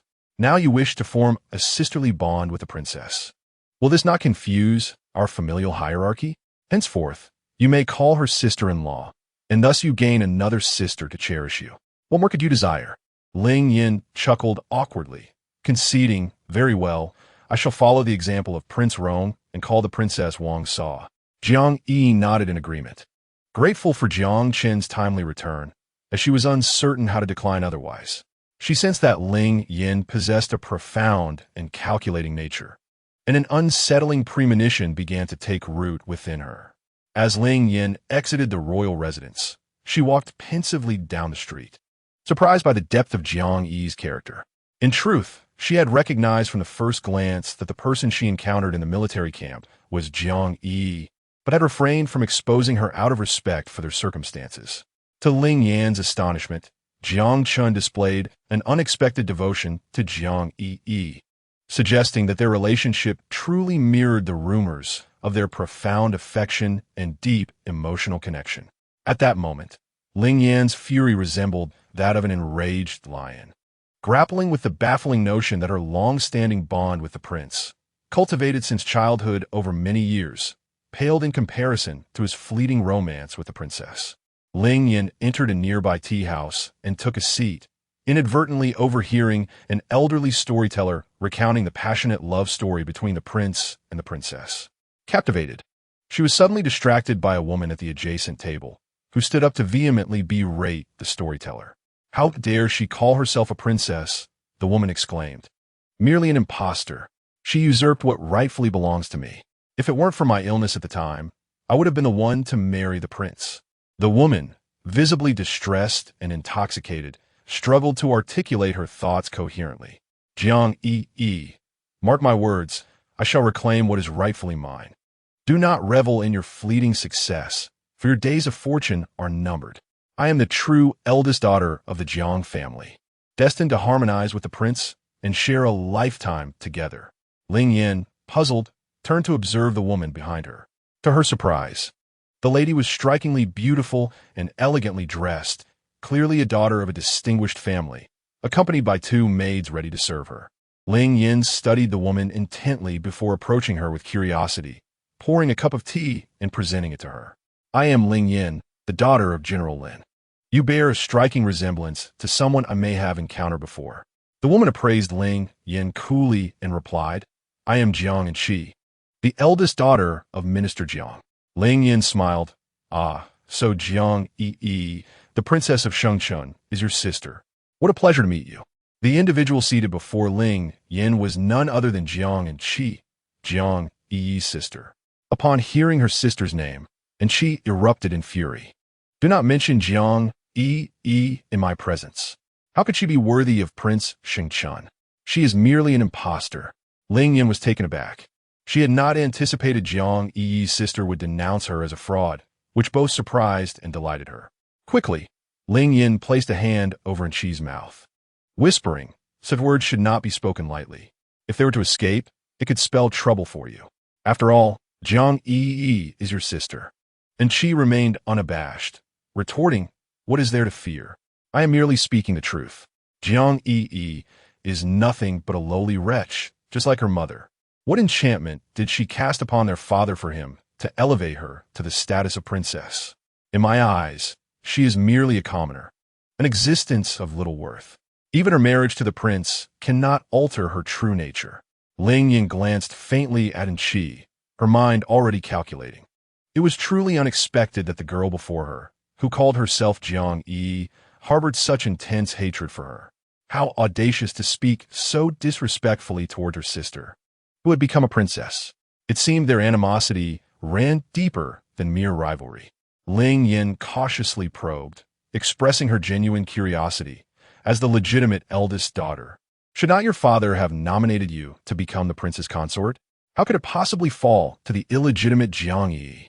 Have you perhaps misunderstood the emperor's decree regarding the marriage?" And she, unable to maintain her composure, unleashed her pent-up frustrations and recounted her despairing circumstances. Ling Yin listened attentively, realizing that Yi had unwittingly crafted a wedding garment for another, only to find herself ensnared in a situation of her own making. Yet, a curious question lingered. How had Yi managed to obtain such a rare and precious flower so easily? The species she mentioned was one Ling Yin had encountered before. It was exceedingly rare, not found in the Central Plains, but rather in the desolate regions of the Western Territories, far from the reach of ordinary individuals. Drawing upon her years of experience, Ling Yin quickly surmised that there must be someone manipulating the situation behind the scenes. Someone had deliberately sabotaged Yi's good fortune. But who might be orchestrating these machinations? Chapter 86. As she wished with her questions lingering, Ling Yin departed the tea house and swiftly instructed her subordinates to seek out leads. Within a few days, she uncovered a significant piece of information. The individual frequently in contact with Yi was a confidant of the esteemed Sheng Changwang. Ling Yan's smile instantly faltered. Her suspicions had been confirmed. Jiang Chun was indeed cunning, but what was his true aim? Did he genuinely wish to marry Jiang Yiyi as his consort? Ling Yan shook her head in disbelief. Could it be that they had known each other prior? This notion was utterly astounding. How could a sheltered young lady possibly be acquainted with a prince renowned for his prowess on the battlefield? It seemed that during her absence, many events had transpired concerning Jiang Chun that she was unaware of. A sense of inexplicable loss washed over Ling Yan. Throughout the years, her feelings for Jiang Chun were not a secret to him. Yet he had purposefully distanced himself, seemingly unwilling to involve her in his life. Did he truly find her so unworthy? Dejected, Ling Yin returned to her residence, where she finally persuaded her father to agree to her wish of marrying Jiang Chun as a secondary consort. She understood that the emperor had always favored her, and the following day she intended to petition him for their betrothal. In the past, she had lacked the confidence that Jiang Chun would acquiesce to her proposal. But circumstances had changed. She now possessed a trump card that might compel him to comply, as she desired. The next day, Ling Yin approached the emperor, who not only praised her, but also showered her with numerous gifts. At that moment, Ling Yin seized the opportunity to speak. Your Majesty. Since you hold such affection for Ling Yan, why not bestow her in marriage to Sheng Chan Wang as his secondary consort? This has been Ling Yan's lifelong aspiration. The emperor hesitated, enveloped in silence, yet Ling Yan remained undeterred. Your Majesty, you have watched me grow since childhood. You know that Jiang Chun and I were childhood sweethearts. My feelings for him are well known, and even my parents have consented. The emperor could not help but sigh. However, given your status, marrying the prince would only allow you to become a concubine, which would be a disservice to you. Have you considered one of my other sons? Ling Yan quickly shook her head, insisting that it would not be a compromise. As long as she could be near the one she cherished, being a concubine was inconsequential. She cared not for those ethereal notions. Just as the emperor seemed inclined to acquiesce, Minister Jiang arrived, echoing Ling Yan's desires. At that moment, Minister Jiang hastily prostrated himself before the emperor, pleading for forgiveness. He revealed that he had a daughter who had long admired the prince, to the point of illness from longing. He earnestly requested that the emperor bestow a marriage upon his daughter, allowing her to accompany General Lin to the prince's side. Regardless of her status, she claimed she would not mind, as long as she could remain near the prince, even if it meant her demise would be willingly accepted. The emperor, taken aback, realized that his second son was more sought after than he had imagined. With esteemed ladies from prominent families vying to enter his prince's residence and become his concubines. Observing the emperor's hesitation, Minister Jiang quickly bowed multiple times, imploring, Your Majesty, please show compassion. As a father, I cannot bear to see my daughter wither away. To fulfill her heart's desire, I have set aside my pride and come to beseech you. Consider it a way to grant my unambitious daughter a few more years of life. Moved by Minister Jiang's heartfelt words, the emperor felt compelled to grant him this favor, though he retained some reservations. I may consent to your request, but the nature of Prince Shang Chun is obstinate. If he does not approve, no one can sway his mind. I wish to fulfill your wishes, but should Prince Shang Chun decline, no one would dare to pursue this unfavorable path. With a sigh, the emperor added, I shall agree to your request for now, but I will first inquire about his thoughts tomorrow before making a final decision. Ling Yan and Minister Jiang exchanged glances, silently communicating their agreement before bowing to the emperor and departing. That evening, the emperor summoned Jiang Chun, eager to clarify his intentions at that moment. Jiang Chun was resistant to the emperor's words. After all, he had recently taken Jiang Yiyi as his princess and had no desire to marry anyone else. He did not wish to upset Jiang Yiyi, nor did he want to witness her jealousy. Her unhappiness would inevitably affect his own. Jiang Chun promptly rejected the emperor's proposal, stating, I just married my princess a few months ago. Isn't this a bit hasty? If I were to take a concubine, it should at least be 2 or 3 years from now. The emperor understood Jiang Chen's character. He had always been strong-willed and resolute, so he dared not press the matter, deciding to let things unfold naturally. Among his sons, Jiang Chun was indeed the most capable. Chapter 87. Impersonation by others. The emperor and the ministers were eager to associate themselves with Jiang Chun. Minister Jiang was quite astute. Having placed his daughter in the prince's residence as a princess, he was now scheming for a concubine. He is eager to send all the daughters of the Jiang family into the royal palace, yet he is a veteran of 2 dynasties. Even if the emperor harbors some reservations, it would be ill-advised for him to express his displeasure openly. On his way home, Jiang Chun unexpectedly encounters Ling Yan approaching from the opposite direction. Ling Yan gazes at Jiang Chun with profound affection, her eyes sparkling with joy and delight. Suddenly, she obstructs Jiang Chen's path, presenting before him a particularly resplendent and captivating flower. Surely, the prince must be quite familiar with this species. It is astonishing that he could find such a plant on the brink of extinction. His efforts are truly commendable. At this moment, Jiang Chen's expression shifts to one of discomfort, as he had not anticipated this rare specimen would fall into Ling Yan's hands. How did you come by this? He inquires. Ling Yan, unfazed, responds, having known the prince for many years, I never realized he was such a cunning individual, willing to sacrifice others to achieve his aims. Jiang Chun, feigning seriousness, responds with a deep and resonant voice, I am unaware of what you are implying. Ling Yin regards him coldly, then unfurls a thick stack of papers that the prince once drew of Jiang Yiyi, laying them before Jiang Chun. These documents chronicle various phases of Jiang Yiyi's life. The first time she fell into his hot spring, her disguises as a man, her horseback archery, her falls from horses, her exasperated expressions, and even moments of contemplation, joy, and anger, each phase meticulously documented. Ling Yin, with indignation, exclaims, "What will happen when the Empress and Emperor discover that the princess they have chosen has been impersonated? How will the prince explain this?" Jiang Chun's countenance pales. He had not anticipated that Ling Yin would unearth the truth of Jiang Yi's identity so swiftly. If she continues her reckless behavior, the truth of Jiang Yiyi marrying him in place of Qi will soon be exposed. At that point, not only will he offend the Emperor and Empress, but the entire Jiang family will also face repercussions, and he, the Saint Chen prince, may not escape unscathed. Jiang Chun strides toward Ling Yin, his expression becoming momentarily frozen. "What is it that you desire?" Ling Yin leans in, gently grasping Jiang Chun's arm. "Brother Jiang, my feelings for you have remained unchanged all these years. You have always known what I seek.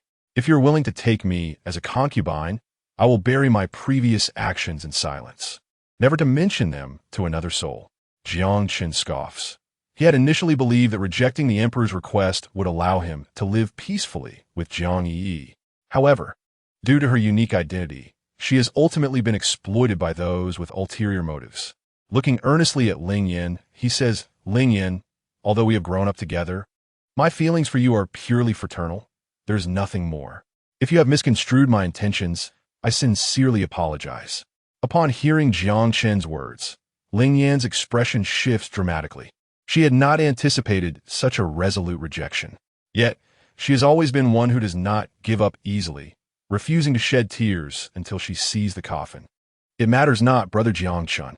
As long as I am by your side, I do not mind if you regard me solely as a sister. To hear your voice and behold your presence is sufficient for me. None of this is an issue. I will not impede your affections for anyone, just as you cannot deter my feelings for you."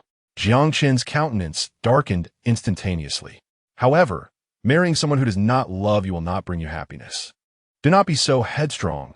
Temper your whims, if you will." At that moment, tears streamed down Ling Yan's face uncontrollably. She had not anticipated Jiang Chen's resolute stance against her. Even her desperate pleas could not elicit a concession from him. Was it truly so difficult to marry her? Ling Yan lunged forward, embracing Jiang Chun tightly. "I will cherish our relationship.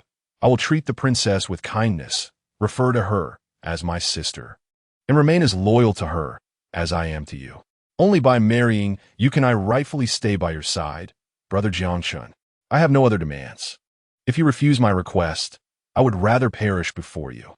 With that, Ling Yin pressed a blade against her neck, compelling him with desperation. Chapter 88. A touch of self-pity. Jiang Chun felt helpless. Ling Yin had always been so fiercely determined, pursuing her desires without hesitation. "I can acquiesce to your request, but please lower the sword first." At that moment, Ling Yin was engulfed in madness. "No, you must agree to go before the emperor tomorrow and declare your intention to marry me. Only then will I set the blade down. Otherwise, I shall not relent." Jiang Chun nodded vigorously, and in a flash, he dashed before Ling Yin, swiftly wresting the blade from her grasp. Ling Yin finally achieved her wish. Leaning against Jiang Chen's embrace, unable to contain her laughter. "I knew you harbored feelings for me. You cannot bear to see me perish." Yet, Jiang Chun wore a troubled expression. If he were to marry Ling Yin, how would he explain this to Jiang Yiyi? He suddenly felt that being a man of antiquity was not as blissful as it seemed. It appeared to be a life filled with multiple wives, none of whom he genuinely desired, all bound by interests and thrust upon him by others. Upon returning home, Jiang Chun was beset by unease. Jiang Yiyi observed him, hesitant to speak for fear of inciting his displeasure. She understood that Jiang Chun was preoccupied with state affairs. In modern times, he had been a mere office worker, burdened with tedious tasks and an endless stream of worries. Now, as a prince, he bore the weight of his father's and his country's concerns. Thus, She recognized that he had numerous matters awaiting his attention, understood his exhaustion, and was aware of his occasional feelings of helplessness. Jiang Yiyi knew that when he fell silent, it often signified his reluctance to share. Therefore, she chose to let things unfold naturally. If he desired to confide in her, he would seek her out. Gently, she leaned closer, resting her head against Jiang Chen's shoulder. I know you must be weary lately. Would you like me to give you a massage? In the past, I learned various massage techniques that may now prove useful. Would you be willing to be my test subject? Jiang Chen raised an eyebrow, reflecting that life in ancient times was rather mundane. Each day was spent either on horseback, practicing archery, or sipping tea while listening to music, devoid of any other forms of entertainment. Having been accustomed to the lavish and tumultuous lifestyle of the modern world, he found himself struggling to adapt to his new surroundings. Nodding in agreement, Jiang Chen quickly positioned himself on the bed, eager to enjoy the complimentary massage. He had always cherished the relaxation that came with such treatments. It was a stroke of fortune to encounter Jiang Yiyi, a kindred spirit from the same era. No wonder they had endless conversations and an abundance of topics to discuss. In that moment, Jiang Chen suddenly realized that his affection for Jiang Yiyi stemmed from their shared modernity, their souls resonating harmoniously with one another. As Jiang Yiyi poured the specially crafted essential oil onto his body and began to massage him gently, Jiang Chen felt the tension in his muscles, a result of the mental strain he had been under. However, upon the delicate touch of her hands, Jiang Yiyi's cheeks involuntarily flushed with a rosy hue. Memories of their time together the previous night flooded her mind, stirring feelings of embarrassment within her. She found herself sympathizing with both Jiang Chen and herself, as modern beings thrust into a landscape of such scant entertainment. It seemed that the only amusing occurrences were destined to transpire within the confines of the bed, a thought that left her feeling overwhelmed. With a sigh escaping her lips, Jiang Yiyi was caught off guard as Jiang Chen suddenly turned to face her. What occupies your thoughts? You seem rather bashful. Your face is quite red. She cleared her throat forcefully to alleviate her own awkwardness. It's not as exaggerated as you think. I merely feel a bit warm. Jiang Chen gently removed her outer garment, suggesting that if she was warm, she should simply shed a layer, as they were all friends here and there was no need for such restraint. Jiang Yiyi regarded him with a disdainful expression. He was unfazed, as he was merely removing someone else's clothing.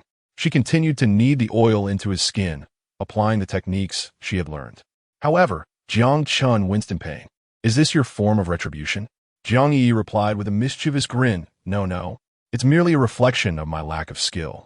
I've only scratched the surface of my training. I hope you can forgive me, Your Highness. Suddenly, Jiang Chen sat up, realizing he should not allow his emotions to burden Jiang Yiyi. The pressure he faced in the palace and the unpleasant encounter with Ling Yan weighed heavily on him. Yet he refrained from sharing these troubles with her.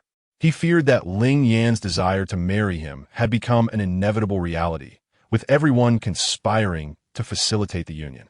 Even his own resistance seemed futile.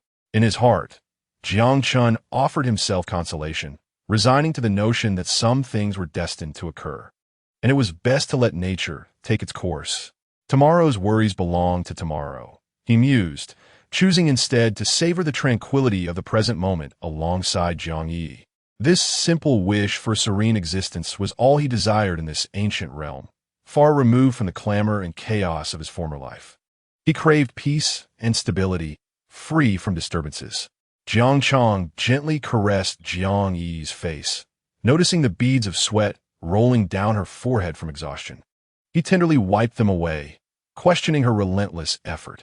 Why exert yourself so much? A mere token massage would suffice.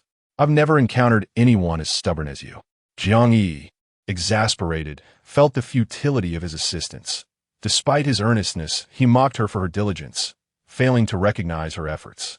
Unconsciously, she scratched his waist in frustration, thinking how unfair it was for someone to take advantage and then belittle her.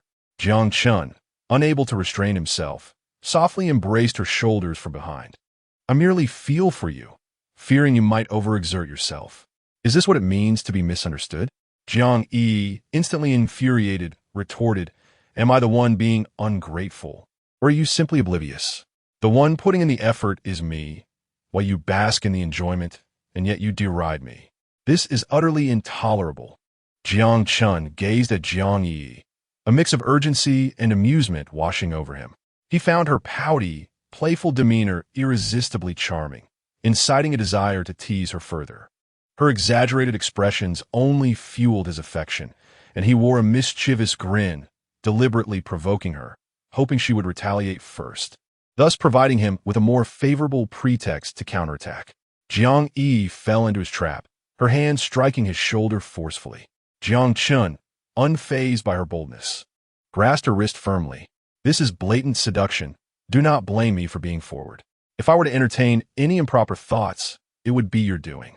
Jiang Yi, biting her lip in frustration, exclaimed, "You are truly a petty person." Jiang Chun leaned down, planting a deep kiss on her neck. "In that case, I would gladly embrace being a petty man." With that, he began to tease her mercilessly, prompting her to plead for mercy. "I beg you. I was not intentionally provoking you. You know how ticklish I am." Jiang Chun shifted closer, flipping her beneath him. "Indeed, I am aware of your sensitivity, which makes this tactic particularly effective against you. It is my secret weapon. Now, tell me, how shall I grant you clemency?" Jiang Yi, stifling her discomfort, emitted a sound of distress. "Please spare me. I will agree to anything." Jiang Chen's warm breath brushed against her ear. "Is that your promise? You will consent to any of my demands?" Upon seeing her earnestness, he relented, declaring, "Very well, in light of your sincerity, I shall release you." With that, Jiang Chen abruptly withdrew his hands.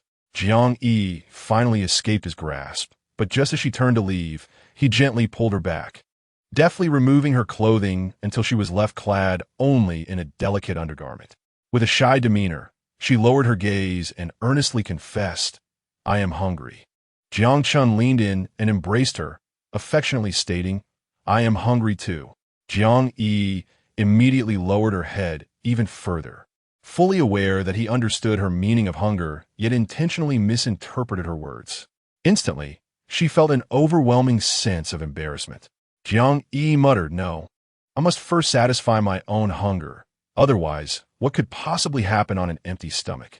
Jiang Chun recognized her little ploy. Every time she wished to escape, she would concoct various excuses.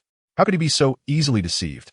With a gentle smile, he replied, "As long as you are willing to feed me first, I will have the kitchen prepare a meal for you afterward to fill your belly. I have already instructed the kitchen to prepare your favorite dishes, but they will take 2 hours to be delivered." Leaning closer to Jiang Yi's ear, he whispered, with so much time in between, "Should we not engage in something?" Jiang Yi was instantly incensed by Jiang Chen's words. Why must you delay their delivery by 2 hours? By then, dinner will have turned into a midnight snack. Jiang Chun wore a playful expression.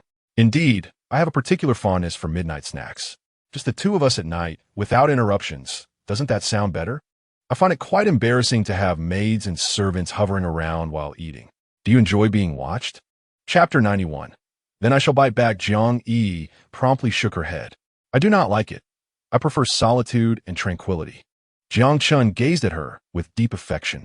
"Yes, I am accustomed to a carefree lifestyle and detest being scrutinized, but with you, it is different. I relish watching you. Especially now, it is quite enchanting."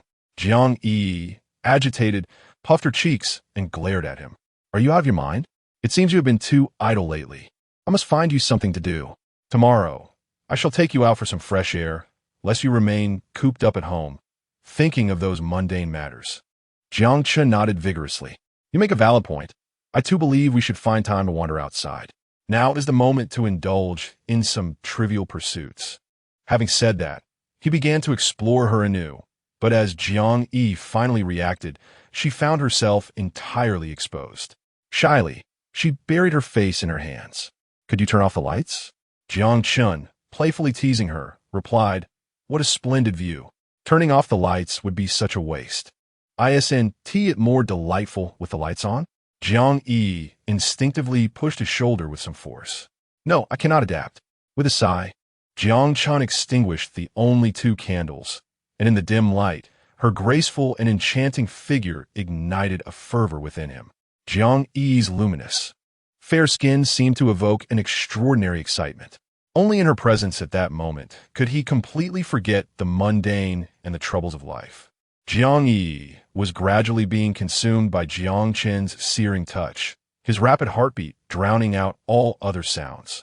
He cherished her deeply, unwilling to let her slip away easily. They were always in perfect harmony, their hearts entwined, their affections intertwined, navigating through the clouds, evoking envy, and merging their deep feelings into pure joy. The affection of Jiang Qin was akin to a gentle spring breeze, softly stirring the heartstrings of Jiang Yi, swiftly infiltrating the sanctum of her heart, enveloping her in a cocoon of sweetness. Overcome with nervousness, Jiang Yi could not restrain herself and inadvertently left a mark of her teeth upon him. It was then that Jiang Qin became aware that she had bitten into his shoulder, leaving an indelible imprint. With concern etched upon his face, he inquired, "Are you feeling unwell?" Jiang Yi's cheeks flushed crimson as she leaned near his ear and whispered, "It hurts a little. It's all your fault. I lost control and bit you again. What should I do?" Jiang Qin bent down, tenderly capturing her lips with his own. "Since you have bitten me, I shall reciprocate," he declared, holding her close, his voice imbued with affection. "Silly girl, there is no need for remorse. I delight in seeing you in such a passionate state. Your enchanting demeanor truly captivates me." Jiang Yi, feeling a mix of anger and embarrassment, retorted, "You are insufferable. Could you please be quiet?" Jiang Qin responded with a mischievous grin, pressing her body gently, skillfully navigating all her sensitive spots as romantic melodies danced around them, transforming deep affection into sweet love. Their intimacy was an exquisite tapestry of tenderness, nurturing her alluring form, a profound sentiment that stirred the imagination, akin to willow fluff floating in the air.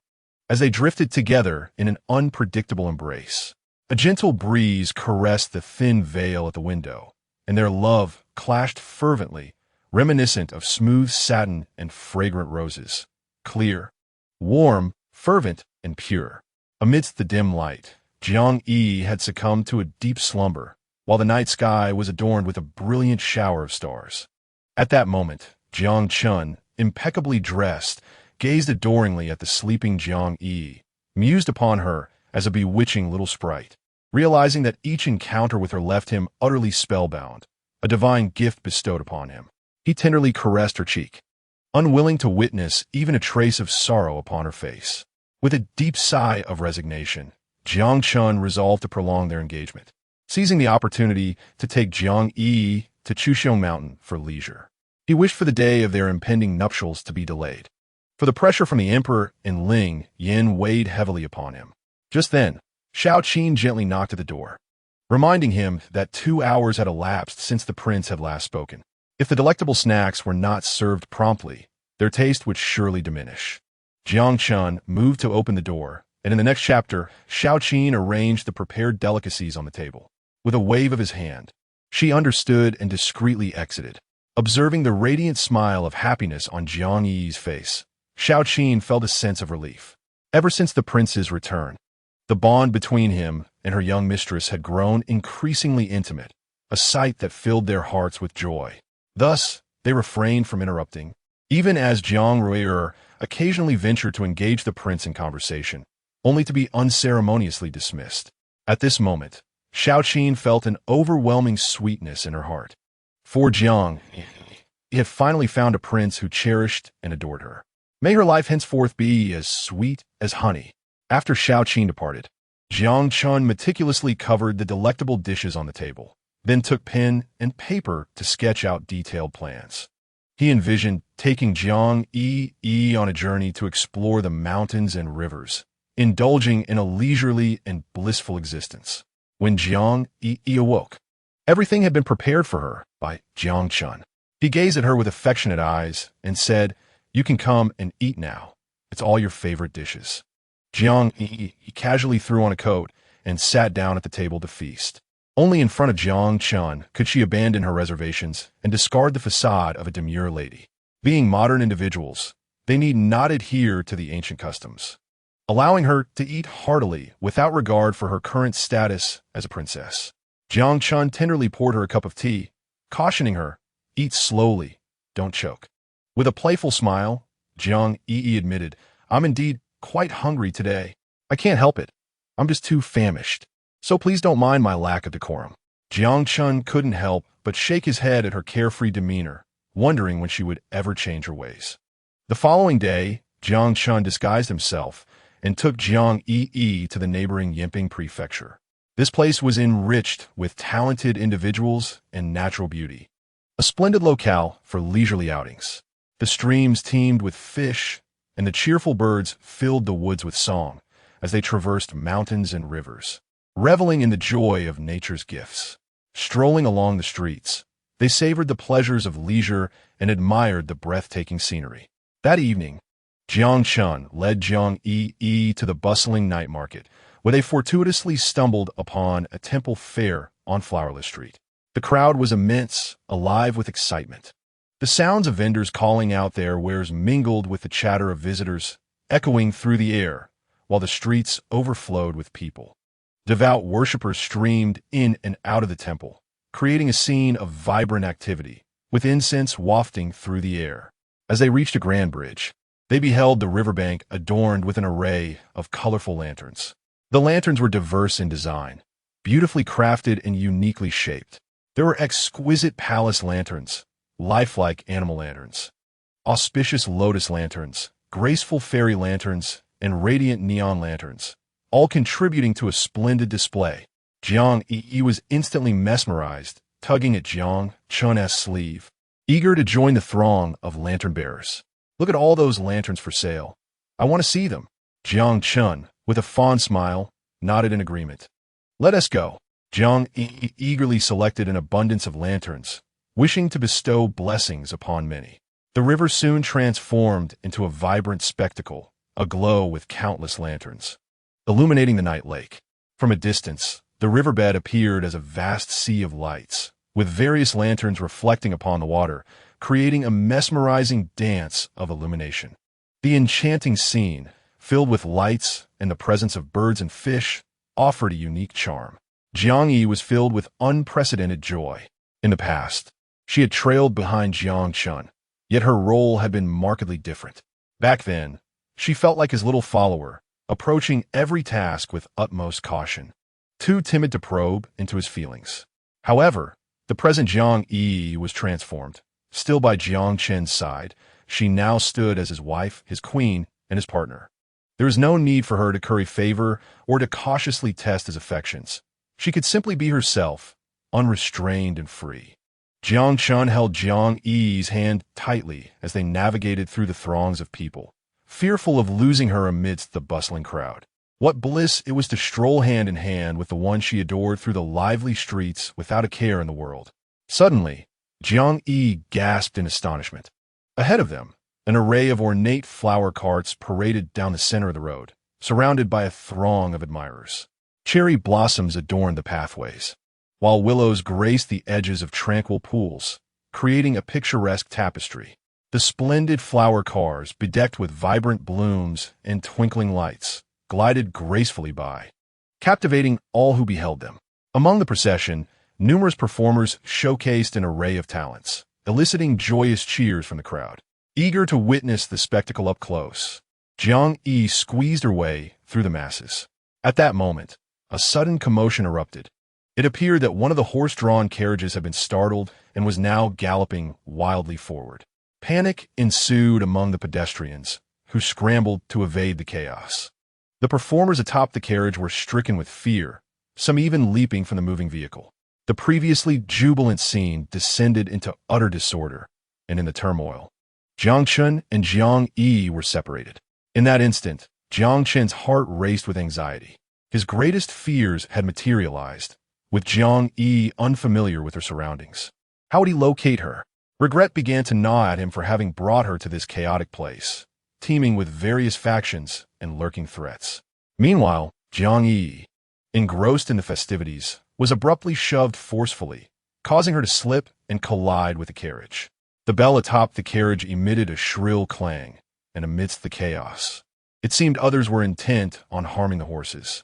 Some individuals taking advantage of the distraction, even inflicted injuries on the horse's legs, while others intermittently lashed at them with whips, their intentions shrouded in malice. The two startled horses bolted, heedless of the pandemonium, and by the time Jiang Yiyi regained her composure, Jiang Chun was nowhere in sight. They had been swept apart by the tide of chaos. Overwhelmed with guilt, Jiang Yiyi lamented her hasty decision to come without securing accommodations in advance. Had she done so, they could have met at an inn. In this ancient setting, devoid of modern communication, how could she swiftly find Jiang Chun amidst the throngs of people? In that moment, Jiang Yiyi felt like a deflated balloon, her mind blank and devoid of thoughts. She wandered aimlessly through the street, her eyes scanning the crowd in hopes of swiftly reuniting with Jiang Chun. At that moment, Jiang Yiyi felt a gentle tap on her shoulder from behind. She turned around in delight, only to find the figure of Prince Rong. The smile that had graced her face instantly faded. "Prince Rong, why are you here?" she asked, surprised. Prince Rong looked at her with a smile. "Are you disappointed to see me? It seems the person you wish to meet is not me, but your Shengchun Wang." Jiang Yi couldn't help but sigh. "I lost track of the prince. I am currently searching for him, but despite wandering up and down this street several times, I have yet to catch a glimpse of him. Fortunately, I ran into you, which gives me a glimmer of hope. Could you assist me in finding him?" Prince Rong's expression shifted to one of concern. "Let's go and take a look ahead." Jiang Yi, seemingly unburdened, chattered incessantly along the way. "What a stroke of luck. Otherwise, I would have had to spend the night on the streets. Do you know, I don't have a single coin on me. What would I do if I cannot find Jiang Chun today? Thankfully, fate has not been unkind to me. You appeared at the most critical moment."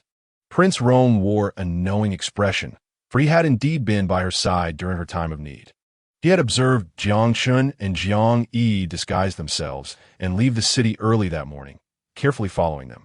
However, he soon realized that Jiang Chun had taken Jiang Yi out for a leisurely excursion, and he was alarmed to see that Jiang Chun had no attendants with him. Concerned for their safety, he dispatched his trusted confidant to protect them from behind.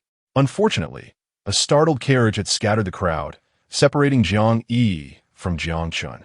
By the time he noticed, both had vanished. Fortunately, his subordinate had spotted Jiang Yi heading in this direction, allowing him to follow. With deep affection, Prince Rong gazed at Jiang Yi, pulling off his coin pouch and placing it into her hands. "Take this. No matter where you go, it will provide you with a sense of security. Do not forget next time, you cannot always count on encountering me in times of crisis." Feeling a bit embarrassed, Jiang Yi glanced shyly at Prince Rong and lowered her head. "It's not good to leave home without a wallet. Back in the modern world, I was accustomed to using Alipay and WeChat, but now we are in ancient times." Prince Rong looked utterly bewildered. "What are you talking about? Wallet? What is that?" At that moment, one of Prince Rong's confidants approached with news. "Shengchun Wang has been found, just at the intersection ahead." Jiang Yi quickly followed Prince Rong to reunite with Jiang Chun. Upon seeing Jiang Yi, Jiang Chun rushed over and embraced her tightly. "You scare me. Thank goodness you are safe. I shouldn't have brought you to such an unfamiliar place. What would you do if you got lost?" Jiang Yi pushed Jiang Chen's shoulder gently and cast a sidelong glance at Prince Rong. "But I found you, didn't I? What is there to worry about? I'm not a child. Am I really as helpless as you say?" Jiang Chun then noticed the presence of Prince Rong standing not far beside him. His appearance elicited a mix of confusion and gratitude within Jiang Chun. Approaching him, Jiang Chun gently patted Prince Rong's shoulder, expressing his relief. "I am grateful for your presence. Thanks to you, the princess has emerged unscathed. You always arrive just in time." Prince Rong glanced at Jiang Yi, his expression laden with complexity. "My men were patrolling ahead when I happened upon Wang, saw wandering alone. Concerned, I approached to inquire, only to discover you had become separated. Fortunately, all is well." He could not help but offer a word of caution. "However, second brother, Wang Sa is but a fragile woman. You must ensure her safety to prevent any unforeseen mishaps. Why did you not bring more attendants with you today?" Jiang Chun lowered his gaze, feeling somewhat embarrassed. This was his first experience as a prince, and having previously lived a solitary life as a carefree scion of wealth, he was unaccustomed to the presence of attendants. "It seems I was hasty today. What brings you here?" With a smile, Prince Rong fabricated a casual excuse. Isn't there a temple fair nearby? Father was concerned and sent me with a group to patrol. After all, this is the border, a mingling of various forces. It is prudent to exercise caution. Jiang Yiyi nodded, and after exchanging a few pleasantries, they proceeded towards the inn ahead. He could distinctly sense the glances Prince Rong cast at Jiang Yiyi, which seemed to harbor a deeper affection, more akin to romantic sentiment. Jiang Yiyi was aware that during Prince Rong's previous injury, Jiang Yiyi had devoted herself to caring for him for an extended period. It was only natural for feelings to develop. Yet, witnessing Prince Rong's concern for Jiang Yiyi, which seemed to surpass that of her own husband, stirred a hint of jealousy within him. Perhaps it would be wise for them to meet less frequently in the future. The following day, Jiang Yiyi and Jiang Yiyi strolled about once more, but their previous enthusiasm had waned, and they returned to the city alongside Prince Rong's entourage. In the days that followed, Jiang Yiyi endeavored to indulge Jiang Yiyi with various surprises, striving to win her affection. Their bond flourished, becoming the envy of others. Time passed swiftly, and in the blink of an eye, 3 months had elapsed. On this day, the emperor once again pressed Jiang Yiyi urgently. Saint Qinhuang, half of your allotted time has already passed. Winter is approaching, and your schedule with Ling Yin must be advanced. Jiang Yiyi, however, wore an expression of impatience. Was it not agreed upon that I had 6 months? The deadline has not yet arrived. The emperor spoke earnestly. General Ling submits reports every few days, and that Minister Jiang periodically reminds me. You must understand that my days are not easy, beset by these trifles, and I am even pressured by those old fellows. You must marry eventually. What difference does it make if it is a few months sooner? Jiang Yiyi's countenance darkened as he considered opposing this. Prince Rong has yet to marry, and we are merely 2 years apart in age. Shouldn't your majesty consider him first? The emperor scoffed. Do not digress. We are discussing your affairs. If you marry a few months early and provide for them in your residence, you will satisfy their wishes and grant me some peace. I have grown weary. It is time for you to assume your roles. Indeed, I feel somewhat powerless. Just as Jiang Yiyi hesitated, the minister Jiang made an unexpected appearance. He bowed deeply to the emperor and then to the prince, saying, Your Majesty, I have a matter to discuss. I have chosen an auspicious date for the marriage, which falls on the Yao Day next month, a propitious day for weddings. Minister Jiang then turned to Jiang Yiyi for the esteemed Princess Jiang Yiyi. I have prepared her mother's memorial tablet, which can be placed in the Jiang family ancestral hall on the day my daughter enters the prince's residence. After all, this has always been the princess's heartfelt wish. Jiang Yiyi regarded the old man before him with a cold gaze. Was he attempting to use the memorial tablet of Jiang Yiyi's mother as leverage against him? A man who appeared as a gentleman, yet was truly a consummate hypocrite? Jiang Yiyi glanced at the emperor, not wishing to place him in a difficult position, and reluctantly acquiesced. Very well, as Minister Jiang suggests. Let the auspicious date be set for the Yao Day next month. Chapter 95. Simplicity in all things, seeing the emperor's face light up with joy at his agreement. Jiang Yiyi felt a twinge of discomfort within. With the date now established, and considering the long years of warfare leading to a depleted treasury, the arrangements for the royal marriage were rather rushed. Since he was now to welcome a secondary consort, it would be best to keep things modest and simple. The emperor nodded in satisfaction at Jiang Yiyi's words, declaring, The prince speaks wisely. Let us proceed with simplicity. Upon leaving the palace, Jiang Yiyi felt utterly dejected and listless. The thought of the emperor's attempts to placate the ministers by surrounding him with several women weighed heavily on his heart, leaving him in a gloomy mood. Spotting a small tavern by the roadside, he felt a sudden urge to enter and indulge in some drinks. Alone, Jiang Yiyi consumed several cups, quickly becoming intoxicated. Jiang Yiyi, helpless yet supportive, assisted him back to the prince's residence. Meanwhile, Jiang Yiyi had prepared dinner and waited anxiously for his return, her worry growing as time passed. As night fell, the dishes on the table had grown cold, prompting her to instruct her maid, Xiao Qin, to reheat the food. In this manner, she unwittingly dozed off at the table. When Jiang Yiyi stumbled back, it was already late. Jiang Yiyi hurried over, struggling to help him to the bedside. My lord, what has happened today? I have never seen you so inebriated, she remarked. Jiang Chun, with a broad smile, gestured animatedly, explaining, upon leaving the palace, I fortuitously encountered the leisurely Prince Rong and, in a moment of joy, indulged in a few cups, not anticipating the level of my intoxication. Jiang Yiyi observed Jiang Chen's furrowed brow and dim demeanor, sensing something was amiss. He had never returned this late. Could it be that he faced difficulties? She hesitated to speculate further. My lord, do you harbor any concerns? Might you share them with me? Perhaps I can assist you in finding clarity. Jiang Chun leaned closer to Jiang Yiyi, inhaling her delicate fragrance, which instantly refreshed his spirits. You worry too much. It was merely a case of overindulgence. What delectable dishes await us on the table? The familiar aroma has awakened my appetite. Jiang Yiyi disdainfully remarked. How could I have imagined that my prince, who appears to revel in the delights of the outside world, has another waiting at home? Jiang Chun promptly rose and embraced Jiang Yiyi, feigning indignation. Yes, you. I have not truly indulged. I have merely sipped a couple of drinks. No matter how exquisite the fare outside, it pales in comparison to the culinary artistry of my princess. I am acutely aware that this meal was prepared with great care for me.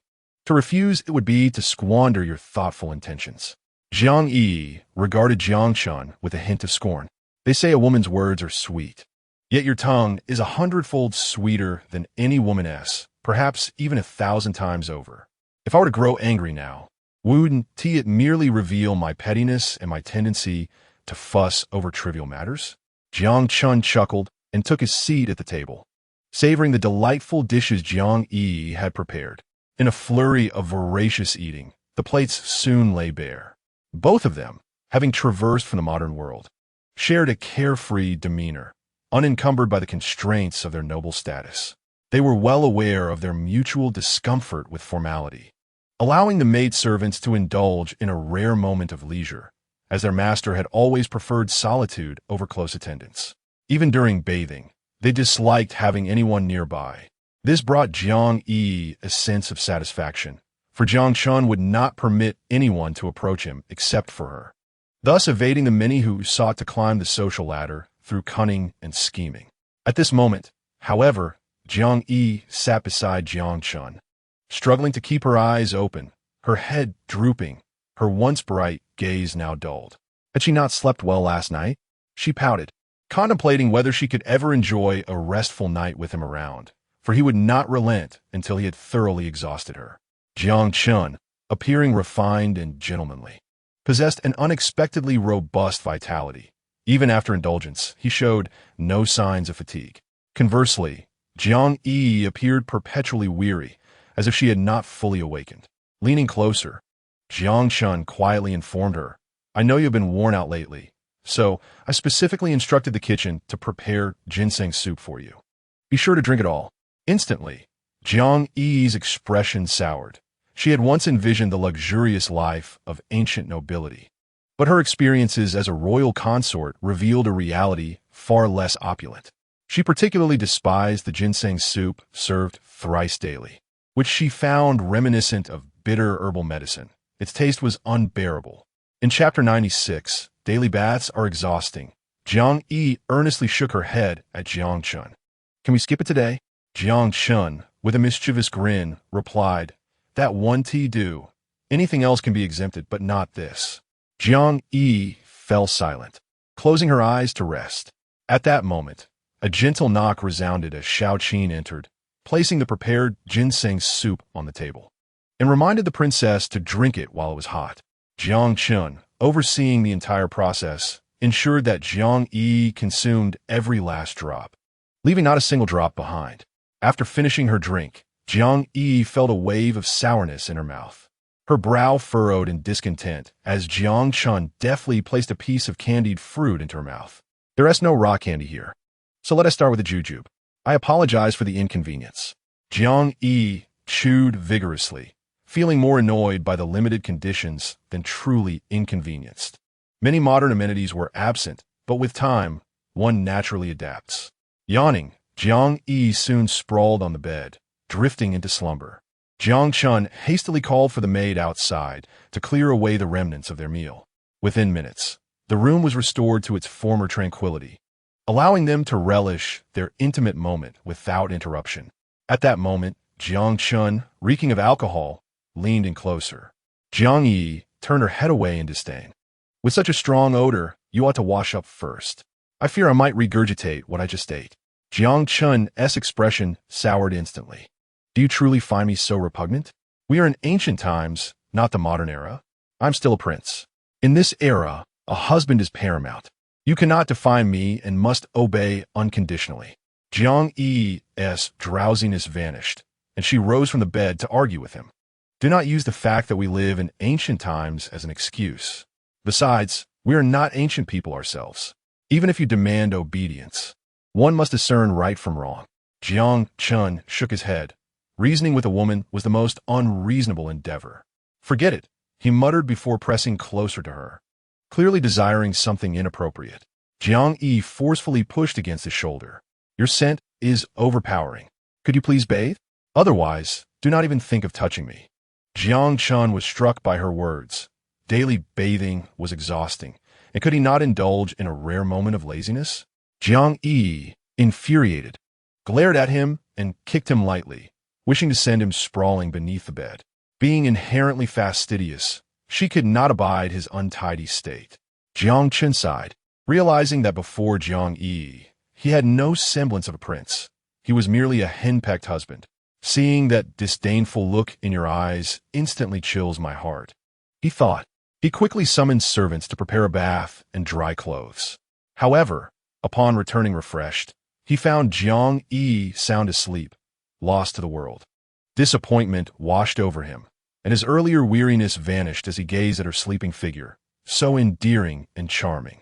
Unable to resist, he took out paper and pen, sketching her lovely visage, so captivating and adorable.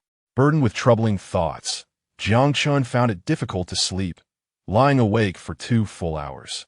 The matter of marrying a secondary consort was looming, yet he was unsure how to broach the subject with Jiang Yi, knowing he was at fault.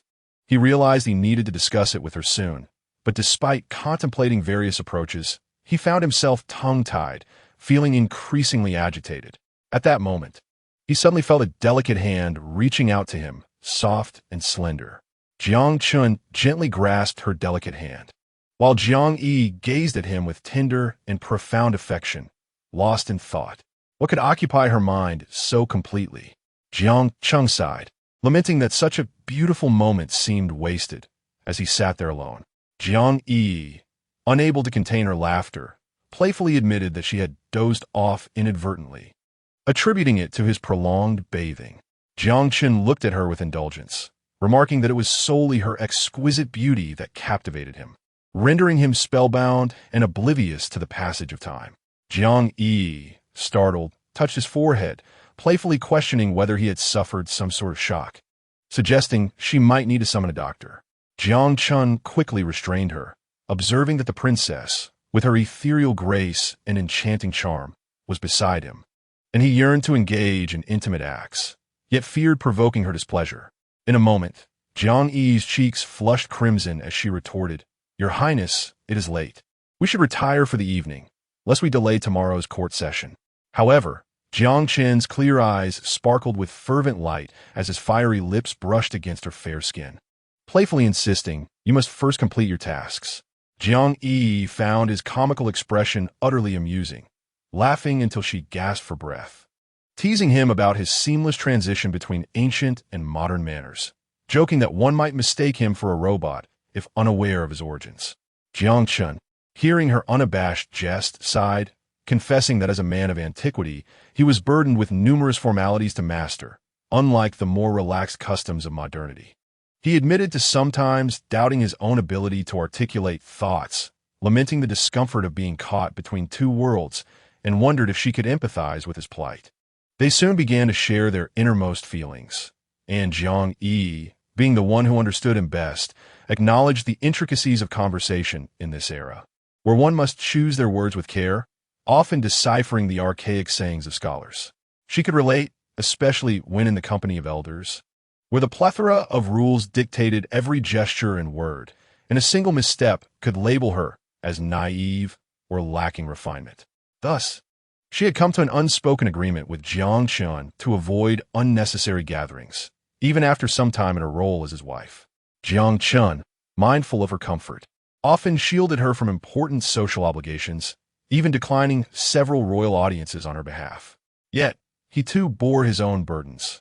While he could protect her from trivial troubles, his own challenges remained his to bear. She looked at him with compassion, acknowledging the bittersweetness of his position. I understand your struggles, but as modern individuals, you need not put on a fade in my presence. We know each other too well for that. Wouldn't it be rather awkward? Jiang Yiyi nodded slightly. Addressing the princess, you possess your own opinions. Initially, I intended to seek your assistance for practice, but observing your recitation of classical texts, it appears somewhat inappropriate and indeed awkward. Jiang Yiyi blinked her eyes at Jiang Yiyi. Is there an important occasion approaching? You seem rather anxious, almost as if you were on edge. Are you perhaps to be wed again? Jiang Yiyi's once vague smile abruptly turned rigid. He could not suppress a swallow, caught between the desire to speak and the inability to articulate his thoughts. Jiang Yiyi gently patted his shoulder. Do not conceal it from me. I'm always the last to know. Perhaps you fear upsetting me, but I hope my suspicions are unfounded. The rumors circulating about General Ling marrying the prince as a concubine have stirred quite a commotion, and everyone seems to be aware of it. Even the servants in the manor are bustling about preparing for your wedding, yet they refuse to share a single truth with me. Jiang Yiyi huffed in frustration. I have held my silence for an entire month, hoping you would mention it first, but alas, I have not heard a word from you. I suppose it falls upon me to inquire. Jiang Yiyi embraced Jiang Yiyi tightly in his arms. She was the one he wished to protect the most, yet unexpectedly, she bore the brunt of his turmoil. There were matters beyond his control, and he could only lament his own inadequacies. I apologize. I never truly wished to marry them, but it is a duty I cannot defy. I vowed that no matter how long it takes, my heart will belong solely to you. Jiang Yiyi's countenance turned solemn.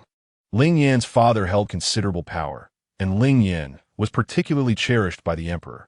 I understand your predicament, dear prince. From the moment I traversed into this ancient world, I never envisioned my husband would be one who could share a lifetime with me. Being of royal blood often entails burdens beyond your control.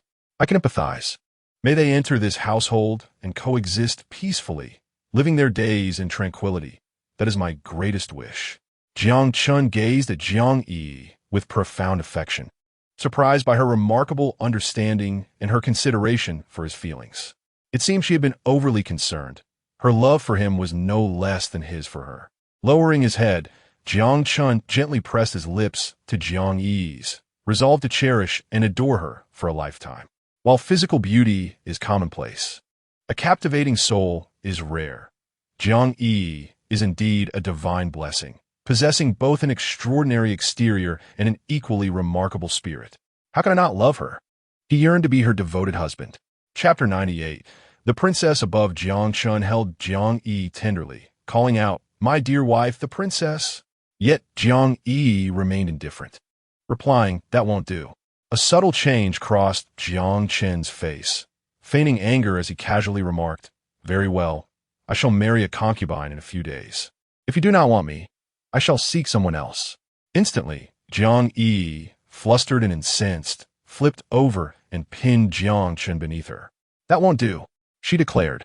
Then, imitating his previous actions, she leaned down to peck him softly on the lips, planting a strawberry on his neck as well.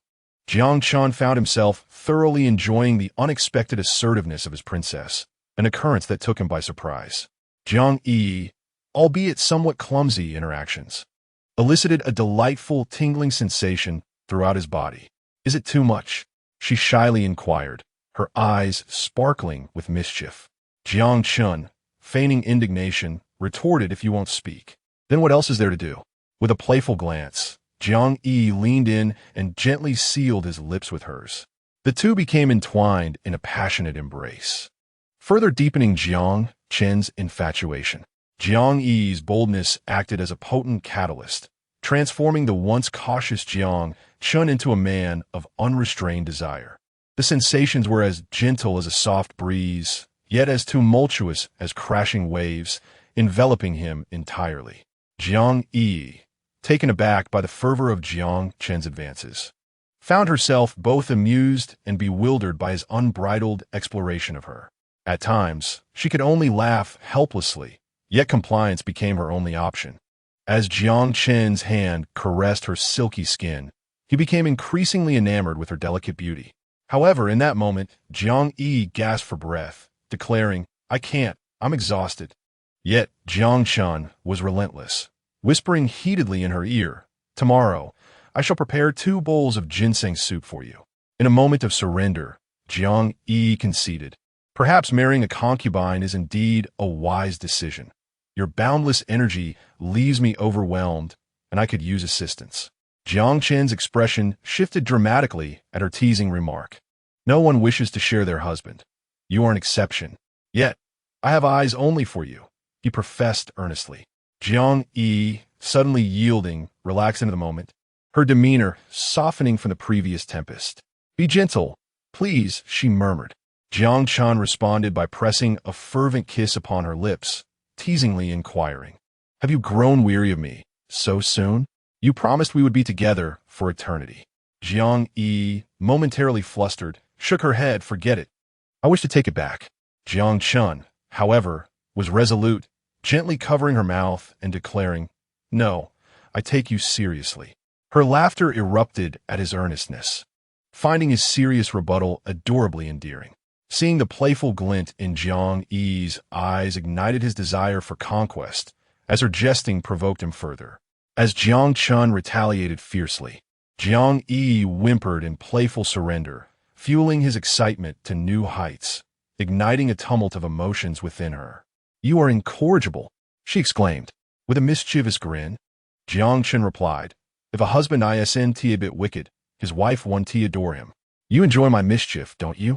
Flushed with embarrassment and frustration, Jiang Yiyi retaliated by pinching him sharply, prompting him to cry out in surprise.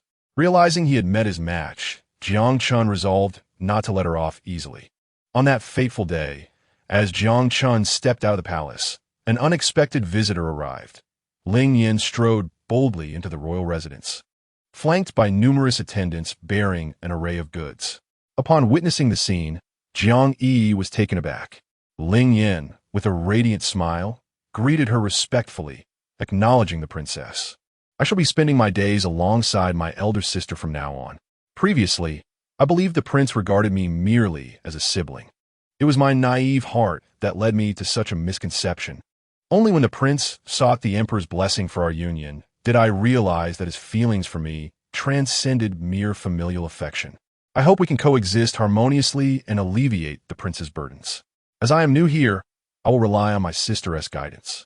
Jiang Yiyi gazed upon the obedient and understanding Ling Yin, who had shed her battlefield persona. She never anticipated that Ling Yin would look so charming in women-esque attire.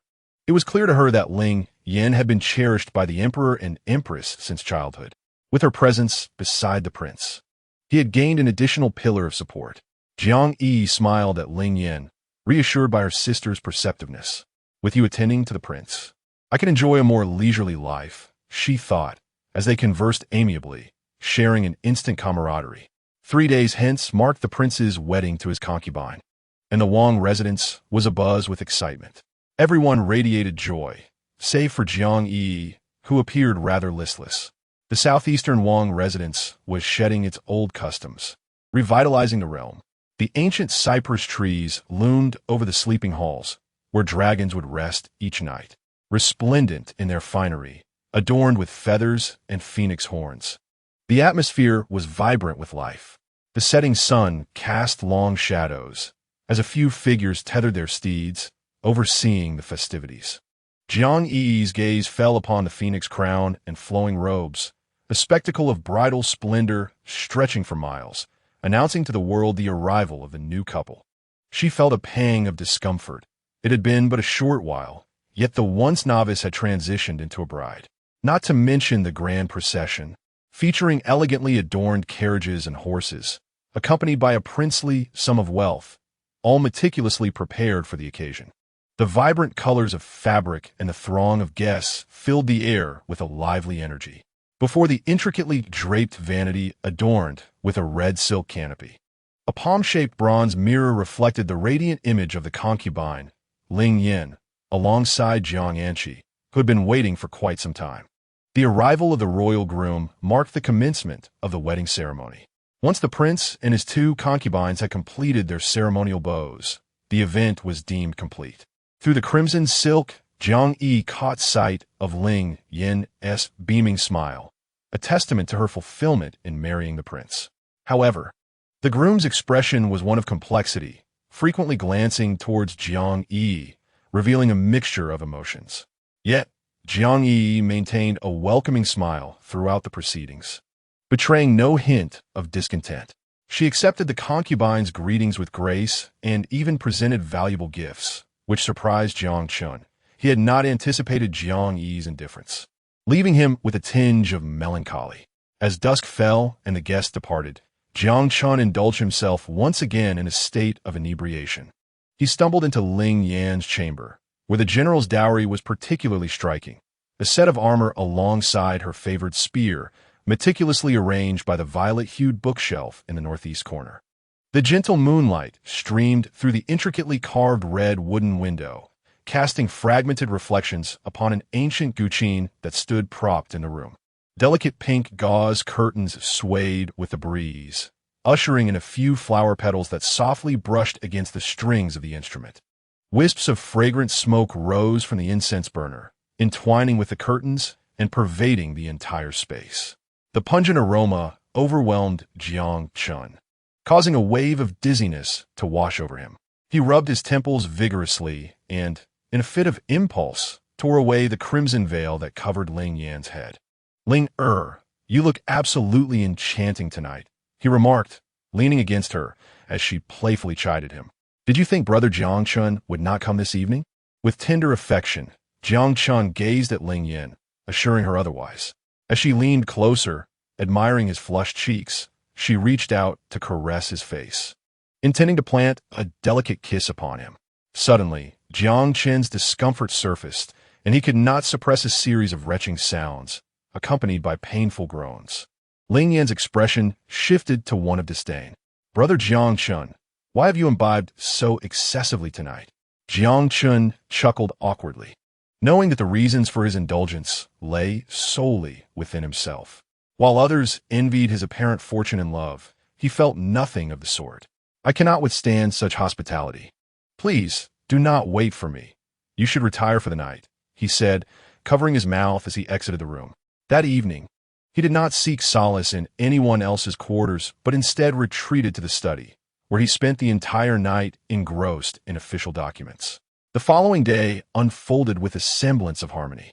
Early in the morning, and she and Ling Yin paid their respects to Jiang Yiyi. The two feigned cordiality, bestowing ample courtesy upon her, and Jiang Yiyi reciprocated. Yet, as Chi stepped out of Jiang Yiyi's room, her smile instantly froze, and she stomped on each brick beneath her feet as if venting her frustration. Indeed, the heavens do not forsake the diligent. Jiang Yiyi, ultimately, we must coexist beneath the same roof. There is much time ahead. Even if I cannot attain what I desire, you shall not either, and Chi sneered. Meanwhile, Ling Yin walked ahead, her countenance serene and devoid of any discontent. Throughout the day, she maintained a consistent expression, whether in Jiang Yiyi's presence or in Chi's. She always appeared welcoming and amiable. There's no need to take matters to heart, since we were married into the royal household on the same day. We shall henceforth regard each other as sisters. Should any grievances arise, feel free to consult with me. After all, strength lies in numbers, she offered, and she nodded, recognizing that although she harbored no affection for the woman before her, she would prefer to forge an alliance with her to better confront Jiang Yiyi. As evening descended, Jiang Yiyi stood by the pavilion, entranced by the setting sun. The afterglow of the sun pierced through the clouds, casting a multitude of golden rays that painted the sky in brilliant shades of crimson, transforming the river's surface into a dazzling expanse of gold. In that fleeting moment, it seemed as though the entire world was enveloped in resplendent glory.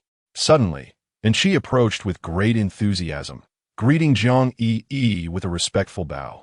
The princess adored the scenery here, as this spot offered the most exquisite view of the sunset. Jiang Yiyi responded with a faint smile, remaining silent.